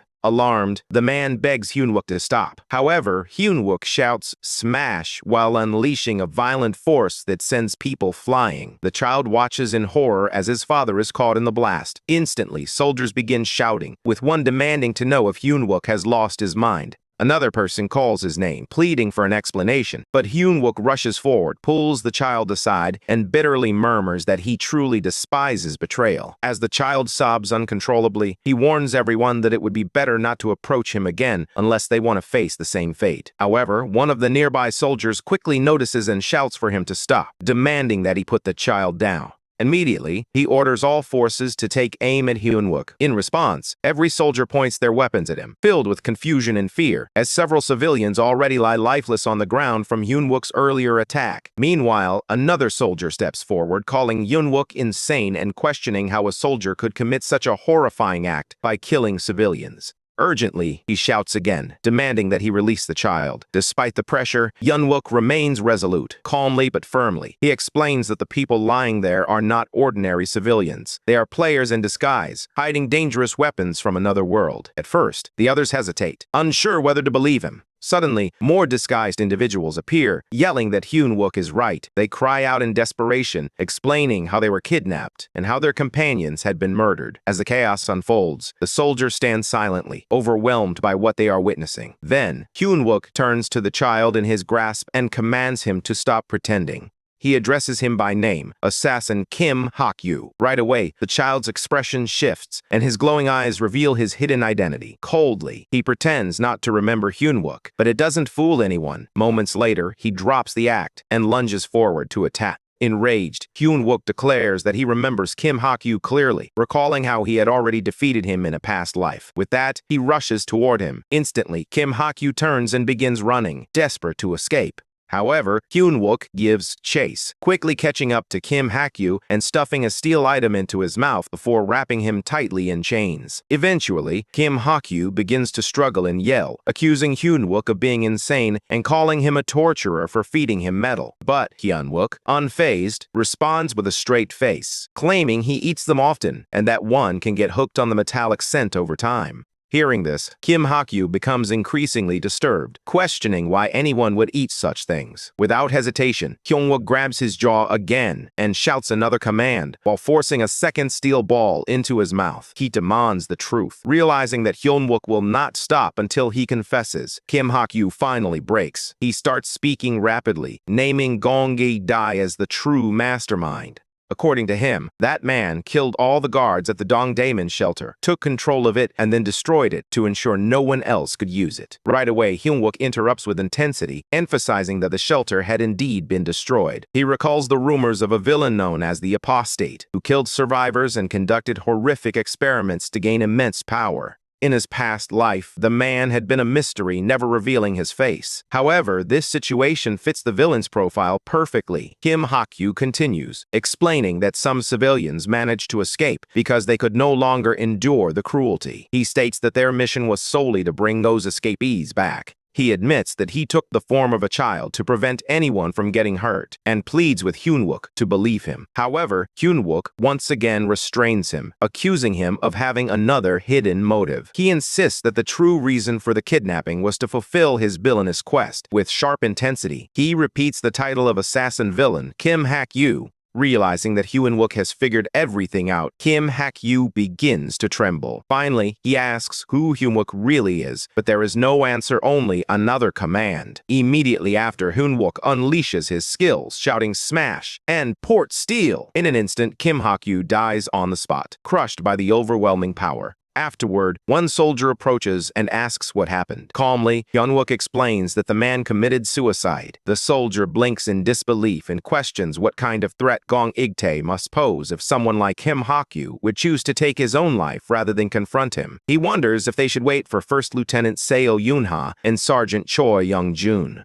However, Hyun-wook replies that they won't make it in time. He explains that they are busy saving the lieutenant colonel and repairing armor, so it's up to the soldier to proceed. The soldier seems uneasy and asks how they are supposed to open a destroyed shelter door on their own. With a mysterious grin, Hyun-wook reassures him not to worry, saying he has his own ways. The soldier, unnerved by Hyun-wook's creepy expression, mumbles that he is making that face again. Shortly after, Hyun-wook arrives at the Dongdaemun shelter. Standing confidently, he loudly declares that the regular army AMT is present. He demands that the shelter door be opened immediately, warning that illegal occupation is a serious crime. If the door isn't opened, he threatens to use a master key to force entry. Meanwhile, one of the soldiers quietly observes that this is clearly a bluff. Since the people inside have locked themselves away, they must not be aware of the true situation outside. Hyun-wook raises his voice, declaring that if there is no response, they will treat it as an illegal case and force entry. The individuals inside remain unaware that the regular army is no longer operating effectively. Then suddenly, the shelter door opens, and every soldier gasps in shock. Hyun-wook's bluff has actually worked. A man steps out looking confused as he asks about the situation. With a sly grin, Hyun-wook responds, pretending that the door was just too soundproof for them to hear earlier. He reminds them once again about the report of illegal occupation. Right then, Gong Ik-tae appears. He protests, stating that their presence is legal and invites them inside to check. He claims the civilians are simply following orders and insists that this shelter is a perfect example of how one should operate. Once inside, Hyun-wook notices that no one reacts to his presence. He remarks that it feels as if they're all pretending not to notice, as if they're hiding something. This observation causes Gong Ik-tae to stiffen, and he gives Hyun-wook a strange look. Hyun-wook laughs awkwardly, brushing it off as a joke. Eventually, more soldiers gather inside. Gong Ik-tae studies them carefully and then asks if this is the full team that was dispatched, or if reinforcements are on the way. Hyun-wook turns the question back at him, wondering why he is so curious. He jokes that maybe Gong Ik-tae thinks he can take on the entire team. When the man looks puzzled, Hyun-wook laughs again, clarifying that it was just a joke unless, of course, they're criminals. That accusation strikes a nerve. Gong Ik-tae bursts out in fury, demanding to know if this whole situation was just a setup to test him. He accuses Hyun-wook of trying to provoke him.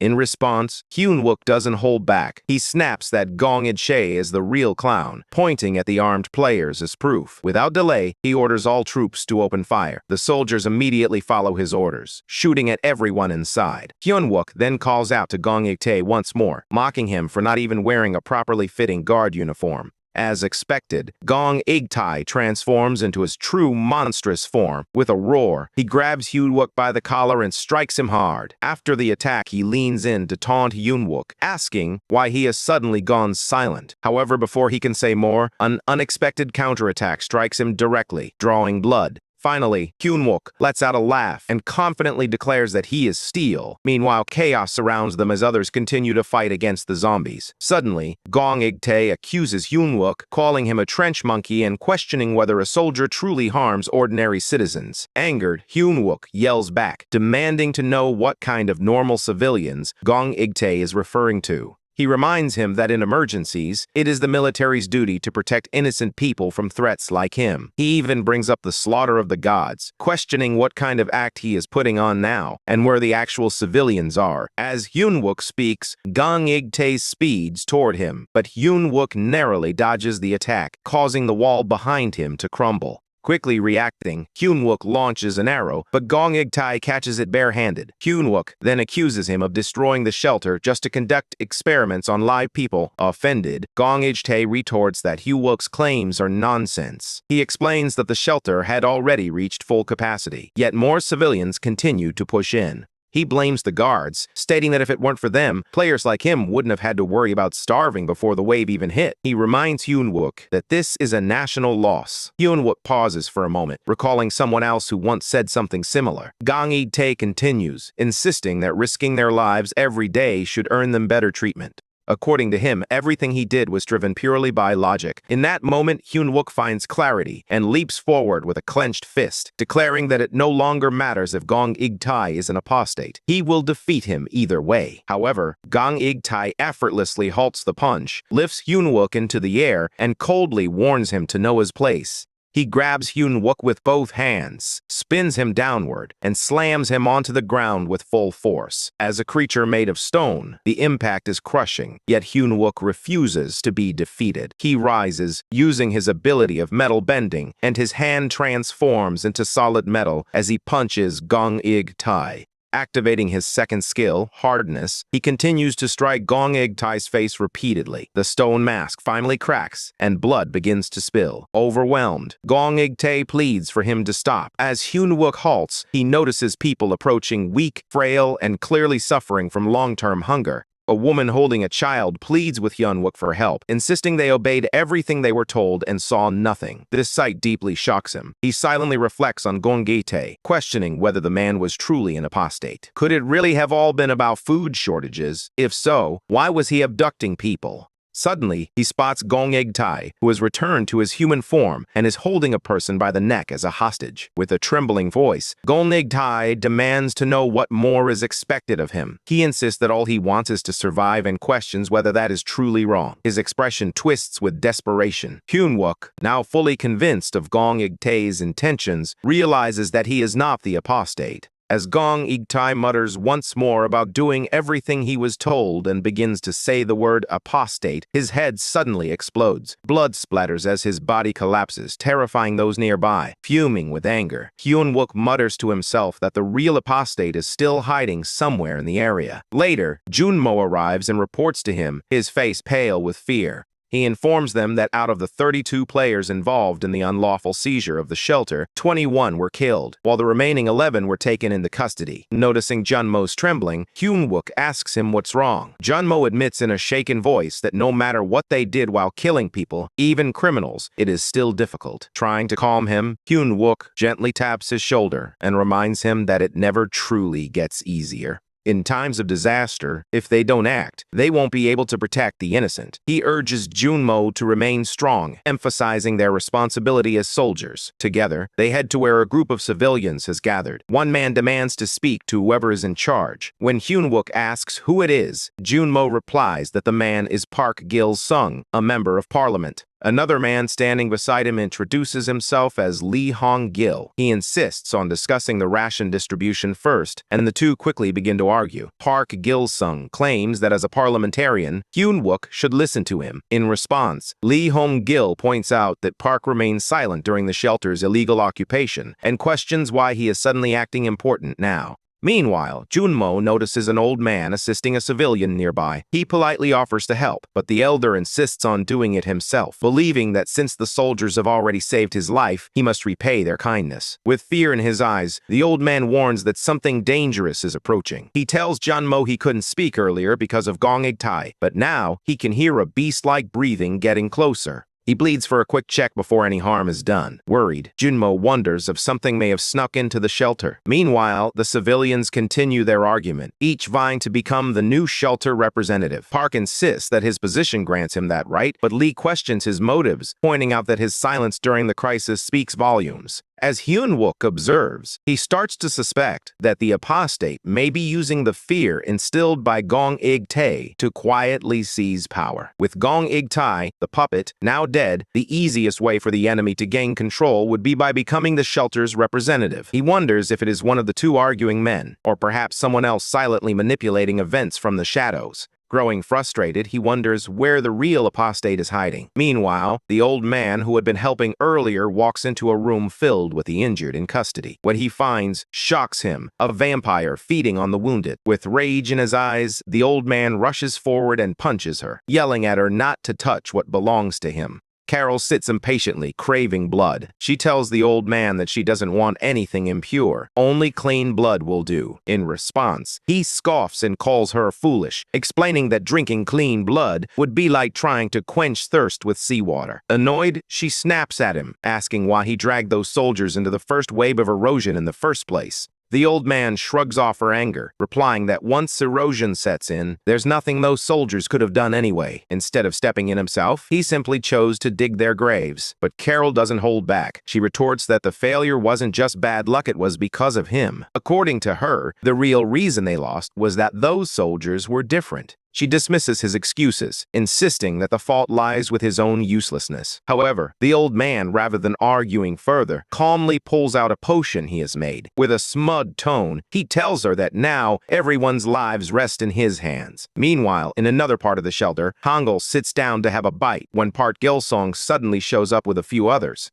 One of them confronts Hangul, questioning why he distributed supplies without proper checks. Park Gilsong assumes that Hangul acted out of personal hunger. However, Hangul, unable to hold back, raises his voice. He gestures toward the hungry children around them and demands to know how anyone could ignore their suffering. Moved by their pain, he rushed to distribute the rations before they were fully accounted for, choosing compassion over caution. Hangul accuses Park Gilsong of attempting to manipulate them by using the food supply as an excuse, just as Gong Igdai once did. In response, Park questions him, asking what he truly believes a member of parliament is. He warns Hangul not to make baseless claims like that again. His words are now more composed, clearly aimed at reinforcing his authority. Honestly, it wouldn't be surprising if someone started to suspect either of them of being an apostate. Meanwhile, near the area where the rations are being distributed, Park Junmo quietly asks Hyunwook if they could also get something to eat. However, Hyunwook turns him down, explaining that someone is hiding behind Gong Erdihai, and if that person decides to use poison, things could escalate quickly. Their entire defense would collapse if something happened to them. He calmly asks if Junmo would truly be okay with risking that. Just then, the old man appears holding a tray full of food. He casually offers them a warm meal, pointing out that the rice is fresh and the meat tastes great. However, Hyunwook remains firm. He emphasizes how crucial supplies are during emergencies and insists they shouldn't be taking food meant for evacuees.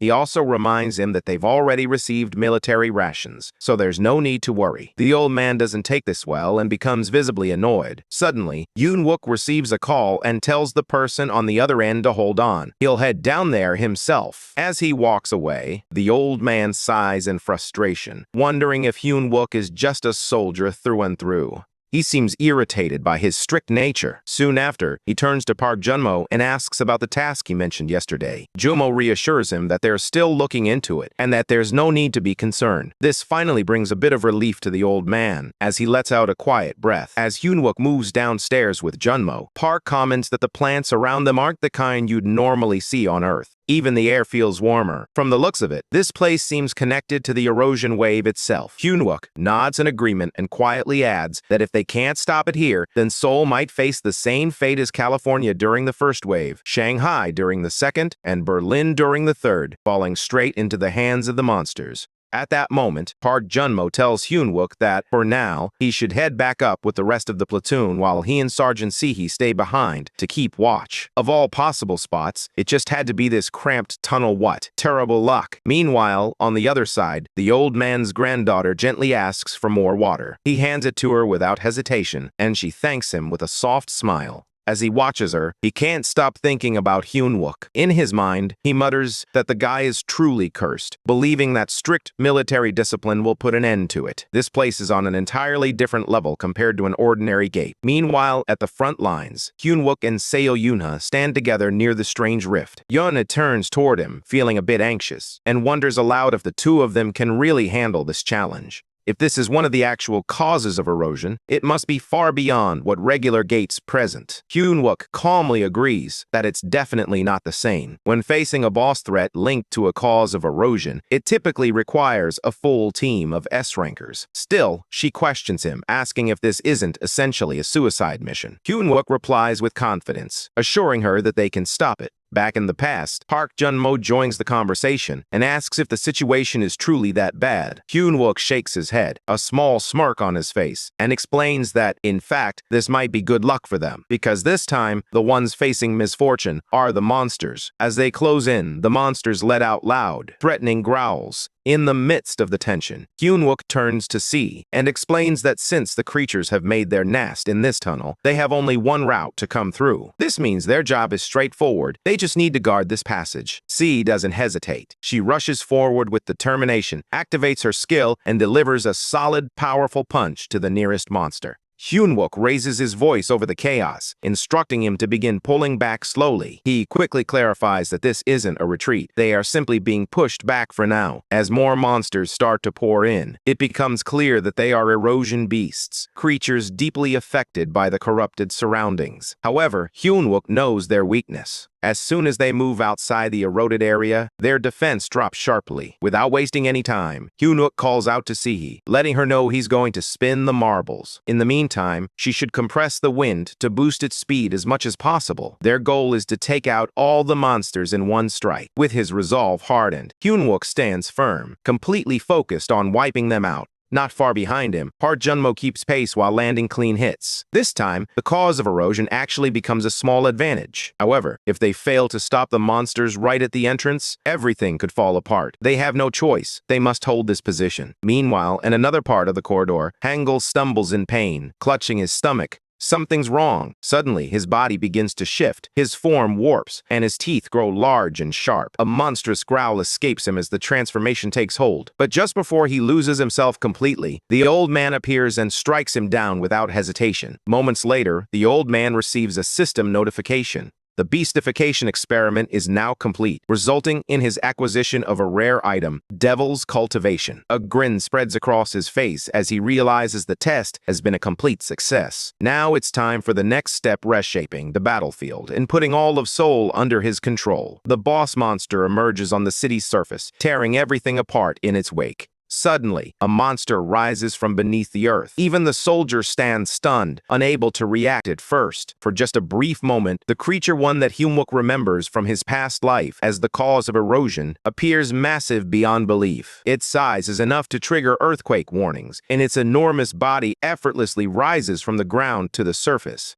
Meanwhile, Hyun-wook calls out to Sehee, urging her to compress her wind again, fully aware of what's coming next. Soon, the appearance of the boss monster, Doka-ebi Doodle, is officially confirmed. The creature lets out a loud growl that shakes the air. As Hyun-wook moves closer, he suddenly feels the pressure. It's nothing like seeing it from afar. The roar is enough to make his whole body freeze. Everyone around him is in shock, struggling to grasp the situation. So Yoon-ha turns to Hyun-wook and questions whether the two of them can really take it down, especially since it usually requires an S-rank party. However, he responds with confidence. Based on what he knows, the monster is currently using its full power only on the surface, which keeps them safely out of range for now. He believes this first cause of erosion is a rare opportunity granted by fate. With no time to waste, he tells her she must give it everything she has, every bit of mana. If she can create the strongest wind possible, they might have a real chance. Their only hope is to wear down its head, and if they manage that, everything could be over. After that, Hyun-wook signals her to strike, and they both launch into an intense battle with the boss monster. Meanwhile, the old man quietly observes the fight from a distance, standing beside Carol. With a twisted grin, he comments on the situation, noting that the boss responsible for the erosion has finally appeared. He takes a cold interest in watching how miserably the soldiers are falling. Carol, confused and frustrated, questions his motives. She reminds him that he once mentioned everything would end once the boss appeared, so she doesn't understand why he's heading back for another look. The old man, speaking in a serious tone, points out the flaw that led to their downfall in the past. He explains that they were wiped out because they ignored the finer details. Their belief that nothing below S-rank could harm them made them careless, and that blind confidence ultimately led to their downfall. He admits he doesn't share that naive belief and coldly tells her to stay quiet and follow him. Meanwhile, in another part of the shelter, a soldier approaches and curses Jin-woo, recalling their past conversation about raiding the source of the erosion. Hyun-wook nods in confirmation. The soldier responds in disbelief, reminding him that this isn't just a red gate, it's a cause of erosion, a threat on a completely different level. However, Hyun-wook calmly explains that this is precisely why he views it as a rare stroke of luck. The monster has appeared in a tight, narrow tunnel that commands both wind and water. That kind of situation almost never happens. He mentions that before the monster reaches the surface, it won't be able to unleash its full strength, which is why they have a small window of opportunity. He asks the soldier to place his trust in them and to focus on something else. Curious, the soldier inquires about what exactly he wants him to do. Hyun-wook responds by telling him to find the hideout of the man who has been secretly manipulating Gong Ead-tai. He explains that if the man was plotting something, he must have had his own space, likely something resembling a lab. This space is probably hidden away, possibly behind a barrier or seal. Still unsure, the soldier asks what exactly he should look for. Hyun-wook tells him that the main goal is to find an antidote. Based on how Gong Ead-tai died, he is convinced that a mana-based poison was involved. When the soldier hears this, he begins to panic, asking if they have been poisoned too. However, Hyun-wook quickly urges him to keep his voice down. If anyone overhears, their entire platoon and the civilians could be in danger. He reassures the soldier that he and Kim will take care of the cause of the erosion, even if it means sacrificing their own lives. But without the antidote, no one will make it out alive, making the soldier the key player in this operation. Everything depends on him finding it. Although willing to take the lead, the soldier complains about how he's supposed to find anything useful in such a massive shelter. Meanwhile, So Yoon-ha and Hyun-wook are fully engaged in combat with the boss monster. But soon, they both notice something troubling. Their attacks are barely leaving a mark. The monster doesn't even flinch under their blows. Still, Hyun-wook charges forward, determined to land another hit. At the same time, the monster fights back, aiming to kill. However, Hyun-wook skillfully dodges every strike. Despite the danger, he maintains his focus, thinking to himself that they must bring this creature down before Northern Seoul becomes a completely eroded, unlivable zone. So Yoon-ha, clearly worried, asks how they are supposed to manage that. In response, Hyun-wook reveals his plan. He intends to dive straight into the boss monster's mouth. Shocked, she questions his sanity, expressing that she has no idea what he's trying to pull. She warns him that even if he defeats the monster, a single wrong move could mean he won't make it back alive. Hyun-wook already understands the risk. However, before the creature's head returns to the other realm, he plans to finish it with a single powerful blow, one strike, and one kill. He asks her to use the spirits to keep the monster's head still. As he prepares for the attack, he activates hardening on his body. Up to this point, there hasn't been a moment when Hyun-wook hasn't risked his life. Without hesitation, he continues launching fierce attacks, determined to bring the monster down. At the same time, Seo Yoon-ha uses her abilities to fend off its strikes. However, as the pressure builds, she starts to feel her strength fading. Suddenly, overwhelmed, she yells out to Hyun-wook, expressing her frustration that this wasn't supposed to happen. She can't understand how things went so wrong. Right then, the old man appears behind her and points out that only one person has returned alive, Carol. Surprised, she turns to him and demands to know who he is. He brushes it off, reminding her that if she doesn't work, she doesn't get to eat. Carol, not having it, snaps back, telling him not to act like he's above her, especially after forcing her to drink that foul blood. She mentions that she hasn't seen that girl before and notices that the earlier soldiers seem to be gone, which she thinks is actually a good thing. The old man then comments, noting that they turned out to be tougher than he expected. Considering that Dukaibi Doodle had to fight while only managing to squeeze its head through the gate, he figures even the monster faced its own difficulties. Right after that, Hyun-wook unleashes a massive final strike against the boss monster. A system notification soon confirms that they have defeated the monster Doodle. Blood splatters everywhere, painting the battlefield in red. Then, in a sudden moment of realization, Seo Yoon-ha notices something odd. Hyun-wook is once again standing there, completely unclothed, which catches her completely off guard.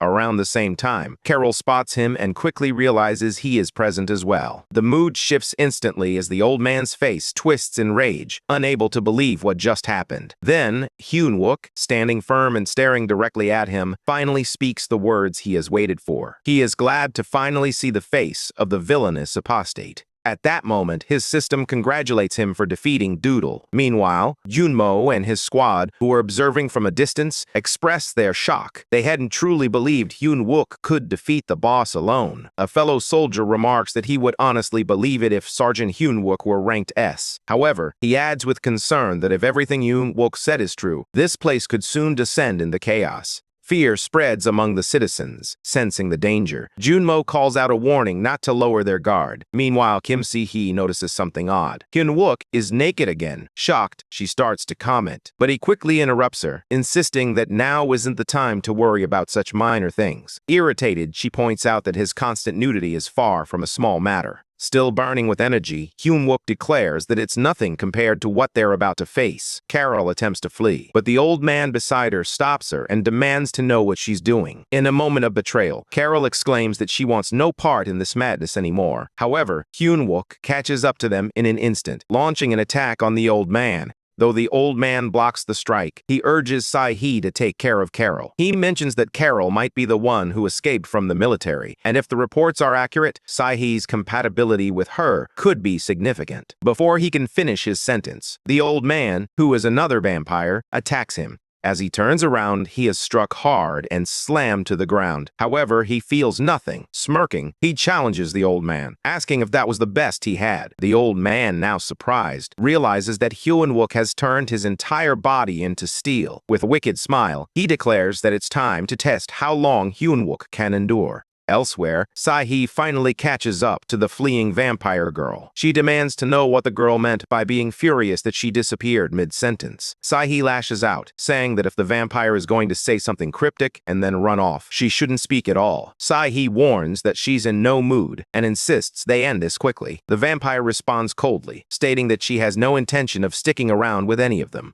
She just wants to wrap this up. Meanwhile, Junmo discovers the hidden lab where vampires and monsters have been contaminating the water. Standing near the old water reservoir, he realizes it has been transformed into a lab. As he examines the pipes, he curses, wondering how long they have been adding poison to the water. He fears that countless civilians may already be affected. Frantic, he begins searching for an antidote, convinced that the mastermind must have kept some for his own use. Suddenly, something clicks in his mind. Only the corpses inside the test tubes had been untouched. His eyes widen as he glances at the water tank, dread creeping over him. He struggles to determine his next course of action, fully realizing the gravity of the situation. Back on the battlefield, Hyun-wook breaks free and launches a ranged attack at the old man. The old man easily dodges it, mocking Hyun-wook with laughter. He questions whether Hyun-wook is stalling for something, noticing his hesitation. Short of breath, Hyun-wook pretends to be worn out. The old man sneers, assuming that Hyun-wook isn't as sharp as he thought. Hyun-wook recalls something from his past life. That apostate had always been cautious, rarely entering battles himself. So why is he fighting so recklessly now? Hyun-wook wonders if he's simply trying to buy time. As the old man attacks, he admits that once all the refugees fall under his control, no amount of planning will matter. In response, Hyun-wook charges at him with a spear, shouting for him to give up. Meanwhile, the situation among the gathered civilians worsens as some begin to mutate into monsters. Soldiers scramble to contain the chaos. Junmo commands his troops to fire, urging them to maintain a safe distance between the infected and uninfected individuals. The fight intensifies as transformed civilians attack others. Suddenly, Junmo and his team arrive from the lab, and he orders his squad to keep their distance from the monsters while protecting the civilians. Just as one of the monsters is about to attack a woman and her child, he quickly sprays it with the antidote, and slowly, the infected begin to turn back into humans. Relieved, he murmurs that Hyun-wook's prediction was correct. He recalls their conversation in which Hyun-wook insisted that the enemy had likely prepared a large stock of antidote. Although it had sounded absurd at the time, Hyun-wook argued that if the poison caused transformation, the villain would surely prepare a backup in case he lost control. And now it was all proving true. Junmo looks at the tank and realizes that Hyun-wook had filled it with the antidote all along. Back in the battle, the old man stares at a system screen in shock. Turning to Hyun-wook, he erupts in rage as he realizes his grand scheme has been ruined. Meanwhile, Hyun-wook grins at the sight of the same screen. In rage, the old man transforms into a massive feral wolf and slams Hyun-wook to the ground once more. He promises to torment him until he begs for death, all while claiming he will sever his head and display it. In that moment, Yunwook calls for his cloud sword, which is still lying far away. Using magic, the sword flies into his hand at lightning speed. The weapon strikes, but the old man deflects it. Furious, the old man snarls and vows to destroy not only Hyunwook but all his comrades, promising to gut them and stuff their bodies like hunting trophies. In response, Hyunwook mocks him, calling him Dr. Mutt and declaring that all his clever tricks and strategies have crumbled. With sharp defiance, he growls that he will reduce the old man to nothing but a barking beast. As Kim Se-hee battles Carol, it becomes evident that Carol has the upper hand. She moves too swiftly for Se-hee to counter effectively. The two continue exchanging blows, and during one of her attacks, Carol taunts Se-hee, questioning what makes her a worthy opponent, given her sluggishness. Just as Carol is about to deliver a finishing strike, Hyunwook's cloud blade erupts, pushing her away. The blast comes from the clash between Hyunwook and the old man nearby. Startled, Carol halts, disbelief flashing in her eyes. She murmurs in shock and hurries off to investigate. Meanwhile, Se watches her retreat and shouts in frustration, questioning where she's going and urging her to return. Meanwhile, Hyunwook stands tall with his weapon in hand and hurls a mocking remark at the old man. However, he soon bursts into sinister laughter, responding with scorn as he claims he can see through Hyunwook's attempts and won't be tricked by such lowly mind games. For a moment, Hyunwook is confused by the old man's words. In the next moment, without wasting another second, he becomes intensely focused and charges at the old man. In the blink of an eye, he appears behind the old man, too fast for the enemy to even register. Striking from behind, he accuses him of being mentally fragile. He activates his technique, Dark Hand of the Cloudmaster, and unleashes it with all his strength, finally injuring the old man. He closes in once more, declaring the fight's conclusion and leaving the old man in terror. Suddenly, Hyunwook's body weakens. His system warns him that he can't sustain the force of the Dark Hand of the Cloudmaster. In frustration, he shouts, blaming his weapon for being insatiable despite all the power he has fed into it. He wonders how Sergeant Choi Youngjun ever managed to control such a wild beast of a weapon. Observing Hyunwook's condition, the old man grows gleeful and mocks him, asking if he brought out a weapon beyond his limits just for show. Meanwhile, the Moonlight Song activates. The old man continues to taunt Hyunwook, calling him a worthless trench monkey and declaring that it's the end for him. Suddenly, Hyunwook's surroundings twist, revealing a grim world filled with shadows, blood, and lightning. As the moon turns red, fear creeps in as he questions whether this is merely an illusion. Every sense is engaged. The scent of blood and the cold air feel disturbingly real. It's not just visual, it's a complete, horrifying experience. The old man now has control over Hyunwook's mind. He grins darkly and boasts that his illusory technique directly manipulates the brain, making it impossible to separate reality from fantasy, like a mind suspended in a false world. He promises that Hyunwook will perish, trapped in this despair. Trembling, Hyunwook feels consumed by the illusion. The old man confidently assures him that no one can escape such a flawless mental prison. But unexpectedly, Hyunwook's strength returns. With a smirk, he questions the technique and breaks through the illusion entirely. The old man stares at him in disbelief. Shaken and furious, he demands to know how his perfect domain could be undone. His pride crumbles as he rants about his so-called genius and meticulous plans, unable to accept defeat. However, Hyunwook counters, dismissing those words as nothing but a coward's shield. He accuses the old man of hiding behind tricks to stay alive. Enraged, the old man threatens to silence Hyunwook's sharp tongue. Just then, he receives a warning from his system indicating that both of his weapon's attributes are incompatible. Hyunwook glances at his stat window and grumbles about the timing of the alert. He reflects that if he truly feared death, he would have never chosen to regress. The old man, clearly annoyed, lashes out once more, questioning whether Hyunwook really plans to sacrifice himself. He wonders aloud whether Hyunwook ever stops to think. However, Hyunwook feels energized by the thought of finishing this once and for all. He laughs as he recalls how, in his past life, he planned endlessly to survive, yet everyone still died. According to him, that's all cowardly planning can ever lead to. To fear death is to be weak. Without hesitation, Hyunwook triggers a skill powerful enough to kill both the old man and himself. Laughing, he tells the old man that they'll both fall together. His strike lands, and the old man collapses while Hyunwook remains standing. Breathing heavily, he reflects aloud, calling himself someone who was once a coward but is now driven mad. He blames them for turning him into what he has become,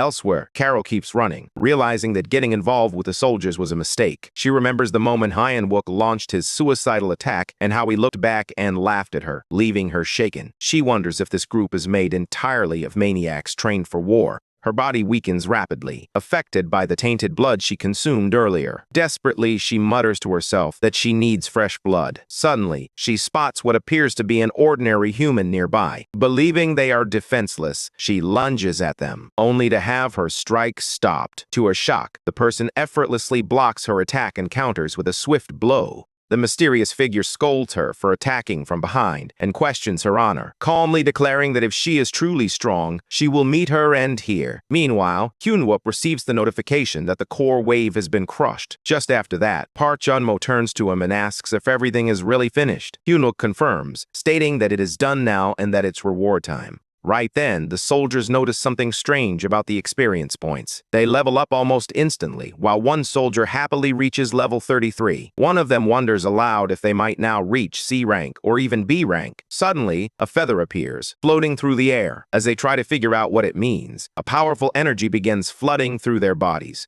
At that moment, they receive another notification. Due to the fulfillment of some rare conditions, everyone in the group gains the event buff, Sacred Blessing. Afterward, Hyun-wook addresses the soldiers, noting that with their current levels, they are already as strong as an AMT squadron commander. From now on, every time they eliminate the sources of deterioration in the soul wave, they will grow faster and stronger than anyone else. He tells them he plans to make each one of them powerful enough to stand as a full battalion by the time the waves end. But he also reminds them to stay alive for that. Meanwhile, Park Jun-mo lowers his head, clearly feeling down. However, Hyun-wook notices and encourages him to lift it. He mentions that they are the same, both struggling to level up, and that he shouldn't feel bad about it. He just needs to wait. Hyun-wook promises to make him stronger than the rest, and then asks if he trusts him. Ju-mo quietly replies that he does. Hyun-wook smiles softly at that. While they're still talking, a sharp object suddenly crashes down from the ceiling. Park Jun-mo shouts about his well-being, prompting the group to wonder whether the object is a steel pillar or some kind of weapon. One of the soldiers remarks that it really looks like a sword, but Hyun-wook intervenes to confirm that it is indeed a sword. He then explains that it's not just any ordinary weapon that someone can wave around.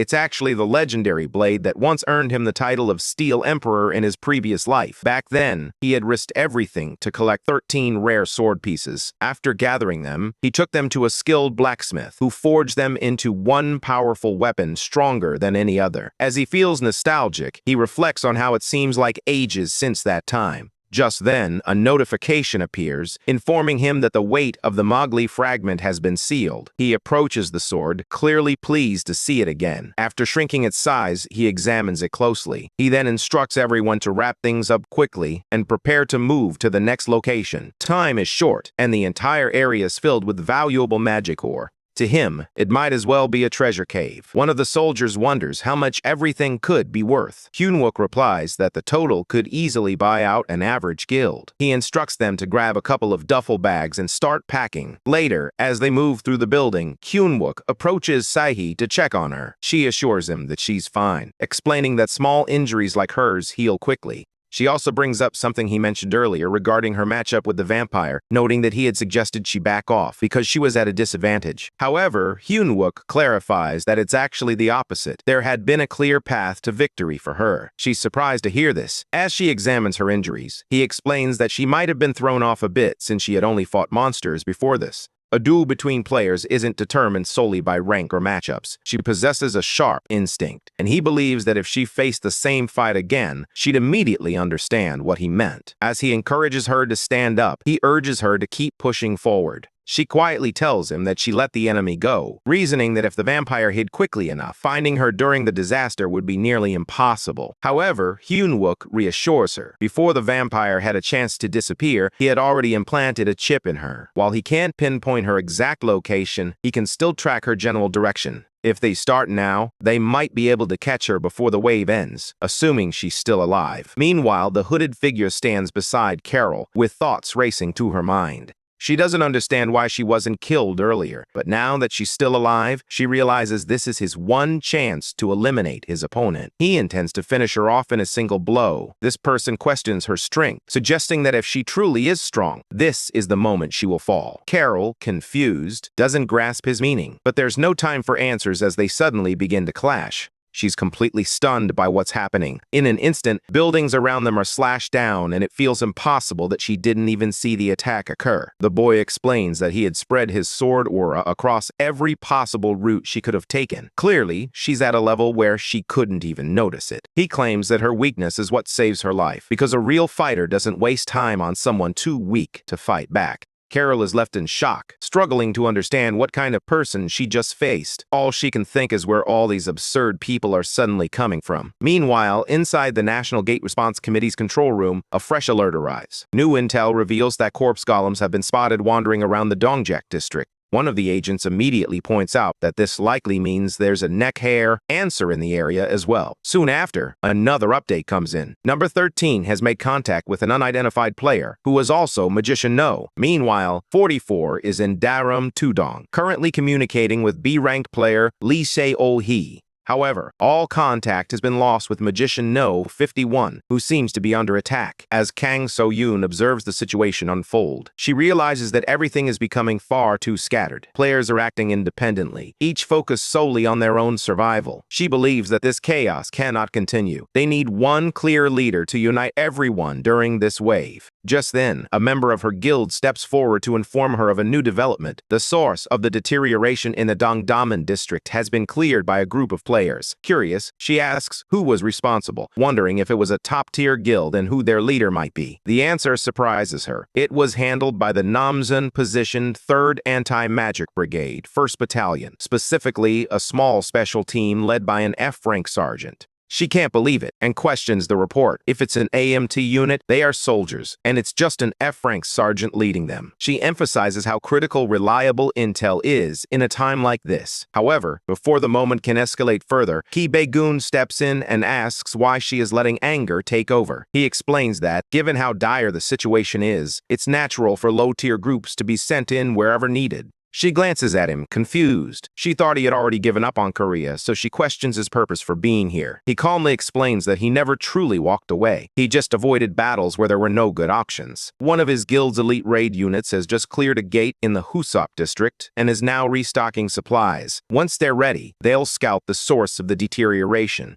He adds that this squad is highly skilled, led by A-rank players with a powerful leader at the center. He believes they will be able to unite scattered players and help protect the people of Seoul. Therefore, he suggests putting faith in their team leader, Chu Chu-young. Later, at Chu Chu-young's location, a civilian approaches him and expresses that the people believe in their strength and are ready to follow their lead. They request to be moved to the nearest shelter and promise their full cooperation, but Q-young only looks down on them. In his mind, they are useless. His true ability lies in monster control, and to him, these people are merely noise. He coldly instructs his team to clean up everything, ensuring that no loose ends are left behind. His message is clear. Wipe them out, so there's no one left to talk behind their backs. Some girls are walking together when, all of a sudden, one of them mentions a noise she thinks she just heard. In response, another girl casually dismisses it, guessing it's probably just a dog howling in the distance. Meanwhile, Jiho stays close to Jung Ho-mong, who is clearly struggling to breathe. Concerned, Jiho quickly hands her an inhaler and gently tells her to breathe in slowly. He reassures her that once they make it past this point, they will be able to rest. At that moment, Jung Ho-mong lowers her head in guilt. She quietly apologizes, blaming herself for slowing everyone down, and even suggests they leave her behind so they can hurry.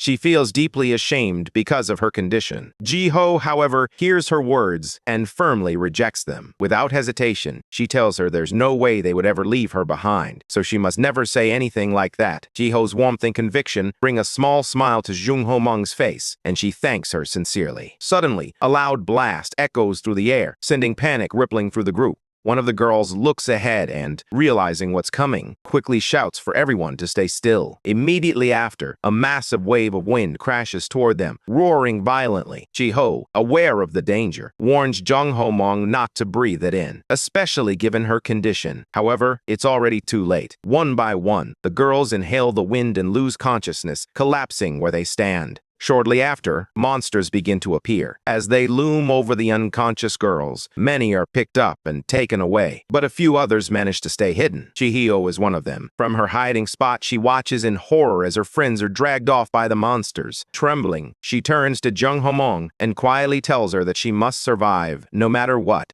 Jiho urges her to stay hidden and promises that she will find and call for a rescue team. Upon hearing this, Jung Homong starts to panic. She pleads with Joel to stop her plan, admitting that she is scared. Despite this, Jiho turns and runs out into the open, yelling loudly to lure the monsters away. She screams for the zombies to follow her. As expected, they turn and chase her, while Jung Homong remains hidden. However, before long, a monster wanders into her hiding place. She stares at it in fear, her body shaking. Quietly, she begins to whisper for help, begging anyone to save her and her friends. As the monster steps closer and smiles, she curls up, preparing for the worst. Just as the zombie lunges, an attack strikes it down, causing it to crash to the ground. At that moment, Hyunwook steps forward and asks her if she's all right. She blinks up at him in shock, still unsure if she's awake. For a brief moment, she wonders if he's an angel. He repeats his question as he approaches, but suddenly, she collapses again without warning. Hyunwook frowns in confusion, struggling to understand what's happening. Just then, another soldier arrives and teasingly asks what kind of face Hyunwook made this time. Hyunwook protests, insisting he didn't do anything wrong. However, the other soldier accuses him of scaring the girl with his expressions. Hyunwook continues to defend himself, claiming it's unfair since he had no idea what went wrong. Meanwhile, the number of zombies begins to dwindle, but the horde grows larger and more aggressive. Elsewhere, Ji-ho stands in front of a soldier who urges her to run away. He insists that she can't take someone with asthma into danger. Ji-ho firmly replies that she won't leave Hyunwook behind. The soldier grows angry and yells that if she gets caught, she won't be able to help anyone. Just then, Hyunwook appears. Ji-ho rushes toward her, asking if she's okay. Hyunwook tells her they just need to run a little more and encourages her not to give up. Eventually, they manage to escape that area. Ji-ho looks at Hyunwook and smiles, saying she knew she could do it. They recall the moment when Ji-ho turns serious, reminding Hyunwook that Young-ho must stay hidden and call for help. She then ran off again, drawing the monsters toward herself. Watching her leave, Young-ho breaks down. She cries out for Ji-ho not to die because of her, even saying she would rather be the one to die instead. Everything fades away, and when she opens her eyes, she finds herself in a hospital bed screaming Ji-ho's name. Soon after, Hyunwook is seen speaking with members of the Great Mountain Guild, led by Chu Kil-young. Hyunwook questions their decision to send the female students away. One of the guild members explains that monsters kept surrounding them, making it impossible to defend the shelter. Therefore, they had no other choice. Chu Kil-young steps up and declares that moving the students to another shelter is the best way to save them. Hyunwook listens, but then challenges the logic behind that decision. He argues that sending out young girls without even one player to protect them, especially in such dangerous times, is completely irresponsible. This provokes Chu Kil-young, who raises his voice and demands to know why Hyunwook is interrogating them. He reminds him that they are an elite guild attack team, not a rescue team. According to him, they are volunteering out of a sense of duty, but they still have to protect their guild's strength. He accuses Hyunwook of suddenly appearing and judging their decisions, then questions whether Hyunwook is part of guild management. Hyunwook thinks carefully. He knows he has no proof of their wrongdoings, so he decides to drop a hint. Casually, he brings up the Black Magic Association, and at once, the room falls silent.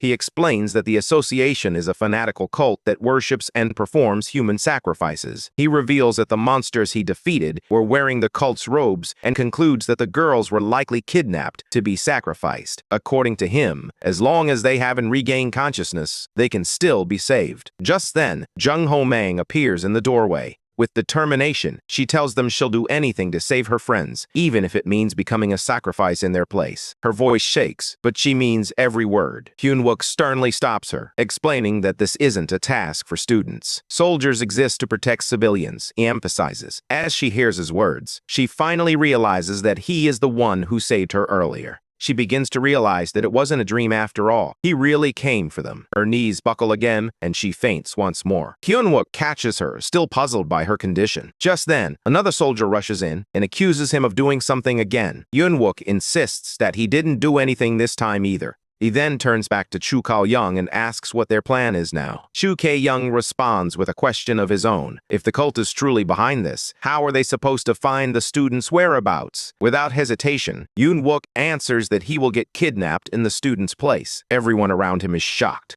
A short while later, he changes into a schoolgirl uniform, fully disguising himself. When a fellow soldier sees him, she jokes that even monsters wouldn't want to kidnap him looking like that. He laughs along, admitting he didn't expect it to look so ridiculous. But he reminds her that kidnappings don't happen based on appearance. Then Junmo walks up and asks Yoon-wook if he really believes someone among them is supplying girls to the cult. Yoon-wook replies confidently that he is certain. Just then, Chu Kao-young and his team approach again. One of them suggests taking action against the suspected traitors first, rather than trusting them. Yoon-wook responds cautiously, reminding them that attacking a major guild without proof is dangerous. However, he adds that he has come up with another plan. As multiple cars start arriving, people begin to ask what's going on. Yoon-wook reveals that this is their race, something no one will expect. Choi Young-jun is also present, smiling as he watches the plan unfold. In his heart, Yoon-wook hopes the students will stay safe until he can reach them. Jung Ho-mong soon joins him at the scene. Finally, Yoon-wook raises his voice and declares that it's time to begin the civilian rescue plan. They start executing their strategy, and shortly after, Yoon-wook begins running down the road, just as planned. At that moment, a zombie appears, grabs him tightly, and follows the plan that has been set in motion.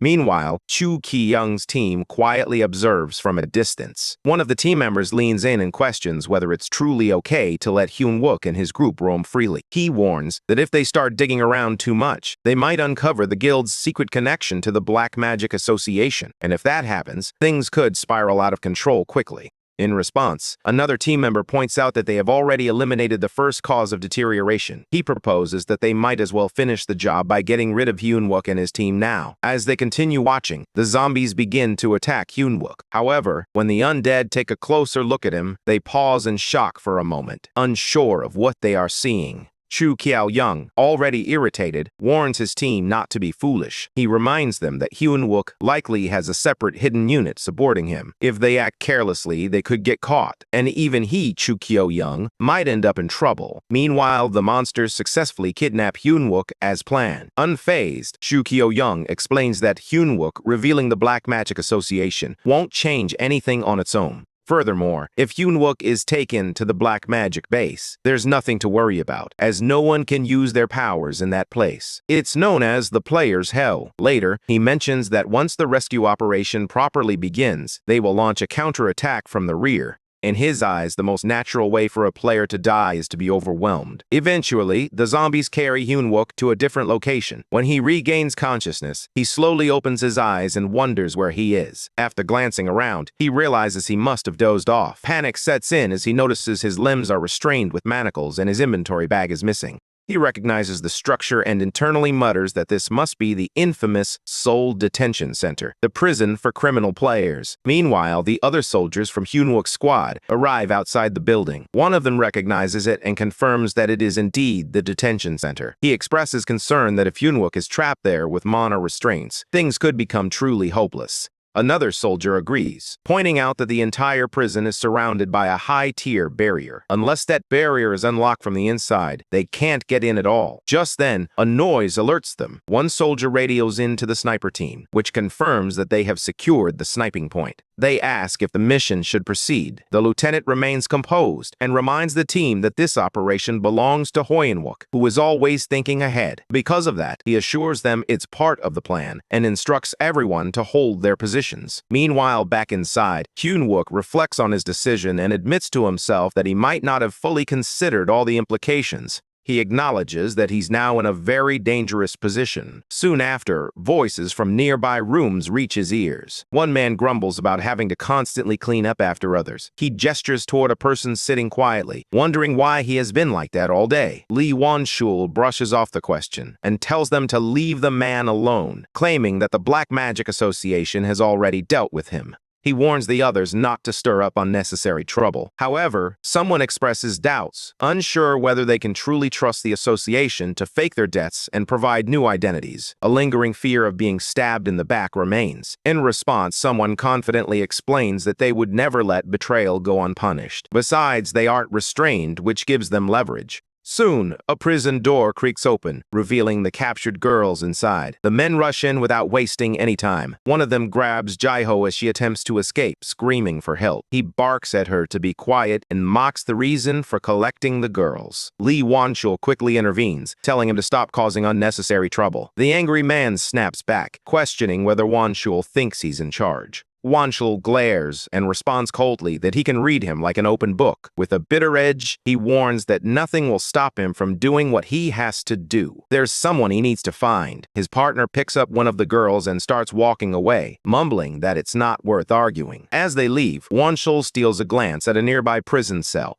Inside, Hyunwook lies still while Wanshul walks by, unaware of his presence. A little later, Hyunwook lifts his head and hurries to the gate. He attempts to channel a small amount of mana through the restraints, silently pleading for even a flicker of energy to respond, but nothing happens. Frustration begins to build within him. Just then, Wanshul appears at the gate, smirking at the sight of Hyunwook. He jokes that zombies have picked up something strange this time. As he peers closer, Hyunwook's wig falls off, causing Wanshul's eyes to widen in disbelief. In response, Hyunwook offers a faint smile and greets him casually, asking how he's been. Wanshul's shock quickly turns to rage as he yells that Hyunwook must be out of his mind for coming here. Without hesitation, he shatters the prison door and storms inside, the impact creating an explosion that rocks the area. Outside, the other soldiers notice the blast, and worry rushes through them. A soldier shouts for the sniper team to report, but smoke obscures visibility. The barrier remains intact. One of the team members doubts that it's Hyunwook's signal, but the lieutenant insists they can't risk ignoring it. If it is the signal and they miss it, it could destroy everything. Min-tae raises concerns about the barrier. The lieutenant responds firmly that they must warp in, emphasizing that it's an emergency and they can't just stand still. He instructs the team to prepare themselves, warning them to be on guard once they cross through the barrier. From a distance, Chu K-young scoffs at the chaos unfolding before him. In his eyes, the soldiers are completely inept. There's no way they could have eliminated the initial cause of deterioration. He decides that as soon as they make a move, his team will strike from the rear. Inside the detention center, Hyunwook is thrown to the ground. Wanshul towers over him, shouting that he has dreamed of this moment. He prayed every night for a chance to kill Hyunwook, and now, with him restrained, he's going to enjoy it even more. Hyunwook calmly replies that Wanshul never listens, just like back then. That's exactly why his leg ended up in that condition. Enraged, Wanshul screams that Hyunwook was the one responsible. He grins darkly and prepares to strike. As Wanshul charges, Hyunwook raises his hands, hoping the force of the attack will break the mana cuffs. However, Wanshul halts right in front of him, scoffing. He accuses Hyunwook of trying to trick him into destroying the restraints, admitting that Hyunwook isn't completely stupid after all. With no other option, Hyunwook bolts from the room. Wanshul roars for the others to catch him, calling him a pervert. Hyunwook runs further down the corridor but suddenly stops in his tracks. A man is blocking the exit, and behind him, Wanshul is closing in. The man warns Hyunwook that he's out of options. Amused, Wanshul slows his pace and taunts Hyunwook, claiming there's nowhere to run and that he should brace himself. He promises to savor every second of what's to come. However, just as he's about to strike, the man in front of Hyunwook suddenly attacks Wanshul, knocking him to the ground. Hyunwook stands frozen in confusion, his eyes fixed on the man's face. In disbelief, he recognizes this person as none other than Lee Wansuk. Just 10 minutes earlier, inside the gloomy chamber of the Black Magic Association, all the captured girls lay dead on the ground. At that moment, one of the cult members urgently commands the others to bring in the next offering candidate. He urges them not to delay, warning that none should wish to stray from Mana's embrace. Soon the followers carry another unconscious girl forward and lay her down. They begin chanting solemnly, urging her to pray with deep faith for eternal life, for the key that will lead them to the side of Mana. Their voices grow louder as they beg for this key, pleading for everlasting life. Gradually, magical energy surrounds the girl and lifts her into the air. She begins to cry out in pain as mana invades her body. Among the onlookers, Park Ji-hyun stands quietly, a smile forming on her lips. Shortly after, a cult leader announces that they have finally found the last offerings. Once this final act is complete, they believe they will be able to meet him. Immediately, all three chosen girls begin to float midair, empowered by the spell. The head cultist raises his voice to declare that they offer these children, selected for their pure mana, so that the red flower may bloom. The other cultists erupt into wild cheering, clearly devoted to their leader's words. Meanwhile, Carol watches from the side, unimpressed. As she observes the way blood is being used in the ritual, she scoffs quietly, wondering what kind of people would waste blood like this. To her, this is precisely why she hates cults. Suddenly, the ground trembles slightly, and a loud blast echoes from somewhere nearby. Carol stiffens and pauses, sensing the impact. She senses that something significant just occurred, something nearby. In the ritual room, Park Ji-yoon smirks as she informs the cult members that before the red flower can bloom, one final step remains to be completed. Meanwhile, Won-suk stands beside Hyun-wook, who is now face-to-face with Won-sul. The enemy grins, confident that Hyun-wook has no way out. He warns him to prepare himself while vowing to take his time enjoying this. However, before he can strike, Won-suk attacks from the side and knocks him to the floor. Hyun-wook is initially stunned, but soon recognizes Won-suk. Won-suk, equally shocked, looks at him and asks how he ended up in this place. Quickly, he unlocks Hyun-wook's restraints. He admits that he never imagined they would meet under such strange circumstances. Hyun-wook expresses his own surprise, happy to see him but deeply concerned. He asks whether Won-suk is part of the group responsible for kidnapping children. Won-suk quickly denies it, explaining that he has been trapped in the detention center because of the barrier. He pleads for trust while claiming he hasn't done anything wrong. Still curious, Hyun-wook questions why Won-suk looks so different. In response, Won-suk explains that he doesn't remember everything clearly. It all feels like a dream. When he woke up, he looked just like them. He shares that because of his strange new appearance. Even other players began to see him as a threat. With no choice, he ran until exhaustion finally brought him down. Eventually, he gave up, resigned to the thought that he would have to live as a vampire from that moment on. Later, the Black Magic Association discovered him and inquired if he was one of their test subjects. Then, something unexpected happened. Two leaders of the cult appeared, and Won-suk lost consciousness immediately afterward. When he woke again, he found himself locked in this place. Hearing this, Hyun-wook felt uneasy. He wondered why there were two leaders when there should only be one. Won-suk, growing more desperate, repeated that he truly hadn't done anything wrong. Hyun-wook studied him for a moment and then gently reassured him. He confirms that he believes Won-suk and urges him not to worry. Overwhelmed, Won-suk begins to cry, repeatedly calling Hyun-wook's name. Suddenly, the door locks behind them with a heavy sound, causing both of them to turn in alarm. Hyun-wook demands to know why the door is shut and tries to force it open. Then he looks back at Won-suk and gives him a direct order. They will separate from here. Hyun-wook heads up to the top floor, while Won-suk must locate and disable the barrier activation device. He also informs Won-suk that the AMT is standing by outside, ready to provide support. Won-suk nods firmly and assures him that he can handle it. Hyun-wook places a hand on Won-suk's shoulder, gives him a final look, and then takes off running. Moments later, the door bursts open again as members of Kyo-young's team rush in. One of them confronts Won-suk, accusing him of standing in their way without even offering his name. In response, Won-suk roars like a beast, instilling fear in them. He remembers what Hyun-wook told him earlier. He hadn't been reported for desertion yet, which meant he was still under Hyun-wook's command. If he ran again, Hyun-wook would personally kill him. With determination, Won-suk yells out his identity loud and clear. Private Lee Won-suk, 3rd Anti-Monster Brigade, 1st Battalion, Attack Platoon. Meanwhile, Hyun-wook races toward the top floor, urgency driving him forward. He knows he must move quickly or the children could be lost. Although he keeps his movements cautious, something suddenly hits his senses. A foul, sickening stench of blood fills the air. He covers his nose, realizing that this much blood can't be from just one or two people. It must be from dozens. When he arrives, what he sees horrifies him. The entire floor is littered with bodies. He instantly understands that the Black Magic Association has been slaughtered. However, something still feels wrong. As he steps further into the room, he spots the cult's leaders near the altar, surrounded by the remains of children. They notice the weapon in his hand and growl, demanding to know who dares approach this sacred place. Terrified, Hyun-wook dashes away from them as fast as he can. Suddenly, a powerful explosion rocks the building, filling it with thick dust and debris. He hides among the rubble, breathing heavily. Nearby, a small girl, barely able to speak, begs for help in a weak voice. She is in terrible condition. From across the wreckage, Park Ji-hyun spots Hyun-wook trying to stay hidden. With a twisted grin, she taunts him, saying he hides like a rat. She offers him a quick death if he comes out now, but almost immediately, she changes her mind. Instead, she decides it will be more entertaining to hunt him slowly. Outside, the soldiers are already present, working hard to rescue the girls. Suddenly, one of them urges Min-tae to raise his shield and move forward. In response, Min-tae points out that the barrier is still intact. At that moment, the same soldier raises his voice, commanding everyone to stay alert. Since they have crossed the barrier using warp, he warns that there's no telling what might happen next. Meanwhile, Ko-young watches from a distance. Although the assault operation is underway, he notices someone yelling and causing confusion. He finds it pathetic and thinks to himself that there's no way these people could have possibly taken down the first cause of deterioration.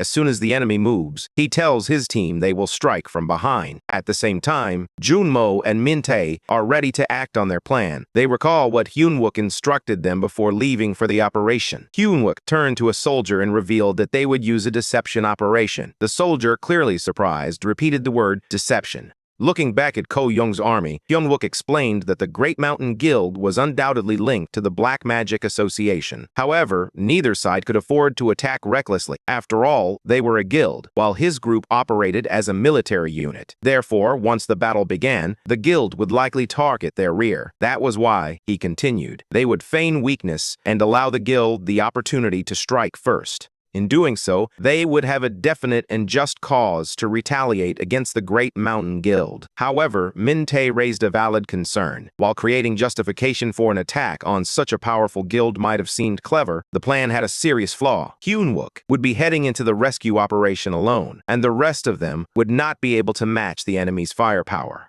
However, Hyun-wook gave a confident smile and assured the soldier not to worry. All they needed to do was buy time. He reminded the soldier that he was the key to the operation and addressed him as lieutenant. Hearing that, the lieutenant sighed, realizing that once again, everything depended on him. Without further hesitation, he agreed. Now, the deception operation begins. Soon after, the soldiers advance and launch their weapons at the enemy. At the same time, Ko-young and his partners ready themselves for battle. Among them is Si-hee, who quickly joins the fray. As the fight erupts, she seizes her opponent by the neck with her weapon and warns him not to move unless he wants to lose his head. Then she orders him to send a signal confirming that the assassination succeeded as planned. A moment later, a member of Ko-young's team receives the signal and informs the team leader that the sniper assassination signal has arrived. Hearing this, Ko-young grins and gives the order for the strike team to move in. They begin advancing quickly, weapons in hand. Shortly afterward, a soldier announces that they have successfully secured the sniper team. He then shouts Min-tae's name. Fully aware of what the lieutenant had told him earlier, Min-tae opens the shield and responds in agreement. The soldier wastes no time and orders everyone to fire. Immediately, the attack begins.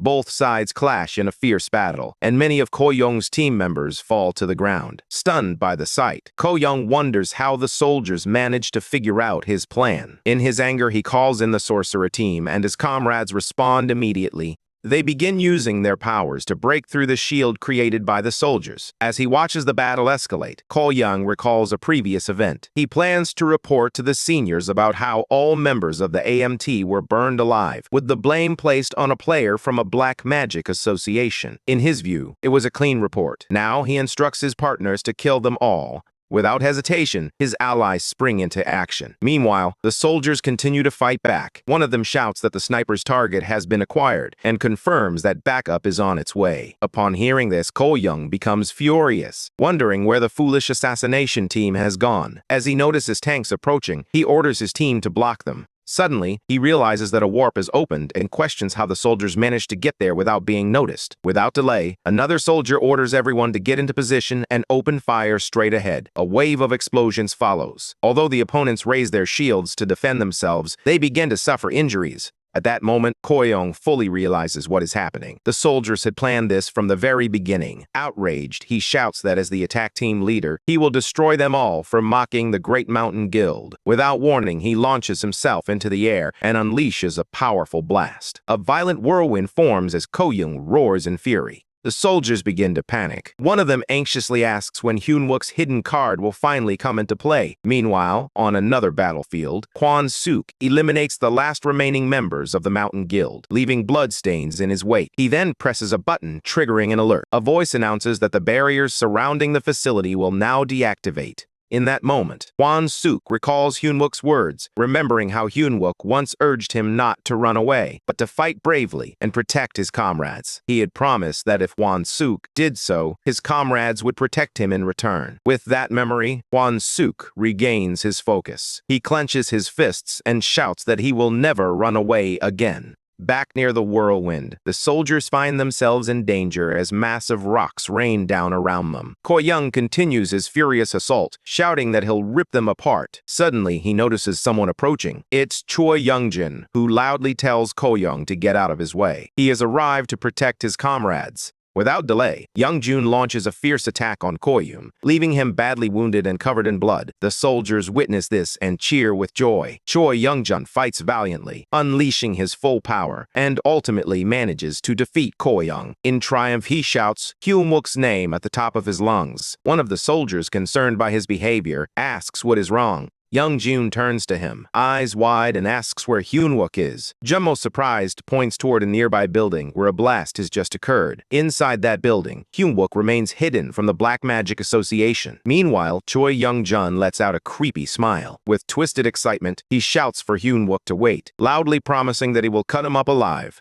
Park Ji-hyun tells the boy that he only crawled away and hid like a coward while the child begs for her life. Stepping forward, Ja-yoon claims that if he shows himself now, she'll spare him the suffering and end it quickly. Then she declares her intention to hunt Hyun-wook down. Suddenly, an alert echoes through the area, warning that the barrier surrounding the facility is about to drop. Meanwhile, soldiers prepare to invade the building. In the next moment, a new quest appears, titled Worship of Darkness, with one task already in progress by Ji-hyun. She then turns to her teammate, explaining that she'll manage the situation here while the other finishes the ritual. Ji-hyun adds that the villain quest has become boring, and now she's ready to enjoy herself a little. Meanwhile, Hyun-wook watches the scene unfold, wondering why two key figures from the Black Magic Association are present. There is supposed to be only one leader, so facing both of them at once feels far too dangerous. As he observes the members of the cult, his eyes catch something disturbing, the core of the source of deterioration. To his shock, the members of the Black Magic Association are performing a ritual around it, almost in worship, as a large tree begins to emerge from the core. Choi Young-jun notices this as well and looks equally stunned. At that moment, Park Jun-mo nudges Lieutenant Min-hee while pointing something out. As Min-hee shifts his focus, a massive blast suddenly erupts right in front of him.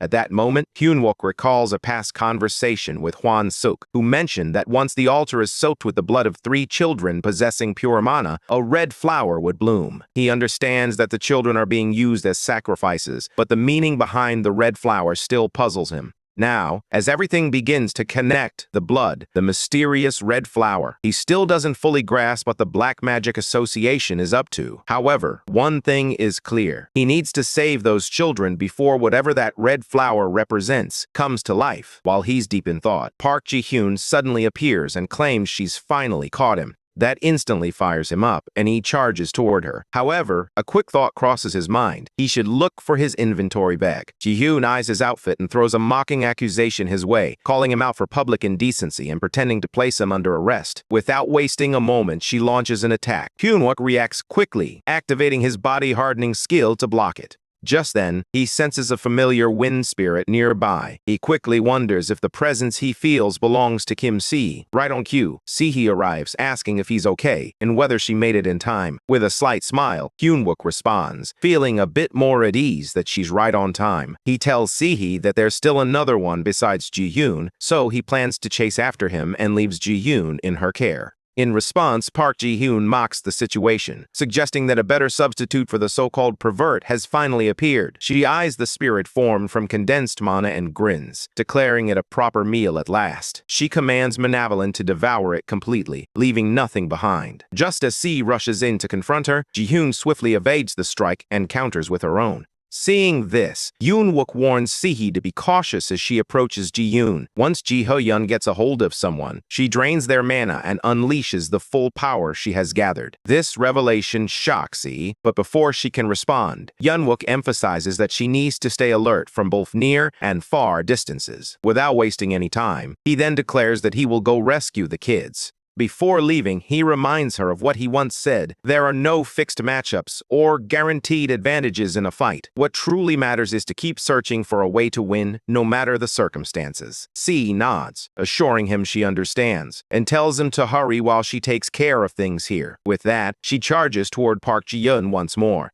Ji-hyun, still feeding off mana, sarcastically wonders how much energy a spirit holds. She laughs, saying she's still eating and that it tastes just too good. Si-hee questions Ji-hyun, asking if all of this really feels entertaining to her. In response, Ji-hyun laughs without a hint of concern and mocks Se-hee, saying that so many spirits have come to welcome her. She continues to laugh, even throwing out sarcastic thanks as if she's enjoying every moment. C warns her not to regret it later, but Ji-hyun, completely unfazed, declares that she'll drain every bit of mana from those spirits and invites her to come at her. Meanwhile, on the other side, the other leader of the Black Magic Association is clashing with Hyun-wook, and the tension is rising.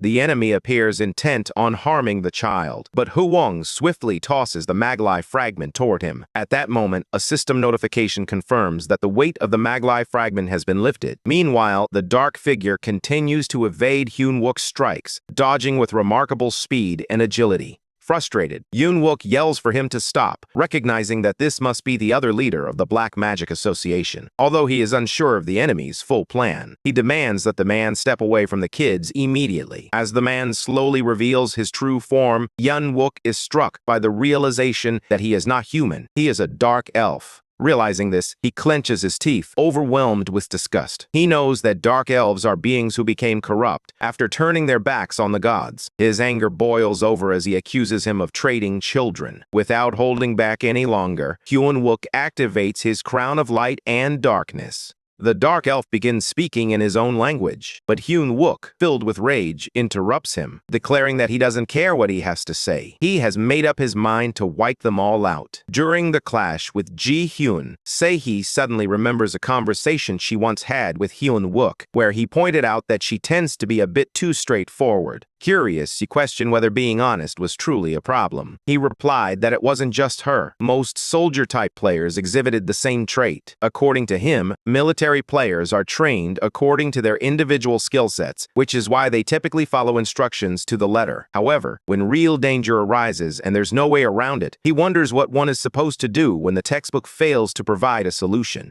Now, back in the midst of the fight, Ji-hyun manages to briefly trap Se-hee's spirits. With a hint of disappointment, she mutters that she had hoped to enjoy the battle a bit longer. However, Se-hee doesn't relent and continues launching her attacks. Ji-hyun keeps cutting down the spirits that cross her path, clearly unimpressed. She finds it dull to fight weaker opponents and craves a challenge that matches her own level. As she changes the pace, she introduces a new kind of game, hide and seek. In the next moment, she activates her skill, causing everything to crash violently to the ground. C scrambles to dodge the falling debris, doing her best to avoid injury. Confused, she wonders what kind of trick Ji-hyun is pulling this time, especially since her vision is now completely blocked. That's when it hits her. Ji-hyun has activated Mana Balance. From somewhere in the chaos, Ji-hyun speaks again, letting her know that hiding won't work. She begins searching, getting closer by the second. Suddenly, she spots her target, Se-hee, and goes in for a powerful strike. But at the very last moment, she misses.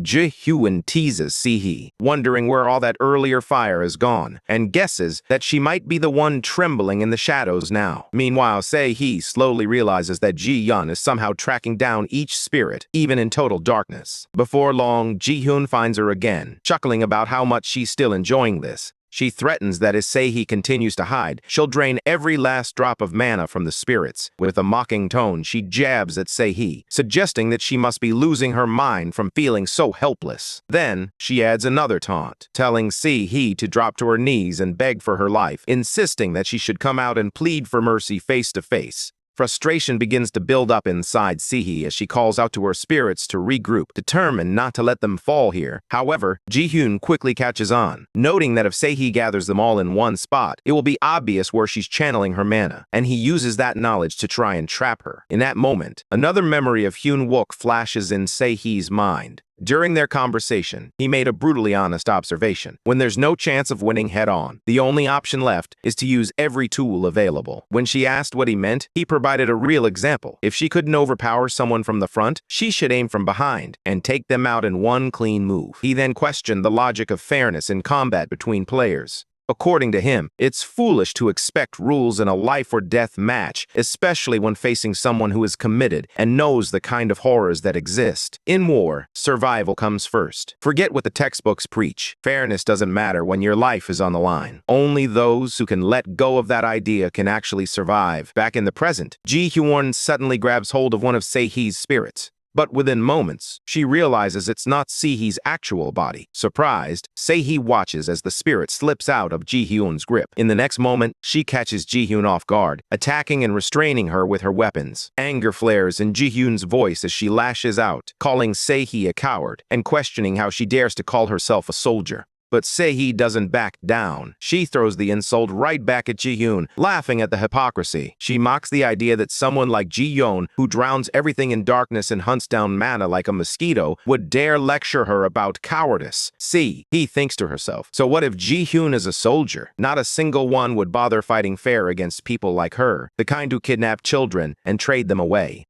She channels all her power into one final blow. Her attack lands cleanly, sending Ji-hyun crashing hard into the dirt. Standing above her fallen enemy, Se-hee stares down with a cold expression, contemplating that from now on, if she has to deal with people like this, she won't hesitate to become an assassin. Meanwhile, in another part of the battlefield, Hyun-wook is locked in a fierce clash with another member of the Black Magic Association. He's just as furious, especially after confirming that this person is involved in the child trafficking scheme as well. It turns out his opponent is a dark elf named Cerberus. Without hesitation, Hyun-wook unleashes metal bending, aiming his ability straight at the dark elf with deadly intent. He mentally vows to wipe them all out. As the enemy prepares to strike at Ji-ho, Hyun-wook rushes in just in time. He delivers a heavy punch, knocking the attacker back and stopping the blow aimed at Ji-ho. At that moment, Choi Young-jun appears on the scene, calling out to Hyun-wook. Hyun-wook glances over and nods slightly, as if he had been expecting him.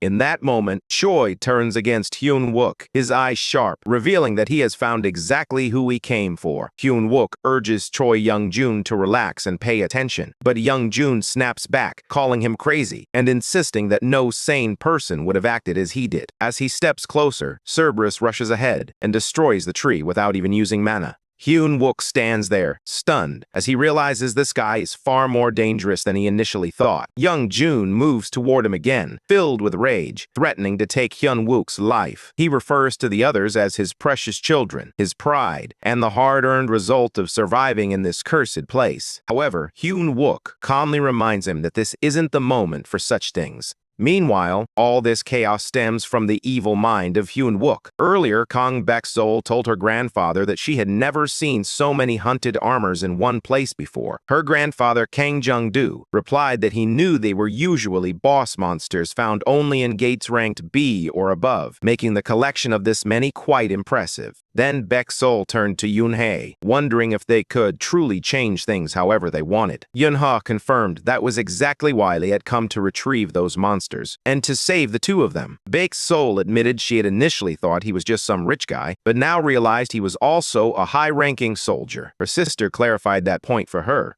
It wasn't just that. Baek-seol walked ahead and noticed something surprising. The armor was made of Ori-Halcon alloys, which was unbelievable. Even more shocking, there were magical links tying the helms to the swords. Her grandfather had warned her not to run or she would trip, but she kept moving. Just then, Yoon-ha caught sight of Young-jun behind them. She turned and asked where he thought he was headed. He told her that he planned to take some time for himself after returning from his mission, especially with so much still on his plate. Right after coming back from leave, he had been thrown straight into combat deployment in a civilian rescue, which felt overwhelmingly intense. He admitted that, unlike the quieter times during the waves, real rest had become a rare commodity. But still, he asked for at least a little time for himself, or maybe just a drink once in a while. At that moment, Hyun-wook reached out to Yoon-ha in her capacity as platoon leader. He informed her that they had finally picked up a signal and asked if she had brought the blacksmith he had requested. She responded that they were currently inspecting the hunted armors. Hyun-wook reacted positively while asking her to have them deactivate the magic links on some of the armors first. He also instructed her to grab the armor and weapons from the armory and come back to back him up. Additionally, she needed to bring Young-jun along. However, Young-jun outright refused, arguing that after back-to-back missions, he had been in constant combat for an entire month and wasn't willing to jump back in.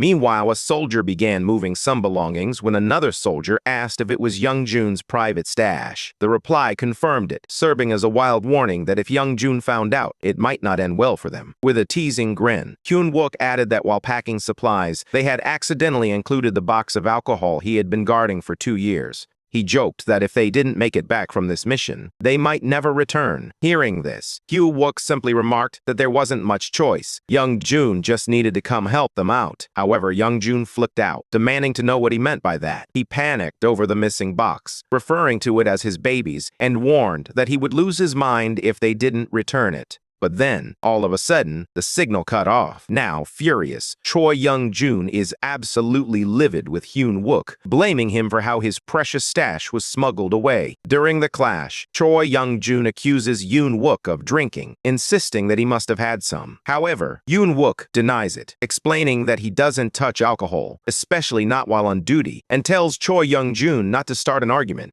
Still, Young Jun insists he caught Hyun-wook drinking last time. Just then, Cerberus begins growling in its own tongue, and a monster emerges from Young Jun's hand. At that moment, Young Jun suddenly grabs Hyun-wook by the neck and even bites him, clearly not holding back. But before things can escalate further, the Dark Elf launches a sudden barrage of spikes without hesitation. Young Jun reacted instantly, punching the incoming projectiles. But there were too many to handle. He and Jin-ho kept dodging and shattering the spikes as best they could. In the chaos, Jin-ho activated the Mowgli fragment, sending it forward to slice through and block the attacks. Together, they coordinated their hits, keeping Cerberus under pressure. As Hyun-wook barely avoids a powerful hit, he mutters that he nearly died from that landing. Choi Young-jun, showing no sympathy, snaps back with a cold remark, questioning why he didn't. At that moment, Hyun-wook realizes there's no point in trying to reason with him. Their focus needs to remain on the fight. Just then, Young-jun spots a young girl nearby and wonders if their enemies are responsible for what happened to her.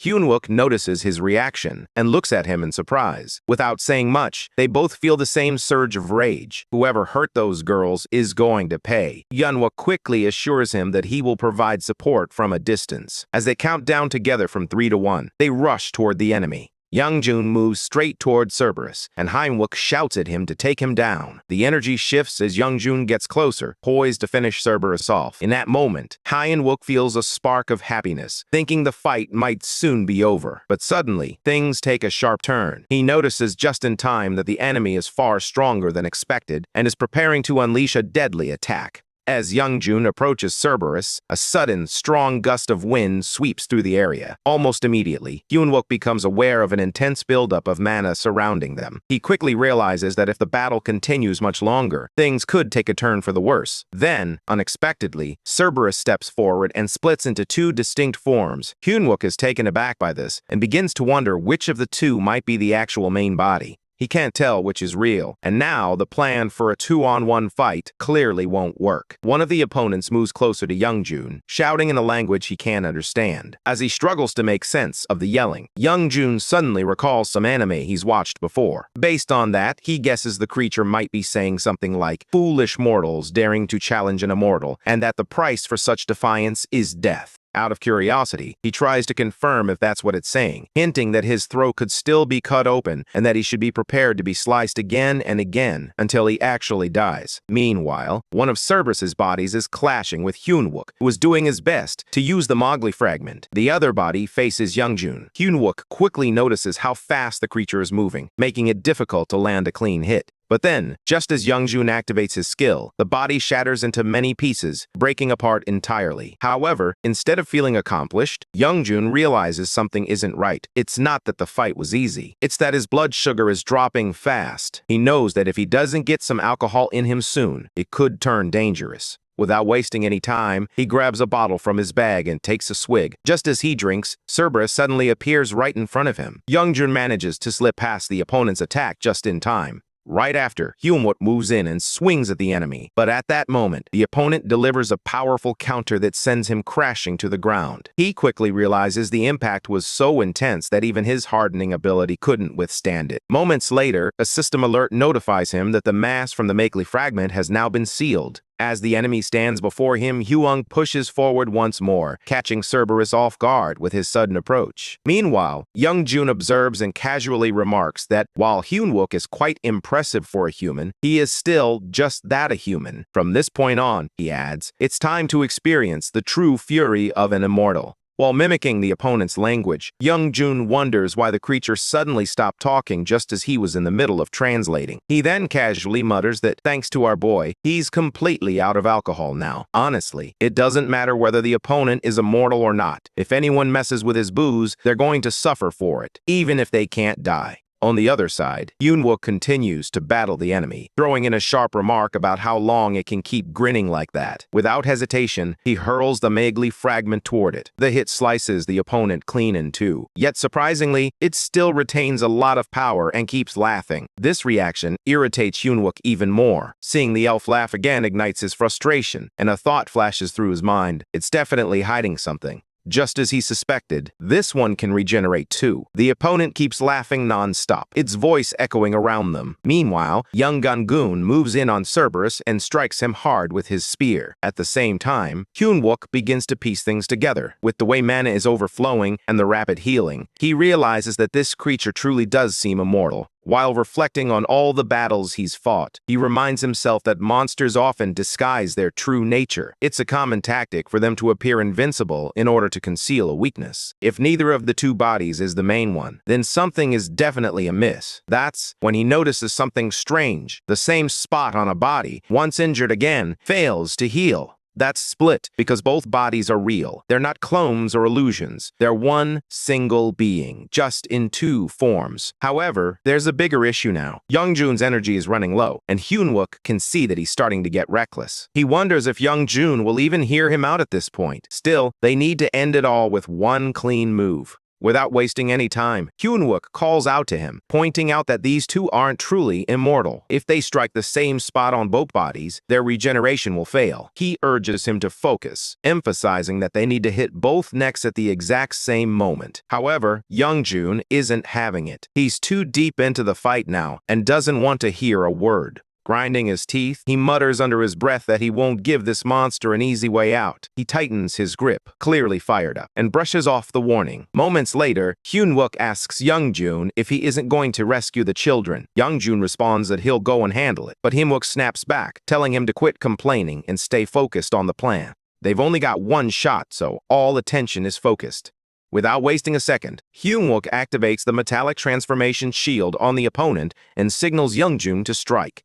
He charges in, grabs the enemy by the neck, and Young Jun follows up by slicing straight through it. Immediately afterward, they both receive a notification indicating that the source of deterioration, the boss monster, has been eliminated. Another message confirms that the rate of deterioration has now slowed significantly. At that moment, Hyunwook learns that they successfully stopped the second source of deterioration before the boss monster appeared. If they continue to eliminate these sources like this, the soul waves might actually be the first ever to be fully defeated in human history. After the fight, Young Jun calls out to Hyunwook and asks if it's finally over. Hyunwook replies that it is. They had a rough time, but somehow they pulled through. He adds that, thanks to Young Jun, despite his usual refusal to follow orders, they have cleared the hardest part of the mission. Young Jun walks up to him, looking serious, and demands to know where his supplies are. Hyunwook tells him to calm down, insisting that the area near the supplies is safe, and questions whether they really need to get into this right after winning. However, Young Jun doesn't back off. He asserts that no one ever claimed they had truly won, and no one ever said it was over. Just then, Young Jun, who is perched on Hyunwook's shoulder, suddenly tries to take him out. Just then, Won-seok arrives, and Hyunwook calls out for him to stop the chaos. Instead of intervening, Won-seok simply asks what the two of them are doing. Young Jun, struggling a bit, admits that he can't get his weapon to land a hit. In response, Hyunwook half-jokingly mentions that he hasn't touched his booze, only sniffed it once. But before anything else can happen, Hyunwook notices something strange as Young Jun suddenly slips off his shoulder and drops to the ground. Surprised, he looks down to see Young Jun lying there, still conscious but completely drained. Young Jun murmurs that he is exhausted from running around so much. And, now that they have saved the kids, he plans to get his revenge after a nap. At that moment, Hyunwook realizes something important. Even though Young Jun is wild and difficult to manage, he is also someone deeply dependable. This reminds Hyunwook of someone from his previous life, a person who feels familiar in spirit. With a small nod, he acknowledges Youngjun's effort and mentally encourages him to rest well. Soon after, they receive a new notification.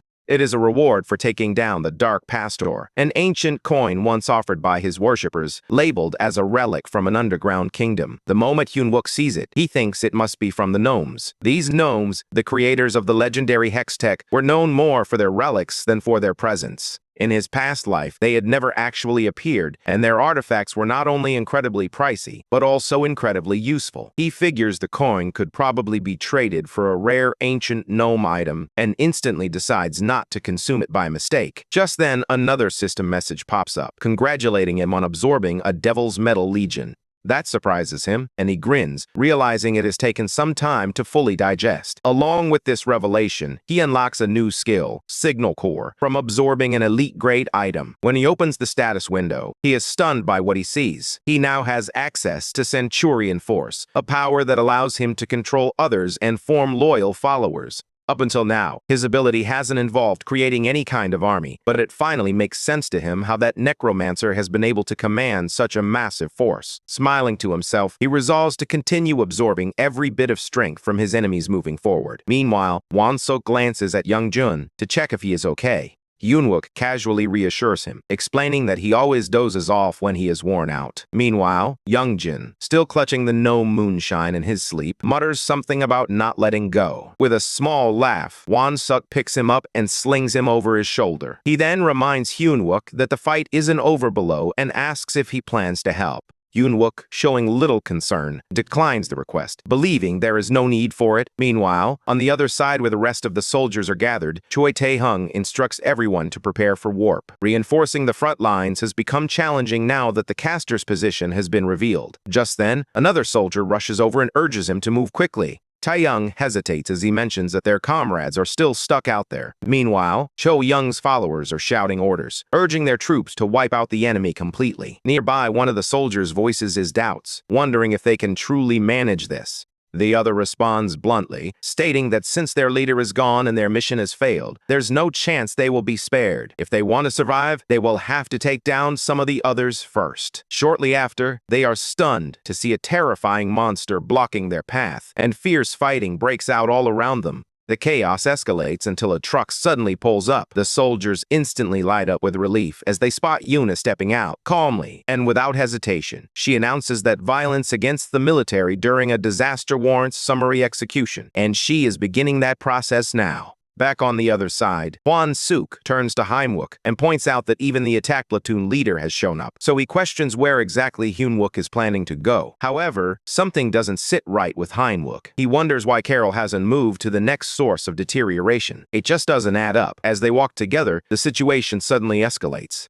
He appears out of nowhere, aiming straight at Won-suk. Won-suk is ready to strike him down, but Hyunwook steps in just in time to block her. She demands to know why he stopped her, convinced that Won-suk is the same vampire who caused them pain before. Hyunwook urges her to stay calm, assuring her that he is on their side now. He backs off, guessing that Won-suk must have his reasons. Hyunwook quietly appreciates her restraint and promises to explain things properly later. He acknowledges her efforts, noting that thanks to her, all the pastors are gone, and now they just need to clear out the cores. He states that the second source of deterioration is taken care of. At that moment, Carol steps forward from behind, her voice cold and mocking. She warns them that their real nightmare is just beginning. In the next moment, the flower blooms and the true disaster unfolds. They receive a notification that deep in the underworld, Cerberus, angered by the damage to the gates of hell, will rise again. Monsters begin pouring out, and the air becomes sharp and painful. Hyunwook, Si, and Won-suk clutch their heads, overwhelmed by the screeching noise echoing in their ears.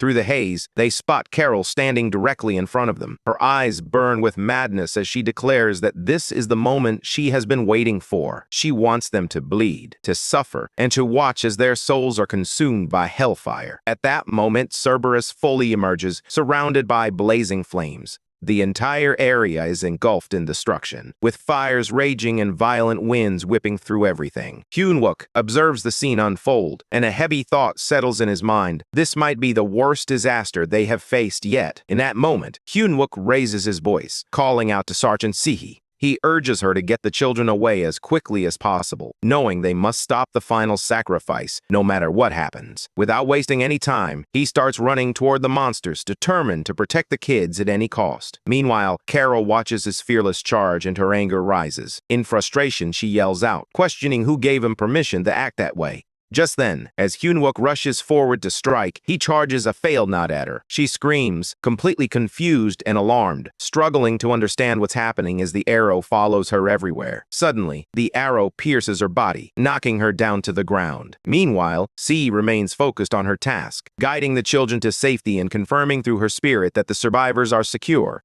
On the ground, Carol grits her teeth and mocks the soldiers, calling them foolish. She declares that their resistance is useless, stating that once Cerberus is summoned, everything will be over for Saul and nothing can be changed. In response, Hyunwook proclaims that he will defeat Cerberus and save Saul. No matter what Carol plans, he is determined to stop it. With strong resolve, he launches his attack. Instantly, the arrow pierces Carol's body, causing her to cry out in agony. Although he pushes forward, Hyunwook is filled with emotion. He reflects that the plan is a huge gamble and realizes they can't execute every mission without losing people. Even though he already knows this truth, it never becomes easier for him. Still, he holds on to hope and believes that he can make it work, and that confidence continues to push him forward. Suddenly, the monster and the vampire appear. At that exact moment, a notification warns him that the gatekeeper Cerberus has torn a rift and is trying to enter this world. Immediately, Sihi notices this and reminds Hyunwook of how they defeated the goblin before, suggesting they should try bashing Cerberus's head in the same way. However, Hyunwook, covering his ears in distress, argues that since they stopped the last sacrifice, maybe Cerberus hasn't been fully summoned yet. He insists they must find its weakness and use it against him. C, still glancing back, doubts whether finding a weakness would even be helpful. She wonders if they could do anything with it, even if they discover one. Just then, Cerberus lets out a terrifying roar, and bright lights begin to burst in the sky. All the soldiers notice the lights, and their shock is evident. As Cerberus approaches, his twisted and horrifying face fills them with fear. Even so, Hyunwook remains strong. He reminds himself that he has been preparing for something like this for a long time. Deep down, he knows he will make it work no matter what, even if it requires great sacrifices. Meanwhile, Cerberus continues to roar and the lights grow more intense. Suddenly, a loud explosion shakes the entire area. With the monster's arrival, unbearable noise spreads across the battlefield. Huge flashes of light terrify everyone as the soldiers struggle to protect themselves. In that moment, Sihi turns to Hyunwook and offers him her encouragement, believing he can make a difference. She urges him to take action. Without hesitation, Hyunwook shouts out, "Steel Company Plan B." He orders his team to activate the lightning rod plan to confront the boss. As strong winds swirl around, it becomes increasingly difficult for anyone to maintain their footing. He gives directions to the platoon commander and Junmo to proceed to point A. Simultaneously, he instructs all company members to begin deploying weapon crates. He warns them that things could go terribly wrong, and that some of them might not survive. But he still asks them to trust his command. Thankfully, Sihi doesn't hesitate. She responds with strong support, ready to stand by him even if it means risking her life. Just after that, another notification appears, stating that mass from the Mowgli fragment has been sealed. As the impact intensifies, cars begin to float into the sky. In that moment, Won-suk grabs a massive weapon. Hyunwook instructs him to pick it up and move with the attack platoon commander. Won-suk hesitates for a moment, contemplating whether he should leave Hyunwook and the survivors behind. Hyunwook quickly reassures him, explaining that the altar is currently the safest place. He adds that Sergeant Choi Young-jun won't be unconscious for long, and they need to act quickly before Cerberus adapts to the environment. Meanwhile, Sihi concentrates on rescuing the children, fully aware of the urgency of the situation as the monster's attacks grow stronger. At the same time, Yuna hears Hyunwook's voice through her microphone, instructing her to distract Cerberus alongside Private Won-suk. She freezes for a moment, shocked that Won-suk is still alive. In disbelief, she asks if she can trust Hyunwook again. He answers her clearly and confidently. Reassured by his voice, she gathers her strength. Although she admits that she doesn't fully understand what he's doing, she believes he can bring results. Feeling energized once more, she prepares to face her opponents. Hyunwook calls out to Won-suk, who responds immediately. Hyunwook expresses that he's counting on Won-suk to have his back. In response, Won-suk shifts into his monster state and shouts with determination, ready to fulfill that promise. With the plan in motion, Hyunwook charges into the fight, urging Sergeant C to join him. She agrees without hesitation, and together they rush forward to take down Cerberus. As they move together, Hyunwook feels a sense of pride. For the first time, he truly believes he has a team that can carry its own weight. Holding Seehee's hand, he strides forward with determination. Meanwhile, the lights continue to flash across the sky, captivating the soldiers who can't look away from the incredible scene. Finally, Cerberus arrives at their location, while Won-suk and Yoonha prepare to strike. They soar into the air with their weapons, fully committed to protecting their partners. As they approach, the lights surrounding Cerberus envelop them. The energy within is incredibly powerful. Both are struck by the current and thrown back immediately. Observing this unfold, Hyunwook realizes that Cerberus is already employing wide-area magic, despite it not being fully stable. Cerberus lets out another furious scream as waves of light burst from his body, each charged with deadly electric currents. Yoonha and Won-suk watch in shock, while the other soldiers on the battlefield struggle to stay alive. Observing the chaos, Hyunwook wonders if he can truly withstand such power. Suddenly, large waves of light rush toward Junmo. Hyunwook notices just in time and yells Junmo's name to warn him. However, the wave strikes Junmo, causing his body to burn. His face darkens as the impact knocks him down. The scene flashes back to their time in middle school. At the temporary shelter, Junmo stays close to Hyunwook, who then hands him the Cloud Blade. Confused, Junmo looked at him and immediately questioned the reason behind it. In response, Hyunwook explained that he was simply asking him to hold on to it. However, Junmo's concern deepened, prompting Hyunwook to ask if he truly planned to go through with this. Without hesitation, Junmo confidently answered that he would, believing that someone weak like him had to do whatever it took to grow stronger. Even so, Hyunwook warned him that failure could mean death. Nevertheless, Junmo gripped the Cloud Blade more tightly and, after a moment of reflection, admitted that he had lived his entire life in obscurity. In his view, a loser's life was not worth living. At this point, Hyunwook began to explain how regular players increased their level and grew through combat.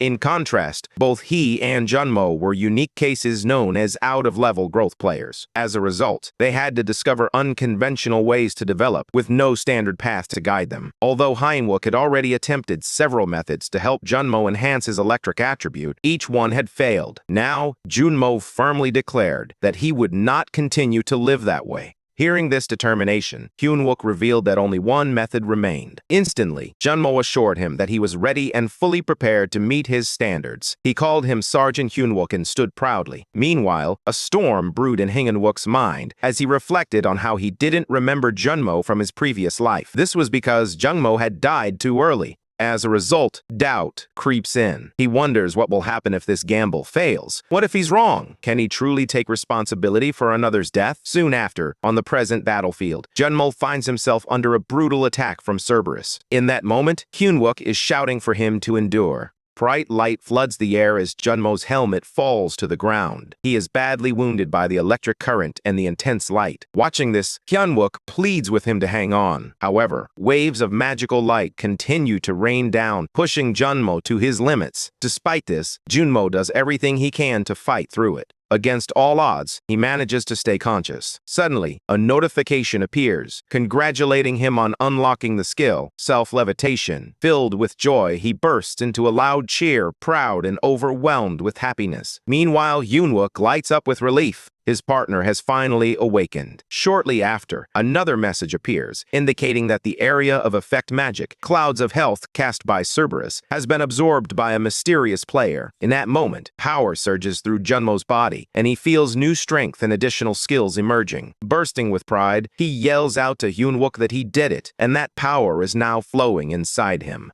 For the first time, he truly understands what it feels like to grow. Hyunwook watches, smiling to himself, and thinks it's a jackpot. He realizes that Junmo's awakening has created the perfect opportunity to defeat Cerberus. Just then, a soldier rushes over and demands to know what's happening. Without wasting a second, Hyunwook responds with urgency. He instructs the soldier and Sergeant C to prepare a warp gate in the sky. Meanwhile, Sihi spots Hyunwook running and questions where he's going. She wonders why he isn't assisting the assault platoon leader. In response, Hyunwook explains that Junmo will block the area of effect magic, allowing both the platoon leader and Hwansuk to buy them enough time. He plans to tame the monster in the meantime. Suddenly, a new notification appears, indicating the start of the link with the hunted armor Black Magic. He can now choose to use hunted or not magic once linked. Veins begin crawling across Hyunwook's face, and he immediately realizes that the monster is resisting. It clearly doesn't want to be tamed easily. Nevertheless, his skill, aura activation, kicks in. He reassures himself that he still has waste metal bending at his disposal. Without hesitation, he activates it, and the metals begin to move under his control. Meanwhile, Hwansuk watches his enemy and laughs. He boldly announces that he will be the next player. He charges toward a vampire monster bird, but it quickly counters his attack. The creature is too strong, and Hwansuk takes a heavy hit. Meanwhile, Yuna witnesses this and swiftly activates Holy Wings. She studies Cerberus intently, trying to grasp its abilities. Despite expending all her holy mana, the monster endures and retaliates against her. Its scales are too thick. Eventually, her attack fails, and she falls hard to the ground. At that moment, Junmo arrives once more and sees Yuna badly injured. He yells in panic at the sight of her in danger. Looking at the sword in his hands, he questions what someone like him, someone who's only just awakened, can do. Still, he decides that he must act. If even a strong officer like her is struggling, he cannot stand by. Remembering his past, he refuses to remain a loser any longer. With newfound resolve, he launches himself into the air, vowing to protect his team as he strikes with all his might. Seeing this, Yuna slowly rises to join the fight once more. Cerberus roars in fury, flames swirling around him. He opens his mouth, gathering fire to unleash upon the soldiers. As chaos rises, Yuna feels a sense of hopelessness. She whispers to herself that she has no holy mana left and wonders how she is supposed to continue fighting. Then, she recalls Hyunwook's words about a trunk card he had mentioned. Suddenly, Junmo appears in front of her, standing tall as he prepares to strike Cerberus. As beams of light blast toward him, he raises his sword and pushes through them. He glances back to check on Yuna, asking if she's all right. Completely stunned, she stares at him, unable to process how he is standing there. Meanwhile, Cerberus, still enraged, launches another blast. Junmo quickly warns Yuna to get behind him, admitting that he doesn't know how much electricity he can absorb, but he's ready to try. As fire builds in Cerberus's mouth once more, Junmo recognizes the imminent danger and urgently tells Yuna to find cover. At that very moment, another message reveals that the mass from the Mowgli fragment has been released. The battlefield erupts in flames and repeated explosions. Still, Junmo refuses to give up. He launches another attack, determined not to fall. Although the soldier spears Cerberus's growing strength, something begins to change. Suddenly, Hyunwook appears once more. Seeing him, both Yunha and Junmo feel a sense of relief and hope. Hyunwook praises the efforts of both Junmo and Yuna. Looking at him again, Junmo shouts his name and asks what it felt like to face a boss monster. Junmo replies that he could handle it as long as Cerberus doesn't use flame magic. Hyunwook laughs quietly and instructs Junmo to keep distracting the monster. Junmo lifts his sword and yells for maximum electricity output. Filled with energy, Hyunwook also roars to go. The final stage of the battle begins. Once again, a system alert informs him that mass from the Mowgli fragment has been released. The battlefield transforms into a sea of flames. Without hesitation, Junmo soars into the air, wielding his sword, which now glows with electricity and light. He unleashes the energy towards Cerberus, who is now staring directly at him. Meanwhile, Hyunwook moves in quickly, prepared to finish the fight. As he charges forward, his voice cuts through the roaring fire only to fade away. Hyunwook prepares to attack Cerberus with everything he has, pouring all his skills, strength, and willpower into this moment. However, at the crucial second, he misses. Frustration stings him deeply. From behind, Junmo yells his name, trying to pull him back into focus. Just then, a notification flashes before his eyes, congratulating him on the increase in the amount of current he can control. Junmo quickly checks on him, asking if he's all right and offering to handle the monster with electricity. Hyunwook responds with determination, letting him know that he will leave that part to him and take on the fire-breathing horned one instead. Jumo agrees and shifts his focus to Cerberus. Together, they charge toward the beast, both determined to bring it down. Suddenly, a new alert appears, indicating that the hunted armor's passive skill, Steel Born of Flames, is activating. He feels warmth, a reminder to be aware of the dark magic's deterioration. Flames engulf Hyunwook, yet he stands firm, realizing that without the hunted armor, the fire would have reduced him to ashes. At this point, the heat is overwhelming, with fire filling every corner of the battlefield, all caused by the raging Cerberus. The monster, now consumed by anger, uses every ounce of its power. Hyunwook pushes himself as well, but soon realizes that none of his strikes are breaking through. Frustrated, he begins to think he needs to find a weak spot. Meanwhile, Junmo shouts that he's doing his best to hold back the monster's attacks, but urges Hyunwook to end it soon, as they need something big to finish the job. Hyunwook admits he's trying and asks if Minnie's warp has arrived. Suddenly, the monster unleashes a massive wave of fire. Hyunwook quickly orders Junmo to fall back and calls for a tactical retreat. Cerberus appears more powerful than ever, and another notification strikes fear into them, revealing that the gatekeeper Cerberus has acclimatized while its deterioration accelerates.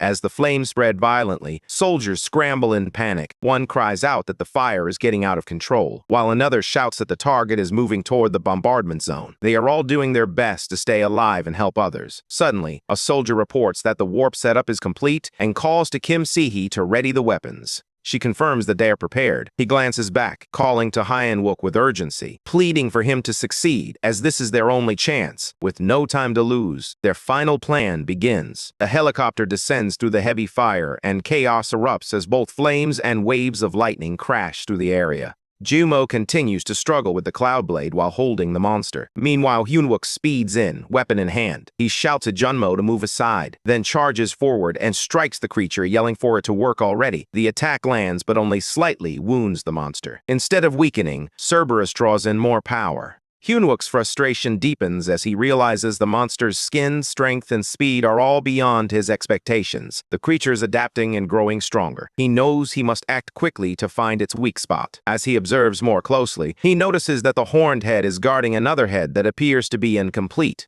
Cerberus is supposed to have 3 heads, each capable of using fire, electricity, or toxic gas. However, during their fight, only fire and electricity are being utilized. Hyunwook realizes this indicates that the left head, which remains incomplete and guarded, could be the weak point. As he pieces this together, he starts running and calls out to Junmo, informing him that he has found the weak spot. He urges Junmo to continue distracting the monster while he aims for the left head. Almost instantly, another notification flashes, informing Junmo that his electricity usage has exceeded the required amount. This also allows him to unlock a new skill. Seeing the notification, Junmo responds with all his strength, prepared to face the monster with his newfound ability. He continues to draw Cerberus's attention while Hyunwook makes his move. Back with the soldiers, they observe the situation unfold. One of them reports that the target is just 5 kilometers from the bombardment zone. However, they encounter another problem. The drones can't reach the necessary altitude due to heavy lightning strikes. Meanwhile, the monster moves closer, now just 3 kilometers away. The soldiers begin to panic, and someone urges them to push it as high as possible, 1 kilometer away. Then, the final notification arrives. The target has reached the bombardment zone, an open area. Everyone tenses up. A soldier announces that Sergeant Hyunwook is moving into the warp bombardment zone. He arrives on the scene while calling out, but the lieutenant tells her they can no longer intervene. All they can do is trust Hyunwook. He orders her to proceed, and she immediately shifts the weapons toward the warp. Meanwhile, in the air, Hyunwook prepares for the final attack, carefully thinking through his plan. In the initial stealth round, he aims for Cerberus's weak spot. The monster senses danger and fiercely defends itself while attempting to throw Hyunwook off balance. This reaction is exactly what Hyunwook anticipated, and it only drives him to push harder. Without hesitation, he resolves to fight through with sheer force and cries out, "Steel Rain!" A barrage of steel weapons floods towards Cerberus, but they all miss their mark. Hyunwook grits his teeth. From his angle, he knows it won't work. He tells himself that this next one must land. It's his last chance. Meanwhile, a new notification flashes for Junmo, informing him that his hidden skill is unlocked. His new skill, Electric Breath, is ready to use. Power builds up within him. Junmo, still struggling against the waves of electricity, yells that now is the time. Hyunwook seizes the moment, acknowledging it with a grin and silently praising Junmo. He never doubted him. Finally, with all his strength, Hyunwook unleashes the final move. A massive laser beam erupts from him. He directs his attack straight at Cerberus's weak spot while the monster prepares its own strike. Hyunwook then roars to Magley, commanding a maximum release. In response, the monster unleashes a furious blast of flames. Meanwhile, at the South Korea Guild, all members have gathered. Suddenly, loud voices echo through the room as someone warns of irregular monowaves emerging from an unknown source. According to them, a second boss monster is suspected to be emerging. At the same time, news arrives that all Tizen Guild members who were supporting nearby shelters are now unreachable. Kan Soyeon grows furious. In her frustration, she yells out, demanding to know what Koyoung is doing during a situation like this. Just then, a calm yet familiar voice reaches her ears. It's Cheong Myung-ho. He greets her, noting that it's been a while since they last met. She turns sharply, recognizing him not only as the Black Tiger Unit's Chao Yung Myun-ho, but also sarcastically referring to him as the Presidential Secretary of National Gate Strategies. He responds without tension, remarking that he carries many titles and she can use whichever one makes her comfortable. Then, he reveals the true reason for his visit. He wants her cooperation. She expresses her anger, pointing out how the government has done nothing to help with the wave. She believes they only protected their own, while ignoring everyone else, and now they are asking for her cooperation. Chaeyoung Myung-ho listens without interruption. After a brief pause, he explains that the number of players in a nation is directly linked to its strength on the international stage. He reminds her that no wave has ever been defeated by man, and when even the US and China failed twice, they spent a decade paying the price. If Korea fails as well, the country might never recover and could end up conquered. Therefore, he argues that their survival hinges on how many players they have who can respond to these disasters. Chaeyoung, still not convinced, asks if cooperation means doing nothing. He immediately assures her that this isn't the case, informing her that their special forces have already been deployed and are preparing to be the first in history to defeat a wave. Her eyes widen slightly as she asks if the rumors about an F-ranked soldier are really true. He confidently confirms the rumors, adding that they finally have a real chance. Seyun silently questions whether they can truly pull this off. Noticing her hesitation, he presses further, explaining that the situation has changed, and once again asking if she's ready to cooperate in defeating the first wave in human history. Meanwhile, on the battlefield, Hyun-wook unleashes the full force of his attack. A massive burst of flames erupts, but Cerberus counters with an even more intense fire. Hyun-wook continues to push forward, growling that the monster should just die already. However, Cerberus refuses to fall, leaving Hyun-wook increasingly frustrated.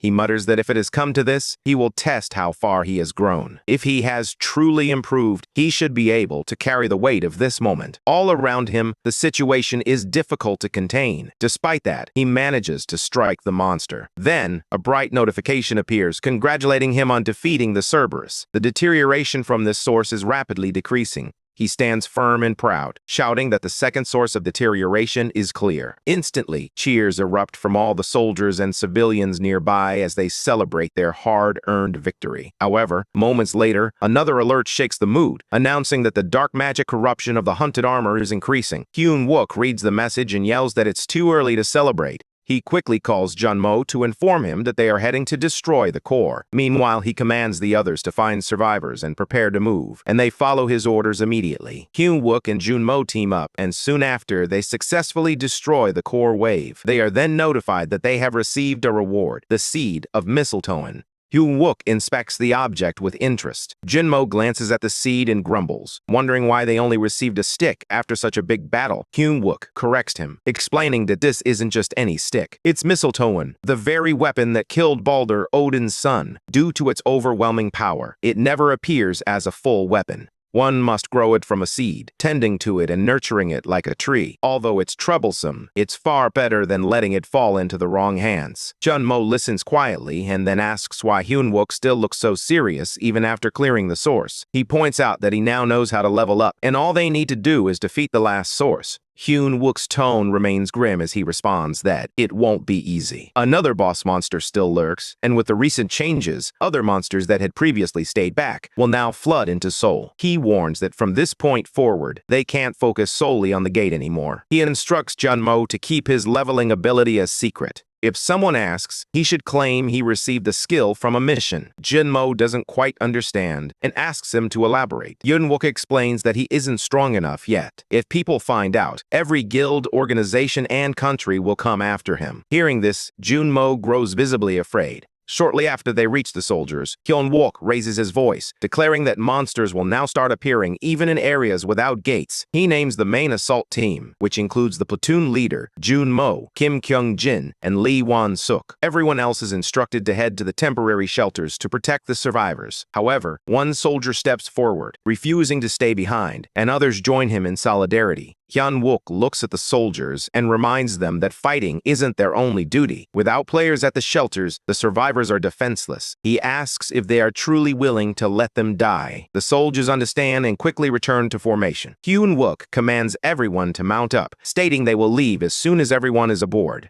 Just then, he receives a call through his mic. A voice checks in, identifying itself as Cheon Myung-ho. Hyun-wook confirms he's listening and asks if his request has been approved. Myung-ho replies, explaining that it wasn't easy. The battalion commander even put his own position on the line. Hyun-wook silently thanks the commander for his obsession with rare items. Myung-ho continues, explaining that the president has granted full access to all military armories, except for the presidential one. No player in AMT history has ever received such permission. Hyun-wook thanks him and makes another request. He wants a caster stationed in each armory to cast warp spells. Myung-ho then informs him that the Zuminari Guild has also granted access to their arsenal. Kang Seo-yoon chimes in over the channel, reintroducing herself and mentioning that they are in contact with several A-ranks and even S-rank players. She offers to bring them in for assistance. Hyun-wook responds urgently, urging her to act quickly, as there is no time to waste. Suddenly, voices from the guild begin shouting that a monostorm has been confirmed.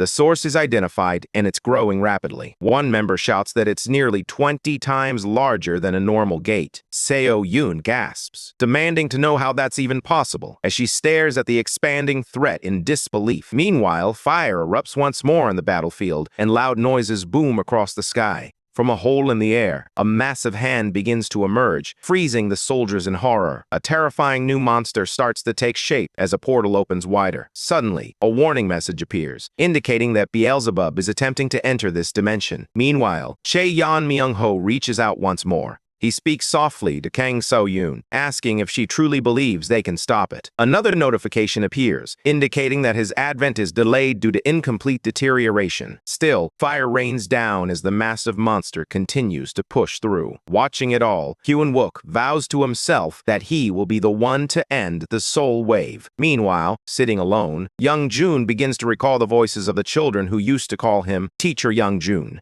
They had asked if he was really joining the army and if he would be battling monsters. To them, it all sounded exciting, almost like living inside a video game. He questioned how they could ever think the army was something fun. He had been going to war to shield innocent ones like them. In the next moment, these kids transformed into corpses, as one of them darkly asked him if he was meant to protect them, then why didn't he? That question strikes him the hardest. He stares at the monster that killed those children with wide eyes. The memory haunts him, especially the thought of the kids he failed to save. In the next moment, he wakes up from his nightmare, and a fellow soldier checks on him while calling his name. Young-jun, still dazed, asks where he is and what happened to the children. The soldier informs Young-jun that none survived except for one. Still trying to grasp everything, Young-jun wonders what Hyun-wook was doing at a time like this. The soldier explains it was a surprise attack, and there wasn't much Hyun-wook could have done. Finally, Young-jun looks at the disaster on the road. Meanwhile, Jun-mo, who is with Hyun-wook, urges him to move quickly. They're being chased, and there's no time to waste. Hyun-wook emphasizes that they must reach the meeting point as planned. Just then, a monster lunges to attack, but Won-suk steps up to confront the enemy with bold confidence. He introduces himself, declaring that he will be the squad's future ace. Without hesitation, he charges in to deliver a powerful hit. Just then, Seo-yoon-ha joins in, ready to fight alongside them. Together, they slash through monsters, one by one. Suddenly, they receive an alarming update. The king of hell, Beelzebub, is attempting to break into their world. Fortunately, his appearance is being delayed by an incomplete collapse in the dimension, giving them just over 5 minutes before his full arrival. Choi Young-jun sits with one of the soldiers, receiving an update on the situation. The soldier informs him that several A-rank players are gathering due to the third source of deterioration. Young-jun, appearing uninterested, simply nods and tells the soldier to get some booze. Initially confused, the soldier questions him, but Young-jun insists that he just wants his drink. Eventually, the soldier points to a nearby box filled with liquor. Without hesitation, Young-jun walks over and starts drinking. Looking surprised, the soldier remarks on how strange it is for someone about to head into battle to be drinking. He notes that they are all about to fight together, and it feels unfair. However, Young-jun quickly clears up any misunderstanding. He isn't planning to go with them. He's going in alone, just like always. He explains that ever since he reached a rank, he prefers to fight solo. His reason is simple. The others are too slow and only hold him back. They don't understand how terrifying it is to protect someone when every second matters. With that, he moves forward toward the enemy, slashing through monsters one by one as if they were vegetables. Hyun-wook notices him breaking away from the formation and calls out, asking where he's headed. But Young-jun, clearly furious, lashes out, accusing him of putting his hands on what he calls his precious babies. Referring to his drink, he brushes off the concern and tells Hyun-wook to move aside. He's doing what needs to be done. Hyun-wook grows more annoyed, but deep down, he understands. Ever since Young-jun lost all his students during an old mission, he has never worked with a team again. That pain still lingers, and Hyun-wook wonders how he is supposed to manage someone who is still trapped in that trauma. Meanwhile, the monsters are right behind them, closing in fast. In the chaos, Young-jun spots a child moments away from being killed by one of the creatures. Without hesitation, he dashes forward and slays the monster, saving the child just in time. Young-jun gently tells the kid not to cry as he pulls him away from danger. Once he ensures the child is safe, he crouches down and asks where the others are and if his parents are nearby. But instead of replying, the kid steps closer and hugs him tightly. Feeling the small arms around him, Young-jun quietly asks if the boy is okay. In that moment, old memories flood back faces of children from past missions, ones he couldn't save. That pain resurfaces, and frustration begins to build inside him once more. Meanwhile, Hyun-wook continues to yell, reminding him that he's not allowed to break formation during an operation. He walks over while eyeing the boy and questions who the kid is. He points out how Young-jun usually keeps his distance from children, often saying they make him uneasy. But this time is different. Young-jun firmly responds that they are not leaving the kid behind. He explains that the child has no one left, and it doesn't feel right to send him to a shelter that might not even be safe. Hyun-wook shakes his head, arguing that they are up against Beelzebub, the king of demons, and they can't protect a child while fighting such a formidable threat. However, Young-jun stands firm and pushes back, expressing his disagreement. He reminds Hyun-wook that shelters have already proven to be unsafe, and sending the child away alone might be no different from abandoning him to die. Hyun-wook presses further, emphasizing the bigger picture. If they fail to destroy the final source of deterioration, Seoul will collapse, taking everyone with it. However, Young-jun quickly counters his argument. He points out that all the A-rank players are gathering at the site. If that's the case, the kid will be safer here than anywhere else. He challenges Hyun-wook, asking if he is wrong. At that point, Hyun-wook clearly realizes that Young-jun isn't just being difficult. When it comes to children, nothing ever changes Young-jun's mind. That much is clear. Eventually, Hyun-wook gives in and tells him they'll bring the child along, but only under certain conditions. They'll take the child to the rendezvous point, and from that moment on, Young-jun alone will be responsible for looking after him. On top of that, Hyun-wook establishes one more rule. Young-jun must follow every single command until the Soul Wave crisis is resolved. Young-jun agrees, though not without some attitude. He mutters that he'll decide later whether to actually obey. However, Hyun-wook doesn't let it slide. He repeats himself firmly. Every order means every order, with no room for exceptions. Feeling irritated, Young-jun snaps back, calling him annoying but still agrees. With that settled, Hyun-wook announces that they're moving out and need to pick up the pace. However, there's one issue. The child refuses to let go of Young-jun, even as they get ready to leave. The kid keeps holding on tightly. Watching this, Hyun-wook smirks, thinking that maybe this works out well after all. At least for now, this kid might be the one thing keeping Young-jun in check. Meanwhile, on the other side of the battlefield, Chu Kyo-young stands among the fallen bodies of soldiers. Suddenly, one of the phones begins to ring, and a broadcast announces that all A-rank and higher-level players must gather at the rendezvous point immediately. As Chu Kyo-young listens to the message, he lets out a quiet scoff, To him, the call sounds like a joke. It's supposed to be an emergency assembly, yet barely any players are left standing. He doubts anyone will even make it to the location. With a bitter grin, he mumbles to himself that nothing is ever going to go the way they planned. At the unofficial Soulwave response rendezvous point, the Steel Army is gathered, and a few soldiers are quietly chatting. They're speculating about whether Hyunwook truly stands 2 meters tall, and if their squad is the one that actually dealt with the source of the deterioration. One soldier expresses doubt, considering that others must be involved as well. Just then, the platoon commander steps forward and calls out to the Steel Company.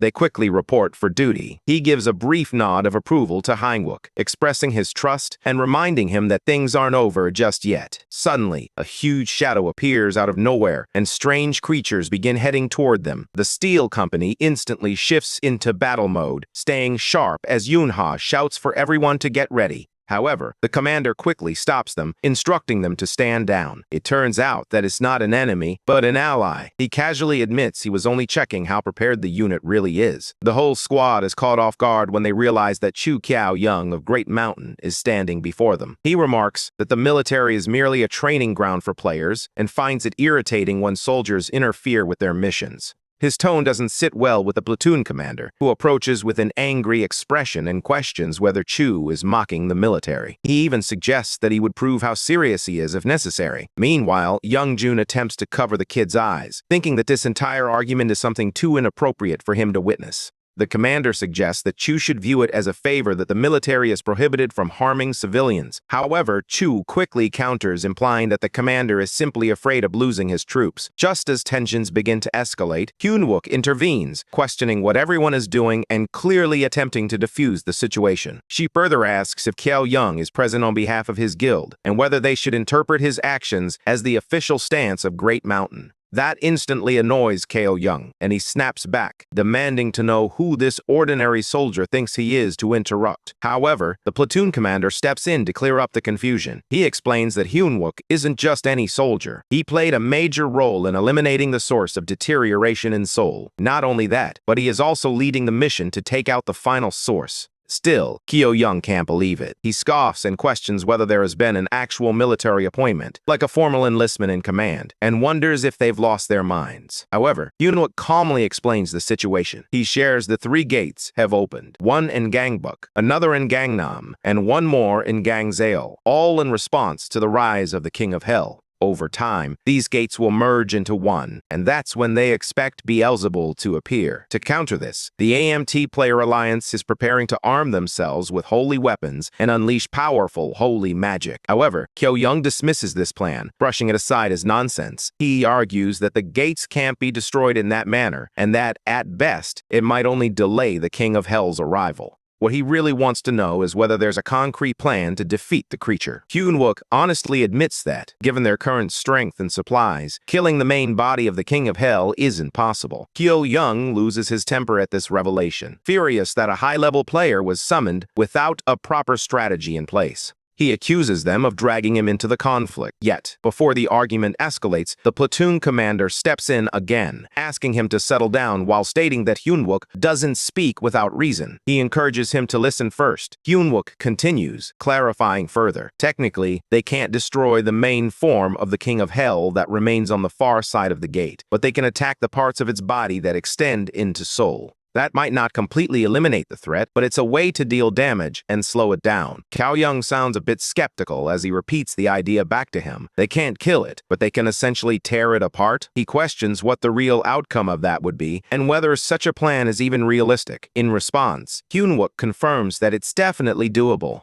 In fact, they have already seen parts of the beast's body breaking through, with some areas even showing exposed bone due to the creature not being fully formed yet. Hyunwook explains that they can slow the creature's movements by blasting it with magic. If the high-ranking players focus their attacks on a single spot, they might even be able to slice off its leg while simultaneously blocking its entrance and clearing the deterioration. On top of that, if they manage to destroy the core, they'll make history by being the first to actually conquer a wave. The platoon commander agrees, noting that the true way to defeat a wave isn't by taking down the boss, but by destroying the core that spreads the deterioration. However, there's a problem. Not a single A-rank player who they desperately need to destroy the core has shown up yet. He questions whether it's still doable in this situation. In response, Hyunwook offers a solution. He suggests gathering all C-rank and higher players capable of dealing direct damage and organizing them to attack in turns. This way, they might still be able to take down the core. However, Shu Ki-young raises a valid concern, pointing out that the gate system has never allowed them to hit monsters that easily. Whether it's an arm or the head, the system always responds by making things tougher whenever they make a move. Hyunwook wonders aloud what other options they have and asks if there's anything that allows them to strike all three parts at once. In response, Ki-young can't help but mock him, pointing out that it's clear he has no real experience in this kind of situation. However, the platoon commander quickly defends Hyunwook, explaining that experience doesn't hold much weight in his case. After all, Hyunwook is the one who cleared the Red Gate and the Soul Station, and he accomplished all of this as an F rank. Ki-young looks surprised and questions this, thinking it must be a lie and feeling that it sounds far too unbelievable. But then, Hyunwook calmly admits the truth. He really was frank. Still, the main issue right now is that attacking all three targets at once isn't realistic. He points out that not a single other A rank, besides Ki-young, has shown up for this. Then, he asks Ki-young if he knows why that might be. Hyunwook pauses for a moment, thinking to himself, what's wrong with this guy? He really has no clue, does he? Meanwhile, Ki-young casually responds, acting as if it's not his concern. Perhaps the others have run off to hide or have already been taken out. Regardless, in his eyes, there's only one real option: to attack all three gates at the same time. He declares that he will take one on his own, while the rest should figure out how to handle the others. Inside, he is already scheming. If he steps up and takes one gate for himself, no one will be able to say anything when he eventually starts picking them off one by one as they scatter. He mocks the others, asking if they're too scared to attack with their weak squads. With confidence, he declares that he will take control as the representative of the Great Mountain Guild. Hyunwook, witnessing this bold move, finds it surprisingly impressive. It reassures him that Great Mountain is stepping up. He calmly tells Ki-young that he looks forward to seeing him take the lead. This is a positive sign, just as Ki-young mentioned about moving ahead with a simultaneous assault. Since he is now acting as the face of Great Mountain, they will hold him to his word. In return, their side will determine the team placements. Soon after, the strike teams are formed. The first squad is assigned to Gangwalk, the second prepares to hit Gangnam, and the third gets into position for Gangzeo. Team A includes Ki-young, Minhee, Hyunwook, and Sehee, while Team B consists of Seo Yunha, Choi Youngjun, and Junmo. Before things get serious, Youngjun kneels beside the child, gently instructing him to stay close to the soldiers and not to wander away from the adults, no matter what happens. Finally, Hyunwook announces the squad assigned to Gangnam Team C, the team tasked with confronting Beelzebub's arm. Leading them is none other than Han Taizan, the S-rank fighter known as the Fist King. Ki-young is caught off guard and expresses his disbelief, surprised to learn that the Fist King is actually in Seoul. The commander also seems puzzled, wondering why no one has seen him until now. Hyunwook explains that they have a reliable source who claims the Fist King will return from training within the hour, and the gate he's expected to come through will open right in Gangnam. Still, deep down, Hyunwook knows this isn't guaranteed. He remembers it clearly, having read about it repeatedly in the Soul Wave reports from his past life. The Fist King, all on his own, stood against the King of Hell. That memory has provided him with valuable insight into their enemy. Switching back to the task at hand, Hyunwook asks the commander to handle the bombardment. The commander agrees but expresses concern about whether Ki-young's plan can truly be trusted. He acknowledges that while Ki-young is clever, he is also ruthless, the type of person who wouldn't hesitate to sacrifice his own people to achieve victory. Although Ki-young's ideas are logical, the commander feels uneasy about placing his trust in him. Hyunwook reassures the commander, stating that he has considered everything thoroughly.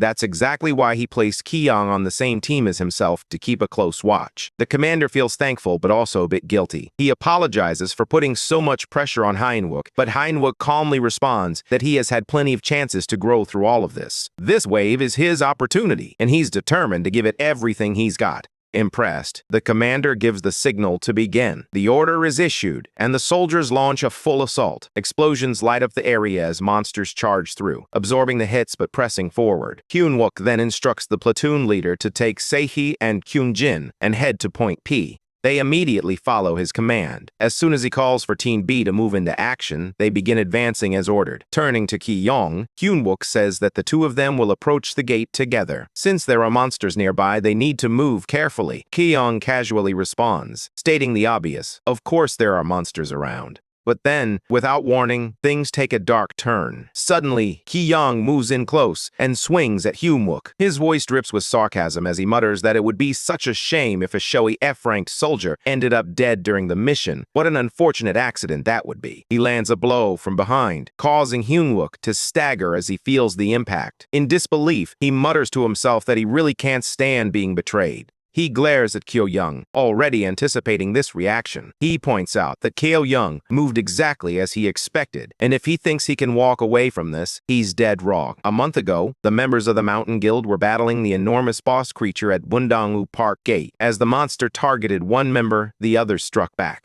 Afterward, Chu Kye-young casually remarks to one of the guild members that using humans as bait is always the most effective tactic. He believes there's nothing better for gathering monsters than that method. The guild member, surprised to see him, begins to thank him. But before he can finish, Chu Kye-young suddenly strikes him. The man collapses to the ground. With irritation, Chu remarks that while human bait works best, it becomes bothersome when too many eyes are watching. Locking eyes with the monstrous beast, he declares that he has no interest in the creature's land. It's the beast itself that fascinates him. Excited, he activates his ability, and moments later, the boss creature is subdued. Now, with his skill, Chu Kye-young's taken control of the entire monster group. Hyun-wook reflects that in his previous life, Chu Kye-young led a monster horde capable of standing against medium-sized guilds. He had even been recognized as the A rank closest to reaching S rank. But after the end of the Soul Wave, he mysteriously vanished. However, not long after, a necromancer emerged, one who commanded an army of monsters.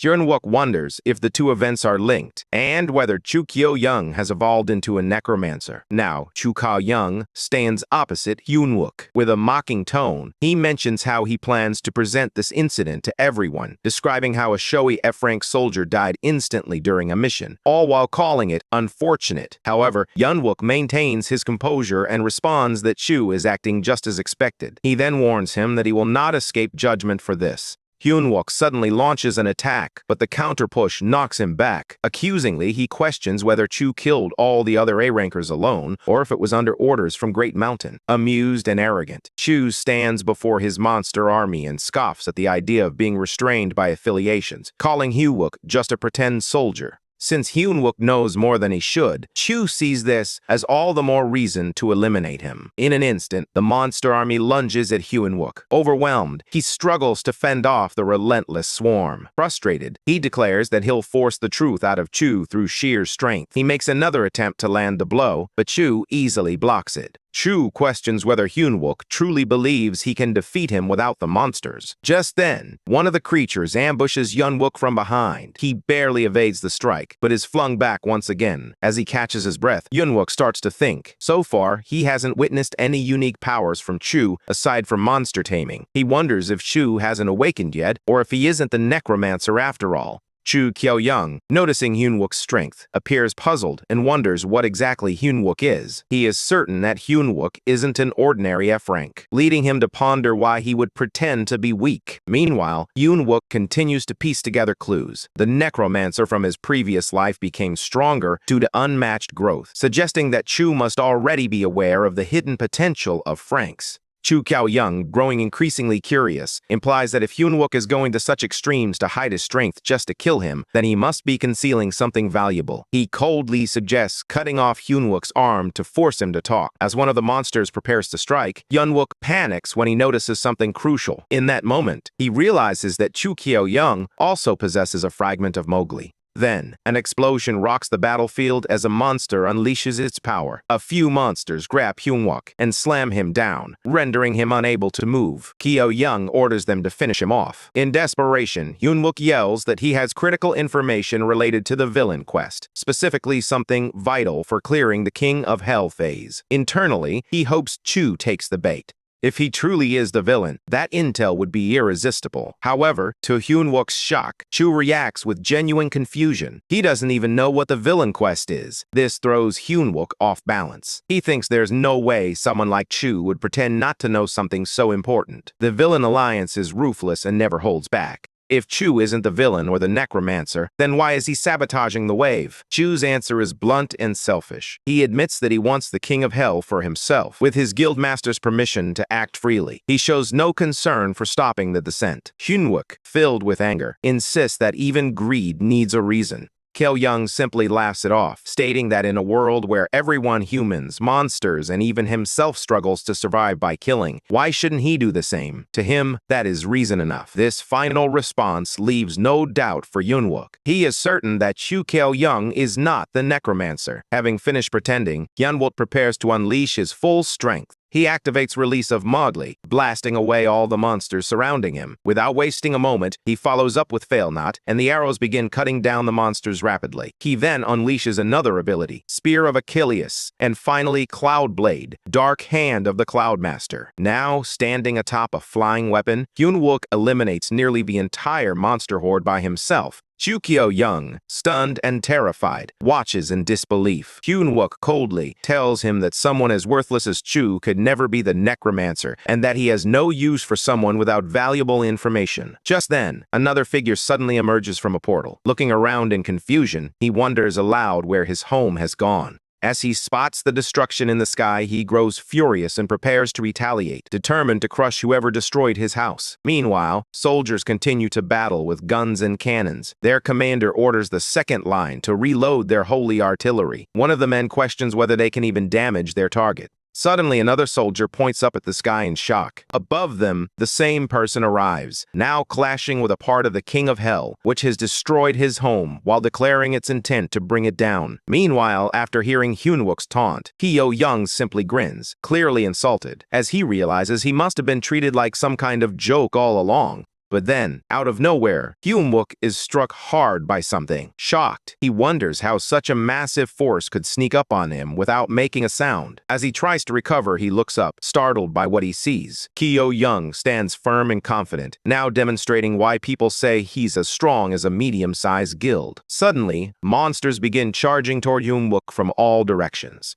He has no choice but to dodge and keep moving. Another huge monster charges straight at him, ready to strike. Just in time, Hyunwook leaps high and lands a solid hit in return. At that moment, a thought crosses his mind. Are both monsters and people merely tools to be discarded by Kyo-young? Even more beasts rush toward him, all intent on tearing him apart. Yet Hyunwook stands his ground. Using his unbreakable steel body, he braces himself and begins to fight back with determination. Soon, he retrieves the mole fragment and sends it flying toward Kyo-young. However, to his surprise, it veers off course, missing him entirely. Watching all this, Kyo-young scoffs, thinking the army these days is nothing but a joke. He recalls being told that Hyunwook was an F rank, so he assumed he might be a C rank at best. However, as he watches his orc and ogre troops get destroyed, he begins to reconsider. With Hyunwook tearing through monsters, Kyo-young starts to realize something important. This guy even managed to block a tentacle from the ancient beast, Jackalopterus. That's not something a low-rank fighter can accomplish. He begins to suspect that Hyunwook might actually be at least A rank. It always seems strange to him that someone so weak could wield such heavy influence. He wonders if Hyunwook truly believes that a single A rank can stand against him. Then, with a cold grin, Kyo-young commands all the monsters to gather together.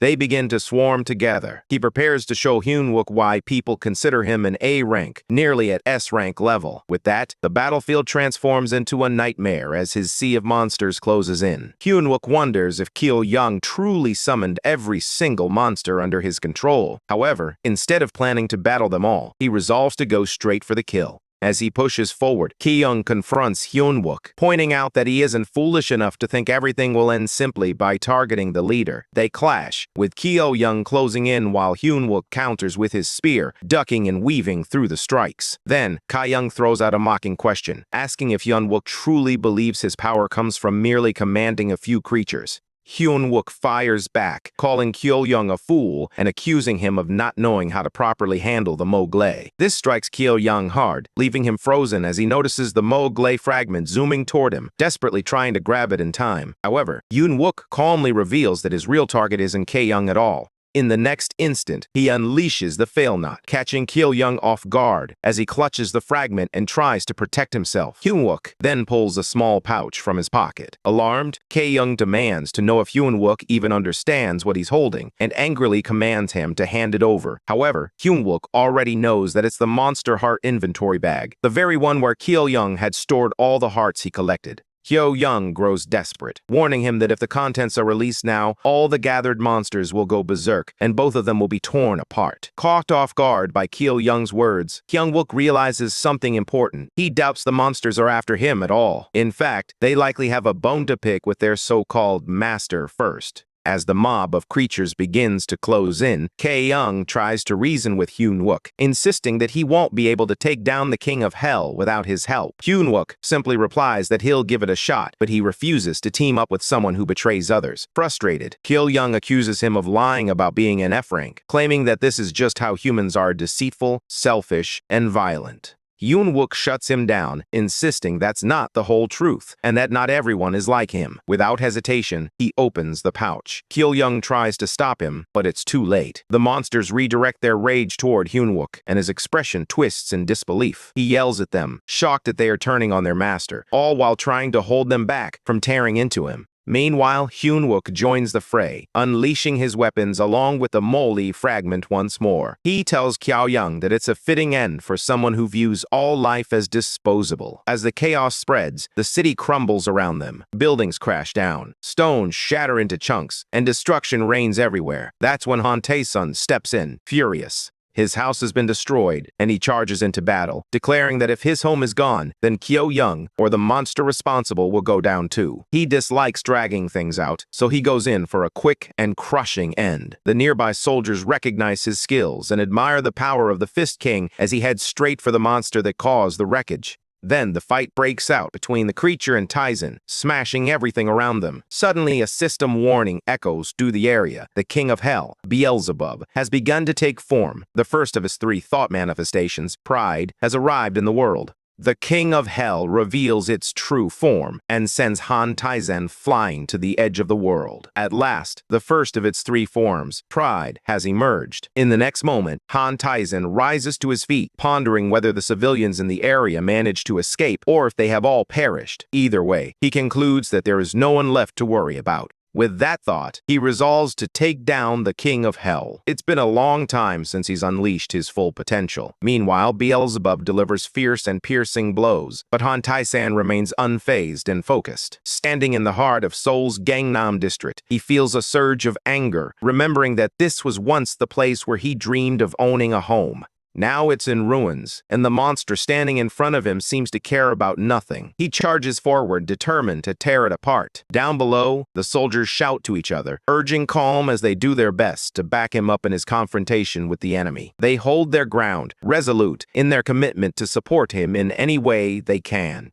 Meanwhile, the battle intensifies as Han Tae-san and Beelzebub engage in a brutal fight. At one point, Beelzebub grabs Han Tae-san by the neck, nearly crushing him. In the next moment, Beelzebub detaches himself from the tree emerging from the portal. Just then, Tae-san spots something with wings and suddenly wonders if this is the monster's true form. At the same time, in the Gangbok area where Strike Team B is stationed, Yuna turns to Young Jun and instructs him to hit the King of Hell's right arm with the fastest sword energy he can manage. She plans to follow up and deepen the injury, while Park is set to strike with electricity. Everyone is reminded to stay sharp. They'll move soon. Hearing this, Young Jun alerts her to brace the front shield as another monster charges at them. Suddenly, a new creature bursts from a flower, catching Strike Team B off guard. Reacting quickly, the platoon leader orders everyone to get behind her. As they fall back, she activates her ability, Holy Dome, shielding the entire squad from the sudden threat. As she activates her ability, all the soldiers find safety within the dome. The creature that emerges is another form of Beelzebub, Envy. It fully takes shape and reveals itself to the world, adding even more chaos to the battlefield. Meanwhile, in the Gangseo region, where Strike Team A is stationed, yet another form of Beelzebub emerges, this one known as Gluttony. It reveals its true form without restraint. The platoon commander, recognizing the threat, instructs the team to reinforce the Holy Protection Zone. Without hesitation, the squad casts the Holy Barrier, determined to hold off this monstrous version of Beelzebub.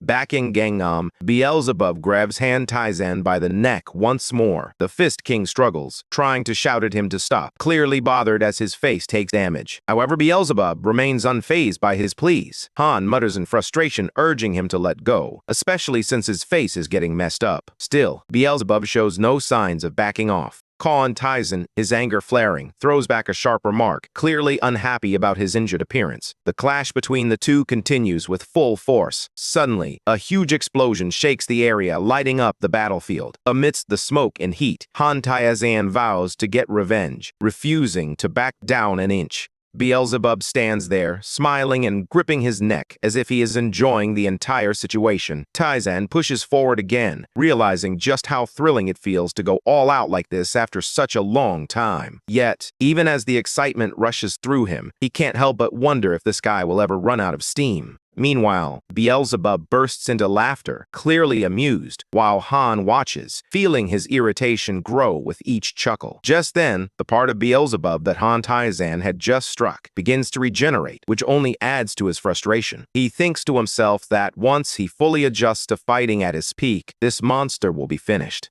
Suddenly, Beelzebub traps Han Taizan with his foot, which completely disgusts him. Han glares up, clearly annoyed, and scolds Beelzebub for putting such filthy feet on him. Despite his irritation, Han decides to keep fighting, knowing this battle won't end until one of them falls. Meanwhile, Beelzebub continues to laugh non-stop as he prepares to strike. In the next moment, he lunges at Han with his claw, and Han struggles to block the attack. Then something unexpected happens. Han Taizan suddenly notices that someone else has appeared. A man steps forward, draws his sword, and questions him in Japanese, asking if he's strong. This catches Han Taizan off guard. Hearing Japanese in the midst of everything surprises him, and he immediately wonders if this guy might be a weeb. Before he can react further, the stranger calls him weak and tells him to step aside. Without wasting any time, the man unleashes a blade technique, followed by a powerful strike aimed directly at Beelzebub. Han Taizan stands there stunned by what he has just witnessed. Beelzebub's arms display distinct curves. Then, the man turns and acknowledges Beelzebub, admitting that he is indeed strong.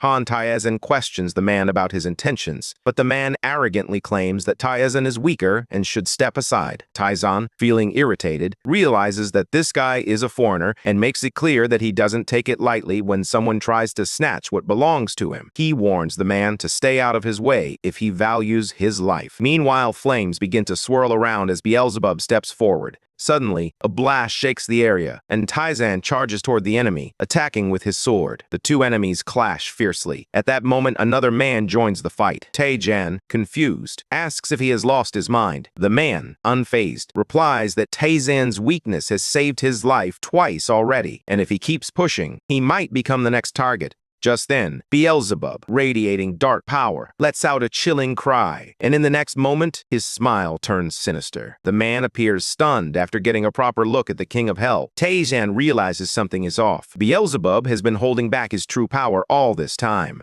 As the intense clash between the three of them continues, the demon slams the man into the ground, causing the earth to crack and rubble to rain down. With nearby buildings beginning to crumble, he mutters that although he's usually lazy, this fight is forcing him to be relentless. The man, feeling slightly tense, admits it's been a while since he felt this nervous. He then executes a blade mystery technique, slicing into Beelzebub's hand, but the sword is caught in the portal. Beelzebub responds with his power. Observing this, Taizan suddenly realizes that Beelzebub had been countering with brute strength until now, but is now shifting its body to avoid hits. It's trying to protect something. That's when the man realizes there's a core, a hidden weak point inside it, and if they don't destroy it in the next 2 hits, things will spiral out of control. Annoyed, Taizan reminds the man that he warned him not to steal his fight. The man glares back, clearly frustrated and thinking that Taizan is being foolish. Taizan begins to wonder if Beelzebub is guarding something deep within its core. As the battle rages on, Beelzebub takes another hit from Taizan, who realizes that there is indeed something it is trying to protect. Taizan then strikes hard, creating an explosion around them. In the next moment, he becomes convinced that there must be a core. With excitement, he declares that he never lets go of what he sets his eyes on, except for that one time, the one thing that still bothers him.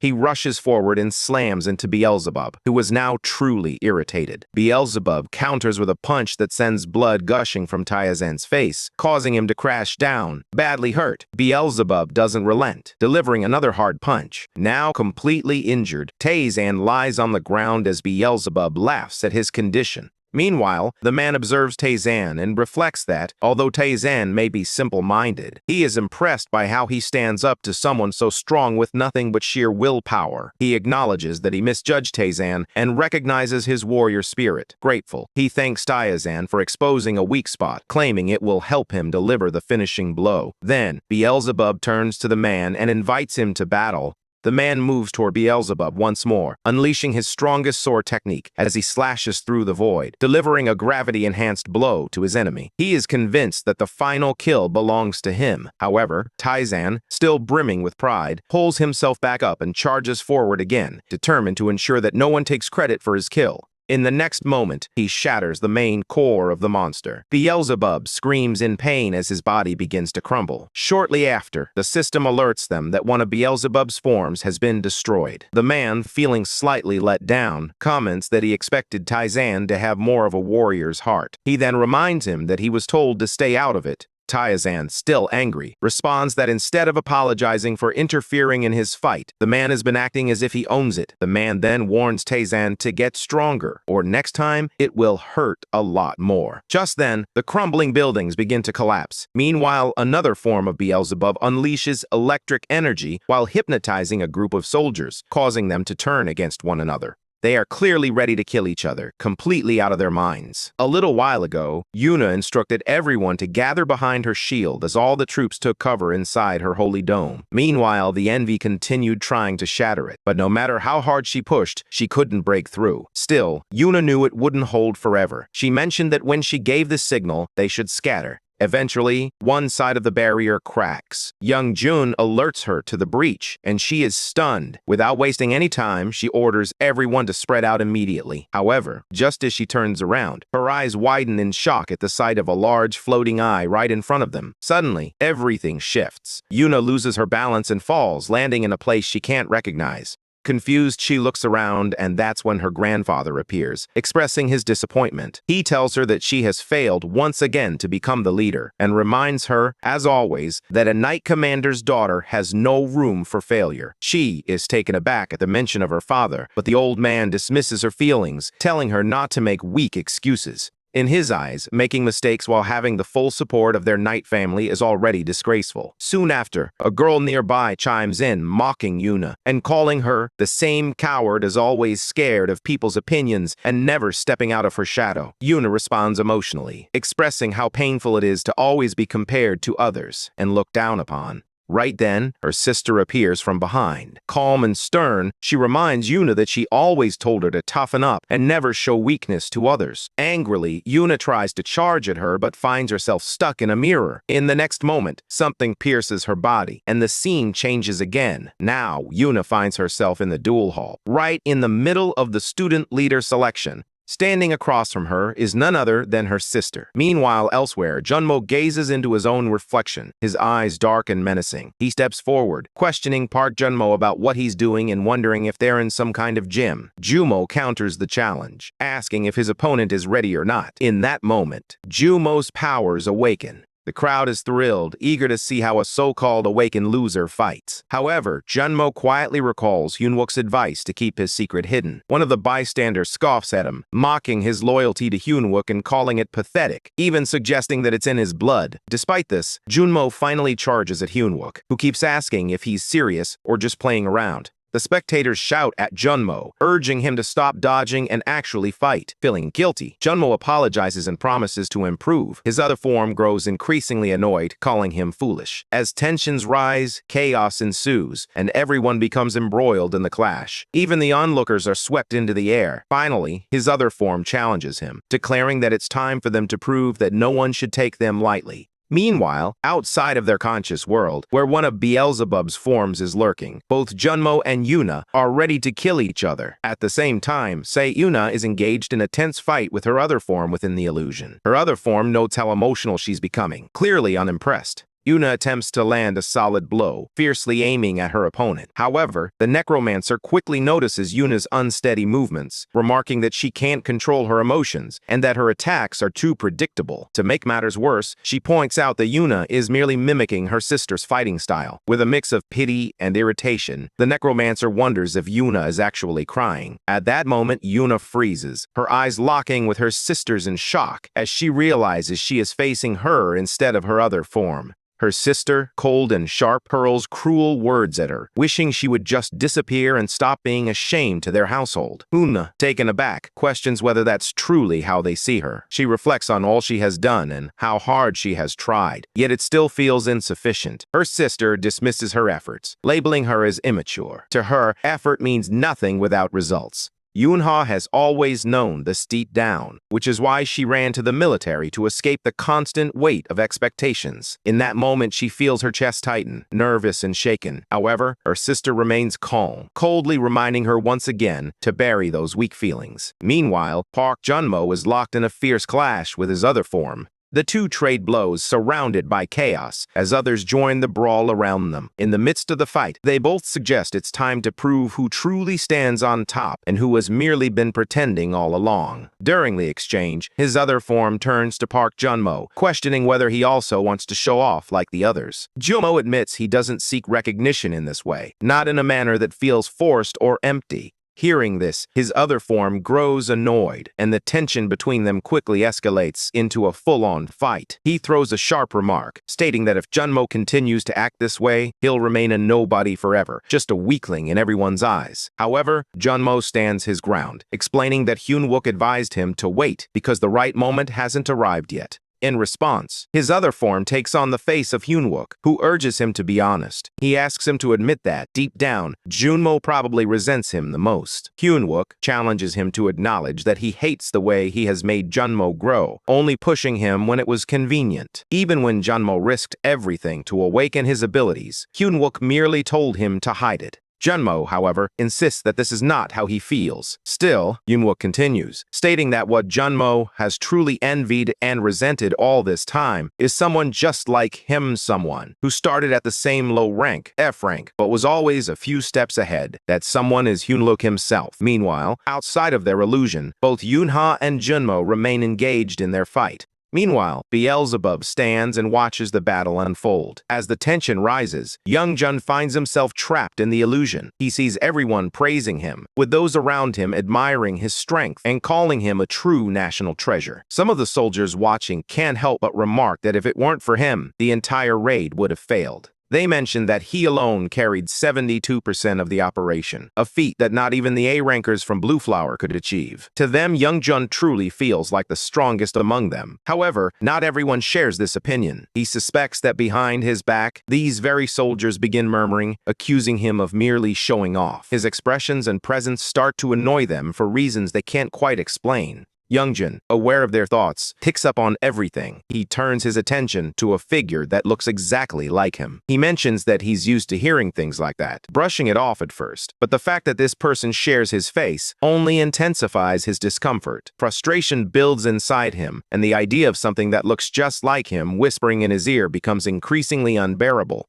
It gets under his skin in a way he can't ignore. Fueled by anger, Young Jun lashes out, delivering a powerful blow that slices his other form into several pieces. Now fully awakened, he turns to face Envy, filled with fury for having transformed him into this state. He is now determined to kill her. As this strike lands, he thinks to himself, wondering which part of this twisted version of him he can destroy to feel a bit more at ease. Meanwhile, Yuna's battle with herself continues. Her other form reminds her countless times to keep her emotions hidden, insisting that emotion weakens one's stance, speed, and power. According to her, Yuna is merely copying someone else and will never truly match her sister's level. She believes that emotions are ruining Yuna's sword path. These remarks push Yuna over the edge, anger boiling inside her as she charges toward her other form. Luckily, she manages to dodge the attack just in time. Fueled by rage, Yuna questions whether such force is truly enough to close the gap between her and her sister. They clash again, both attacking with everything they've got.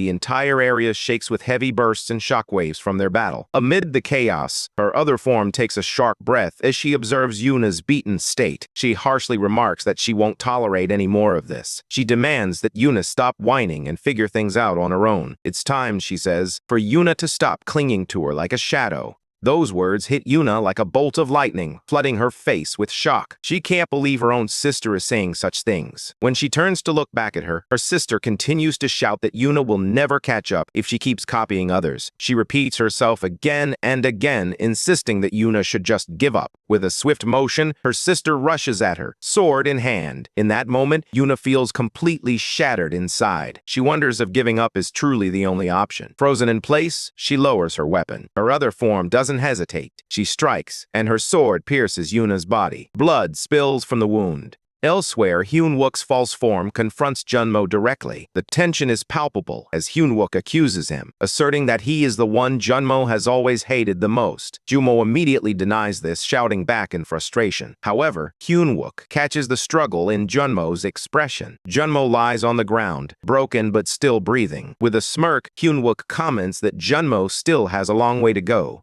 He tells him to keep hiding his feelings until the right moment arrives, until he calls on him again. After lying still for a moment, Junmo slowly rises and asks how much longer he's supposed to stay in the shadows after risking everything. As he speaks, light begins to radiate from him. Hyun-wook notices the change and realizes that Junmo is finally embracing his true self. Junmo admits the truth. He has always been jealous. He wanted recognition just like Hyun-wook, but no matter what he did, he always felt he was falling behind. Hearing this, Hyun-wook grins and tells him that people like Junmo give him chills. Those who pretend not to want what others have, but are twisted deep down. With that, he charges forward at full speed to attack. Junmo, now fully enraged, prepares to strike back. Hyun-wook's confident demeanor begins to fade as he senses the shift in Junmo's power. Meanwhile, at Yuna's side, her other form yells at her again, questioning why she is just standing still. Yuna, still hurt and drained, quietly mutters that she has already let go. She is done chasing someone else's shadow at the cost of her own identity.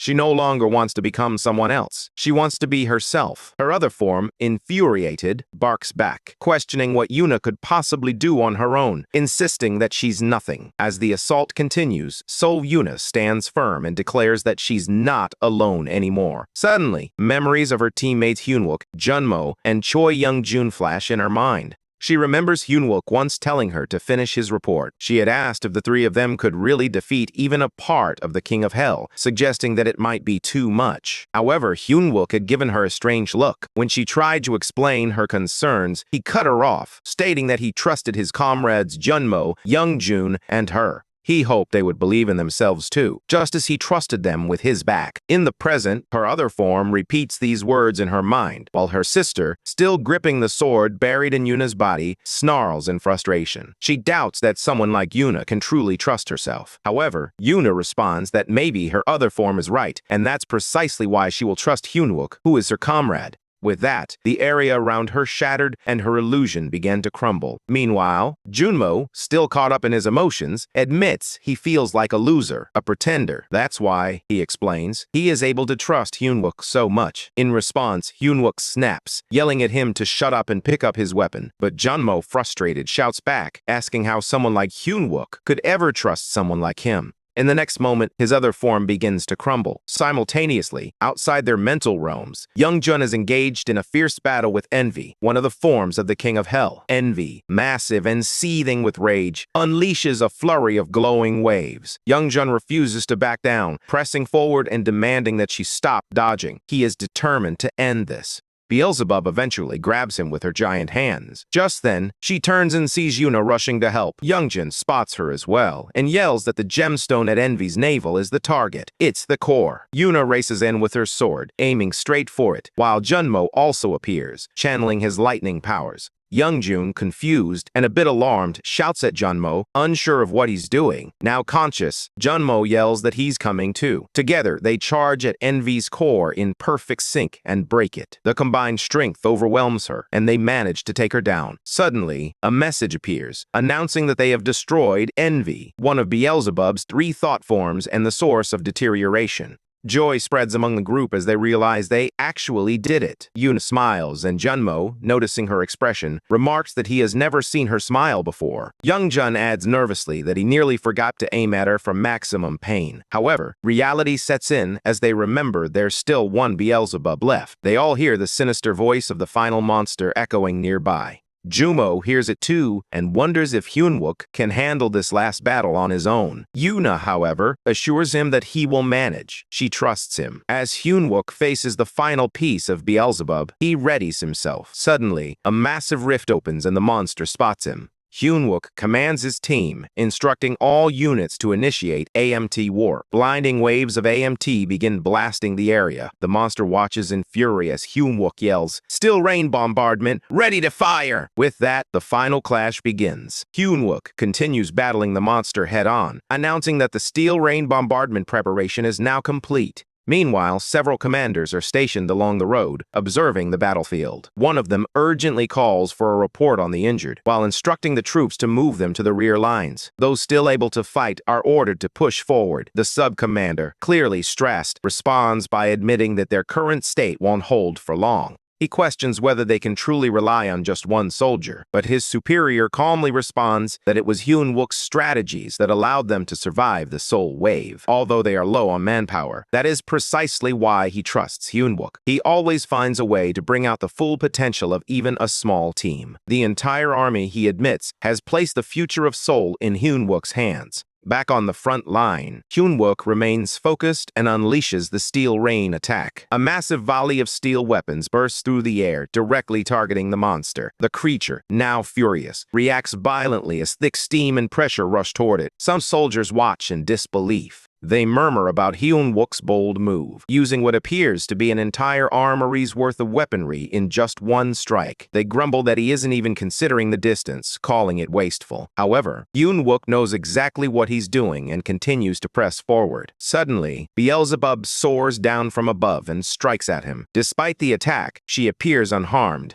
The soldiers watching from a distance grow increasingly frustrated, questioning why she isn't even slightly damaged. They express doubt, thinking they won't stand the chance if Hyunwook continues to miss his mark. Meanwhile, the vampire, now fully recharged, begins her counterattack. Orders are given for the AMT drone squad to split up and take their assigned positions. As the drones move into position, the ground is riddled with holes, and suddenly, a massive explosion erupts, engulfing the entire area in flames. Watching from a distance, Junmo expresses his concern. He notes how much stronger the enemy has become, and questions whether they should intervene. However, Seo Yunha, recalling Hyunwook's instructions, responds that he told them to stay out of it, no matter what. Despite everything, she still believes in him, and so do the others. He counters while summoning his energy, focusing on the technique known as the Dark Hand of the Cloudmaster. He orders Armories 3 and 4 to reload their weapons. The soldiers, hearing his command, follow through without hesitation. More weapons begin to appear across the area as the second round of bombardment is prepared. A huge beam of light shaped like a blade charges straight at the vampire. Though she attempts to deflect it, Hyunwook rushes in at full speed, shouting his final command, "Mowgli, release!" A wave of blinding light floods the battlefield as the attack surges forward, pulsing wildly and shaking the area. Hyunwook is slammed into the ground and left unconscious, buried beneath rubble and dust. He lies motionless, unaware of what just happened or where he is. In contrast, the vampire seems more energized than ever, clearly thrilled with the outcome. Meanwhile, the soldiers begin searching for their platoon leader, calling out his name. They urge him to respond, reminding each other of how far he has led them, all the way to the target zone. They encourage him, shouting that everything is in place as he planned. Meanwhile, at the command center, one of the officers receives a transmission confirming that the target has reached the marked area. The commander quickly instructs the units to maintain a steady wind speed of 0.2 meters per second within a 20-kilometer radius.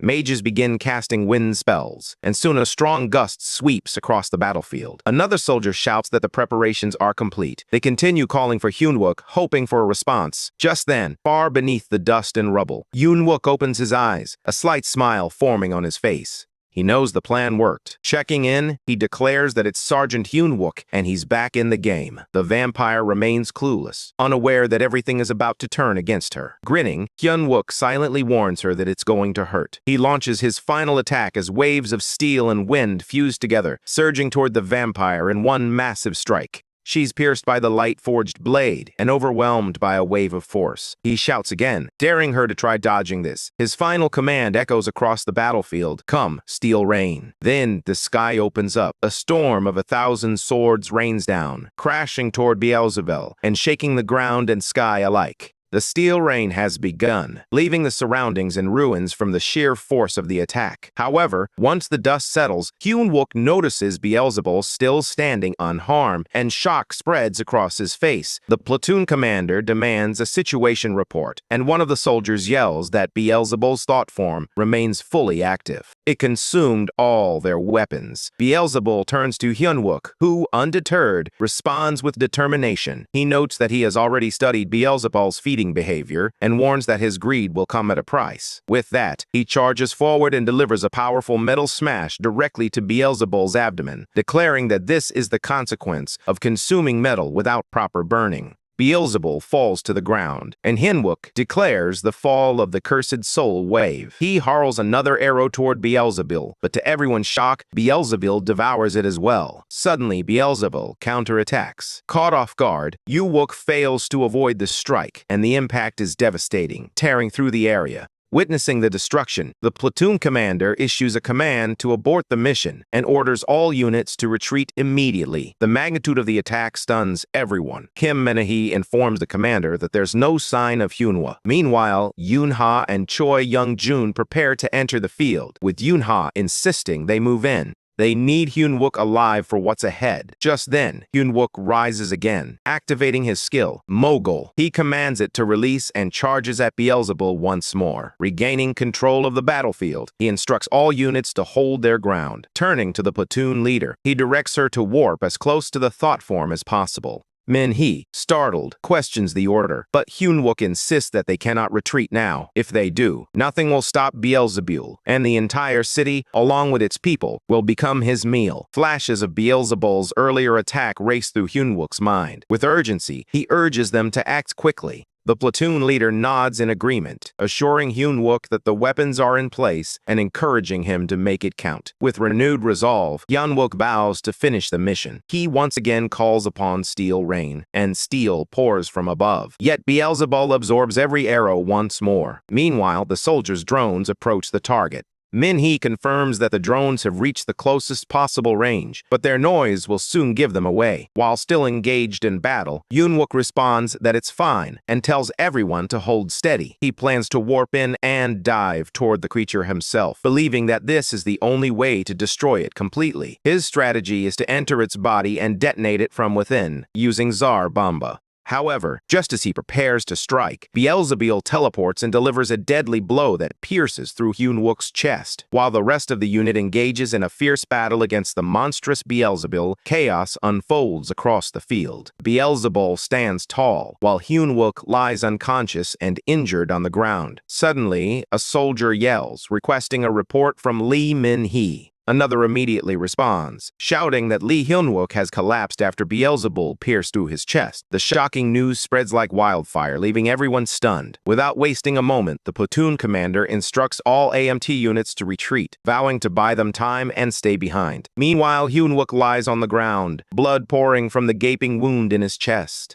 Despite the intensity of the moment, the commander calls upon his tamed beasts and sends them charging toward Beelzebul. However, Beelzebul effortlessly demolishes each one, showcasing his overwhelming strength. As the troops begin to withdraw, a soldier urgently urges everyone to board the transport and not look back. In that moment, Beelzebul identifies his next target and flies in pursuit. Before he can reach them, the commander leaps into the air, intercepting Beelzebul mid-flight. They both crash to the ground, and during Beelzebul's sliding strike, the commander suffers an injury to his arm. Despite the pain, he acknowledges Beelzebul's power and reminds himself that he may not be able to stop him alone. Even with his mana running low and his body on the verge of collapse, he refuses to let the monster advance any further. With unwavering determination, he summons his remaining tamed beasts and commands them to attack. A fierce clash ensues, resulting in a massive explosion that tears through the battlefield and shakes everything nearby. Meanwhile, Beelzebul prepares to strike.